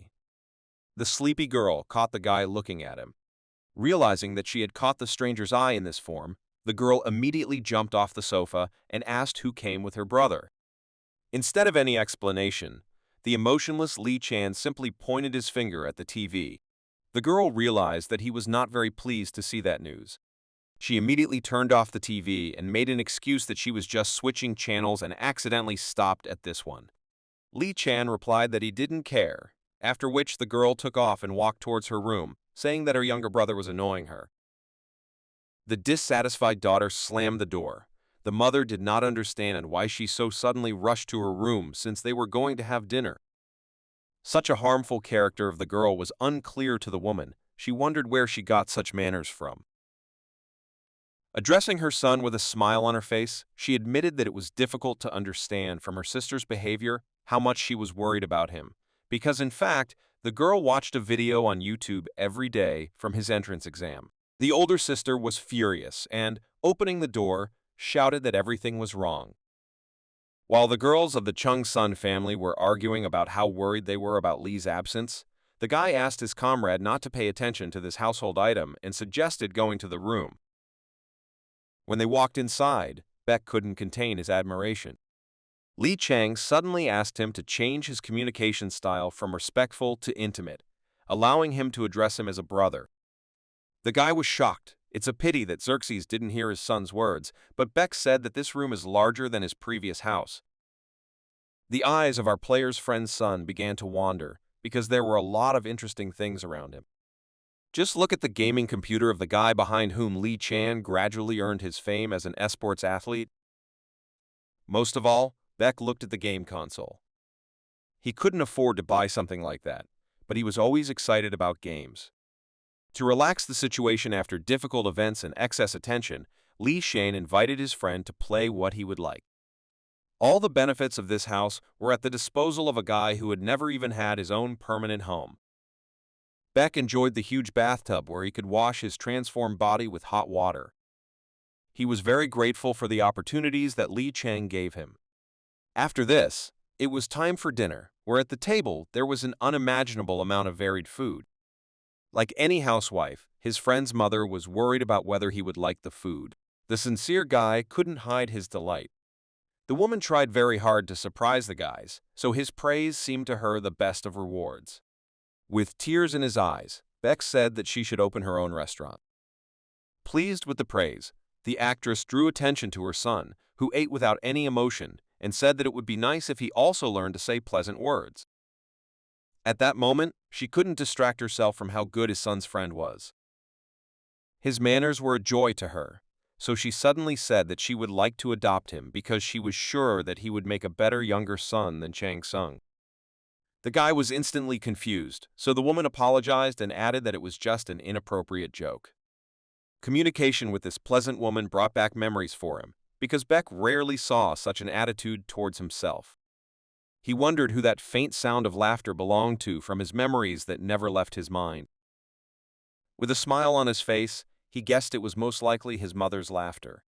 The change in his friend's behavior was something that Lai Chang couldn't miss. After dinner, they went to the room to sleep. The two men couldn't sleep on the same bed, so Beck slept on a mattress that lay on the ground. He was constantly tossing and turning, and Lee Chang assumed that he could not sleep. Beck really did not sleep and replied that he was haunted by obsessive thoughts. To make sure everything was okay, Lee Chang asked him to be open if he felt uncomfortable. The guy began to make excuses by saying that everything was fine, and he was enjoying his stay with his brother. Since Beck couldn't sleep even after a day of hard training, the high-pitched player said that he was most likely tormented by some questions. The white-haired guy couldn't just answer, he didn't know what was going on. Lee Chang asked him to think carefully, otherwise he would not be able to help him.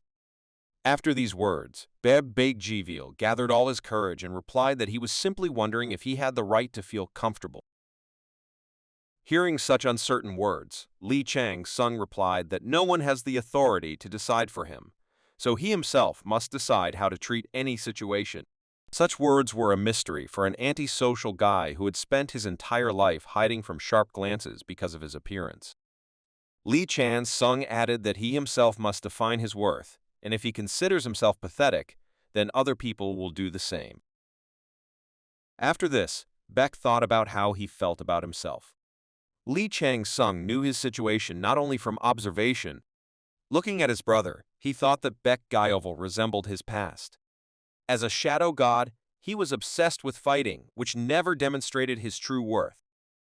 Only after losing everything and reaching rock bottom did he realize his biggest mistake. Turning to his brother, he admitted that he did not want Beck to repeat his mistakes.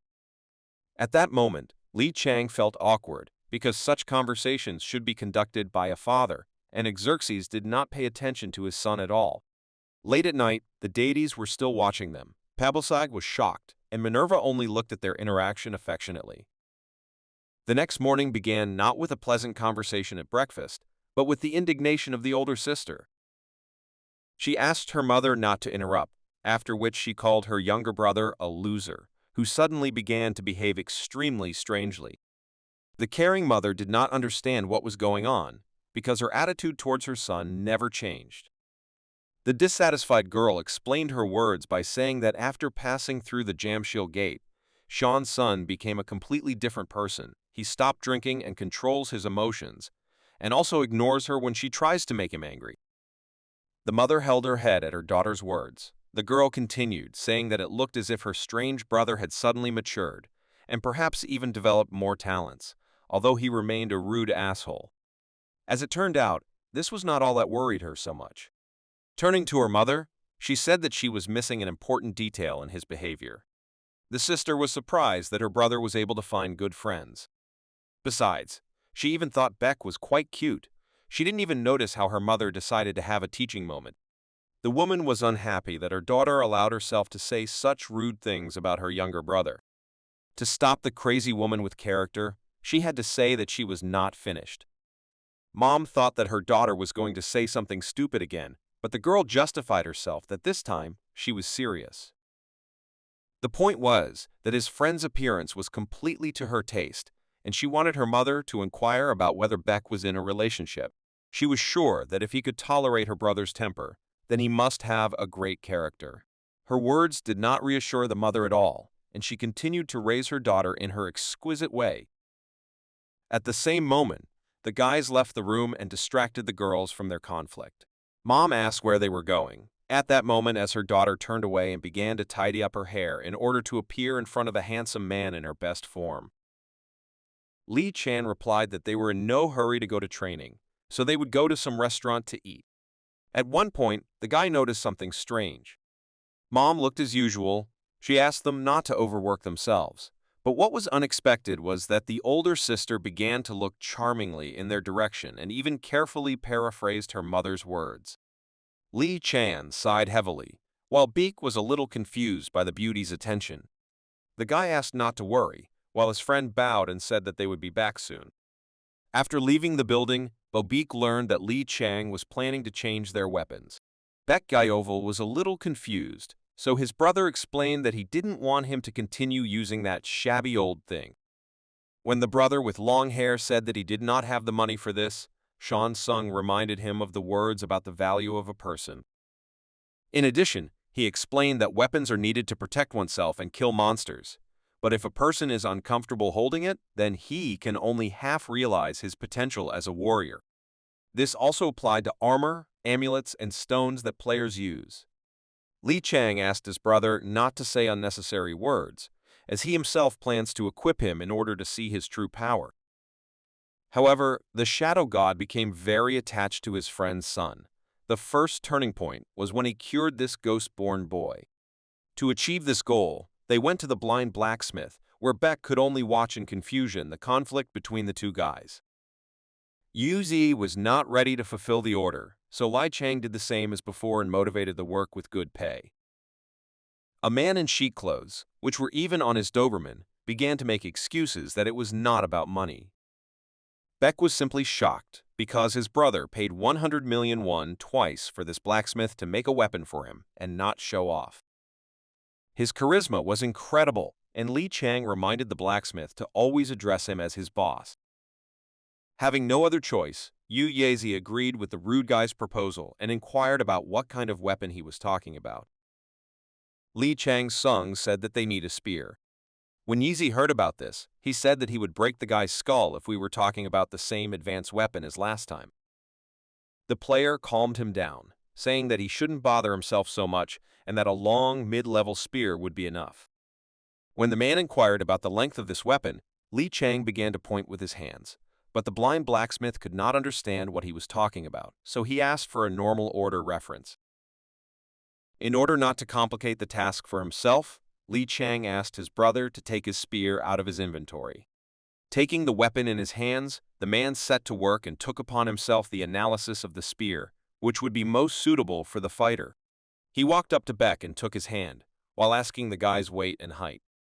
With his advanced senses, he was able to notice that Beck used his left hand more often. Examining the young man's body, he continued to talk about how he fights. The man said that Beck Ji Veal does not wield a spear, but uses it by rotating it to increase his strength. He admitted that this was not stupid, but it seemed unusual that speed was important to the player even when using heavy weapons. He was even interested in the muscles of his legs in order to find out what stance he used during battle. Watching the blacksmith, Beck could say with confidence that his previous blacksmiths were proud, while now in front of him was a real master of his craft, which made it obvious to him why his friend's weapon was so amazing. After analyzing the fighter's body habits, the blacksmith asked the boss what rank the weapon should be. Li Chang replied that it should be comparable to black or cold metal that has been refined at least 100 times. The man was furious at what he heard, after which he casually suggested that Li Chang was preparing for war. Unexpectedly for him, the guy replied that the situation was somewhat similar to what the blacksmith had suggested. After this, bidding began for the lines in which the order should be completed. Initially, the blacksmith stated 15 days, but the impudent player corrected him, saying that he gave only 10. The man was beside himself with anger, believing that his boss had gone crazy. He did not want his arms to fall off due to the fact that he would forge without any adequate rest. As a result, their trading stopped, and it was decided to fulfill the order in 12 days. Despite his efforts, Oyuezi again went along with his impudent customer, which is why he could hardly contain his anger. After visiting the ancestor of the legendary blacksmith, the guys went to the training camp. Baek Gvl couldn't stop thinking about having his own weapon. Noticing his behavior, Li Chang asked why he was so self-absorbed. In his defense, the guy replied that he was just a little nervous, but was ready for a productive workout. At that moment, the gods were watching their sparring, and Keiju said that he was bored watching a fight that was not fought to the death. Li Chang thought that in a moment he would bring popcorn and drool. Starting training, Li Chang asked his brother how much spiritual energy he uses. The indecisive guy thought about it, so it became clear that he was not very good at doing this. Li Chang sighed and said that in this case, the reason is clear. Baek Gvil was surprised and asked what they were talking about. An experienced fighter with knowledge from a past life replied that his magical power should be used differently than normal. According to the shadow god, a ghost-born is a child born between a shaman and a ghost, which means that Baek has the character of demonic and evil energy. But the problem is that now he is no longer a ghost-born, as he has succumbed to purification. He wondered if it would be even stranger if the energies moved according to his wishes. Shan Sung believed that his brother simply needed to use different ways of circulating energies, and not the only one he used before. This meant that Baek had to change everything from his breathing to the smallest habits. The player understood that Baek had shadow energy, so he should make it his talent or special skill. He couldn't think of anything better than turning the guy into a copy of his father. Li Chang Sung cryptically said that Baek Gyoval should give up everything he knew before and become his shadow. At that moment, he decided to repeat the experience he had encountered in the past. Being a shadow god, he knew that Xerxes did not have a physical body, which retained a certain appearance. This was quite logical, since he was a shadow deity. Xerxes said that he cannot even exist as a ghost, since his existence is closer to a non-existent god. Neither the great god nor the constellations could sense him, but the gloomy god turned out to be different. At that moment, Li Chang did not understand what the deity was leading to, so he asked him not to hesitate. Xerxes explained that in order to preserve the body, he pulled the shadow from the body of the gloomy god, created an artificial shell, and became saturated with it. He would not have been able to appear in the material world if the second energy, the guy's shadow, had not left his body. These words made the guy think, and he took a closer look at his future friend. At that moment, he decided that in this case, Xerxes was parasitizing on him. Although the shadow deity did not like this word, it was close to the truth. It was more acceptable to describe it as cooperation. Worried by the complex explanations, GVL asked what he needed to do. The guy replied that first, Besk must learn to control the shadow energy that he possesses. He mentioned earlier that shadow energy needs to be handled differently than others. Therefore, he said that Baek should open a passage through which the shadow energy could naturally circulate, and to begin with, he suggested doing this only in one direction. The player's speech was quite heavy, so Baek clarified what he meant when he talked about the energy passage. While in front of the light source, Li Chang asked the guy to try to put his feelings in the shadow. He advised to think about attracting his shadow to you. Baek Gyoval understood what was going on, so he concentrated on what he had planned. Meanwhile, Li Chang continued to give advice, saying that you should not try to pull it by force, because it is better to imagine yourself unraveling the tangle and gently pulling it towards you. A little worried, the guy listened to his brother's advice. Concentrated on the shadow, he began to work with its shape. He actually managed to make it begin to change its shape. At the moment when the shadow changed, Beck was surprised and stopped. Seeing this, Li Chang shouted that he had to pull himself together and not lose concentration. Ji Vile took his words into account and began to take his task more seriously. He had real talent because the progress of shadow control was simply incredible. Despite this, he still could not fully control the power. At that moment, Li Chang intervened in the process, shouting that Beck should not allow his shadow to consume him. He advised him to suppress the shadow by all available means. Threads of shadow energy began to tangle, causing chaos. The guy began to lose control because this was not an easy task at all. He didn't like what he was doing because the shadows connected him with the past. At that moment, Beck wondered what the shadow with which he was associated for the first time was. Previously, he did not have special skills to control his ability, but he understood that if he failed now, he would lose everything he could gain. Just a moment after these memories, he no longer felt strong pressure. The shadows began to retreat. They united as one, as the guy finally gained the upper hand. At that moment, a shadow approached him, which he abandoned when he carried out the cleansing. She stated that the guy should do better since he chose not to follow her. He asked him to take responsibility for the difficulties and humiliations that would come his way. Her visualization wanted to make sure that Beck had internalized his words. The guy with a calm look replied that there was no need to worry. After this, the absorption of new power began. The system reported that Beck Gevel had acquired the skill of creating a shadow puppet. He managed to completely acquire his brother's shadow. Li Chang Sung calmly watched as Beck gained control of his shadow energy. The skill was created and the system began to summarize the results. Beck Gevel gained control of the energy, which transformed his appearance. At that moment, he learned that he now had the power to use some of his brother's skills, but the system told him that he should find out more information about the player so that he could more skillfully imitate his power. Li Chang Sung continued to explain the details of this energy to him, saying that its main feature is the desire to imitate, so it is necessary to create an object to imitate. After that, Beck understood why it was about his brother's shadow. Li Chang Sung was satisfied with what his friend had achieved. He came closer to him and said that the more he understands the object of imitation, the more accurately and powerfully you can control shadow energy. Therefore, he asked the guy to continue to imitate what he sees. Beck Gevel was ready to study while Li Chang Sung retreated to a safe distance. He still used the spear, as he knew that Beck had to use his new weapon wisely. All his movements were instantly read by shadow energy. Beck Gevel felt stressed by how heavy his brother's strength was.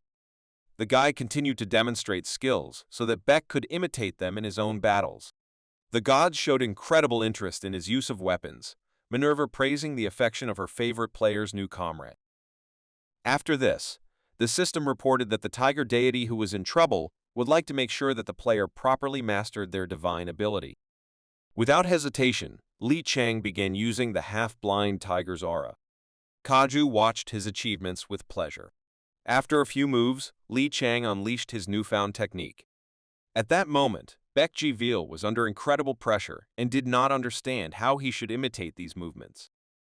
The system reported a difference in levels with the owner of the shadow, but Li Chang did not pay attention to his brother's condition and asked him not to hesitate and take up the spear.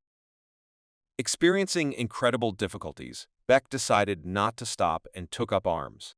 The incredible sight pleased the gods, but the greedy tiger regretted that Li Chang had not visited more stone rooms, believing that this would have had a dramatic effect on the player's strength. Releasing even more energy, Li Chang suggested to his brother to begin the imitation. The half-blind tiger's aura began to increase, and its power increased rapidly. Haju was shocked by the power with which Li Chang used his ability. Within a moment, the system reported that the half-blind tiger had been replaced with a ferocious tiger. After an unexpected change in the aura, the system reported that Haju began screaming in bewilderment that he did not understand what Li Shan was actually doing inside the library. Meanwhile, a meeting began at the White Tiger Clan's headquarters, where Executive Director O wanted to discuss how they should deal with the new batch of bannermen.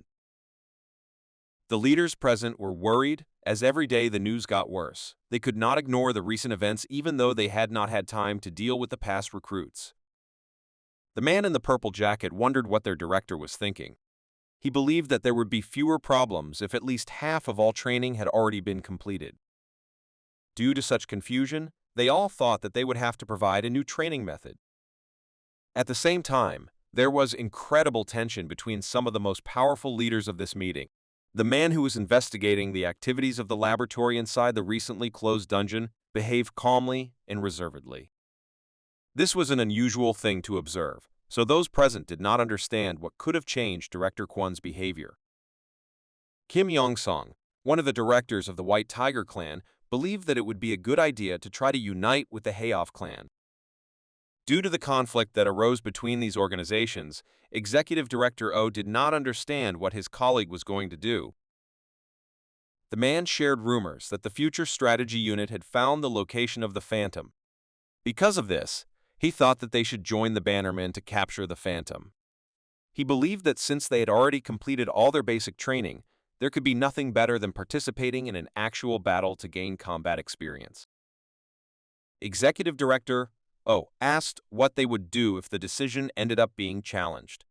Kim Yong-song answered without hesitation that since the management is people from HOV who know the things they are supposed to, therefore, students will simply have to deal with small fry, which does not pose much of a threat. In addition, he believed that no one would believe those demonic creatures that commit unforgivable atrocities against gods and people. The words of this director made sense, and the old man decided to turn to one of the commanders. The conversation turned to the commander of the first detachment. Pak listened attentively to his commander's question.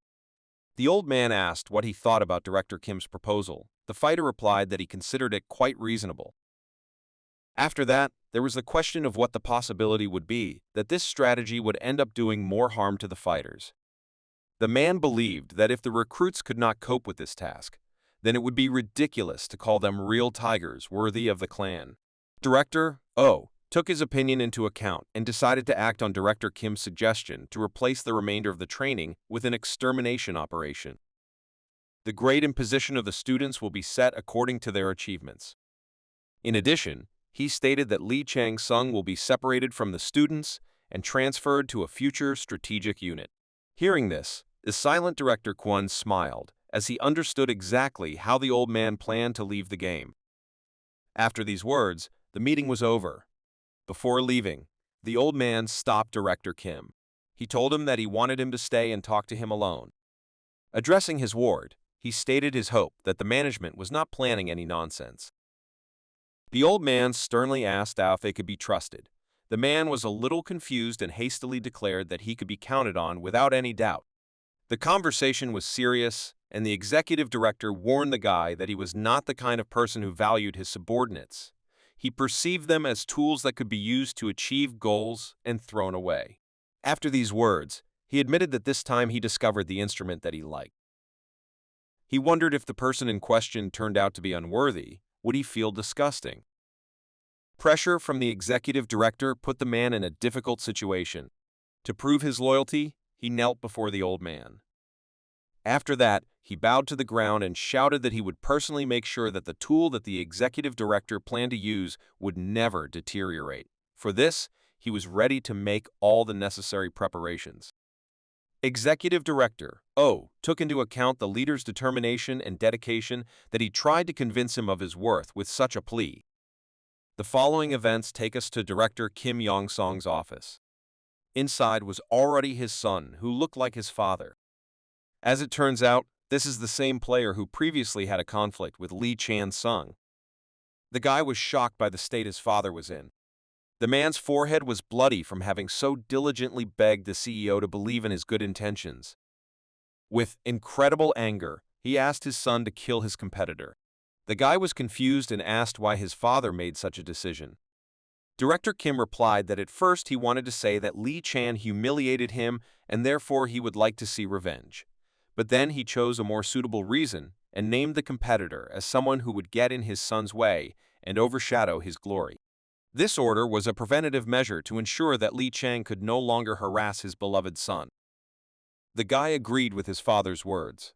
He believed that his words were true, because in order to become a real man, you need to be much tougher. After that, he asked if his father knew that Lee Chan-sung had humiliated another person. It was about Johan, a fighter who created a team called Mr. Lim. While the small fry tried to figure something out about the growing threat from one of the new recruits, Lee Chan-sung continued to shock the patron of the White Tiger clan. Keiju asked threateningly what exactly the guy was doing inside the library. There was a reason for his anger. During the training, Lee Chan-sung demonstrated other abilities that can be obtained at the second level of library access.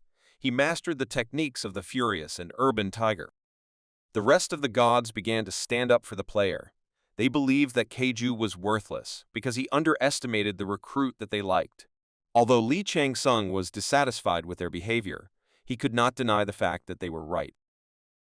As a result, Tiger, who got into trouble, reported that his obsession with the player only continues to grow.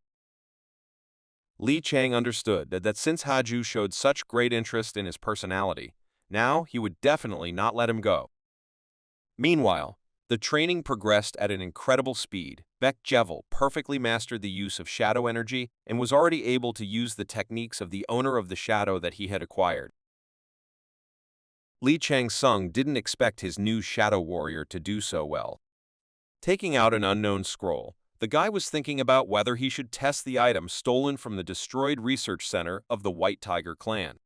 The system reported that this unknown scroll is an ominous, tightly sealed object that is fraught with many unknown curses. If it were in the hands of an ordinary player, it would bring mortal horror to him. Since Lee Chang discovered Jid, he no longer doubts that the clan's secret activities are connected with the 7 mysterious scriptures of Hassan. He knew that demonic documents usually had special properties. Using the Viper's Eye, he tried to check the contents.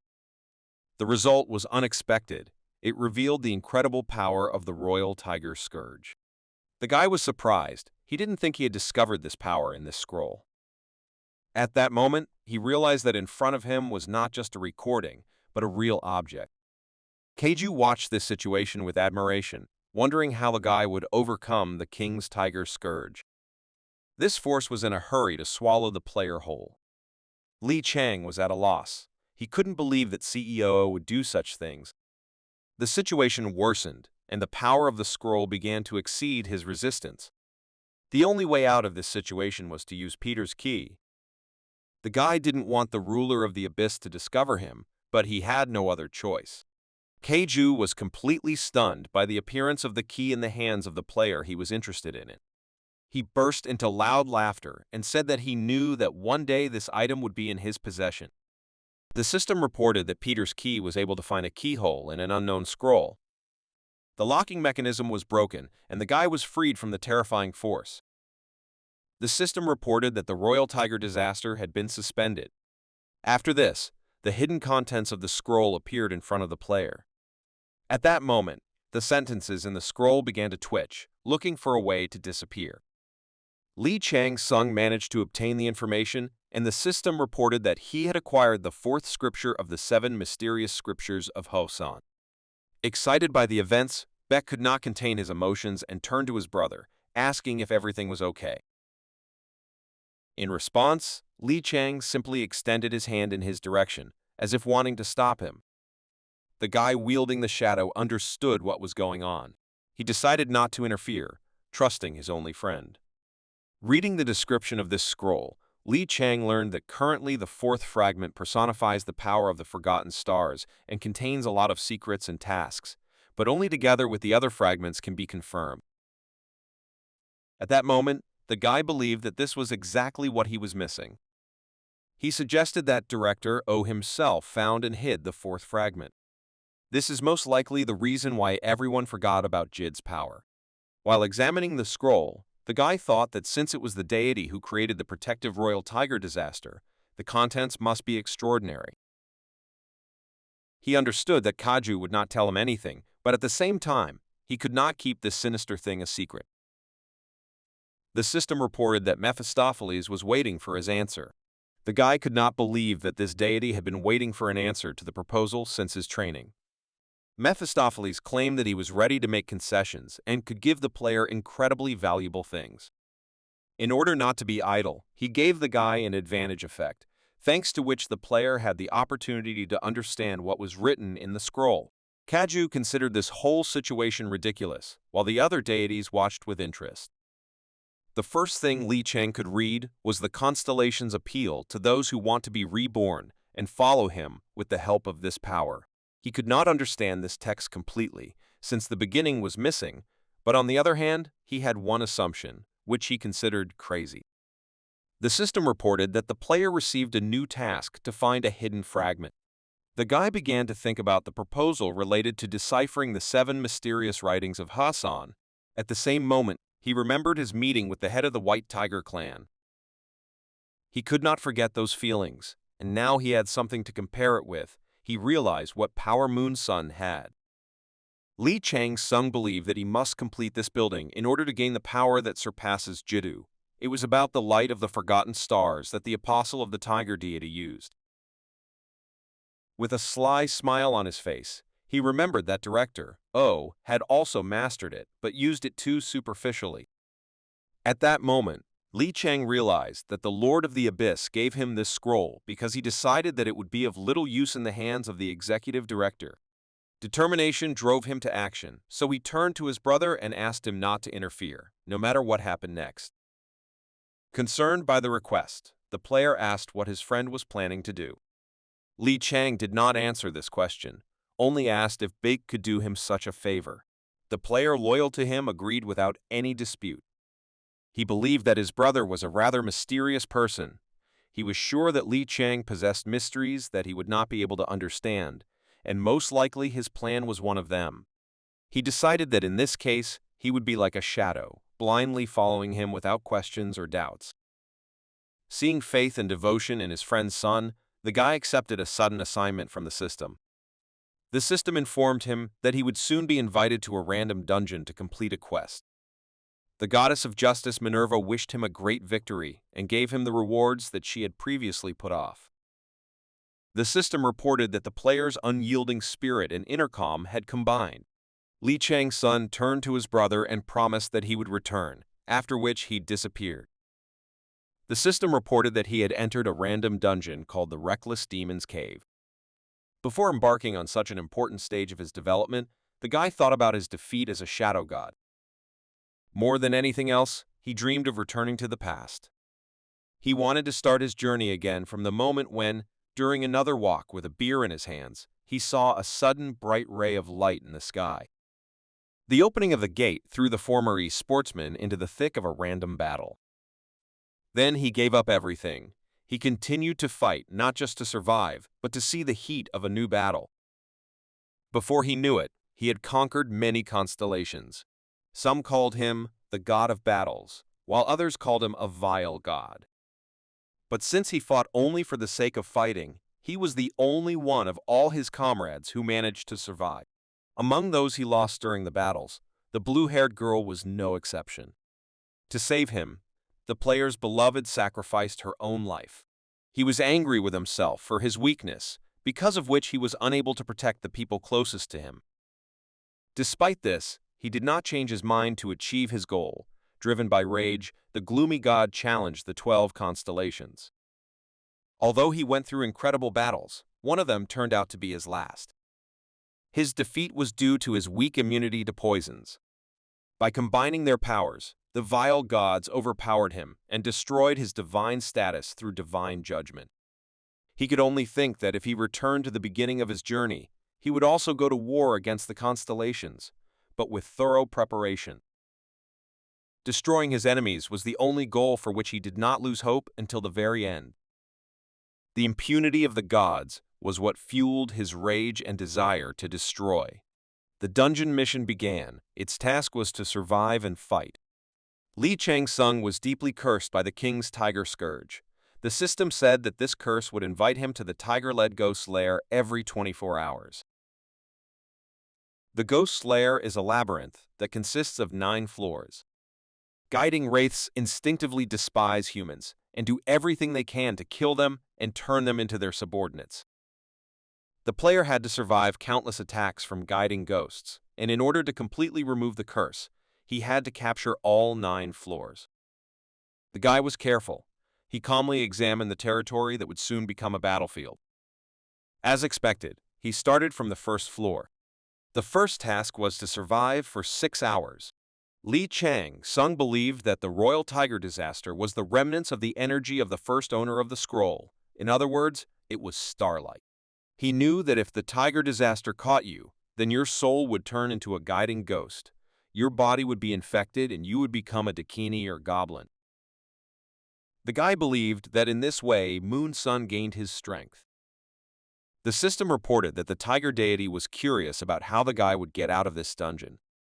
But despite his words, Li Chang was confident in himself and was not afraid of being exhausted from fighting every day for several hours. Besides, Minerva gave him something good. Soon the first ghost appeared. Seeing a man, he began to call the rest of the monsters to battle. Pabelsag immediately began to turn her nose up at this vile creature and advised the player to get rid of it as soon as possible. Li Chang-sung was in no hurry to fight, since wasting time on just one opponent was boring. He was glad that he was able to acquire several useful abilities, and the first of them was the power that the goddess of justice gave him. Although he initially did not consider the piercing eyes or the blade and blade of the goddess to be something bad, it turned out that they were indeed useful. He knew that if the fight dragged on, it would be difficult to stay focused, and his body would become heavy with fatigue. But the power called Kalakagathia, which Minerva gave him, frees him from this time. He was ready to test his strength against such unusual monsters. One of the ghosts was already nearby. He wanted to taste the taste of meat, which he had already forgotten. Li Chang-sung ignored his opponent until the last moment. The monster struck and the guy calmly blocked it with his dragon blade. As it turned out, thou, ghost, could talk. He recognized the strength of the enemy, but added that he would still end up in his stomach. He shouted that even though the man was able to block his blow, he was gradually absorbing the poison, which would destroy him in a few minutes. The self-confident monster continues to speak, wanting to get the human body for lunch. His task was to make the enemy the same guiding ghost as he was.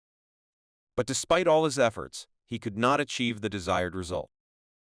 Although the ghost thought he was dominant, he suddenly lost his arm.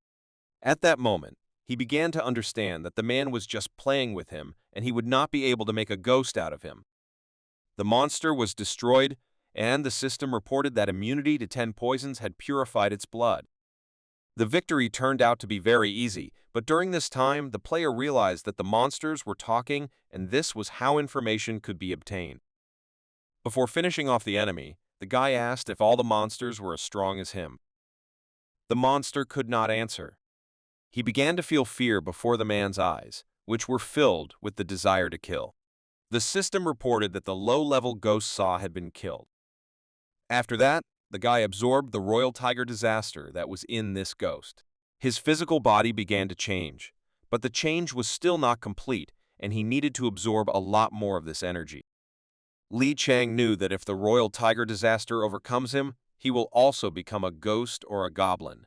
But if he wins and becomes its owner, he will follow a different path just like Moon Sun once did.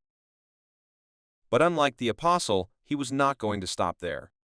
If the royal tiger calamity turns out to be a subtype of the ghost, then he will be able to adapt to it as much as necessary. After this thought, the guy activated the first form of the end-of-the-world flame. The King Tiger disaster began to fight back. After intensifying the destructive technique, the tiger's power could not stand it and was purified. Li Chang became the king who swallowed the royal tiger disaster. Because of this, his appearance began to change when using the fire of the 8 trigrams, and he began to take on a demonic appearance. Keiju was shocked by this unexpected turn of events. At the same time, the snake deity watched with enthusiasm and said that the starlight from the forgotten star had turned into a new light. Li Chang-sung successfully absorbed the purified power, and his magical power began to evolve from Jigui to Bivai. Satisfied with the result, the guy was looking forward to fighting with this form that no one expected to see.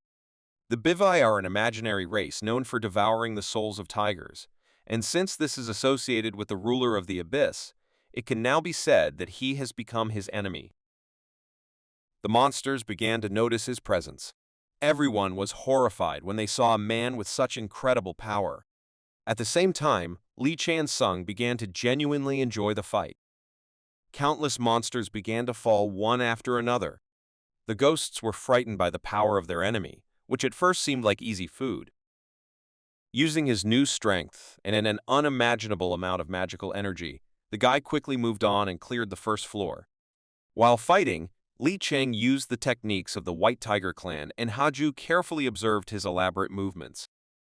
A player with the strength of Bikvi managed to cope with the first floor without any problems. Without any delay, he went to the second floor. In order to quickly improve the characteristics of the new form, Li Cheng decided to use it on an ongoing basis, combining magic with the martial arts of the spear. His gaze was cold. He was eager for battle. As soon as the guy entered the floor, a whole crowd of ghosts appeared in front of him. But none of them were going to fight. They were shocked by what they saw. Fear was spreading rapidly. The enemies were infected with chaos. At the moment when the player slowly approached them, they thought that this was not a person, but a real monster. Before he could reach the enemies, he received a message from the system that his time to fight had expired. The assessment of his battle was at the highest level, so he was expected to receive the best of the rewards. After this, there was a return to reality. Li Qiansung couldn't believe that these fun 6 hours passed so quickly. To find out the difference in the flow of time in both dimensions, Li Cheng asked how much time he spent in this state, but his brother suddenly answered in confusion that Li Cheng had literally just told him not to let anyone inside the room. After these words, it became clear to him that nothing had actually happened.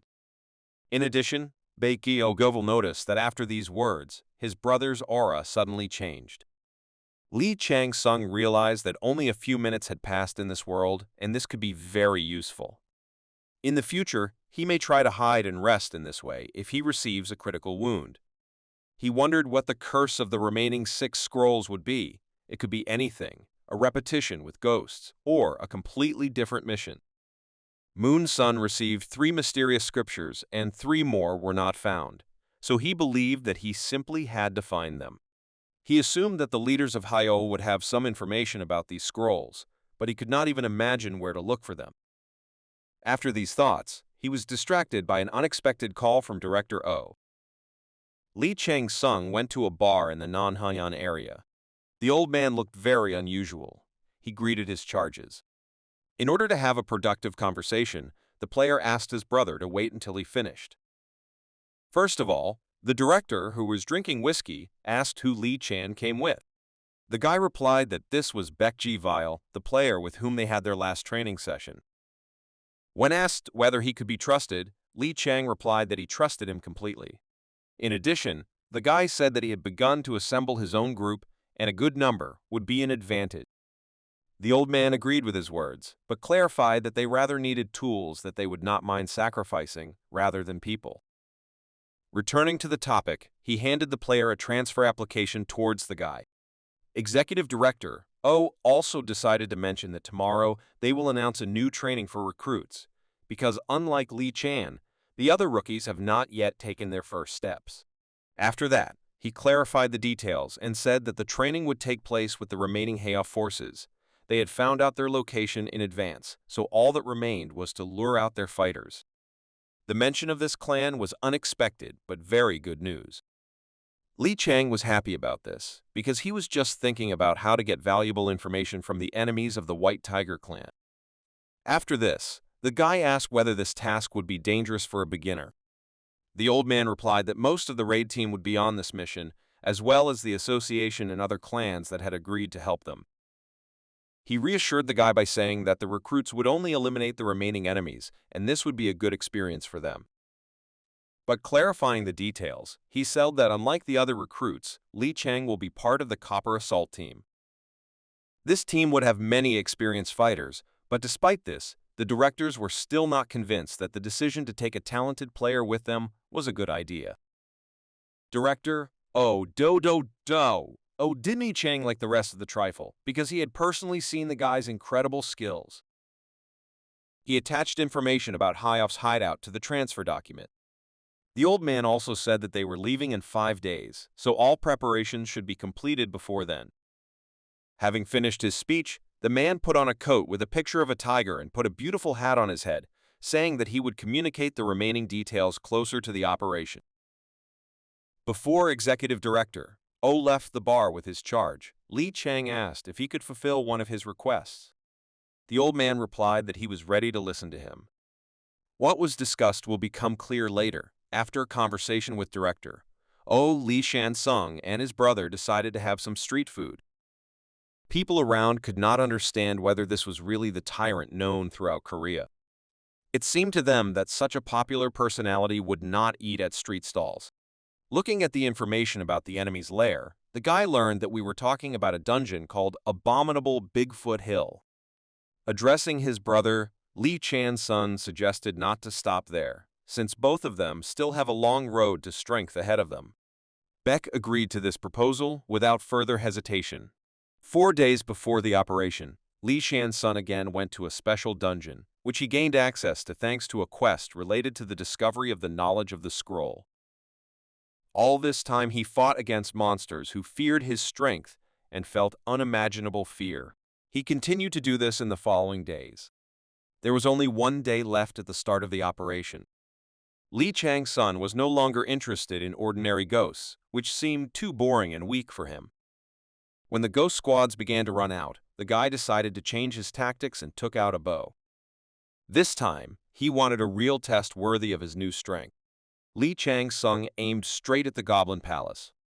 It hit the target, and at the same time, the lightning burst skill was activated. There was a powerful explosion that was able to disturb the larger enemy. His instincts turned out to be correct, and he was able to hurt the king of the monsters he had fought earlier.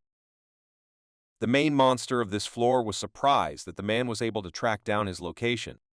He was intrigued by the strength of the stranger. The situation seemed very interesting to him, so he ordered his charges to bring him weapons and armor.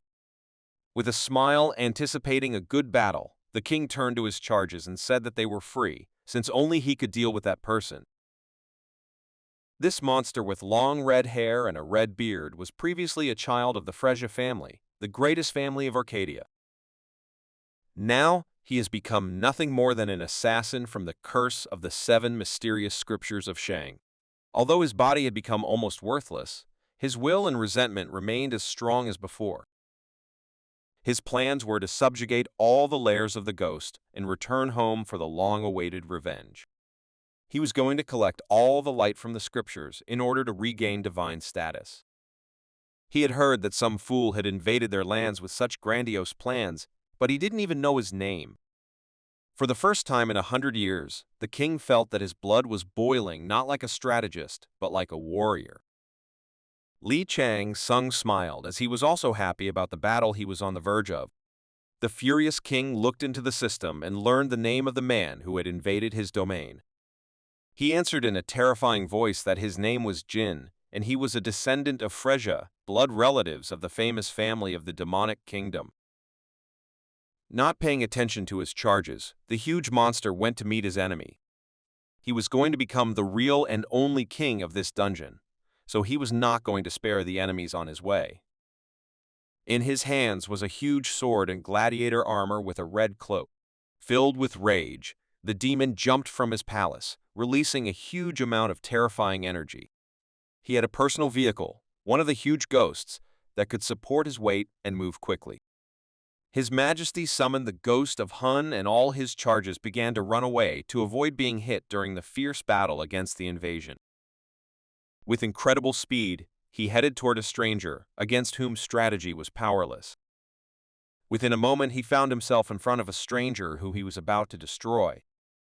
When the guy saw the enemy in front of him, the system reported that the boss of the second floor, the Bard King of Assassins, had appeared. For the first time in recent memory, Li Chang felt the presence of a monster whose power seemed very convincing. Filled with a desire for revenge, the king was ready to fight. Li Chang-sung and Jin began to fight, spear and sword crossed.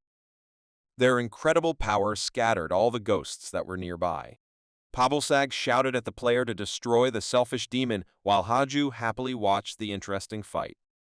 The whirlwind of the battle had incredible destructive power. This time, Li Chang-sung could not rush into the attack mindlessly. He decided to be more careful in order to adequately assess the enemy's strength. He had less than an hour left to fight. In front of him was a monster that could not be compared with the one he had fought here before. Jun was amazed that the man was able to block his blade even though he had imbued it with the spirit of Hun, the monster he rode to the battlefield. The player's cold gaze indicated that this was not all he was capable of. The guy switched his ability from fork to ferocious tiger and rushed to attack. Seeing the stranger's gaze, the demon was sure that in front of him was not just a warrior, but a fighter, obsessed with the process of combat itself. The battle between the monsters continued with terrifying force, and they both rushed to attack. During their fight, the entire floor was filled with loud sounds of explosions that were constantly repeated. The ghosts watching this terrifying spectacle could not believe that an ordinary person could resist their king. They understood that with his abilities they could never win without his majesty, even despite the numerical advantage. Approaching the enemy, the guy decided to use his artifact in the form of a long rope saturated with the magical energy of BHV. As he approaches, he strikes quickly. The king did not have time to deviate from all the trajectories of the enemy's attack, and another cut appeared on his face. The movement of this weapon began to cut the rocks that were around. Closing the distance with the enemy, the king began to scream furiously. Li Chang was ready for close combat and swung his dragon dagger. At that moment, the player had to block the attack of both King Jin and the Hong monster at the same time. It's time to decide how to deal with the two of them. Li Chang decided to start by striking not at the rider, but at the monster that was below. Slashing with the dragon tooth blade, he used the lightning net skill. The incredible force of the blow, supported by the magic of Bihui, instantly removed Hun from the battle. But his rider was already in the air, swinging before a powerful attack. Li Chang-sung miscalculated, and the enemy's weapon was already aimed at his back. The beast's sense skill warned him of approaching danger. At the last moment, Li Chang realized that it was too dangerous to block. Activating the Flying Tiger Training Storm and Body Close technique, he dodged the attack. A blow from a huge sword with terrifying destructive power could easily cause critical damage to the guy. Now, their battle had turned into a more fair one-on-one duel. With a smile on his face, the monster admitted that it was bad that the guy avoided, because he intended to catch him in his mistake. Due to the long battle on this floor, the guy did not notice at all that his stamina had dropped below 15%. He had less than 4 minutes left until the end of the allotted time for the battle in the dungeon. Being in this state, he felt that he was fighting not with an enemy, but with an impenetrable wall. He wasn't sure he could defeat this opponent without enough energy, but he wasn't ready to end the fight either. The trembling in his body from the excitement of a fun battle was what drove him forward. With a sly smile on his face, he turned to his sword. Irritated by this situation, he tried to force the player to use its power. Although the guy did not want to reveal even more trump cards, he had to resort to this in order to win or to survive this battle. King Jun carefully watched his actions. He asked what the man was going to do. Li Chang shouted that he had something funny on his mind. After that, he made a cut on his right hand. The powerful energy of one of the 9 legendary artifact, Yu Yezi, began to be released from his hand. Feeling this, Tiamat's dragon tooth blade began to tremble with excitement. Li Chang turned to the fishgut sword and shouted the words "howl" and "fight" at it. After that, he created a sword resonance, and the system reported that the ferocious tiger had finally revealed his true fangs. The king's eyes began to glow with excitement. The man said that he was planning to do something fun, and he believed him. His interest began to increase rapidly. The system informed the battle participants about the resonance of the evil dragon Snaggletooth and the fish-gut sword. By releasing Biaoi's energy reserves, Li Chang-sung further strengthened his body and weapons. Despite exhaustion, he was quickly eager to fight, and the king was ready to reciprocate his feelings. The man with incredible strength had no intention of running away. The genie was looking forward to the continuation of the battle. He did not even know how much time the player had left. Lee Chang-sung was right above him. Before striking his blow, Shan-sung switched from his status as a ferocious tiger to his status as a wild tiger. As a boost, he activated the Wild Tiger Chaotic Strike skill. This was unexpected, and the king noticed that the attacks began to dissipate, exposing various parts of his body to the danger of injury. He didn't have time to dodge, so he moved back and blocked the attack that was still aimed at him. The sound of a powerful collision spread throughout the entire dungeon. With his incredible speed and agility, Li Chan instantly found himself behind the king. The genie noticed this, while the guy changed his status again and began to use the power of the forked tiger. He was ready to strike at the king, who was distracted by his first attack, but Hun suddenly appeared in front of him. The king believed he could have stopped this attack, but when Hung intervened, he furiously shouted at him to retreat. With the cold gaze of an assassin, Li Chang changed the target of his attack at the last moment. It was the monster Hun that fell under his blade. The system reported that the guy was able to instantly defeat this enemy, and he began to turn into a concentration of the power of the Royal Tiger disaster. By absorbing his power, Li Chang-sung also received the trophies, Hun's 3 ribs, and the Killer King's leash. Looking at the genie, the guy did not expect to see such a reaction. He thought that the fact that a player killed his precious pet would affect him more, but the king showed that he did not care. The demon's attitude towards the battle changed dramatically. Jun became serious. Li Chang-sung sensed danger from him. King Jun rushed at his opponent. A strong attack was approaching, and the player began to doubt that killing the pet had no effect on his behavior. Now, the king's desire for revenge has spread to a person previously unknown to him. The player with the twin blades prepared to fight back. Feeling the strength of a worthy opponent, the mood of both fighters changed. Li Chang-sun did not pay attention to his condition and quickly rushed into battle. There was a collision that the second floor had not previously seen. The rocks around their battlefield began to crumble from the power of the demon in the man. As a result, the king was wounded in the shoulder. But as it turned out, he was able to hit back. They exchanged blows, and Li Chang-sung received a critical cleaving wound to his body, causing his stamina to drop below 5%. At the very moment when the exhausted guy could no longer continue the battle against the king of the floor, the system reported that the time given to him had expired. The player's return to reality has begun. Seeing his brother's blood, Baek Gyeoval was shocked by his condition. The White Tiger Clan's strongest recruit's expression was so confused for the first time. Baek suggested that he go to the hospital immediately. At that moment, Li Chang-sun noticed his brother's concern and took out a large healing potion with his trembling hand. Seeing the injured player's condition, Baek said he would do it himself. He poured the entire potion straight onto his brother's huge wound. Li Chang-sung breathed a sigh of relief. For the first time since returning to Earth, he was on the verge of death.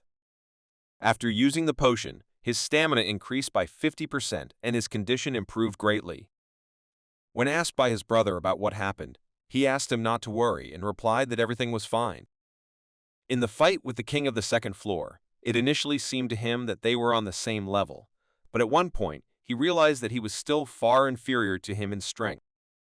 The second floor turned out to be quite complex, so it was difficult to imagine what awaited him next. In order to pass them normally, he believed that he would need to get a blood mine and reinforced bones. But at the moment, he could not get this item, since there is no way to find unicorns. Of the options available, only reinforced bone was available.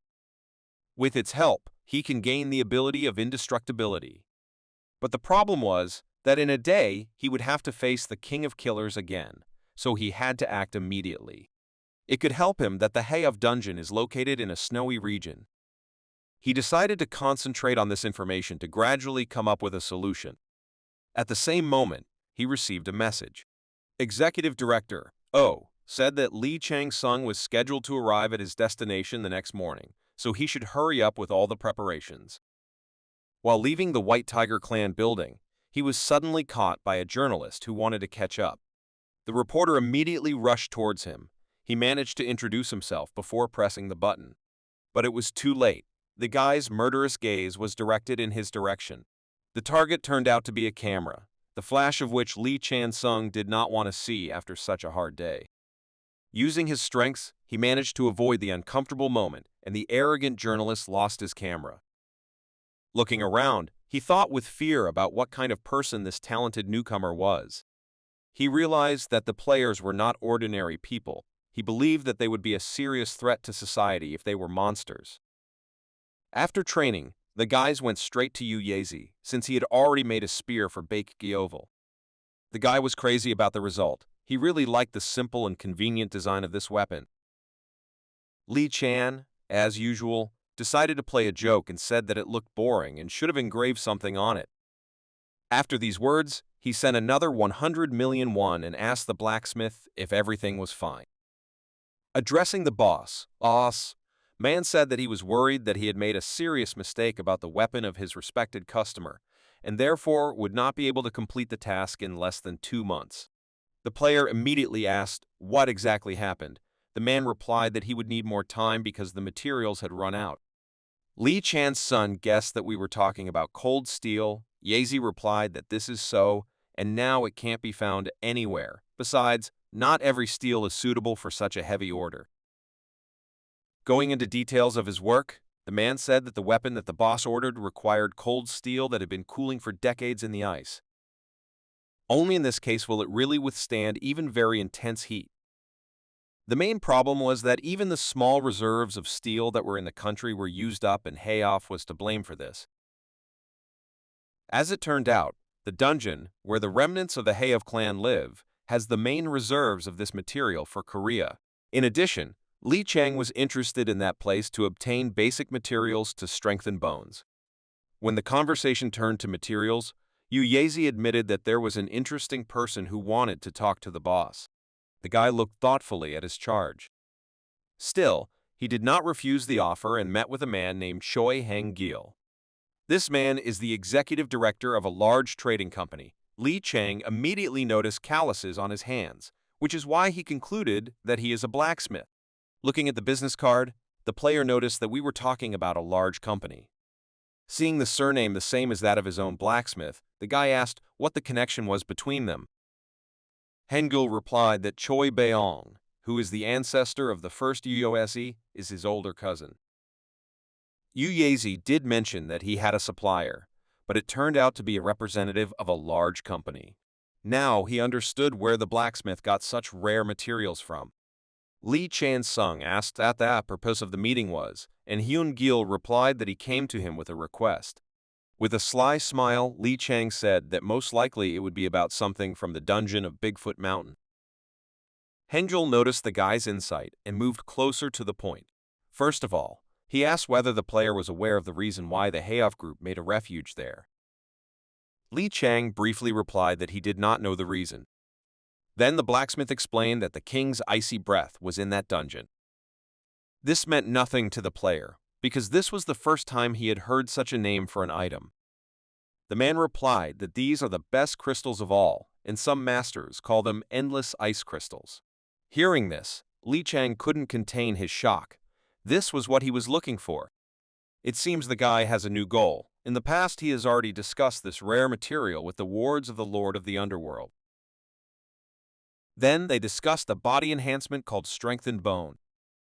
One of the elders explained that it is the main component of the legendary bones of the gods, such as the divine limb and the dragon skeleton.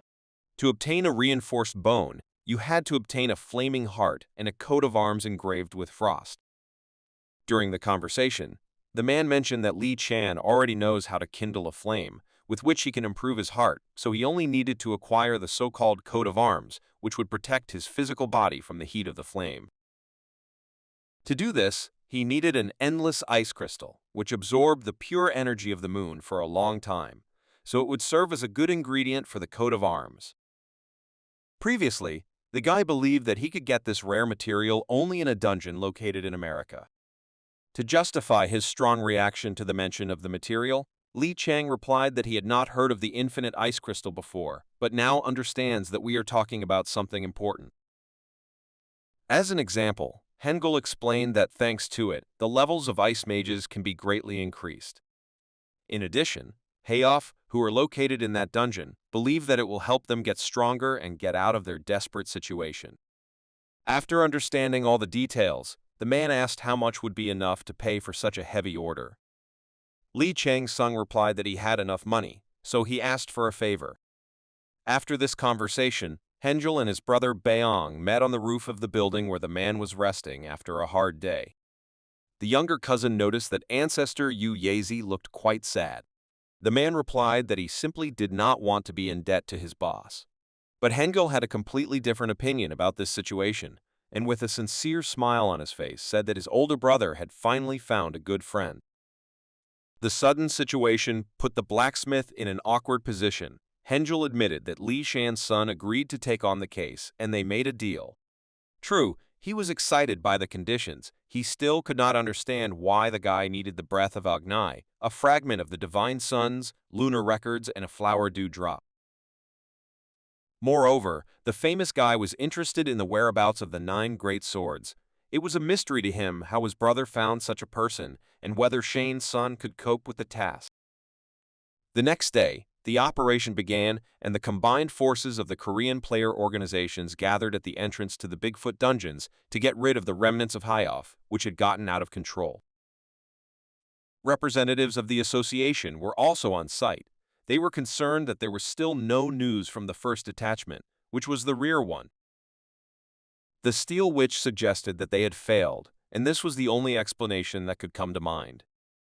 A comrade from the Five Swords organization decided to decorate their tense moment. He brought the agents their favorite coffee, and Che noticed that he had an excellent memory for such details. Turning to the agent, the man said that the situation was not going according to plan at all. The girl agreed, noting that the resistance was stronger than they expected, or the dungeon turned out to be too difficult and their preparation was not enough. Noticing that he came alone, Che asked where his niece was, who always walked nearby. With incredible sadness, the man replied that Heben had gone in search of a young man from the White Tiger clan that interested her. She really wanted to see her savior. The girl was delighted that she finally had the opportunity to meet an amazing guy after such a long wait. At the same moment, the one who was to blame for the heartache of the leader of the Swordsman clan appeared. Che Yi-wung looked around to find the one who had been making a lot of noise since his appearance. Troops of the White Tiger clan arrived at the site of the operation, which was located in an area where devastation reigned. Li Chang-sung walked alongside the clan's high-ranking fighters, accompanied by his team. Due to the fighters' inexperience, he was constantly pestered with inappropriate advice. Shim Jin-ho, the head of the future strategic detachment, turned to the guy and asked him to concentrate, threatening that if he ruined his and Director O's reputation, then he wouldn't just let him get away with it. Hearing the words of the impudent leader, his wards began to laugh impudently, saying that such words could frighten a recruit and wet himself. In response, Li Chan's son only unexpectedly smiled and remained silent, which greatly shook the pride of the arrogant tigers.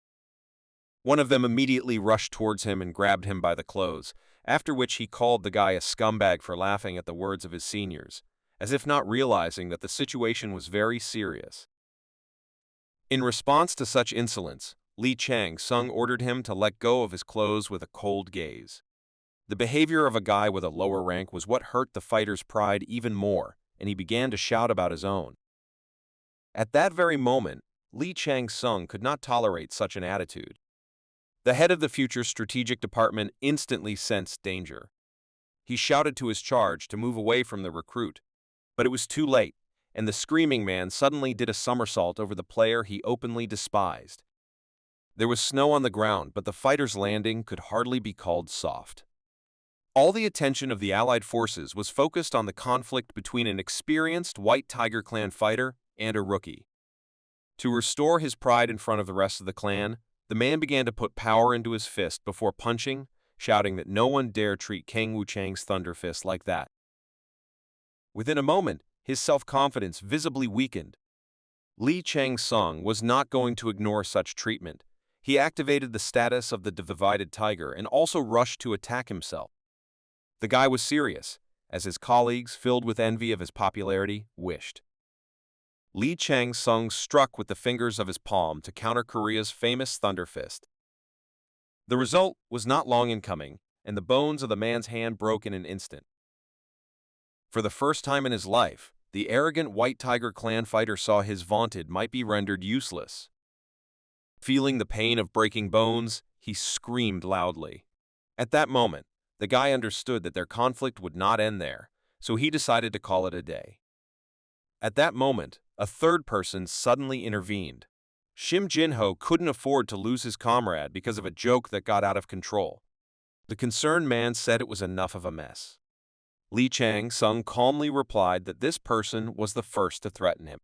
Self-defense measures sent the recruit's senior comrade for treatment. As Lee Chang walked away from the manager, he said without turning around that the strategy department seemed to value age and status more than skill. Haju, who was watching the event, found the situation funny, and his follower Seo Jangkwon laughed loudly, saying that he was Lee Chang-sung, just as crazy as himself. The girl standing next to her said that they were completely different, and it was noticeable. She believed that Lee Chang was only pretending to be so rude, because too many people did not believe in his abilities and such an ostentatious trick could muffle conversations. After these words, the leader of the second team realized that among them there were a lot of scoundrels who were waiting for the recruit to fail.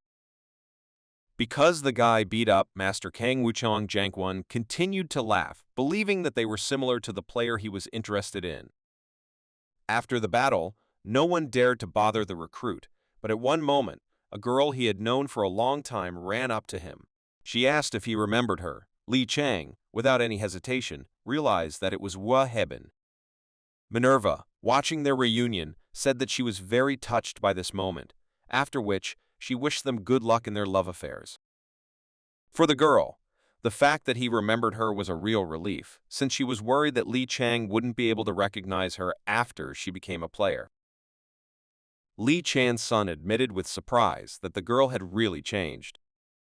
In fact, he hoped that she would have a normal life as an ordinary person. After a few minutes of pleasant conversations, a ward of the 5-star Sword Clan suddenly joined them. Turning to the lady, he said that the head of the department urgently wanted to see her. The girl was unhappy that her stupid uncle was tearing her away from such a long-awaited meeting. Having no other choice, she was forced to say goodbye due to problems regarding the clan, after which she added that she would wait for a new meeting. It was only then that Lee Chang's son realized that she was the niece of that strange head of the 5-star clan whom he met at his apartment at the beginning of his journey. He could still hear the conversation between Heben and the head's ward. As it turned out, their clan was in pursuit of Assistant Director HOV, who was spotted nearby. This news seemed a little strange because they were going to meet with enemies already inside the dungeon. Still, the guy was not worried about what Hua Heben, as he saw that she was able to adapt to her new life and was doing well. Then he turned to his brother and asked him to get ready. GVL immediately began using his technique. Having mastered his energy, he could easily fit inside his brother's shadow. A real turmoil began among the warriors of the combined forces. They found the assistant to the head of HOV and could not understand why he was here and not inside the dungeon. A fighter with incredible experience named Kwak Do-woon, better known as the Scarlet Ghost, was waiting for his enemies to arrive. He received orders via radio communication to divert as much attention as possible to himself. His task was far from easy, because the alliance significantly outnumbered them, and his deity, a sadly weeping spirit, looked at his followers with pity. With a smile on his face, the man turned to his dear God and asked him not to spare his faithful follower. He admitted that he chose this path himself, so God should just watch his strong faith. The system reported that the deity began to nod silently, while the man began to concentrate on his enemies. The Alliance fighters did not stand still and began to rapidly rise towards their goal. But they made a terrible mistake. Having underestimated the enemy, they had to become acquainted with his famous fist throughout Korea. The man turned out to be a real monster. He did not care about the skills of the players because he could cope with him using only his brute strength. Landing on the ground with incredible speed, he scattered the inexperienced fighters of the Alliance, significantly reducing the numerical superiority of his enemies. Within a moment, strong magical energy began to rush towards him. The Scarlet Ghost felt that it was the form of a tiger, which meant that the White Tiger clan was already in place. Within a moment, he had to cross a blow with the insane leader of the second raid team of the White Tiger clan. The crazy warrior shouted that he had long wanted to compete with the Scarlet Ghost HOV, but did not expect that such an opportunity would actually present itself. With his appearance, Co Jankwon aggravated the situation for the assistant leader of the HOV clan. He did not understand why this crazy tiger was among all sorts of weaklings. At the same moment, the Silhouettewa leader of the Five-Star Sword clan appeared. The man was incredibly angry due to the fact that from the very beginning of the meeting with the enemy they had lost many fighters. Wu Yunjun was serious. He said that he would not allow the Scarlet Ghost to remain alive. The experienced fighter of the old school continued to madly fight with his fists with the commander of the second White Tiger team. At one moment, he threw back his young opponent. The old man was glad that the outstanding talents of the nation were welcoming him to the battlefield. Heading towards the swordsman, he shouted that he wanted to see what they were capable of. While the Scarlet Ghost was drawing the main attention, Lee Chan-sung was heading towards a more real problem, and Gavel showed him the way. He understood that the old-school fighter was just a decoy. He was quickly heading to where the real problem was, threatening the forces of the entire alliance. At one point, the Scarlet Ghost, covered with scars, found himself surrounded by his enemies. Co Jankwon didn't want a legend like Kwak Doon to die, so he asked him to surrender. The old man's calm seemed too suspicious to the leaders of the organizations. Using his technique, the man replied that it was too early to give up. He declared his intention to lead the alliance through the same hell that the HOV warriors went through. After his words, Mr. Wu felt an incredible danger. With a terrifying smile, the battle-hardened warrior activated a pre-prepared trap that was placed on their battlefield. The spiral cloaking began to separate the combatants from the rest of the forces, while the seal of the Labyrinth of Illusions absorbed those caught under its influence. Combining reports from the battlefield and map data, the association agent was furious. Chai Yi-wung was not furious. She couldn't believe that they had made such a terrible mistake and fallen for the enemy's trick for the second time. The enemy's motive became clear to her for fooling them with such an intriguing trick. Throughout the area, there were spellcasters who were rune masters. Co Junkwon was one of those who was the first to fall under the influence of the enemy force. He could no longer respond to the cries of his charges. The old man continued to destroy his personality. Speaking in a terrifying voice, he told the leader of the second team that it would be better if the killer of his own mother had not been born. It is unknown whether these words are true from his life or just manipulation. To avoid being influenced by enemy technology, Li Chang began to use the power of mind immunity. With the help of the Viper's Eye, he was going to track down the targets of interest to him, among whom were the spellcasters who controlled the trap. Wu Heibin was also imprisoned by enemy illusions. There were tears in her eyes, because the technique demonstrated universal hatred towards her. It seems that it was about her past as a player, when her entire squad was destroyed and only she was able to find her savior. At one point, someone was found who could save her. The illusions began to collapse, and the girl realized that she was under the influence of technology. Looking around, she saw her savior. It was Li Chan's son again. He asked if she was okay. When the girl replied that she felt fine, Li Chang ordered his brother to deal with the enemy spellcaster. Baek Gyeoval stepped out of his brother's shadow. It was too unusual and unexpected. Wu Heibin had not seen her savior's team before and therefore did not know what unusual skills they possessed. Using his shadow energy, the guy headed to the roof of the nearest high-rise building. The focus caster continued to keep his technique running, but a moment later, his body was bound by threads of shadows that belonged to a fighter of the White Tiger clan. The shadow binding was activated, and the HOV clan member could not resist. Baek Ji-vil immediately pulled him to the captain of the squad. The enraged member of HOV shouted that he had no idea how they figured out his location, but despite the superior strength of his enemies, he would not tell them anything. The calm Li Chan asked the fighter if he was sure of his decision. In response, the caster shouted in panic that he was not afraid of anything and would remain silent until the end. By activating the tiger's aura pressure ability, Li Chan's song caused a terrifying fear in the enemy. Seeing the deadly look of the unfamiliar guy and his sword with a terrifying aura, the caster began to lose self-control. Having learned the necessary information, Li Qian-sung finished the case. He was able to find out that the HOV had prepared well and placed 9 spellcasters around the perimeter of the battle zone, which strengthened the single seal of the runes. As it turned out, Li Qian's son noted the location of these spellcasters in advance, because if he had done this after activating the technique, it would have been much more difficult to cope with. It became clear that this place was too dangerous, so the decision was made to take Wei Yuheben with him. Until they went further, the girl found the courage to call the savior amazing. She believed that the guy did not see the monsters around him. She wondered if she would one day be able to reach his level of power. In response, the guy asked why Haben believed that he did not see the illusion that surrounded all the fighters on the battlefield. He was surrounded by those monsters that were defeated by his hands. In addition, the huge eyes of the monsters were constantly watching him. At one point, paying attention to the illusion, he noticed a familiar face.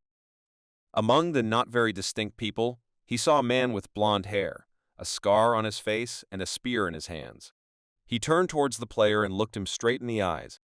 Although all the illusions of the players were evil and threatening, this man was satisfied with what Li Qian-sung was doing. He admitted that he was proud of him, and then admitted that since the guy had grown and changed a lot, he could now rest in peace. The power of pure reason began to tremble for some unknown reason, but this did not affect the guy at all. He smiled when he saw his old acquaintance. It seems that the man was closely associated with him in the past, most likely during the time when Li Qian-sung was a shadow god. When the illusion ended, the guy's ability returned to its original state, and with a pleasant and friendly look, he invited his team to move on. His behavior took the members of the temporary squad by surprise. They had never seen Li Qian-sung smile before. Meanwhile, in another part of the battlefield, among the endless destruction, Wu Yunjun was desperately trying to find his niece, who could have been affected by enemy equipment. The worried man kept a clear mind. He hoped that nothing happened to Haben. Within a moment, he felt a man with incredible strength appear behind him. It was the brutal Xiao Zhengquan who fell under the influence of an illusion. He rushed at his colleague. Yunjun managed to jump away from the ferocious blow of his comrade. He couldn't believe that the wildly growling man was going to fight him. The head of the swordsman clan tried to protect himself and bring his comrade to his senses. Two monsters clashed in battle. Yunjun did not understand how the head of the White Tiger team could fall under the influence of the illusion. The Scarlet Ghost watched their battle with pleasure. He smiled evilly due to the fact that he could simply control his targets with demonic energy. All he had to do was wait for the battle to end and finish off whoever survived. The swordsman's patron, the nameless giant, watched his follower with excitement. The man was more serious than ever. Since the enemy was strong, he warned the tiger that he would have to use all his strength, and in this case he would not be able to defeat him without causing harm. At his words, the hypnotized Zhengquan could only growl like an animal. Things were bad, and Mr. Wu could not avoid the battle. The head of the second team of the White Tiger clan went on the attack, and blood was shed. Wu Yunjun had no other choice. He defended himself by piercing his comrade's chest with a sword. The delighted Scarlet Ghost could not hide his surprise. Trying to guess the winner of the battle, he made the wrong guess. Despite the mistake, this did not change his plans, and he decided to join the battle by jumping from the roof of a tall building. Xiao Zhengquan regained consciousness, and the embittered heads of various organizations waited for the moment when one of the strongest fighters of the enemy clan fell into their trap. The old man was shocked. Only after the jump he was able to find out that he'd fallen for a trick that was invented in order to lure him out. The Alliance fighters began to rush to meet their enemy. Commander So complained that his comrade had thrust his sword too deeply, But Mr. Wow did not understand his anger because it was impossible to deceive an experienced warrior in any other way. Because of this ghost, Zhou Stungwen was seriously injured and directed all his anger and rage towards the enemy. Instead of a surprise attack, the Scarlet Ghost was forced to resort to defense. A powerful blow from one of the strongest fighters of the White Tiger clan sent the man flying into the air. He had no choice but to accept tactical defeat and take the fight against two. Just a moment later, he was shocked by a message from the system that the seal of the Labyrinth of Illusions had been destroyed, and therefore the fog began to dissipate. The leaders of the two organizations also received this message. They could not believe that someone managed to do this without their help. On the other hand, they could only rejoice for this and concentrate on their main goal. Encouraging each other, they rushed to the attack. The situation worsened. In addition, the Scarlet Ghost could not recognize the arrogant confidence of his enemies. Activating his skills, he shouted threateningly that he would now show them why he was nicknamed the Scarlet Ghost. After this, a fierce battle between two young warriors and a distraught old man began. As expected, Li Chang-sung was the one behind neutralizing the enemy spellcasters. The fog had already cleared, and he began to observe what was happening on the battlefield. The battle between the two leaders of different organizations ended, and Seo Junkwon lost sight of the old man. Everyone went in search of a Haifeng warrior named Kwak Duan. He was seriously wounded and was hiding underground. The deity's sadly crying spirit looked at his wounded follower with pity. He wanted to watch with sadness the last minutes of the life of his faithful follower. Over the radio, a female voice said that the Scarlet Ghost has no right to return to the clan alive, especially if he wants to make amends for his mother. With a smile on his face, the man replied that he would not be able to return alive, but would help his interlocutor get what he wanted, even if he had to flash his scarlet flame for the last time. Within a moment, he received an unexpected message from the system that he had fallen into a trap. The Scarlet Ghost shouted to the stranger to show himself. At that moment, a tall guy with a mask on his face appeared from around the corner, hiding his identity and presence. Seeing him, the old experienced fighter was confused, realizing that he was dealing with the culprit of all the problems of his clan. Li Chang-sun, with a smiling mask on his face, asked if the man was embarrassed by his appearance.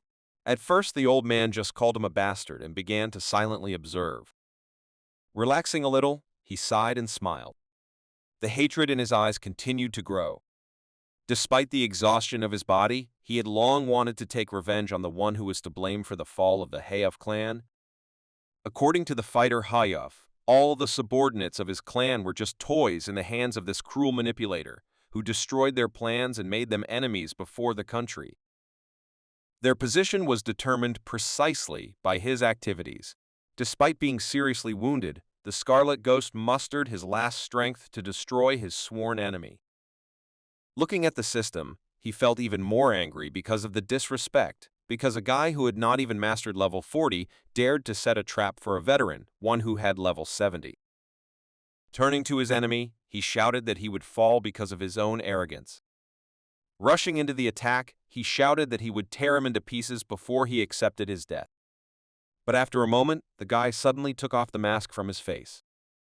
The enemy was puzzled by his laughter. He assumed that the confident, impudent man had foreseen his actions. The powerful blow of the Scarlet Ghost was stopped without much difficulty, with the help of one of the legendary artifacts from the tooth of the goddess Tiamat.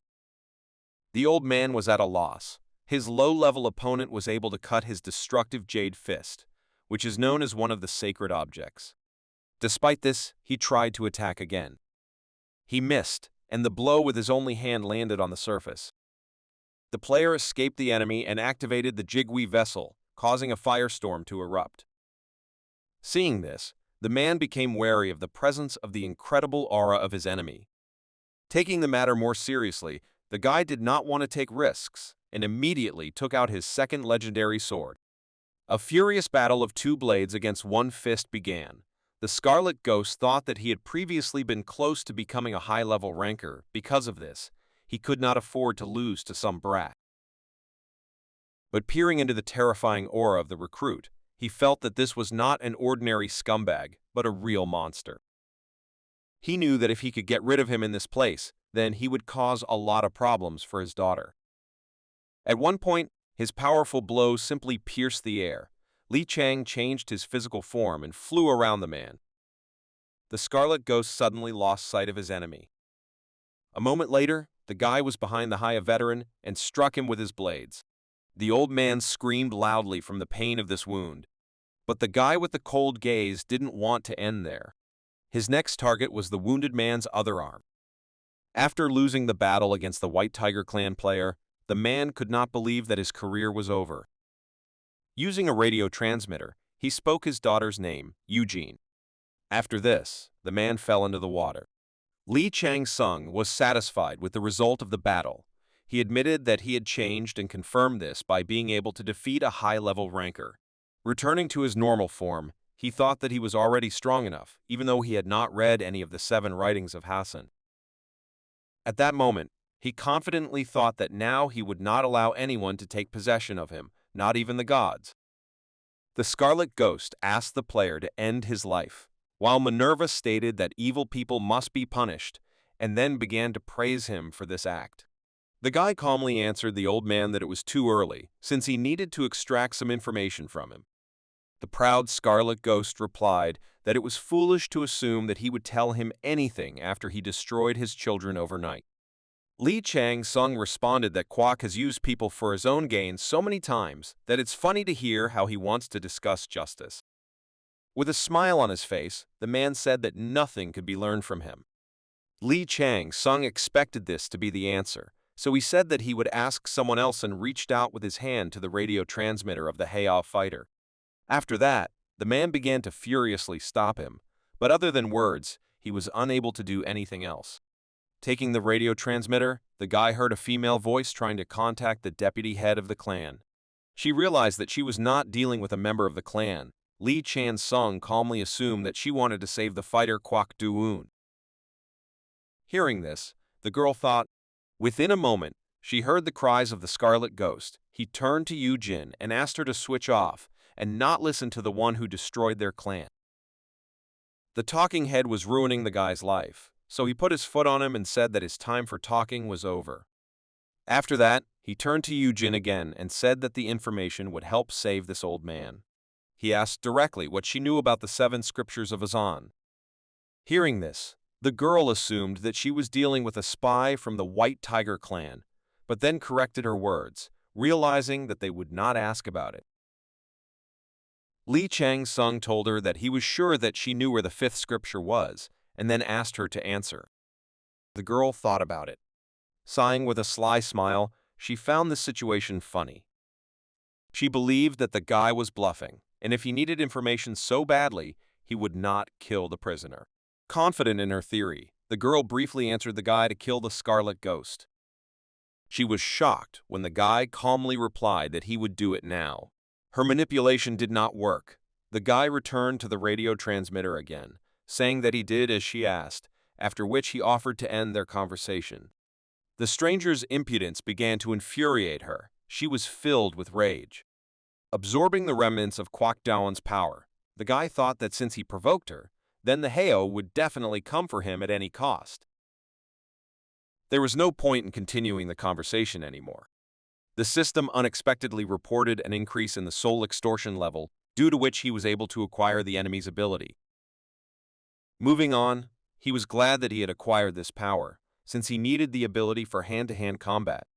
After destroying the Scarlet Ghost, Li Chang received a message from the deity whose follower the veteran was, despising him for stealing the gift she gave to her faithful disciple.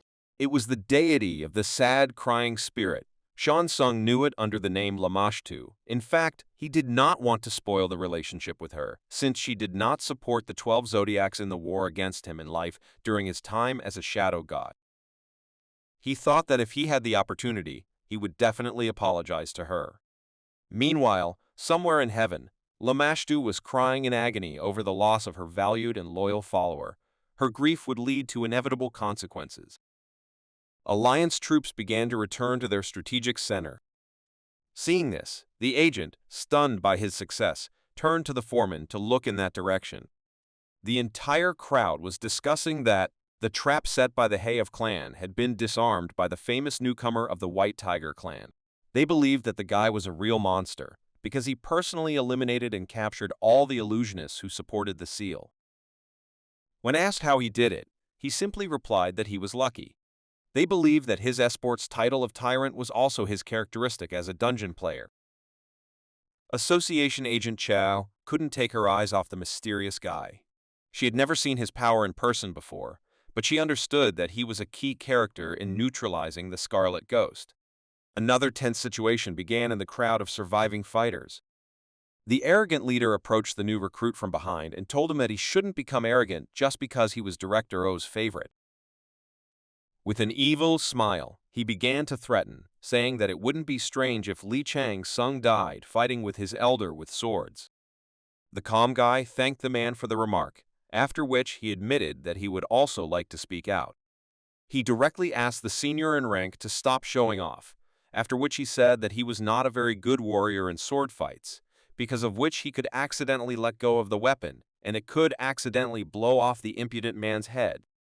The cold and confident speech of the recruit infuriated the man, and he nervously bit his lip, peering at the back of his enemy.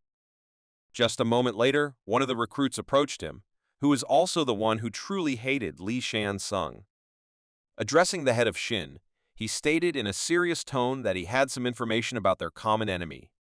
The man was very interested in what secret this guy had learned. From the very beginning of the operation, Li Chang-sung continued to make enemies. Yu-jin thought that her father sacrificed himself. He always did what he wanted. Within a moment, she felt the appearance of divine energy. The girl stood up and saw a message from the system that the deity, a sadly crying spirit, was wondering if she thirsted for power. Hope appeared in her eyes when she saw that Lamashtu was claiming that he could provide her with the opportunity to take revenge on her enemy. With a crazy smile, she asked the deity what she needed to do for this. Her patron began to worry, but Lamashtu ignored this and granted new power to the daughter of her dead follower.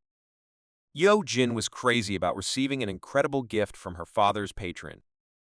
Having cleared the outside, the Alliance warriors entered the dungeon under the name of the Mountain of the Abominable Snowman. On an endless snowy plain stood a castle, a winter palace that had to be captured to complete the mission. The temperature of this dungeon exceeded all expectations. Even winter clothes could not help the unsuited players. The snowstorm turned out to be so strong that the front troops were disoriented, as they could not see where the road went. The entire alliance was led forward by the Mayung clan. All the warriors were determined to put an end to the country's enemies once and for all. Only Che Yawen could analyze the situation. She understood that if they continued in the same spirit, the advanced troops would fall into the traps of monsters. The matter was difficult, and she could not say for sure whether they would be able to complete this task properly. But among the fighters there was one who could suddenly change the course of the battle. In her opinion, Li Chang-sung was the one who could show them a real miracle once again. The purposeful guy noticed the look of the association representative. Her close attention to the recruit's personality was truly difficult to notice. Considering the guy to be his good friend, Seo Jung-won grabbed him by the shoulder and started laughing, saying that the Steel Witch from the association liked him. With the look of a predator, he stated that many men dreamed of hitting on her, but because of this, many of them almost got shot in the forehead when they tried to flirt with her. He noted that this was the first time that she herself showed interest in someone. Iron Witch Cha Yi-yoon is one of the most elite magical scientists in the world. Each magic bullet from her revolver causes a huge explosion that turns the battlefield into a complete mess. She is one of the high-ranking government agents, a genius who is not easy to find. Even large clans listen to her opinion since she has influence on the president of the Korean Association. In fact, she is the representative of this association. Looking at the guy, Seo Jung-won again praised himself, saying that he has a keen eye for talent. Within a moment, the guy decided to leave his obsessive comrade, saying that a sudden order had been received from the director to take action. Using several abilities, he quickly rushed forward. Lost in thought, The man said out loud that he began to envy this guy more and more every second. He was serious about getting him before his brother Shif won. Meanwhile, inside the Winter Palace, the situation was very working. HOV's workers began to blackmail the Snow People, saying that they would not free their king until they found the Eternal Ice Crystal. In addition to Eternal Ice Crystals, these madmen also mined other valuable resources. One of the experienced fighters watched this whole spectacle with pity. Looking at the incredible amount of resources collected, he couldn't believe that people were interested in the Agni Yan. He assumed that the enemies were simply going to blow this place up. As it turned out, this was a general in the army of snowmen. One of his subordinates asked why he was just looking at the suffering of people instead of taking the throne and saving their species from extinction. The general replied that they had only one king, while he himself was only a miserable servant who faithfully obeyed his master. Those who managed to escape human captivity boarded flying monsters, and their commander declared that a servant has only one duty: to hope that his master will return safely. He understood that the people who took their king captive were well trained, so he decided to kill the allied forces of his enemies. Serious-minded snow people headed to the entrance to the dungeon to meet the invaders with all honors. Meanwhile, Li Chang was approaching his target. Using the search rune, he scanned the location of the second radio transmitter to find the location where the members of the HOV Clan were located. He had previously heard that Executive Director HOV said that they were holding the king hostage in the Winter Palace. He understood that the race of snow people were loyal to their ruler, so they would not obey and would fight to the end. He supposedly had only 3 hours to descend into the underground shaft of the Winter Palace, find the Eternal Ice Crystal located at its very heart, while avoiding HOV and the Bigfoot. Since time was limited, he decided to hurry. But after a moment, the man noticed that there were ill-wishers above the gorge, through which he decided to take a shortcut. The snow people aggressively met the lone man who wandered into their domain. They were serious about destroying him. At the same time, Li Chang realized that he did not have time for them, so he immediately turned to activating the flame storm. The technique burst out with all its fury and headed towards the enemies.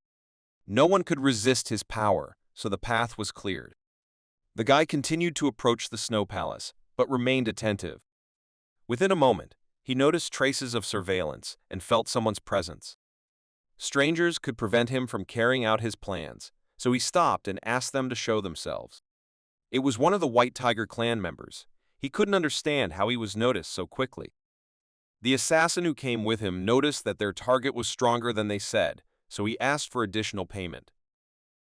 The guy was not embarrassed by such words. He agreed to pay extra in exchange for the fact that they would put an end to his enemy once and for all. The head of the assassination squad asked him not to worry about the mission, saying that there was no person who could avoid death when meeting their dark technique squad. The guy stayed on the sidelines to watch them get rid of his enemy. He hoped that Johan would cope with his job. As it turned out, he was not alone here. Next to him was another long-time enemy of the talented player, who had a conflict with him inside the training dungeon. With a sly smile on his face, the guy was confident of his victory, since in addition to the killers, he took with him a gift from the division chief, who also hated the daring recruit. Li Chang saw an entire army appear right in front of him. He couldn't waste much time on them, so he used both legendary blades at once. The guy sharpened his sense of the beast to identify all the enemies that came after his head. He managed to find out that there were about 30 assassins in front of him, while another 50 were waiting nearby. Sighing, he found it amazing that his enemies within the clan would go to such lengths just to kill him. After this, the guy turned to his brother, asking him to help reduce the time he would spend eliminating these fools. After passing on information about those still hiding, the guy asked Beck to find them. Veal went in search, while the dark technique assassins were already close to his brother. As it turned out, some of them even mastered complex moving techniques. One of the experienced killers felt an incredible advantage the moment he found himself behind his opponent. With a sly smile, he said that thanks to the cold snowstorm, he would kill the recruit painlessly. Li Chang, activating his movement technique, invited him to prove it with action. The Flying Tiger's sliding storm was activated, and the guy disappeared from the sight of his enemies, who were ready to deliver the decisive blow to the battle. Within a moment, they received a message from the system that they had fallen into an explosive trap. Li Chan's son did not stand still. He used runes in order not to get his hands dirty on enemies and simply get rid of them with a powerful explosion. Screams from the wounded killers began to be heard from the scene. Watching this detachment commander was simply shocked by the naivety of his subordinates. The man with 2 axes in his hands could not believe that his experienced fighters could not cope with one person. Heading towards the epicenter of the explosion, he noticed that the enemy was 1 step ahead. A huge snow avalanche was already rolling towards them, demolishing everything in its path. Li Chang's son only watched their defeat, after which the system reported the destruction of all enemies.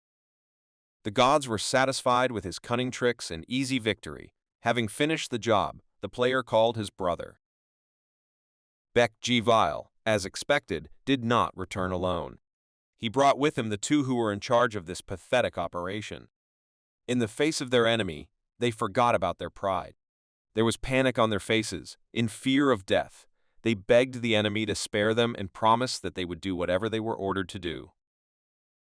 After that, 2 naive brats began to argue over who exactly was to blame for this stupid idea. Li Chang's son could only watch as they wasted his precious time with something so unimportant. At one point, a representative of one of the parties to the conflict began to claim that it was the guy in the green jacket who hired the mercenaries. He also mentioned that his father was director Kim Yuan-sung, and also that the future head of the strategic department Shim Ji-na-nakatsu conspired with him to give him a strange flute. At that moment, out of all these words, Li Chang's son was only interested in the item that the director's son received. It was a worm flute. It used a special sound wave to control different types of worms. The guy asked if their plan was really to kill him with the flute that controls the worms. The guys were immediately confused because they could not reveal their secret. Li Chang's son decided not to hesitate and said that he already knew that the white tiger was feeding his charge's worms in the training center, hiding them in food. After this, he admitted that he would not fall under the influence of this pathetic trick, since he had long ago burned everything that was in him. By activating his power, the guy demonstrated that the time for talking was over. In order not to waste any more time because of these naive players, he ended everything once and for all. After finishing this sudden matter, the guy said that directors Kim Yoon-sung and Shim Kyung-ho constantly piss him off and drag him down, distracting him from more important things. He lost too much time here, so using acceleration, he headed towards the Winter Palace. There, the head of the HOV Clan was already waiting for him. Lamashtu helped her. She suggested that the enemy was already close.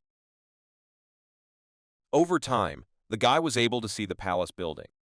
At the same moment, he received a message from the system that he had arrived at the Winter Palace. The building was right in front of him, but the system said that the curse of the Ghost Cave would activate in 40 minutes, so he had to hurry. While Li Chang-sung planned to capture the valuable materials he needed from this dungeon, his comrades moved on.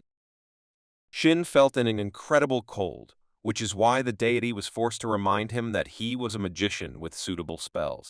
The rest of the guys did not have a similar opportunity as he did. They continued to freeze and already doubted whether they were well prepared for the raid on HOV. On the other hand, his sister looked completely different. Shin Yunseo was not cold at all. The girl with a huge shield behind her back was ready to purposefully walk forward, but she had to wait for her squad. The guy understood that he was no longer a match for his sister. But remembering the words of the squad leader that they could handle everything, the much-needed self-confidence returned to him. Looking ahead thoughtfully, the girl discovered something strange. She was ahead of everyone, but was not afraid of a sudden attack from enemies whose presence she had already noticed. As expected, Yebil and Seo Jungwon also did not miss the appearance of the presence of the Bigfoot. One of the subordinates of the Myung clan shouted to his comrades that all the Snow People are subordinates of the HOV Clan, so their family is simply obliged to avenge their comrades who died at the hands of their enemies. His attitude was serious, but Agent Che Yea-won warned that they should not become arrogant, because if they were separated, they would lose to such strong strategists as Bigfoot. A moment later, the fighters saw a flying monster in the sky, and the system reported that the influence of magical power began to spread far and wide. The curse of chaos has been activated. An experienced scientist in the service of the state noticed the sudden appearance of enemies and shouted that the Bigfoot were above them. The system announced that the Great General of Winter had appeared on the battlefield. Despite the association agent's warning, the Mayang clan rushed forward, fueled only by rage and a desire for revenge. The leader of their squad underestimated the power of his enemy. The Great General of Winter, one of the bosses of this dungeon, struck with a huge sword. Fighter Mayang did not dodge. He decided to block this blow and instantly defeat the enemy. But his sword was not strong enough, and the weapon suddenly broke due to a strong blow from the enemy. The cold gaze of the dungeon monster looked straight into his soul. At the last moment, the man realized that he had made a fatal mistake. The Great General of Winter got rid of the commander of the Mayang family detachment, shedding first blood on the battlefield. Within a moment, he noticed the approach of powerful energy. The incredible speed forced him to block the unexpected blow. Looking at the man, he was surprised that it was a girl's shot. Now his opponent is Shei Wang. She is one of the few on this battlefield who could hold out against such a monster. The girl bit her lip nervously due to the fact that their operation again did not go according to plan, and they had to act based on the circumstances. Meanwhile, Li Chansung had already made his way inside. Seeing the Winter Palace, the snake deity entwining the world began to enjoy the sight of the high-quality works of art that surrounded the player. Looking around, Li Chansung realized that the Bigfoot people had developed their civilization thanks to their high intelligence, but they were exploited by the gods and constellations, after which the Bigfoot people lost their power. This dungeon is a fragment of a world that has met its end. The reason why the abominable Snowman's Hill, unlike the real world, is full of snow bees and has a bone-chilling cold is because of the weakness of the gods and constellations that destroyed their existence. Moving further, the guy thought that he could sympathize with the fate of these poor fellows, but only if they had not become pathetic, soulless puppets of gods and constellations. While going down, he stuck to the information on the map that he received after killing the enemy spellcasters. There was a storage area under the stairs, which is where he headed. When the guy arrived at his goal, he saw how the Haya fighters were exploiting the brute strength of the Bigfoot. All this time, the people of humanity were threatening the snowmen that if they did not do a good job, then their king would be destroyed. Li Chansung expected a similar outcome, but what interested him most was the Yawn of Agni, a resource that the Haya are so diligently extracting. At that moment, he realized the enemy's plan. The members of this clan were going to get an eternal ice crystal by blowing up everything here.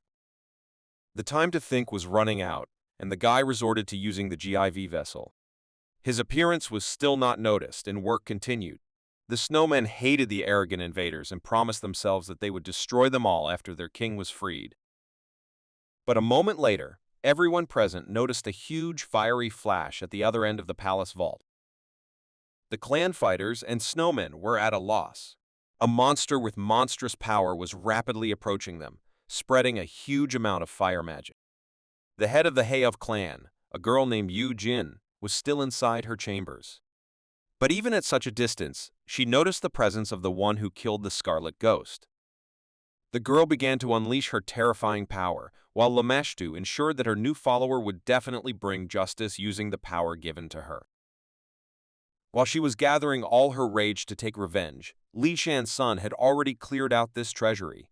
The system reported that he had destroyed a huge number of evil people, which is why his balance of good and evil changed a little.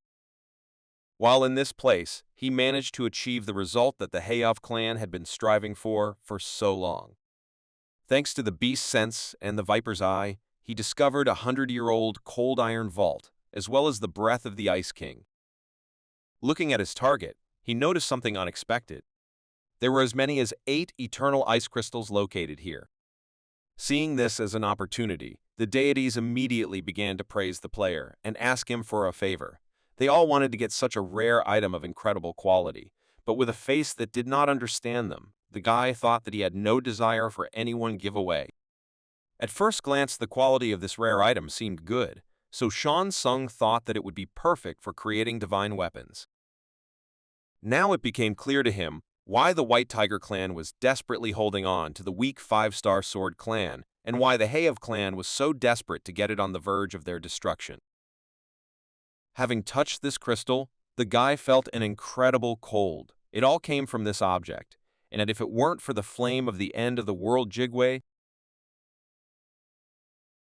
the watching gods marveled at the spectacle they witnessed. At the same moment, the guy froze up due to the fact that an incredible frosty poison began to pierce his body. The breath of King Frost is a gift from the ancestor of the Snow People, King Frost.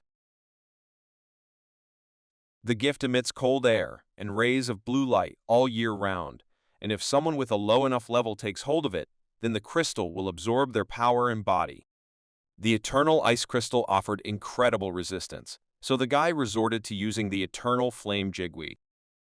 Moreover, the first form of the end-of-the-world flame was also a necessary thing in order to obtain such a rare divine weapon ingredient.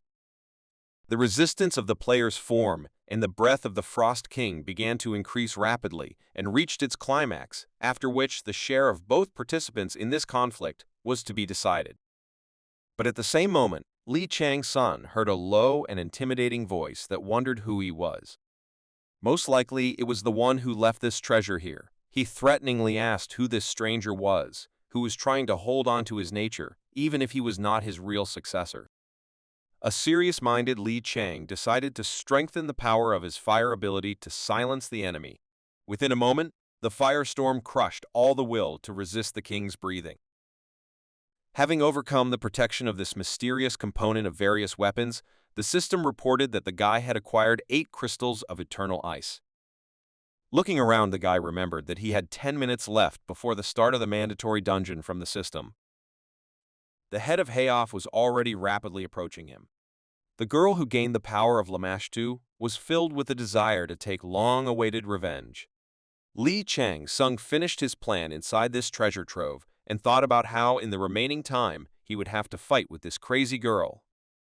But within a moment his plans changed dramatically. He received a message from the system that the boss monster, the Frost King, had invited him to an unidentified location. The dungeon boss possessed telepathy. He suddenly addressed the player with his thoughts.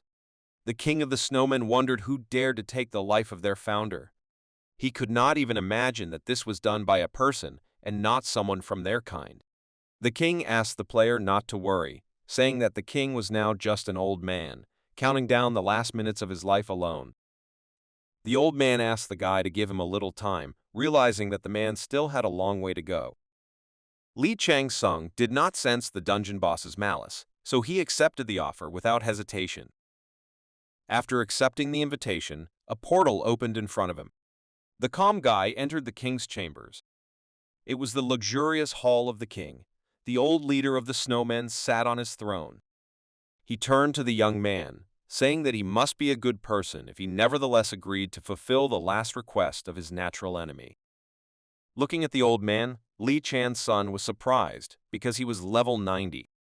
Sensing the presence of a person, the king of the snow people noticed that many deities had gathered around him. He noticed that even though he had one foot in the grave, his keen sense remained the same. Li Chang Sung was surprised that the old man could see them.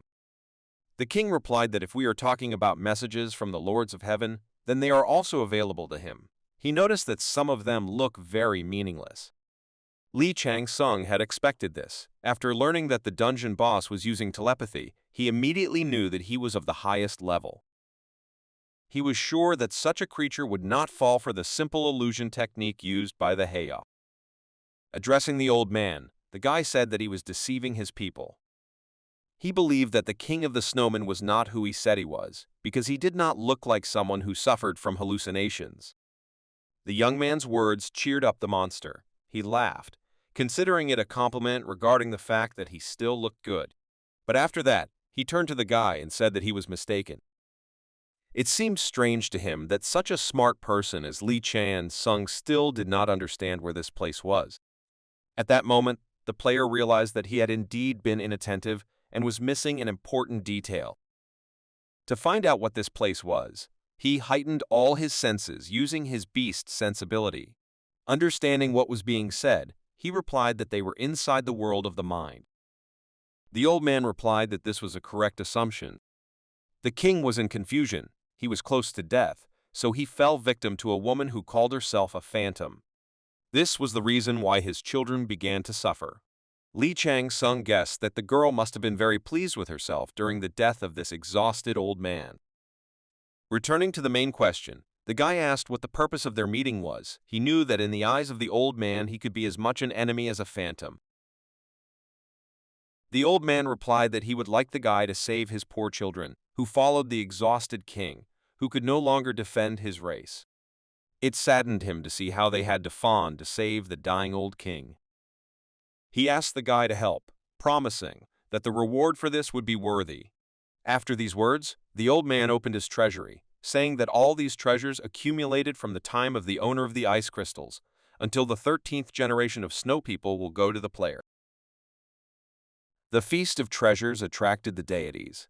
They were waiting to see what the decision of the player they were interested in would be. But Li Chang-sung briefly replied that he was refusing the offer. The old man was shocked by such an unexpected turn of events. It seems that he understood why the guy made such a decision. The Bigfoot King suggested that the reason for man's decision is that they are simply fragments of this world, shadows without souls, abandoned on the earth. After these words, the treasury closed, and the man looked at the old man with incomprehension. He wondered if the king actually knew it was true. The old man replied that it would be strange not to know this, because this world is completely empty and only they are in it. Looking at the desperate king, Li Chang-sung thought that even if the race of snow people is highly developed, the monsters in the dungeon cannot realize that they are dummies, because if they knew, the system would intervene for the safety of the dungeon. At this moment, we managed to learn the truth that the dungeon is the remains of a world that no longer exists, since it has already met its end. The creatures in it are empty shells, remnants of bygone times. This is why all dungeons must be destroyed by any means necessary. Due to their instability, there is no way to know when they will explode, and there is a possibility that the seed of the end could seep into the normal world like a poison. The player thought that even if the circumstances of the Frost King are sad, the abominable Snowman Hill should be closed. If he saves them, being in the most difficult situation in his life, the old man said that he was unhappy because he breathes, thinks, and speaks with a real person, but in fact this is not reality, but only a pretense. He shouted furiously that the real King of Cold was already dead. Only a trace of him remained in time, which made it difficult for him to understand who he himself was. Passing by the old man, the guy said that he did not understand what the King of the Snow People was telling him. He named him, according to his title, showing respect for the fact that he is who he is. The old man replied that the real king had disappeared, but Li Chang-sung countered by saying that that king may have been the real Cold King, but the old man was no less real. In confirmation, he recalled his words that he continues to breathe, think, and talk with a person, which is why it would be logical to say that he is the King of Cold. It was difficult for the deities to fully understand his words, but the old man realized that there was a deep meaning hidden here.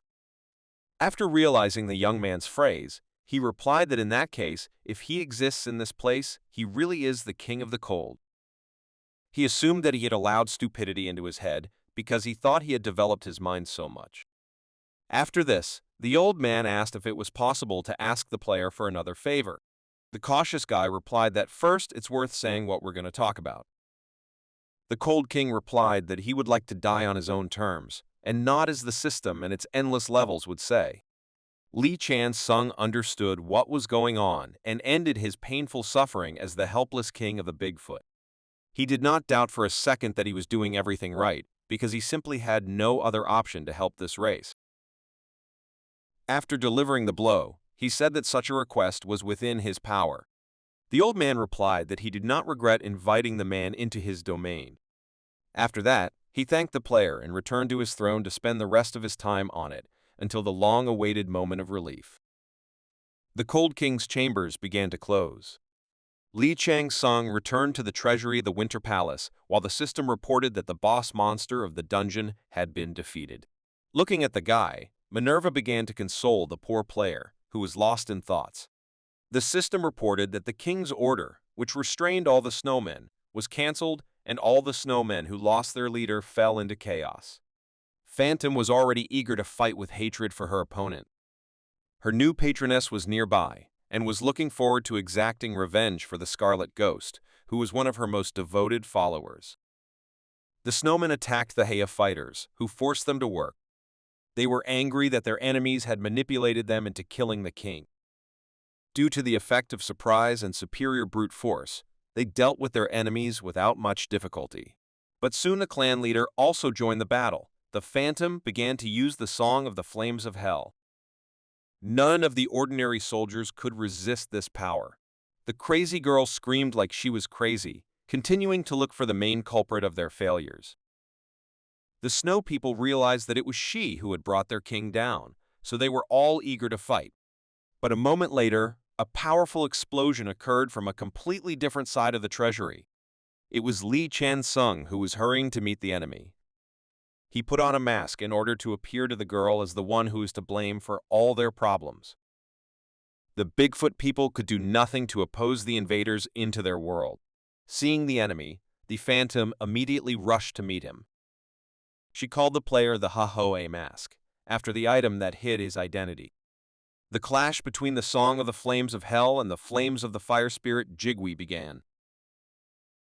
The girl could not believe that a stranger would have the impudence to appear in front of her after what he had done. But the guy had a satisfied smile on his face. His plan worked without any problems. During the battle, he grabbed the girl's hand. After that, he said that she had fallen into his trap from which she could not escape. The furious Phantom couldn't believe that he expected to survive what he did to their organization. In response, the guy said that she would soon see hell with her own eyes. The 24 hours expired, and the curse of the Ghoul Cave was activated again, causing Li Chan-sun and the girl to go inside the dungeon. She couldn't move in surprise that their location had suddenly changed. At that very moment, the king of this floor suddenly appeared above her. The girl hardly had time to realize that she had been transported to a sudden dungeon. Because of this, she did not have time to react to this attack and missed the terrifying blow. Phantom screamed in pain, cursing the mysterious player for taking her to another place. Meanwhile, the battlefield at the entrance to the dungeons had reached a turning point. The great general of Winter was beside himself with rage. While in front of Agent Che Yu-yun, he said in a low voice that their king had fallen. Trying to protect the senior in rank, Soktae rushed to the attack. The girl started screaming at him not to get close to this terrifying monster, but it was too late. He was unable to cope with the incredible strength of the great general of Winter and missed the blow. Trying to protect the foreman, he could not cope with the enemy's strength. Seeing her colleague in such a serious condition, the girl shouted to him to save himself. Throwing his sword on his back and looking arrogantly at the man, he said that this was the result that was intended for them from the moment they decided to desecrate their lands. After these words, he declared with hatred that the Snow People were now filled with the desire to tear the King of People to shreds. Within a moment, the aerial bombardment began using flying monsters. The Bigfoot began to drop explosives. Loud explosions were heard behind the State Association representative, followed by screams from people. The girl had to resort to using the gifts of the gods. Minerva, as the goddess of war and justice, granted her protection. The rest of the gods also decided to focus on protecting the player. The god of war, obsessed with battle, bestowed his power on her. The creator of madness joined them. The last of the list of gods was the blacksmith from the volcano, who could not allow injustice towards this girl. Within a moment, the brilliant scientist Chao Yian quickly rushed to attack. Having reduced the distance with the enemy captain as much as possible, she aimed the front sight of her revolver directly at his head. The great general of Winter felt a terrible danger that could kill him, so at the last moment before the shot he managed to defend himself with his sword. Even despite the protection, the shot had such enormous force that it threw him a long distance. Having sent the enemy flying, she picked up her wounded comrade. Jin Seoktae could barely remain conscious, so he needed emergency medical attention. The great general of winter was able to survive. He admitted that he had not encountered such an annoying person as an opponent for a long time. After that, she shouted that he would personally deal with the Steel Witch. Meanwhile, a fierce battle continued in the ghost dungeon. Many fire attacks from the head of the HOV Clan were aimed at the king of the first floor. The pressure of the Hellfire Song was simply incredible, and the monster was forced to dodge. The genie jumped onto the nearest rock and began to observe the enemy, whom he was not expecting at all. He thought it was strange that this man appeared out of nowhere, but it seems that this monster has begun to understand what is happening. Turning to the girl, he said that he hoped that she had brought him something useful from the outside world. But the enraged and impudent leader of the HOV Clan shouted in response that she would force it to close. Their fierce battle continued while Li Qiansung regained his strength. Using the stealth Rune, he watched as his enemies fought among themselves. Previously, he was worried that they would team up, but in the end, they didn't get along, which was the perfect opportunity to get rid of two problems at the same time. As he took out the Frost King's breath, he was still surprised that Lamashtu had given her the Hellfire Song. Thanks to his cunning move, he bought enough time to complete the process of strengthening the bones. This item contained an incredible amount of ice power, and it seemed that Li Qiansung was making a fatal mistake. When he swallowed an eternal ice crystal, his body began to become covered in ice due to an overabundance of this power within his body. The guy's body began to resist. The effect of the first form of the end-of-the-world flame and immunity to 10 poisons were activated. When he acquired new magical properties, they began to conflict with those that he had previously acquired. The gods watching him began to worry about the player due to the fact that he was in critical condition. His physical strength began to fade incredibly quickly, but he was still confident that he was doing everything right. While in front of one of the elders of the Lord of the Underworld, he heard an offer to swallow an eternal ice crystal and could not believe that this was not some kind of trick. The old man replied that the player should do this since he was aiming for a big conflict. To eliminate any risks, the guy asked the old man to tell him more about this method, because if it turns out that he lied, then he should prepare for the consequences. In response, the man asked if the young man remembered the basics of strengthening bones that he had told. Li Qiansung repeated his words that this requires a flame implanted in the heart and a peak engraved with frost. This was true. The old man added that for this, he first had to find that very flame that would have to be placed closer to his heart. One of the elders added that restoring the brazier of magical power using the heart as its base would not be a bad idea. But Li Qiansung feared that in this case, his heart would simply burn out. At that moment, the old man replied that this was the reason why he would need to find the perfect point of contact to cool him down. He spoke of points in the body where opposing elements will be in harmony and will not conflict. In addition, the properties of the end-of-the-world flame were fire and darkness, while the eternal ice crystal had ice and darkness. After these long explanations, Li Qiansung realized that since the eternal ice crystal was created from the essence of the moon that seeped into the permafrost,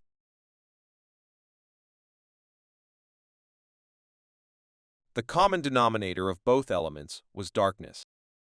By establishing the ideal point of contact between flame and ice, Li Qiansung will be able to gain an extremely high level of control over the essence of darkness.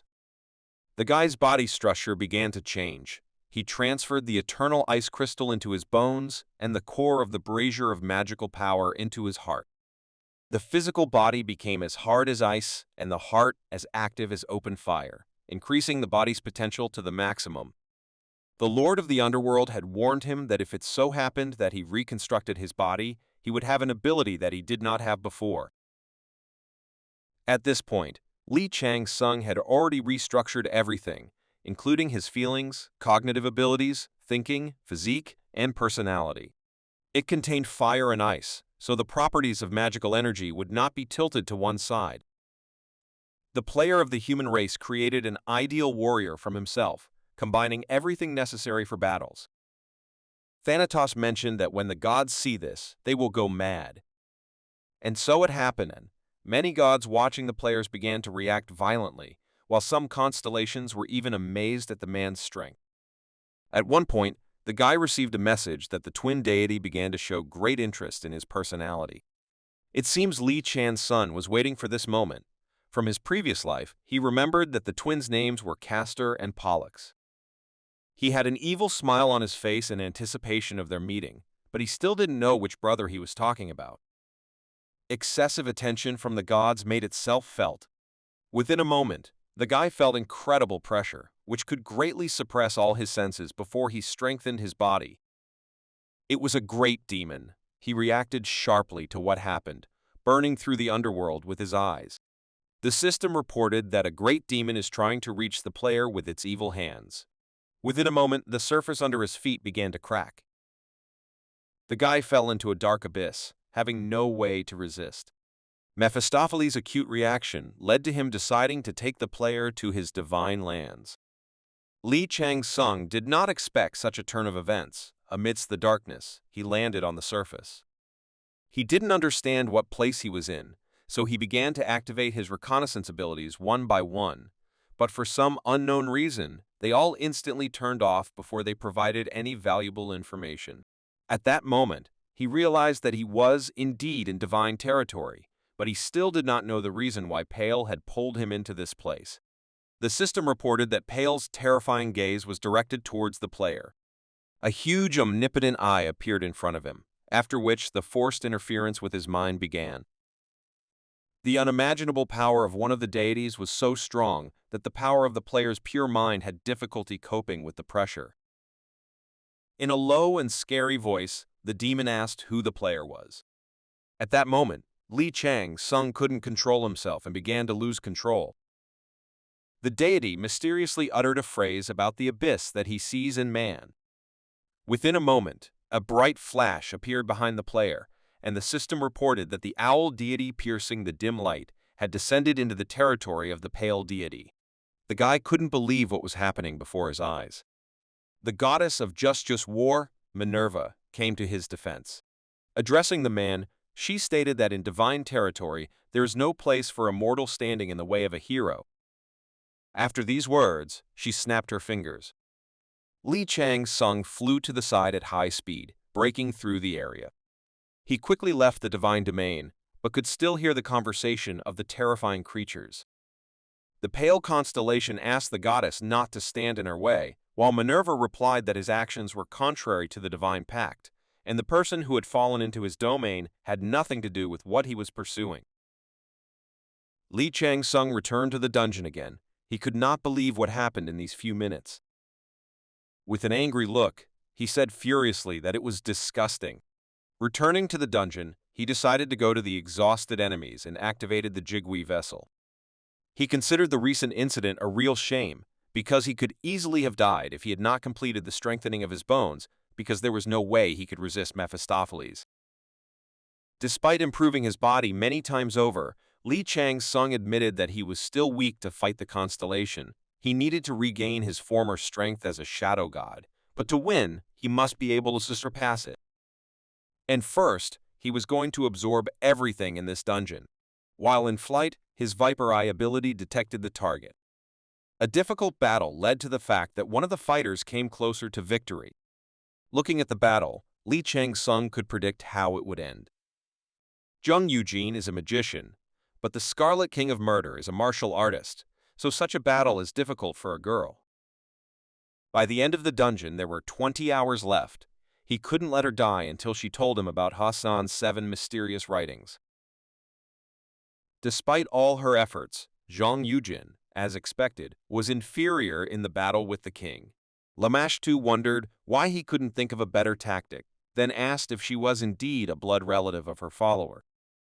Head Haof planned to quickly defeat the monster of this floor and destroy Haho's mask, but this was too difficult a task. Her enemy continued to anticipate her attacks. He reflected everything, while she, having lost an arm at the beginning of the battle, began to noticeably inferior in terms of strength. Looking at the Scarlet King, she thought that he looked like a player who was trying to defeat the dungeon boss. She was distracted, and within a moment, the enemy was behind her. The Scarlet King, Finding himself next to the enemy, thanked the girl for the entertaining fight. He tried to reassure her that, as a reward, he would make a new vessel out of her. Jung Yujin realized that her battle was over. Within a moment, she flew away from the powerful blow of the boss of this floor. With great speed, her body flew into the rock. The exhausted girl could no longer move after such severe wounds. She tried to use Hellfire Song magic, but her power was greatly reduced. The sad, weeping spirit rose from her seat, watching with pity the fate of her faithful follower's daughter. The Scarlet King was one step away from ending this battle with a powerful sword slash. But at that moment, Li Shan-sung intervened. The guy left his enemy, saying that this girl belongs to him. After these words, he launched a powerful blow to throw the enemy back. The genie was not going to stop there and rushed to the attack again. He noticed that the man had become significantly stronger compared to their last battle. Sighing with a sly grin, the cold-eyed guy replied that he had become much more than just stronger. A series of quick attacks made it clear that Li Chang-sung had begun to significantly outnumber him in battle. The opponents dispersed to safety, and the Scarlet King asked how he managed to improve his position so much. The guy replied that it would remain a mystery. Suddenly, for the player, the Scarlet King genie assumed that the man had come from outside. Li Chang-sung was surprised that the boss of this floor knew the structure of the ghost cave. The genie replied that he had to endure the curse of that place, just like a person. The battle-hardened warrior said that even if Li Chang-sung went outside, he could not stay there for more than one day. He believed that no one would have managed as much as his opponent. With a determined look, he shouted that he must make his enemy a member of his family, no matter the cost. After this, the furious monster rushed to attack. The battle of two monsters led to the destruction of the rocks that were around their battlefield. The frightened ghosts did not know where to hide. They suffered from the consequences of the battle between two monsters. King Jin laughed loudly, saying that he could not even imagine that he would have so much fun in this ghost cave. At that moment, he remembered his past when he was human. He was known as Jin, the heir of the Frisia family. The battle with the man reminded him of the feelings he experienced in the battles for Arcadia. The exhausted king turned to his enemy and said that this was a very exciting fight. But he understood that he would not be able to give it his all, since he spent most of his energy fighting the witch. Looking at the enemy, the wounded and proud warrior asked what the man was going to do to entertain him this time. The guy decided not to play with the enemy and get down to business seriously, so he took out both of his legendary swords. A terrifying purple energy began to appear above him. This time he could demonstrate all his strength, since he was well rested before the battle with the Scarlet King. Swinging the fish-gut sword, he activated the ability of the first claw of the Black Lord of the Mountain. His powerful attack was aimed at the wounded king. Unfortunately for him, he was unable to block such an incredible force that requires a huge amount of energy. The wounded warrior screamed in pain. At the same moment, Li Chang immediately used the second claw of the Black Mountain Lord. Looking back, Scarlet King Jin could only watch the unimaginable power. A huge tiger aura was directed towards him. It strengthened the attack of the Black Mountain Lord's ability. After a powerful flash, the battle was over. Near death, the king wondered what had happened. Realizing that there was no way out of this situation, he directly asked the enemy what terrifying force he used this time. Li Chang-sung respected this opponent, so he calmly replied that it was a tiger claw. Hearing his words, Jin Frisia began to laugh loudly, despite his defeat, which ruined his plans to return home. Using the power of the Lord of the Underworld, Li Chan's son began to absorb his power, after which the system reported that he had received a huge amount of Baiwei's properties. At one point, the system reported that he had now acquired a new ability, the power of Bui. He had the opportunity to make the Scarlet King a member of his ability, similar to what his enemy planned to do with the defeated witch of the HOV Clan. This new opportunity brought an evil smile to his face, as he realized that he would now be able to create a team from the strongest defeated opponents. Bui is a mystical creature known for devouring the king's tiger scourge in the past. It has a vile character and sometimes tests the strength of its owner. But once the owner achieves the creature's favor, it begins to show unsurpassed devotion. Li Chang-sung knew that he would need the organization's assistance if he wanted to rise through the hierarchy like the 12 Zodiacs or the ruler of the Abyss. If the organization grows and its members include gods and constellations, then it will become a full-fledged society. He believed that the absorbed properties of the BV had reached a critical point, which is why he became incorporeal. He had to think about how to get out of this situation. He had to make sure that he had no other motives and then start giving him some of his experience points, but this cannot be decided with a snap of his fingers. He doesn't increase his level so quickly, and all because he can't decide on a deity. In addition, he has Bake Gaiovul.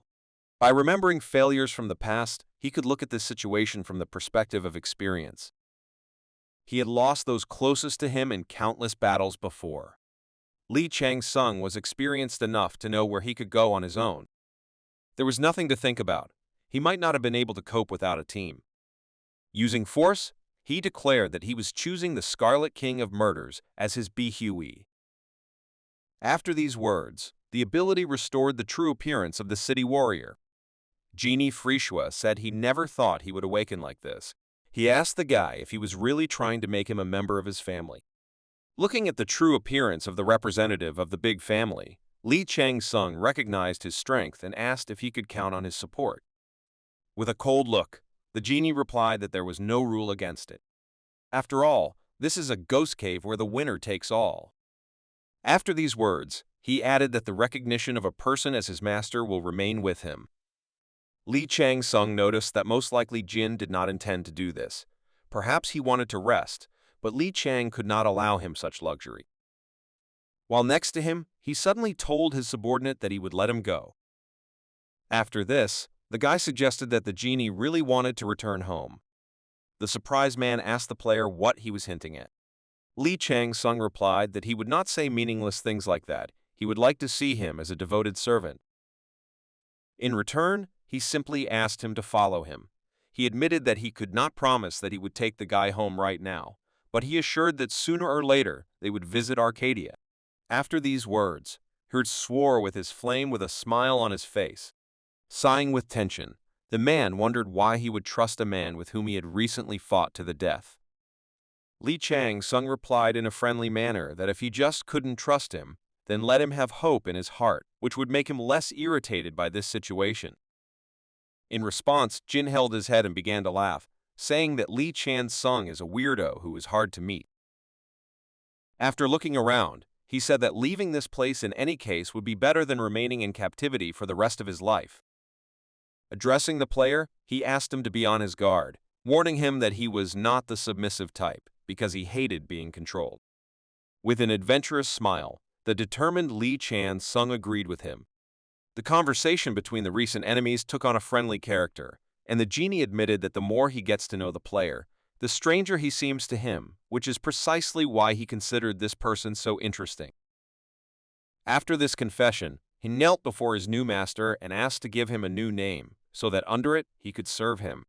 Li Chang-sung replied that his name would be Jean Frezius. The guy was surprised by the memory of his master. When they first met, he mentioned that he was Jean, heir to the illustrious scion of the powerful Frezius family. Rising to his feet, the man admitted that he had met a very strange gentleman. The system reported that the name of the Bihui is Jean Frezius, and from now on, he will be his sword and protection. After this, he asked as master what his first order would be. At the same moment, Li Chang gave him his spear. It was clear from his look what the conversation would be about. Behind them there was a huge number of ghosts. The guy ordered his faithful subordinate to destroy them. Just a moment ago, they were personal subordinates, and now he will have to destroy them with his own hands. Jean admitted that Li Chan is even more interesting than he originally thought. Looking at the number of opponents, he replied that this was enough to check his condition. At the moment, Jean Frisia had the first level, and he needed to reach the 10th level in order to receive an increased rank. Taking a look at what happened to His Majesty, the ghost began to shake in fear. Within a moment, this monster jumped off the slope and approached the army that had previously been under its command. He was looking forward to fighting in the guise that belonged to him in his best times. When unleashing his great family's core spear art, he spared no one. The ghosts ran away in fear. They did not understand why their king went crazy after his resurrection. Li Qiansung finished with this part of his work, and it was time for dessert. He looked towards the exhausted leader of the HOV Clan. It's time to find out about the 7 mysterious manuscripts of Ha-san. Noticing his behavior, Lamashtu began to look at the player with hostility, after which she began to curse him altogether. She began to threaten him, and the system continued to send ridiculous messages that interfered with his work. To rectify the situation, he decided to turn to Harold. There was no answer, but Li Chang didn't intend to wait long. Turning to the dungeon administrator, who was in charge of surveillance, he stated that if he did not show up, then he would refuse to protect him. After these words, a rift opened. The rabbit was not yet visible, but his words were heard that the dungeon leader was prohibited from directly interfering in the process of clearing the dungeon. An excited rabbit tried to crawl through a small crack. He said that his elders continued to find fault with him because of the incident in the cave near the capital of Korea. He had noticeably transformed since their last meeting. Harold's excuse was that due to the incredible amount of stress he had begun to overeat and gain weight. It was difficult to tell whether he was lying or not, but seeing his body in such a state, the deities began to laugh at him. When the rabbit fully emerged, Li Chan told him that he would like to block messages from a certain deity. The rabbit was simply in shock. He could not believe that a pathetic mortal would want to do this with messages from a deity. The player explained to the administrator that he did not want to see them, and, if necessary, he could pay with part of his achievement points. The guy's words turned out to be a continuation of an interesting spectacle, and the deities who were watching the player continued to choke with laughter. Li Chang-sung didn't want to waste time making excuses for the administrator, so he asked him to hurry up. The excited Harold could not believe that the impudent guy was really going to do this to the deity. He did not understand who he was trying to impress with such impudent behavior. He thought that he could not simply answer that this was against the rules. His situation was difficult, because if this incident was revealed during the inspection, then he would be punished even more. At the same time, Mephistopheles joined them. The system reported that he was looking down on the player and the administrator. The rabbit couldn't believe that the great demon was still showing such an unhealthy interest in this guy. Li Chang-sung couldn't understand what the Abyss Lord was planning this time. Within a moment, the system reported that Lamashtu raised her head high at the will of absolute evil. Mephistopheles continued to watch this indifferently. The incredible pressure of such a respected Lord of the Abyss forced Lamashtu to maintain his power in panic. The system reported that the great demon reached out to follow the gaze. Terrifying clouds appeared in the sky above the player and administrator, and thunder erupted. Pabalsag was shocked by what she saw. During these frightening events, the snake entwining the world only wisely remained silent. The appearance of the great demon silenced Kaja as well. Looking into the heavens, the player and administrator realized that it was all over. The sky returned to its previous form. The system reported that Mephistopheles shook his hand slightly and began to look down again. He addressed the player, saying that he'd gotten rid of the parasite, so Li Chan could now continue with his business. The conflict was ended by the intervention of a great demon. When it was all over, Harold said with relief that as soon as the player called for his help, his calmness immediately disappeared. It was all over, so he asked permission to say goodbye. Within a moment, the fat rabbit returned to his hole. Minerva took a deep breath, while the system reported that one of the twins' faces became very interested in what was happening. Jean Frisius turned to his master, saying that he was just a demon. Freed from Lamashtu's excessive attention, Li Chan-sung was able to return to his previous assignment. Looking at the girl, the guy realized that she was starting to lose her mind. He understood that there was no point in torturing her for information. Having finished the job, he thought that he managed to take a lot out of this stay inside the dungeon. The girl, without any resistance, told him where the 5th of H's 7 secret scriptures was hidden. He couldn't believe that the White Tiger clan wanted to miss such an opportunity. If it weren't for him, their plan would have come true, and they would have lost such a precise lead forever. Li Chang-sung learned from the system that Jean had cleared the 2nd floor. Even though he raised them, He was surprised that they turned out to be such pathetic weaklings in battle. At that moment, he realized that it was no wonder why he could not take the third floor with them. In response to these words, Li Chan praised him for his efforts, saying that he completed it faster than he expected. Jin asked his master to come to him because he wanted to show him something really interesting. His last job was to extort the soul of the leader of the HOV Clan. He managed to gain her power by using the purifying flame. He burned this power and increased the level of his skill. After that, the guy went to meet his ward. The GV vessel continued to develop, and now the movement was even faster. He did not specify the meeting place, so he headed to the palace of the Scarlet King. Jean Frisius was on the surface and shouted to him to head in his direction. He waited a long time for his master to return and managed to prepare something interesting. A family member stated that the gentleman shared with him a very useful ability. In order not to be verbose, he decided to demonstrate what he was talking about. Reaching out to the pacifiers, he gave them the order to wake up. After these words, the ability to revive ghosts was activated. Li Chang-sung didn't understand what was happening. Jean Frisius himself was surprised. He admitted that he thought something similar could work. This ability worked the same way as when he was the Scarlet King Slayer. The ghosts of this cave are the fools who were previously observed by the starlight. People who came here became one of the ghosts, losing their essence. He explained that the effectiveness of this ability is significantly lower compared to when he was king, as there is a limit to how much essence he can absorb. Demonstrating this, he said that he could resurrect the dead as puppets. But when he tried to make them move, the ghosts lost their magical power and ceased to exist. They were destroyed even before they took their first steps. To revive one fighter, he had to absorb the energy of hundreds of ghosts. But this way he was able to revive at least a few warriors. Among them, Pumpkin was different. Like the others, he is a natural enemy of tigers. He did not receive damage from sharp blades such as spears, swords, and claws. The next weirdo was a warrior called Bamboo Cow. He is thick-headed like a cow, but has the same amount of strength. The last was the bow. It had incredible flexibility, which raises doubts about whether it has bones. The squad looked promising. In addition, the gods encouraged the guy, saying that they were all now rightfully members of his family. The situation did not seem serious, so Li Chan-sung directly asked his comrade whether these fighters would be of any use. Jin was sure that this ability made sense, and then offered to look at their actions. Addressing the puppets, he ordered them to wake up, saying that they were going to the third floor.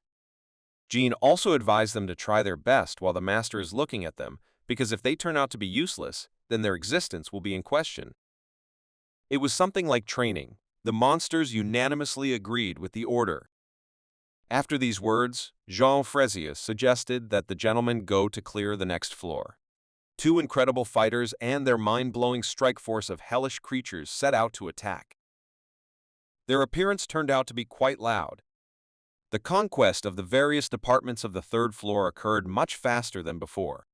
Their low-level guards successfully planted a flag at the endpoint of Section 9. Li Chang-sung received points, but as it turned out, there were not so many of them, even though they captured all the camps. Still, making the Scarlet King a member of your family was an excellent decision, because together the cleanup went much faster. In front of them was a palace in which the Azure King Slayer was located. Jin said that technically this place can be considered a real gate to the third floor. Now there are no low-level ghouls there, but it is full of scarlet ghosts, so it will be more difficult to meet the boss. The family member managed to oppress the enemy forces. This was an obvious outcome, such is the difference in their abilities. Moreover, he believed that his squad also deserved praise. It was much easier to fight together than alone. There were 4 hours left before the end of the dungeon.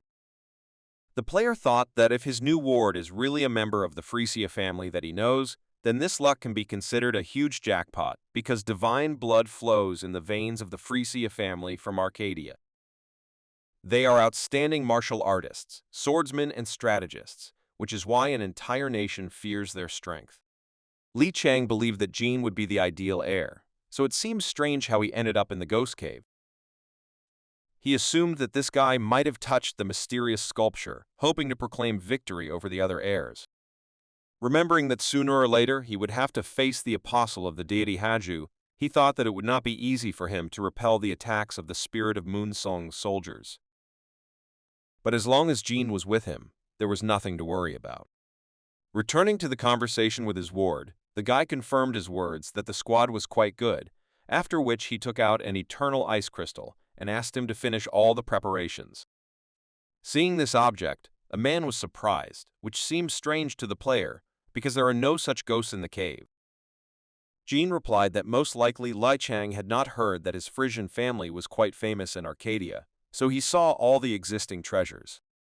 Despite a life rich in experience, he admitted that this was the first time he had seen such an incredible crystal. He felt divine power emanating from him. Such an item would be an unaffordable luxury for an ordinary person. Extending the crystal to his comrade, he asked him to take it, since he was sure that Jean knew how to handle it. This proposal was a sudden generosity that was hard to take seriously from a guy you had recently met. Jean began to laugh loudly, saying that he had never met such a funny gentleman. He could not believe that Li Chang really wanted to leave the fish in the paws of the cat. Li Chang Sung did not mind his ward, considering him a real madman. He was ready to give him even a reinforced bone, but this is impossible, since it requires the strength of a jigwee. He was confident that the Frisian family's hereditary methods were effective enough to handle this power. Grabbing the ice crystal, Jean recalled his words that it would be difficult for him to recognize anyone as his master, and this title would mean nothing to him. He couldn't believe that despite this, Li Chang gave him such an expensive item. Li Chang Sung replied that he does not require him to be a devoted member of his family. The man was surprised that even despite this, he would be given this item. Jean called it surprising how stupid the player is, and then decided to use a rare item. A member of the player's family has swallowed an eternal ice crystal. He was granted cold element magic after the cold air settled in his body. The crystal was completely absorbed, and Jean even acquired a new body shape. The system reported that family member Jean Frisius created a new blizzard ability and evolved into an ice dead. With a sly smile on his face, he said that he felt much fresher now. He wanted to try out another ability the crystal had given him. It was permafrost. A powerful ice shot was aimed at the third-floor palace, from which the cries of wounded ghosts began to emanate. He believed that such a sudden attack must have made the Azure Kingslayer very frightened. Capturing this palace was not much of a problem, and after half an hour, they were right in front of the floor boss. Looking at the long, familiar boss of the second floor, the local king could not believe that his former competitor had become a man's faithful dog. He agreed with his assumption, after which he said that he most likely would not be able to get any valuable answers from the boss of the second floor, which is why it was time for them to say goodbye. The frightened Azure King assassin extended his hand forward and began to beg in hysterics to spare him. But after a moment, Jean finished the matter. He believed that this liar could only say some nonsense, like taking over the next floors together. Li Chang's son just watched this calmly. He constantly received messages that he had been awarded points for the battle. Still, this floor was not completely cleared because there were 3 more bosses on it. Jean Frisius was not going to stop there, so he continued to clear the dungeon. At that moment, his master understood that there was no point in rushing. The time for clearing was over. The system reported that this time he had been assigned an expert-level result. This was different from the previous day's result, due to the fact that the team did most of the work. The reward was a little worse. Within a moment, he returned to reality, where Baek Jevel was trying to bring him to consciousness. Li Chang Sung was surprised how suddenly he returned to the battle inside the Snow Palace. A huge audience gathered in front of him. These were fighters of the HOV Clan. They were trying to find out from the stranger what he had done to the head of their clan.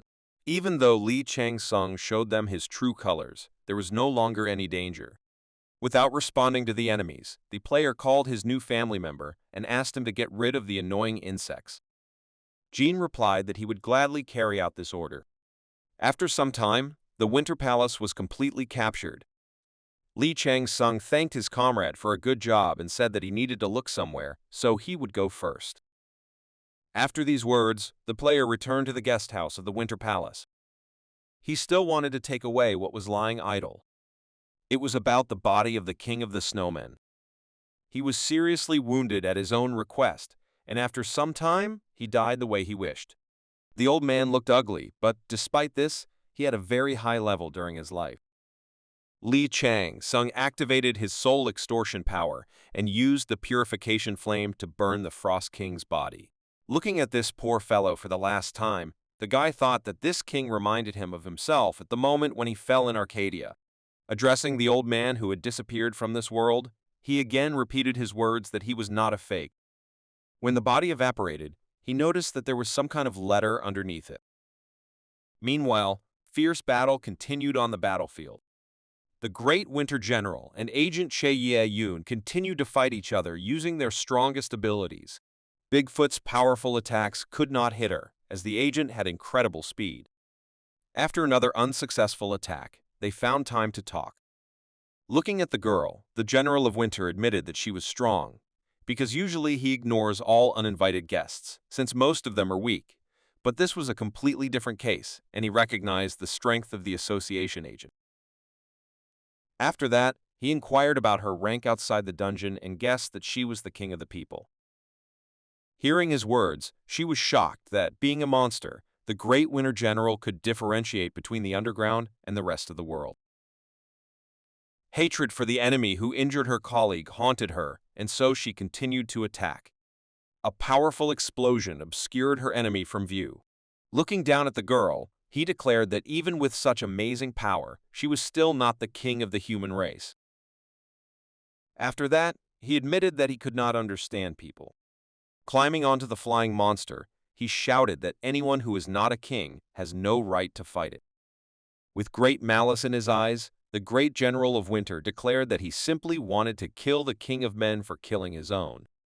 He was ready to destroy those inside their dungeon in order to finally meet the true enemy king.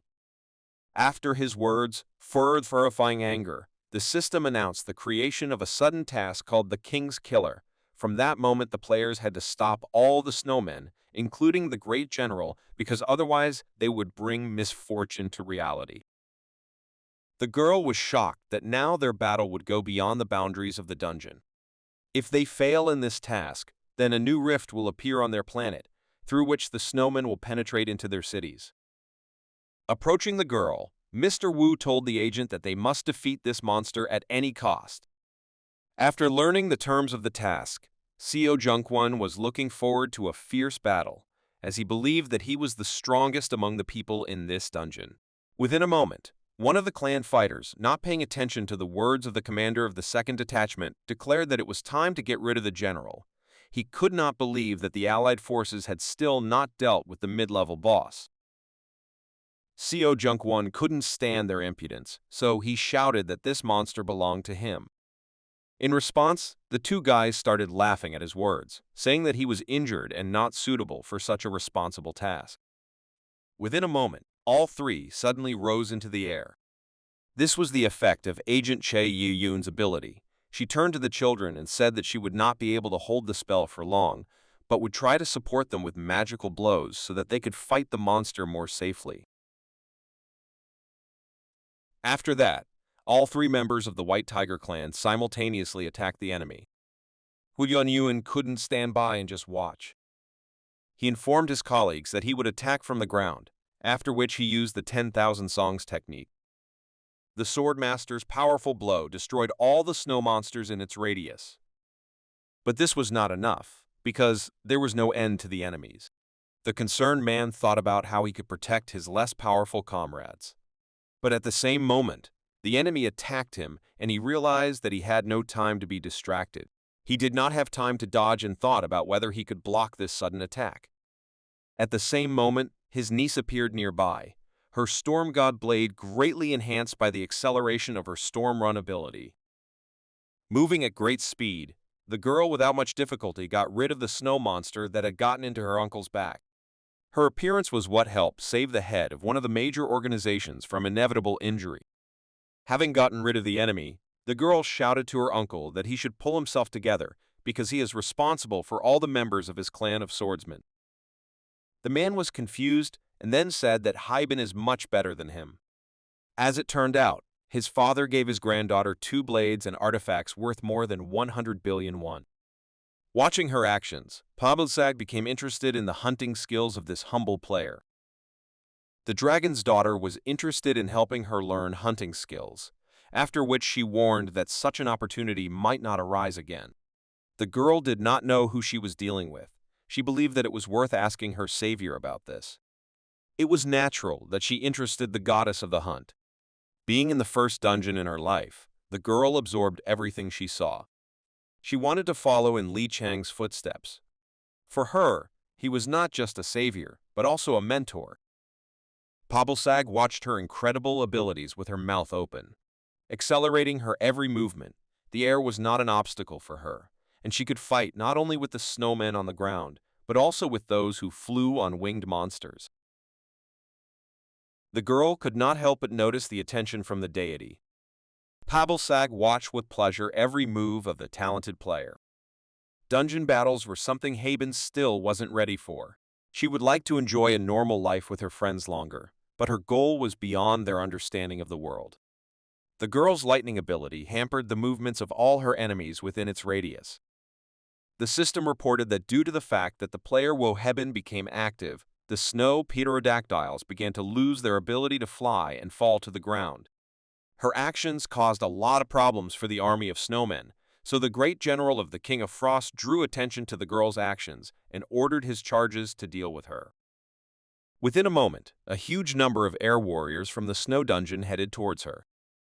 It was a real aerial bombardment. They used an item called an Agni Yawn as an explosive. A magician from Li Chansung's squad came to her defense.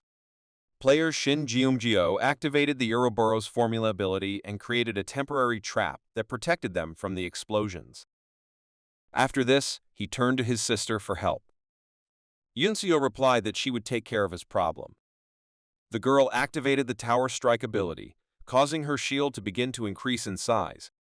But at one point she stopped because her magical energy simply ran out. Jeumjae began to blame her for the irrational use of her strength. In response, Yunseo began to make excuses by saying that she simply ate poorly and fought too much. Watching their efforts for the sake of justice, Minerva could not stand aside and expressed admiration for their spirit. She blessed the girl to fight her enemies, after which she restored her strength and energy. She immediately felt a surge of strength, thanking the goddess for her gifts. The girl activated the Jita effect. Thanks to this, she was again able to increase her shield and use it to its full strength. Using the tower attack, the girl began to run towards the enemies. Her weapon was so huge that even snow pterodactyls were within its range. Watching their actions, Wee Bean began to feel the difference in their battle experience. Addressing the girl, Jeumjae asked her not to waste the opportunity. After these words, Haben stopped being distracted by her thoughts and dealt a crushing lightning strike to her enemies. The massive destruction of air units caused the great general of winter to become angry towards his incompetent charges. At the same moment, Song Jungkwon was already approaching him to strike him unexpectedly. But the dungeon boss was ready for this. He even managed to shout that anyone who is not a king has no right to fight him. He decided to avoid the intrusive flying warriors of the White Tiger clan and went to the one who was really causing the most trouble. A magician from Li Chan's squad, Shin Jeumji, saw that the strongest of the enemies was approaching him.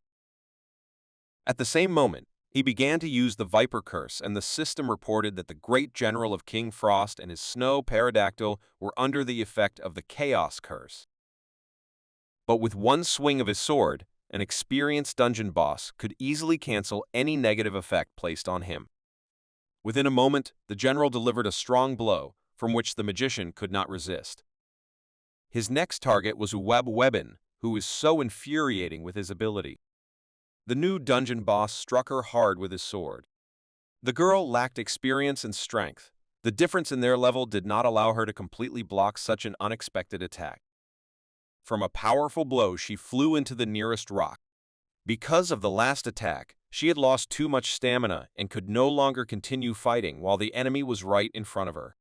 Looking into her eyes, the terrifying monster shouted that no one dare stand in his way except kings. But the girl did not pay attention to his furious screams. She only thought about whether she could do at least something important, like her mentor. She just wanted to save the people who came with her to this dungeon. For her, that would be more than enough. Within a moment, a fiery flash appeared in the sky. The system reported that Li Chang-sung had appeared on the battlefield. The girl could not believe that her mentor came to her aid at the most difficult moment of the battle. Association agent Che Yuan also sensed his appearance.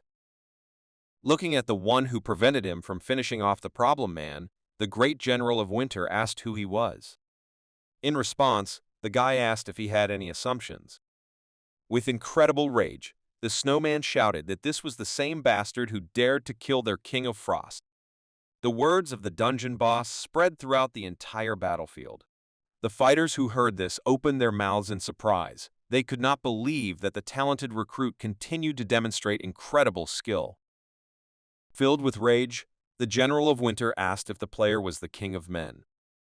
Li Chang-sung didn't understand what they were talking about, so the general shouted that if he killed their king, then he must destroy the King of People. The monster believed that the death of his master was not meaningless if he fell at the hands of the strongest of men. He tried to the end to find out whether the player was a king or not. Glancing arrogantly at Bigfoot, Li Chan's son ironically replied that their race had long outgrown the monarchy, and they did not use such outdated concepts. Hearing this, the Winter General replied that in that case, Li Chang was no different from other people, after which he attacked him using the Tundra ability. Li Chang-sung was ready to fight. He took out his legendary blade and activated the Wild Tiger status, causing chaotic strikes to burst out. A furious battle between the strongest fighters in the dungeon has begun. Members of the various clans of the Alliance could not believe their eyes. They assumed that Li Chang-sung was comparable in strength to the Iron Witch, since he was able to withstand the fierce attack of the Great Winter General. Li Chang-sung began to put a lot of pressure on his opponent, which caused the general to decide that he should fight him in the air, where he had a clear advantage. The snowy pterodactyl took flight. The general climbed onto it to carry out his cunning plan. At that moment, the public was no longer skeptical of the White Tiger clan's new recruit. They were calling on the tyrant to fight and destroy the dungeon boss. The lazy player decided to give his brother the opportunity to show off. Using the shadow trail, Baek Ji-vul entered the battle. Within a moment, he reached the enemy leader and struck his pterodactyl. Seeing the shadow energy, the general could not believe that he had to face such a rare power. He began to rapidly fall down, and one of his charges came to his aid, flying towards him on a pterodactyl. He grabbed his hand and saved him from falling to the ground. The great general of winter felt pressure from his opponent for the first time, so he decided to give their duel a tactical pause. He didn't know who he was dealing with, but he considered the enemy a monster, so he decided to continue the battle in the air, where they had an advantage. But a moment later, Li Chang-sung appeared in front of him. The guy asked why the great winter general relied so much on stupid pterodactyls. The great general of winter was shocked that his enemy, in addition to incredible strength in battles, also had the ability to fly. A firestorm of jigui form began to burst out. Li Chang-sung changed his status from a wild tiger to a divided tiger, and then his fangs burst out. A huge bright flash appeared in the sky from the powerful attack. After that, something began to fall from heaven. The player was able to throw his enemy off the pterodactyl, after which he struck him with a kick that he could not dodge. Accelerating his fall with his own weight, Li Chang launched a devastating attack. After another failure, the great general of winter began to shout that he could not just die, because he must avenge his fallen king. Li Chang-sung, having a huge advantage in the battle, allowed himself to ask the enemy a question in the middle of the battle. He wondered why the general was so obsessed with the king. Rising to his feet, the monster replied that only by avenging him by killing the king of men could he himself take the throne. He shouted furiously that this was the only way he could gain power, because the king is the one who leads his people to prosperity. Hearing the general's words, the guy replied that now he understood why the King of Frost decided to do this. The general did not understand what he was talking about, so the guy took a letter out of his pocket and said that the King of Frost asked him to hand it over to his faithful subordinate. After these words, the guy threw him to the ground. The general was not afraid of meanness on the part of the enemy and raised the king's message. He read that the King of Frost was giving the snow people to his general, since he had already met his fate and was going to leave this world. The monster's father believed that the great general of winter could lead his people as he saw fit. The system reported that the snow people had a new king. The strongest snowman was furious. He began to shout that all this was just self-deception. When he tried to reveal the secret that he and his father discovered while exploring the dungeon, Li Shan-sung struck his final blow. The battle was over. The system reported that the Frost King had been destroyed. The last mission of the dungeon was completed, and the location began to collapse, and a rift opened in the air to return to reality. Interested people were already watching this battle. The man asked his ward whether the talented player really refused the blessing of the goddess. The girl replied that it was so, after which the player with blonde hair replied that they should go to Korea. He wanted to satisfy his interest regarding whether a person could really achieve such results without the help of a deity. With an evil smile on his face, he stated that if Li Chang was simply incompetent and was rude to their goddess, then he must punish the insolent person with his own hands. Having completed the task, everyone went home to rest, after which they gathered in the office that Li Chang had purchased. Baek Gyeovol thanked his brother for the invitation and began to watch the noisy guests next to him. As usual, brother and sister Shin were noisy. Having calmed down a little, Yunseo separately thanked the leader of her squad for the invitation, after which she showed him a gift. She remembered that he only drank milk tea with raspberries during the Champions League 4 years ago. The guy thanked her with a smile for such attention. The girl was crazy about his answer, as well as about her idol's new hairstyle.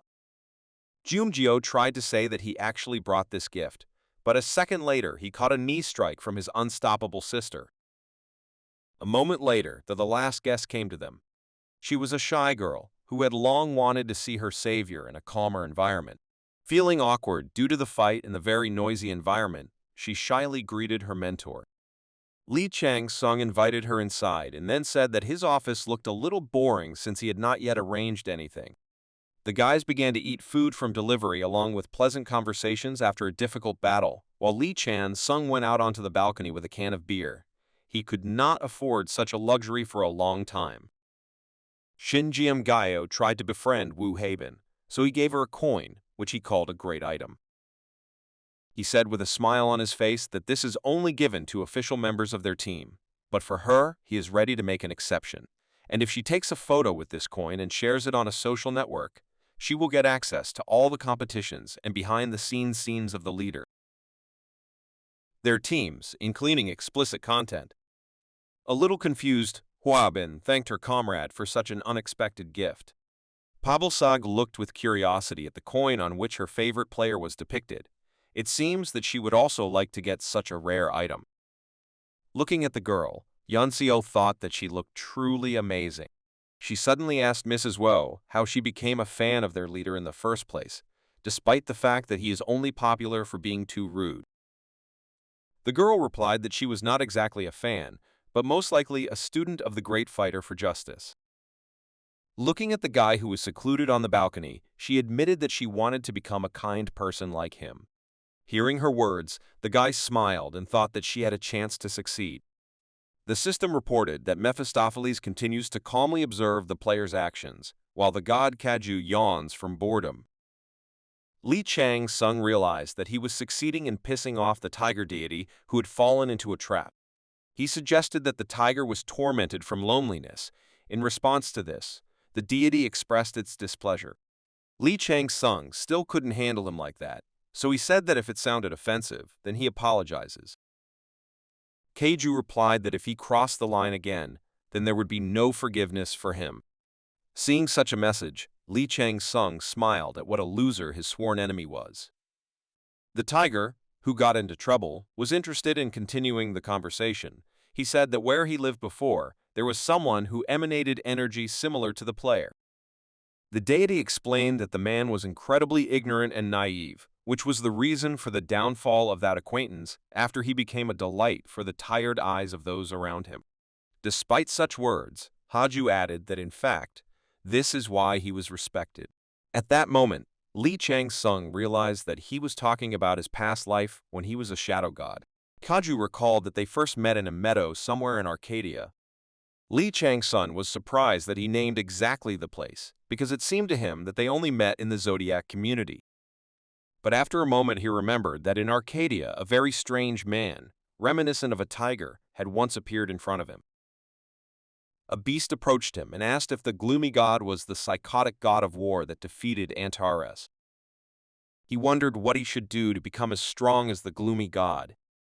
The guy did not care about his envy, so calling the weak god an animal, he ordered him to leave. Kaju had no other choice. Turning around, he began to smile slyly, as if he was dreaming of how he would take revenge for the insolence of the gloomy god.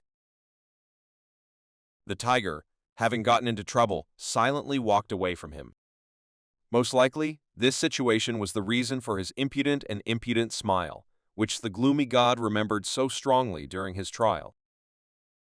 Li Chang-sung realized that Haju was first in line when the Ziwei Dushu community tried to kill him.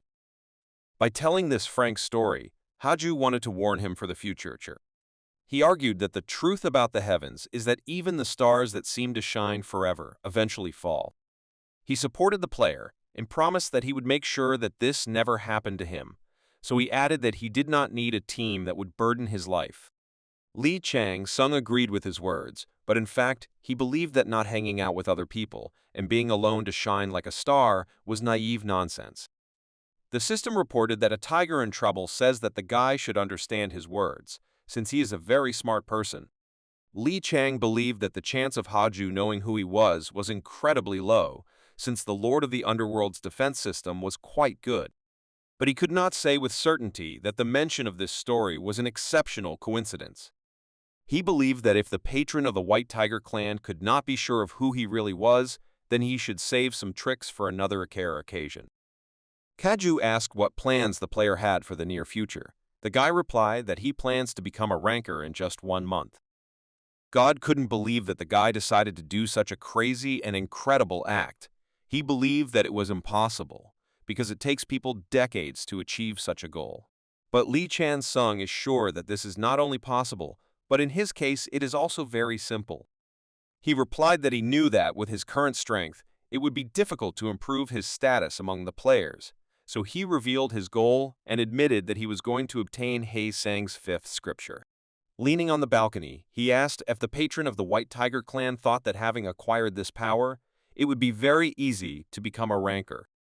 Haju was afraid that taking on so many curses was too risky, but the guy replied that the more difficulties, the greater the benefits, and Haju could not but agree with his words. After this pleasant dialogue with the man, the tiger god, who was in trouble, praised the player's courage and endowed him with another boon. Meanwhile, the success of a talented player was the reason for the tears of a real man. He was genuinely sad that his niece left their clan to join Li Chang-sun's team, saying that her uncle was a hindrance to her. In response to his indignation, his patron, the nameless giant deity, tried to console him by saying that children become independent without warning. The next day, a fashionable guy with a stylish new haircut met with the blacksmiths. He gave them one eternal ice crystal and asked Yazid to use it to strengthen his nameless spear and his brother's spear. Because of his words, the blacksmith was again indignant that he would have to work for days on end. But his mood changed after the guy showed a treasury overflowing with gold. After showing them what he could get in the snowy dungeon, the guy asked whether these materials would be enough for the brothers' production to work at full capacity. Oh, Yezi said that Li Chang-sung did something incredible. He understood that it was not so difficult to get ore, but he could not believe that Li Chang had obtained 1,000-year and 10,000-year ingots, because one such iron ingot the size of a fingernail would be enough to create a new powerful weapon. With an expectant smile, the man imagined that with this, he could create anything. He was inspired to create with his own hands a masterpiece that no one had dared to do before. To make sure that everything was fine, Li Chan's son asked the blacksmith if he agreed to the conditions. For the first time in his life, the man did not start an argument and simply shouted that he was definitely in business. The young guy with unprecedented power in his hands once again reminded his subordinate that they must communicate according to the chain of command between employee and boss. 5 days later, Li Chang-sung was promoted to the position of team leader of the Strategic Planning Department, and executive director was waiting for him in his office. When he showed up, the leader of this new department bit his lip nervously. Commander Shin remembered the daring guy during their meeting in front of the dungeon where the remnants of the HOV Clan were located, and could not calm down. The executive director approached the leader of the Strategic Planning Department and said that he could be free, after which he asked him to try not to make a mistake during the business trip. His situation was getting worse, and it only increased his hatred for this guy. He couldn't believe that the executive director had offered the new recruit a business trip to the United States, along with elders who were no match for him. He thought that the threat from this guy was increasing, and at one moment, he could find himself in danger. He wanted to meet Director Li first in order to gain a better position in the clan. When Commander Shin left Director O's office, Li Chang-sung showed the eternal ice crystal, and the old man noted with admiration that it glowed brighter than he had imagined. He believed that even if their patron wanted to get such a rare item, then he need not try to estimate its value. The old man praised the new recruit for his good work and asked if he had any questions, such as how to use this item. Li Chang-sung replied that most likely Executive Director O has thoughts on this matter, and if he needs to know something, he can count on his teacher to share the information with him. With a piercing gaze, the gray-haired man repeated his words that Li Chang was indeed an incredibly smart and capable player. Unexpectedly for the guy, he asked if he was curious to know the secret that his executive director was hiding. Haju quietly looked at the man with curiosity, while Li Chang-sung replied that he would like to know what they were talking about. Clapping his hands, Director O said that he would now show everything that he was hiding from the others. The system reported that Li Chang-sung had entered the realm of player O Si Hwan's illusions. Kaju looked at his family member's territory with a sly smile, while Minerva began to frown, saying that she was seeing something unpleasant again. Looking around, Li Chang-sung thought that Director O had very simply created such a large area of illusion. But this was not surprising since O Si Hwan is the only great demonic magician in the White Tiger clan. Around them was an army of warriors sent by God, numbering more than 400 fighters. In addition, he sensed traces of A-Chain's forthrighting. Li Chan suggested that O Si Hwan blew up the clan's research center because he had completed deciphering the mysterious scripture. The man asked the guy what it was like to see his soldiers for the first time. The guy answered briefly that they were really majestic. Releasing a huge amount of energy, the old man laughed ominously, saying that he knew they were alike. After that, he asked if the young man knew what rank their clan occupied in the world. Li Chang-sung replied that in his opinion, he should be one of the top 20 best organizations. Looking at the old man, Li Chang-sung thought that he used to hide his identity well on the outside, but in private he didn't mind showing off his demonic appearance. It only meant that he trusted him. The old man replied that in fact their clan ranks 27th because they don't have anyone who would be rated as a king, and they also don't do anything that affects the world, which is why they were given that rank. Li Chang-sung replied that he did not agree with this general opinion, even though he had never been to another clan. At that moment, he thought that the White Tiger clan was strong enough to be considered a worthy competitor in Arcadia. He realized that since Moon's son, with the rank of Duke, was trying to become king, then it was obvious that they still had a long way to go to achieve their goal. The old man agreed with the guy's answer. He stated that they were still in 27th place despite the fact that they did not pay much attention to the ranking. He wondered what would happen if their ambitions increased sharply. He admitted that he actually had no desire to limit their clan to just Korea. He wanted to allow them to rise much higher and move on. His sincere desire was to make everyone tremble in fear with the mere sound of their tiger roar. Hearing these words, Keiju began to laugh maniacally.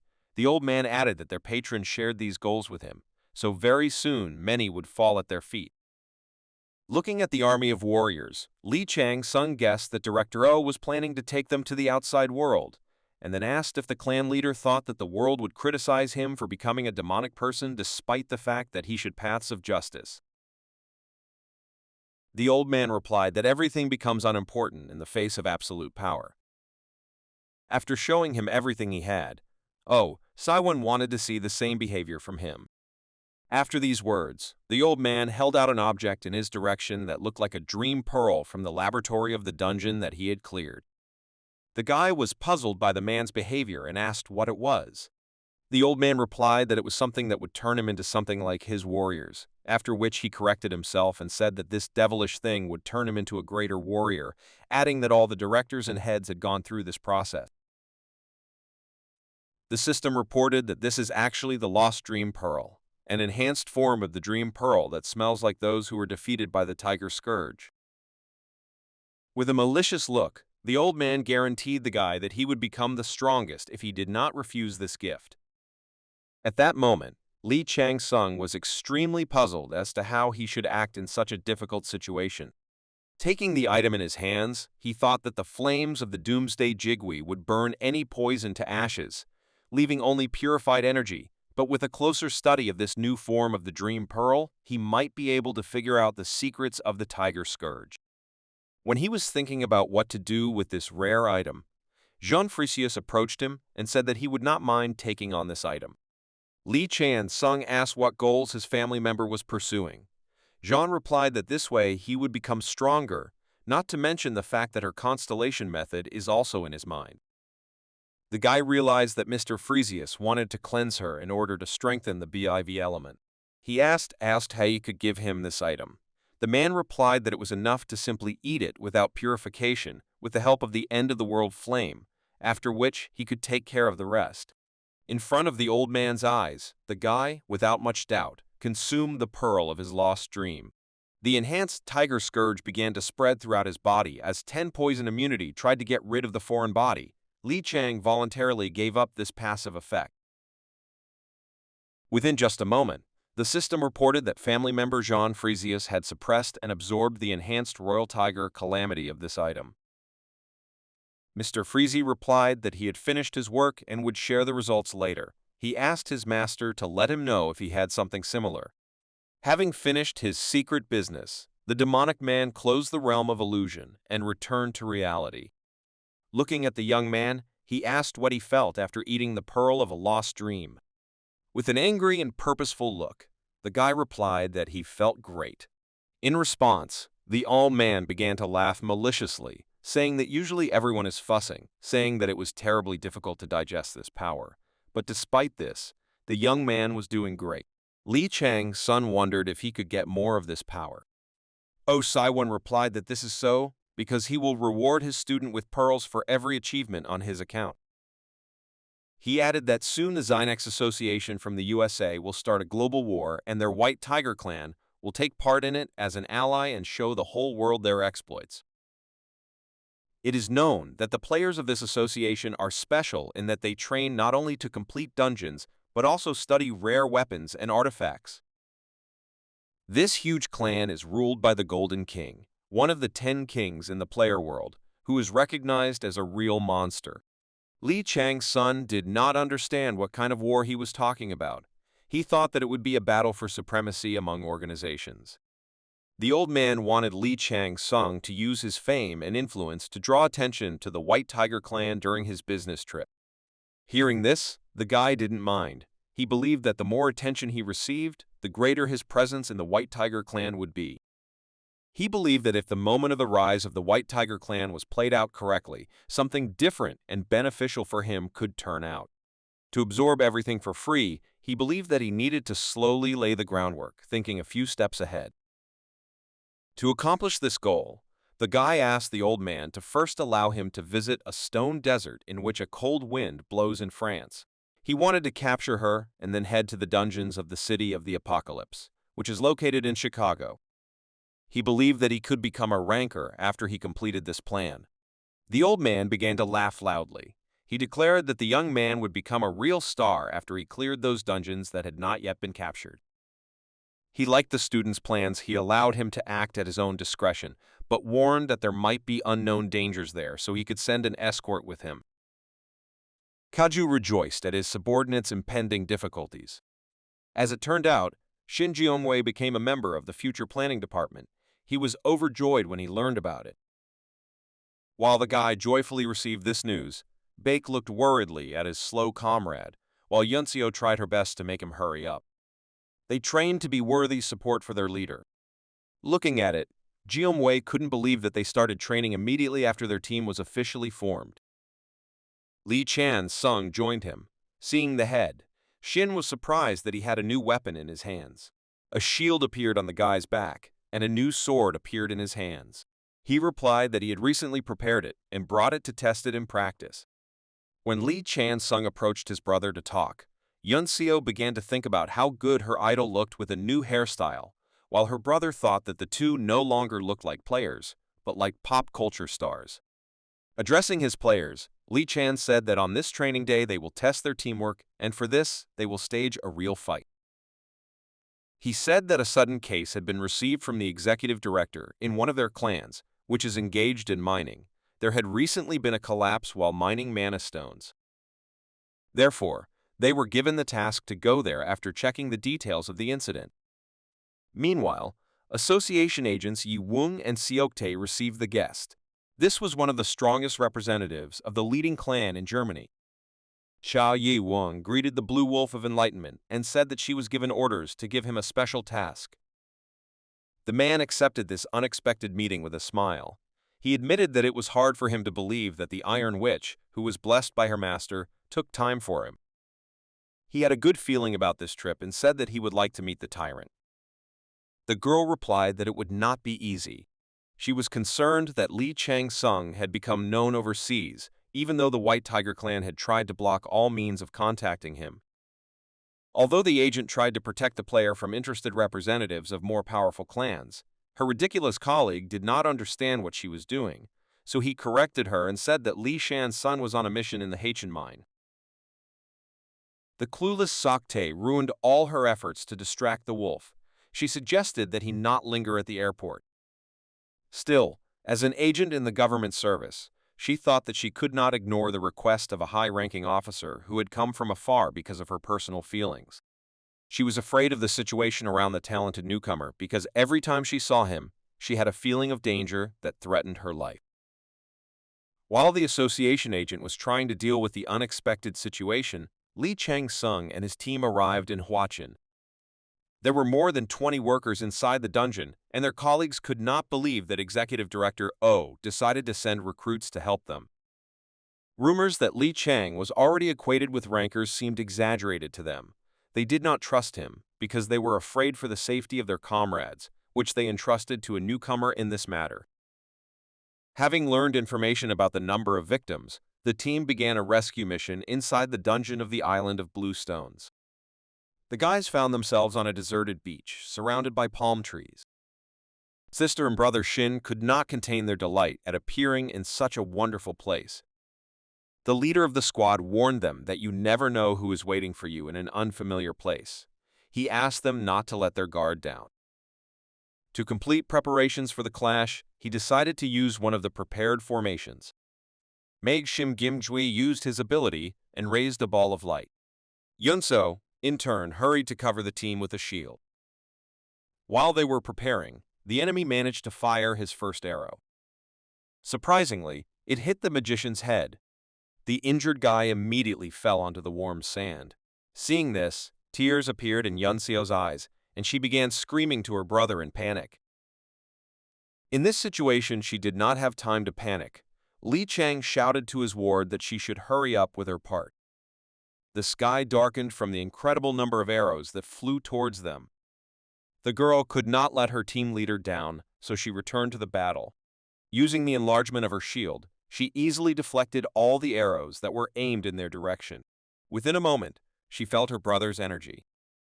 The core began to violently rage and increase the amount of energy with a divine presence. After this, Shin Jiongwei launched a powerful strike into the forest, where their enemies were supposedly located. Loud cries of wounded monsters could be heard, and it became clear that he had hit the target. Having completed his part of the work, the guy rose to his feet as if nothing had happened and, in front of his sister, took the arrow out of his head. The system reported that the snake god was disappointed that a member of her family lacked dexterity. The guy replied that although the patron doubted his powers, he actually counted on protection using the properties of the magic core. Looking at his sister, he began to laugh at her reaction to him falling motionless on the sand. He started making faces, which caused Yunseo to start a fight. Li Chang-sung was already used to their stupid behavior, so he decided to ask his brother for help. Beck began to leave his shadow. He was tasked with bringing in one of the survivors of an attack by one of the squad members. Faithful to his savior, Beck immediately went into the forest. A few minutes later, he was already returning back with the monster in his hands. The skills of the owner of Shadow Energy surprised the children of the Shin family. Next, they needed to interrogate this monster. His appearance was very reminiscent of a mythical creature. Yunseo and Jeong-wee assumed that it was an elf, but they could not understand what it was doing in its unusual habitat. Pablsag was also surprised, but Li Chan-sun explained that they were all wrong because judging by the monster's eyes, he was not an ordinary elf. With a wealth of experience from the past, Li Chang confidently said that this was a gray elf in front of him. Although gray elves may look similar to ordinary ones, they are completely different creatures. Li Chan theorized that the gray elves were interceptors, created by a monster called a parasite to drain the energy of other creatures. The mention of a mysterious parasite puzzled the guys. Shin Jeong-wei was afraid that they were their target in the first place.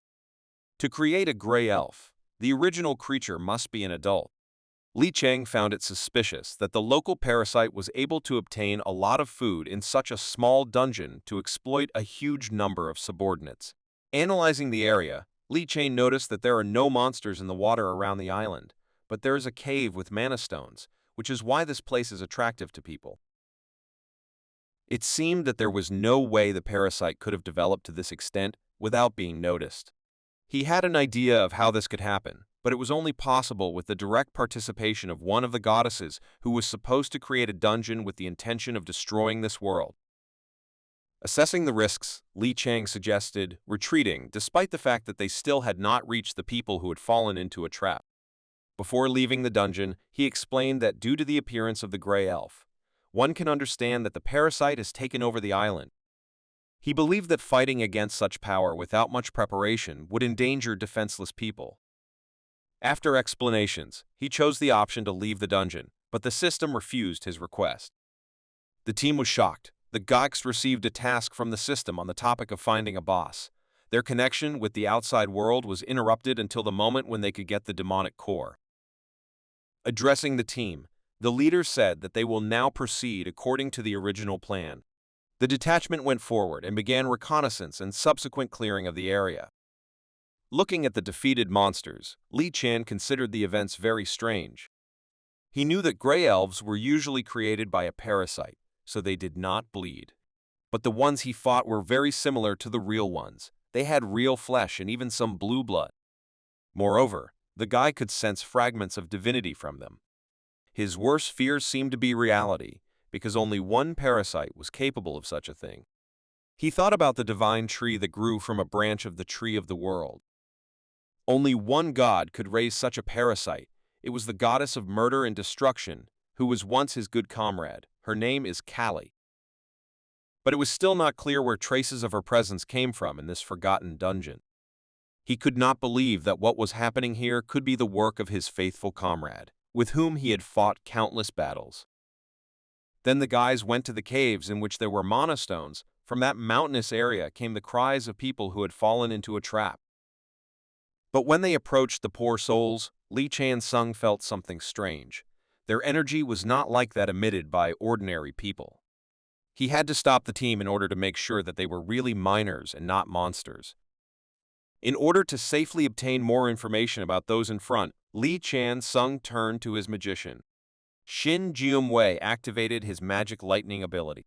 Sending her forward, The magical lightning brightly illuminated the cave, and it became clear that it was swarming with unknown dead people who had previously been workers of the White Tiger clan. It became obvious that this was a trap by their enemies. Li Chang-sung noticed that the roots of a tree were extending from the lifeless bodies. They all led to the same place, where the dungeon parasite was located.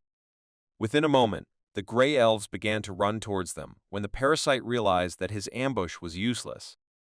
Li Chang-sung understood that his flames could easily deal with all the enemies that were here, but at the same time, he was afraid that there might be survivors here who would suffer from such a powerful attack.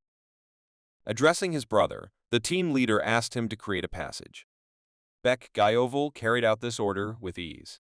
After that, his brother headed towards the direction where the roots that were stuck in the bodies of the miners led. When the guy approached, he could not hide that he was shocked by what he saw. In front of him was the divine tree. The terrifying thing was that the fully grown parasite, whose ego held its roots, had a personified form. These were elven roots, and the system reported that the guy had discovered the boss of the dungeon. At the same moment, he could not miss an important detail. This elf's crown was very similar to the one worn by the goddess of destruction, Kali.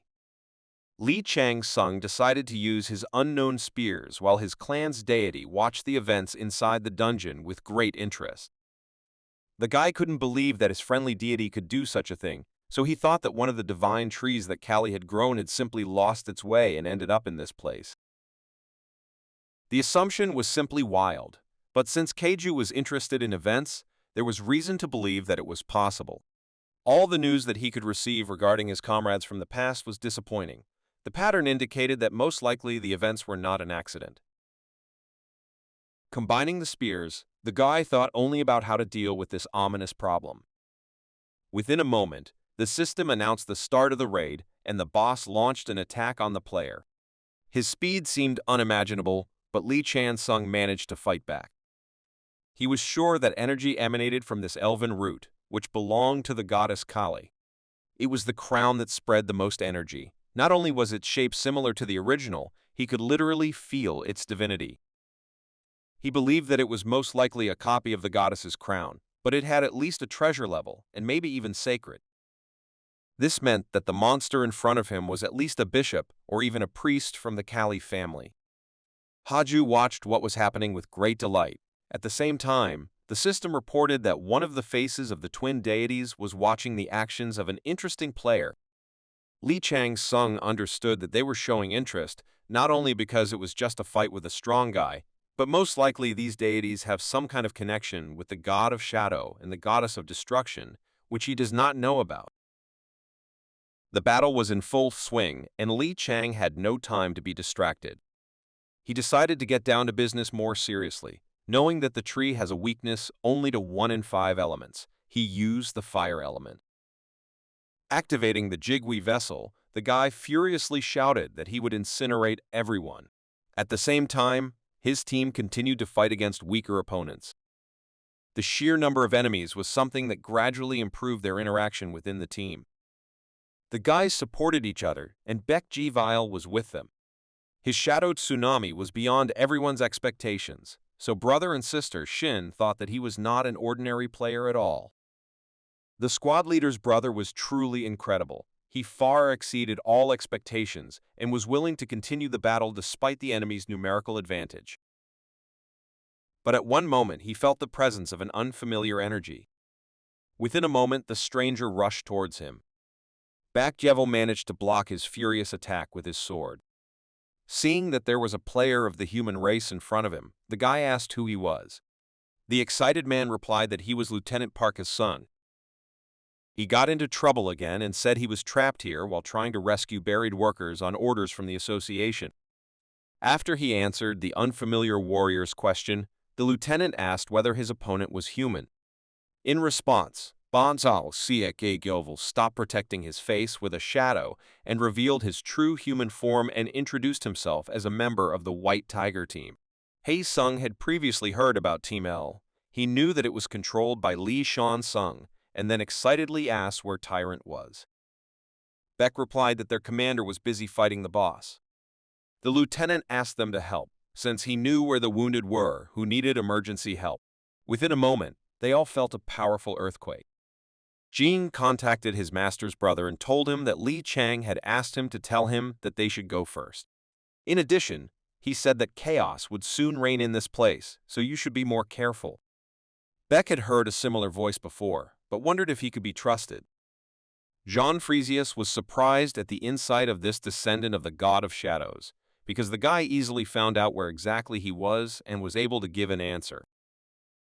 Previously, he believed that Beck was simply a faithful dog who begged his owner for praise. Still, he recognized that this unusual person had his own will and brain, so with a sly smile on his face, he replied that whether to believe him or not, he must make this decision himself. Beck G. Vile wanted to continue the conversation to find out more, but the connection was interrupted. He couldn't be sure that the strange man who contacted him was actually telling the truth. In this case, he had to think about what the detachment commander would do in his place. Still, his determination was more than enough to make a difficult decision. He asked the lieutenant to lead their squad to the place where the surviving civilians were located. Let's return to the player who fights the boss to destroy the tree born in fire. He used the same element. The guy rushed to the attack, shouting that he would incinerate all the enemies. The elven root could hardly have expected such a sudden attack from the fire element. The guy's flame turned out to be so strong that it destroyed the ceiling of the cave and burst out of the mountain. Despite these efforts, the monster managed to survive. Its body was filled with magical energy and continued to maintain its shape. Like a true ruler, he did not want to waste time on a pathetic person, so he shouted orders to his subjects. The gray elf called his team and they rushed to the attack. Li Chang couldn't waste too much energy on small enemies because it took too much energy to destroy the dungeon boss. In response to the enemy's actions, he summoned a member of his family. Jean Frisius appeared behind him. The fighter from Arcadia watched this battle and, without further ado, understood what he had to do. Using his ice form, he dealt a crushing blow to the crowd of gray elves. Having gotten rid of the small enemies, Li Chan flew into the air using his Jigui form. He noticed that the monster began to change. After his last attack, the elf's root not only recovered, but also became stronger. The guy realized the pattern between the injuries and the increase in the strength of his enemy. This was a very problematic ability. Li Chan was about to strike with a spear, but his opponent, who had improved his skills, was able to create a wooden shield to defend himself. At the same moment, the player changed his plan and set his sword blade to false hard mode. The monster did not have time to react to his sudden attack and took a critical cleaving blow. Despite the difficult battle, he never ceased to amaze. This time it took him much less time to start regenerating. Seconds later, he was able to completely restore his body to the wound site. After that, the monster struck back with a powerful and fast punch. Despite strengthening his bones, Li Chang could barely hold his own against such terrifying force.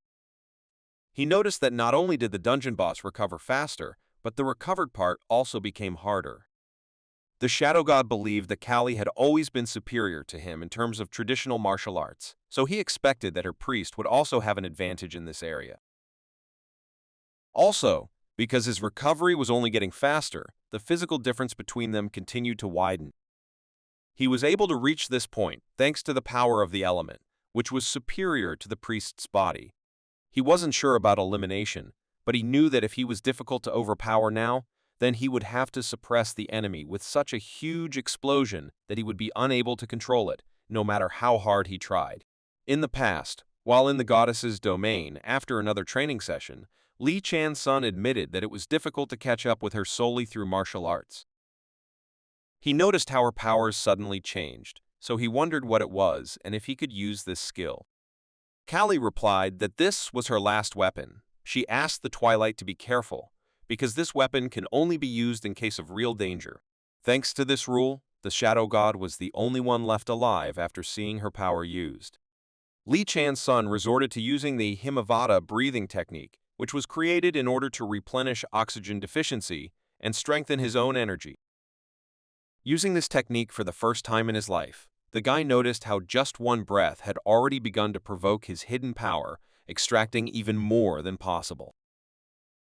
Even though he was most likely being watched by the ruler of the Abyss and the twins, he was sure that they would not be able to understand his technique since Kali said that all witnesses to its use were dead. Using the hidden ability of the goddess Kali, the player intended to overpower the enemy in an instant before a full-scale explosion of fire magic. The system reported that he had entered Berserk mode. The hidden power provocation significantly increased all his characteristics for 5 minutes. Such an unimaginable power was very dangerous for his consciousness, so the guy activated the divine power of pure mind in order to be able to use all the magical powers that were available to him. In fact, those 5 minutes are the period in which he must use all his hidden powers before he dies. But he was not going to sacrifice himself and decided that he would use this ability for no more than 5 seconds. The powerful cutting attacks of his spear were aimed at the enemy. Despite the significant strengthening of its body, the monster could not withstand such power. Li Shan-sung was going to destroy it before the monster could regain its strength. To do this, he activated the ability of the claws of the ruler of the Black Mountain. The powerful attack cut through half the body of the boss, called Elven Root. The last attack was a flame that destroyed everything in its path. A huge stream of fire was directed at the monster, which, due to its wounds, could not dodge the attack. Using the maximum power of his techniques, the guy canceled the breathing ability of Mount Himawa. The system reported that he was able to overpower the boss monster called Elfroot. After forcibly stopping the goddess Kali's breathing, the system reported that during this time, the player had used 45% of his stamina and 61% of his mana. The snake constellation noticed that the guy was using a hidden power provocation. The deity believed that this usually cripples a person, although the risk is small. The incredible result of using this power interested the deity in the principle of its work. Watching the body of the defeated priest of his comrade, Li Shan-sung could not believe that he had to use the Kali technique against her ward. Having defeated the enemy, he was going to find out what exactly happened to Kali after he was sent to the divine court to determine punishment. He couldn't just question his enemies while the twins and the ruler of the Abyss were watching him. Within a moment, he saw how consciousness returned to the defeated enemy again. Li Shan-sung was simply shocked by this. He did not understand what was happening to his enemy. The monster suddenly began to laugh loudly and angrily. At one point, the player noticed that the enemy was not looking at him. As it turned out, his gaze was directed to the sky. He said that the gods watching their fight were vile creatures. He threatened them, saying that their dirty and disgusting game would not last long, because one day their dead god would rise again and erase them all. Using all his remaining strength, he began to radiate incredible power, saying that the apocalypse, which the deities fear so much, would come for them along with the twilight. The instinct of the beast and the eyes of the viper reported that this place was too dangerous, and the guy began to run. After this, a powerful flash followed, and the system reported that the boss monster had died. While at a safe distance, Li Shan-sung saw a tree of incredible size begin to grow above the island. Previously, it was unable to increase due to the fact that this dungeon has too few resources. But this time, the elven root donated the divinity and magical extract within itself to strengthen the parasite. The parasite began to evolve into a completely new form. Looking around, the guy realized that now it would become a divine tree. The people outside were worried about what was happening. They received no news from the dungeon when suddenly the gate in front of them began to transform. One of the workers was in shock. He asked his comrades to quickly call the association because he knew that a dungeon rupture had begun in front of them. A moment later, they saw an unfamiliar expensive car drive towards them. The players, the Steel Witch, the Blue Wolf of Enlightenment, and their colleagues emerged from it. Looking at what was happening with the gate, the girl thought that even with the sudden rupture of the dungeon, the controls were too frivolous. Blue Wolf of Enlightenment believed that judging by the length of the waves of magic, this dungeon should be 4 stars and above. His colleague asked Sogtae if this was really the case, but the excited guy replied that in fact it only had 1 danger star. At that moment, it became clear that the information held by the Korea Association was inaccurate. The guest from Germany was very interested in meeting the famous talented newcomer among the players, so he wanted to join in cleaning up this strange place. Li Chang-sung observed the actions of the divine tree. The system reported that large-scale energy depletion had formed in various places in the dungeon. Due to this, the desertification of the area was occurring. The guy was worried about whether his comrades were able to safely evacuate from the danger zone.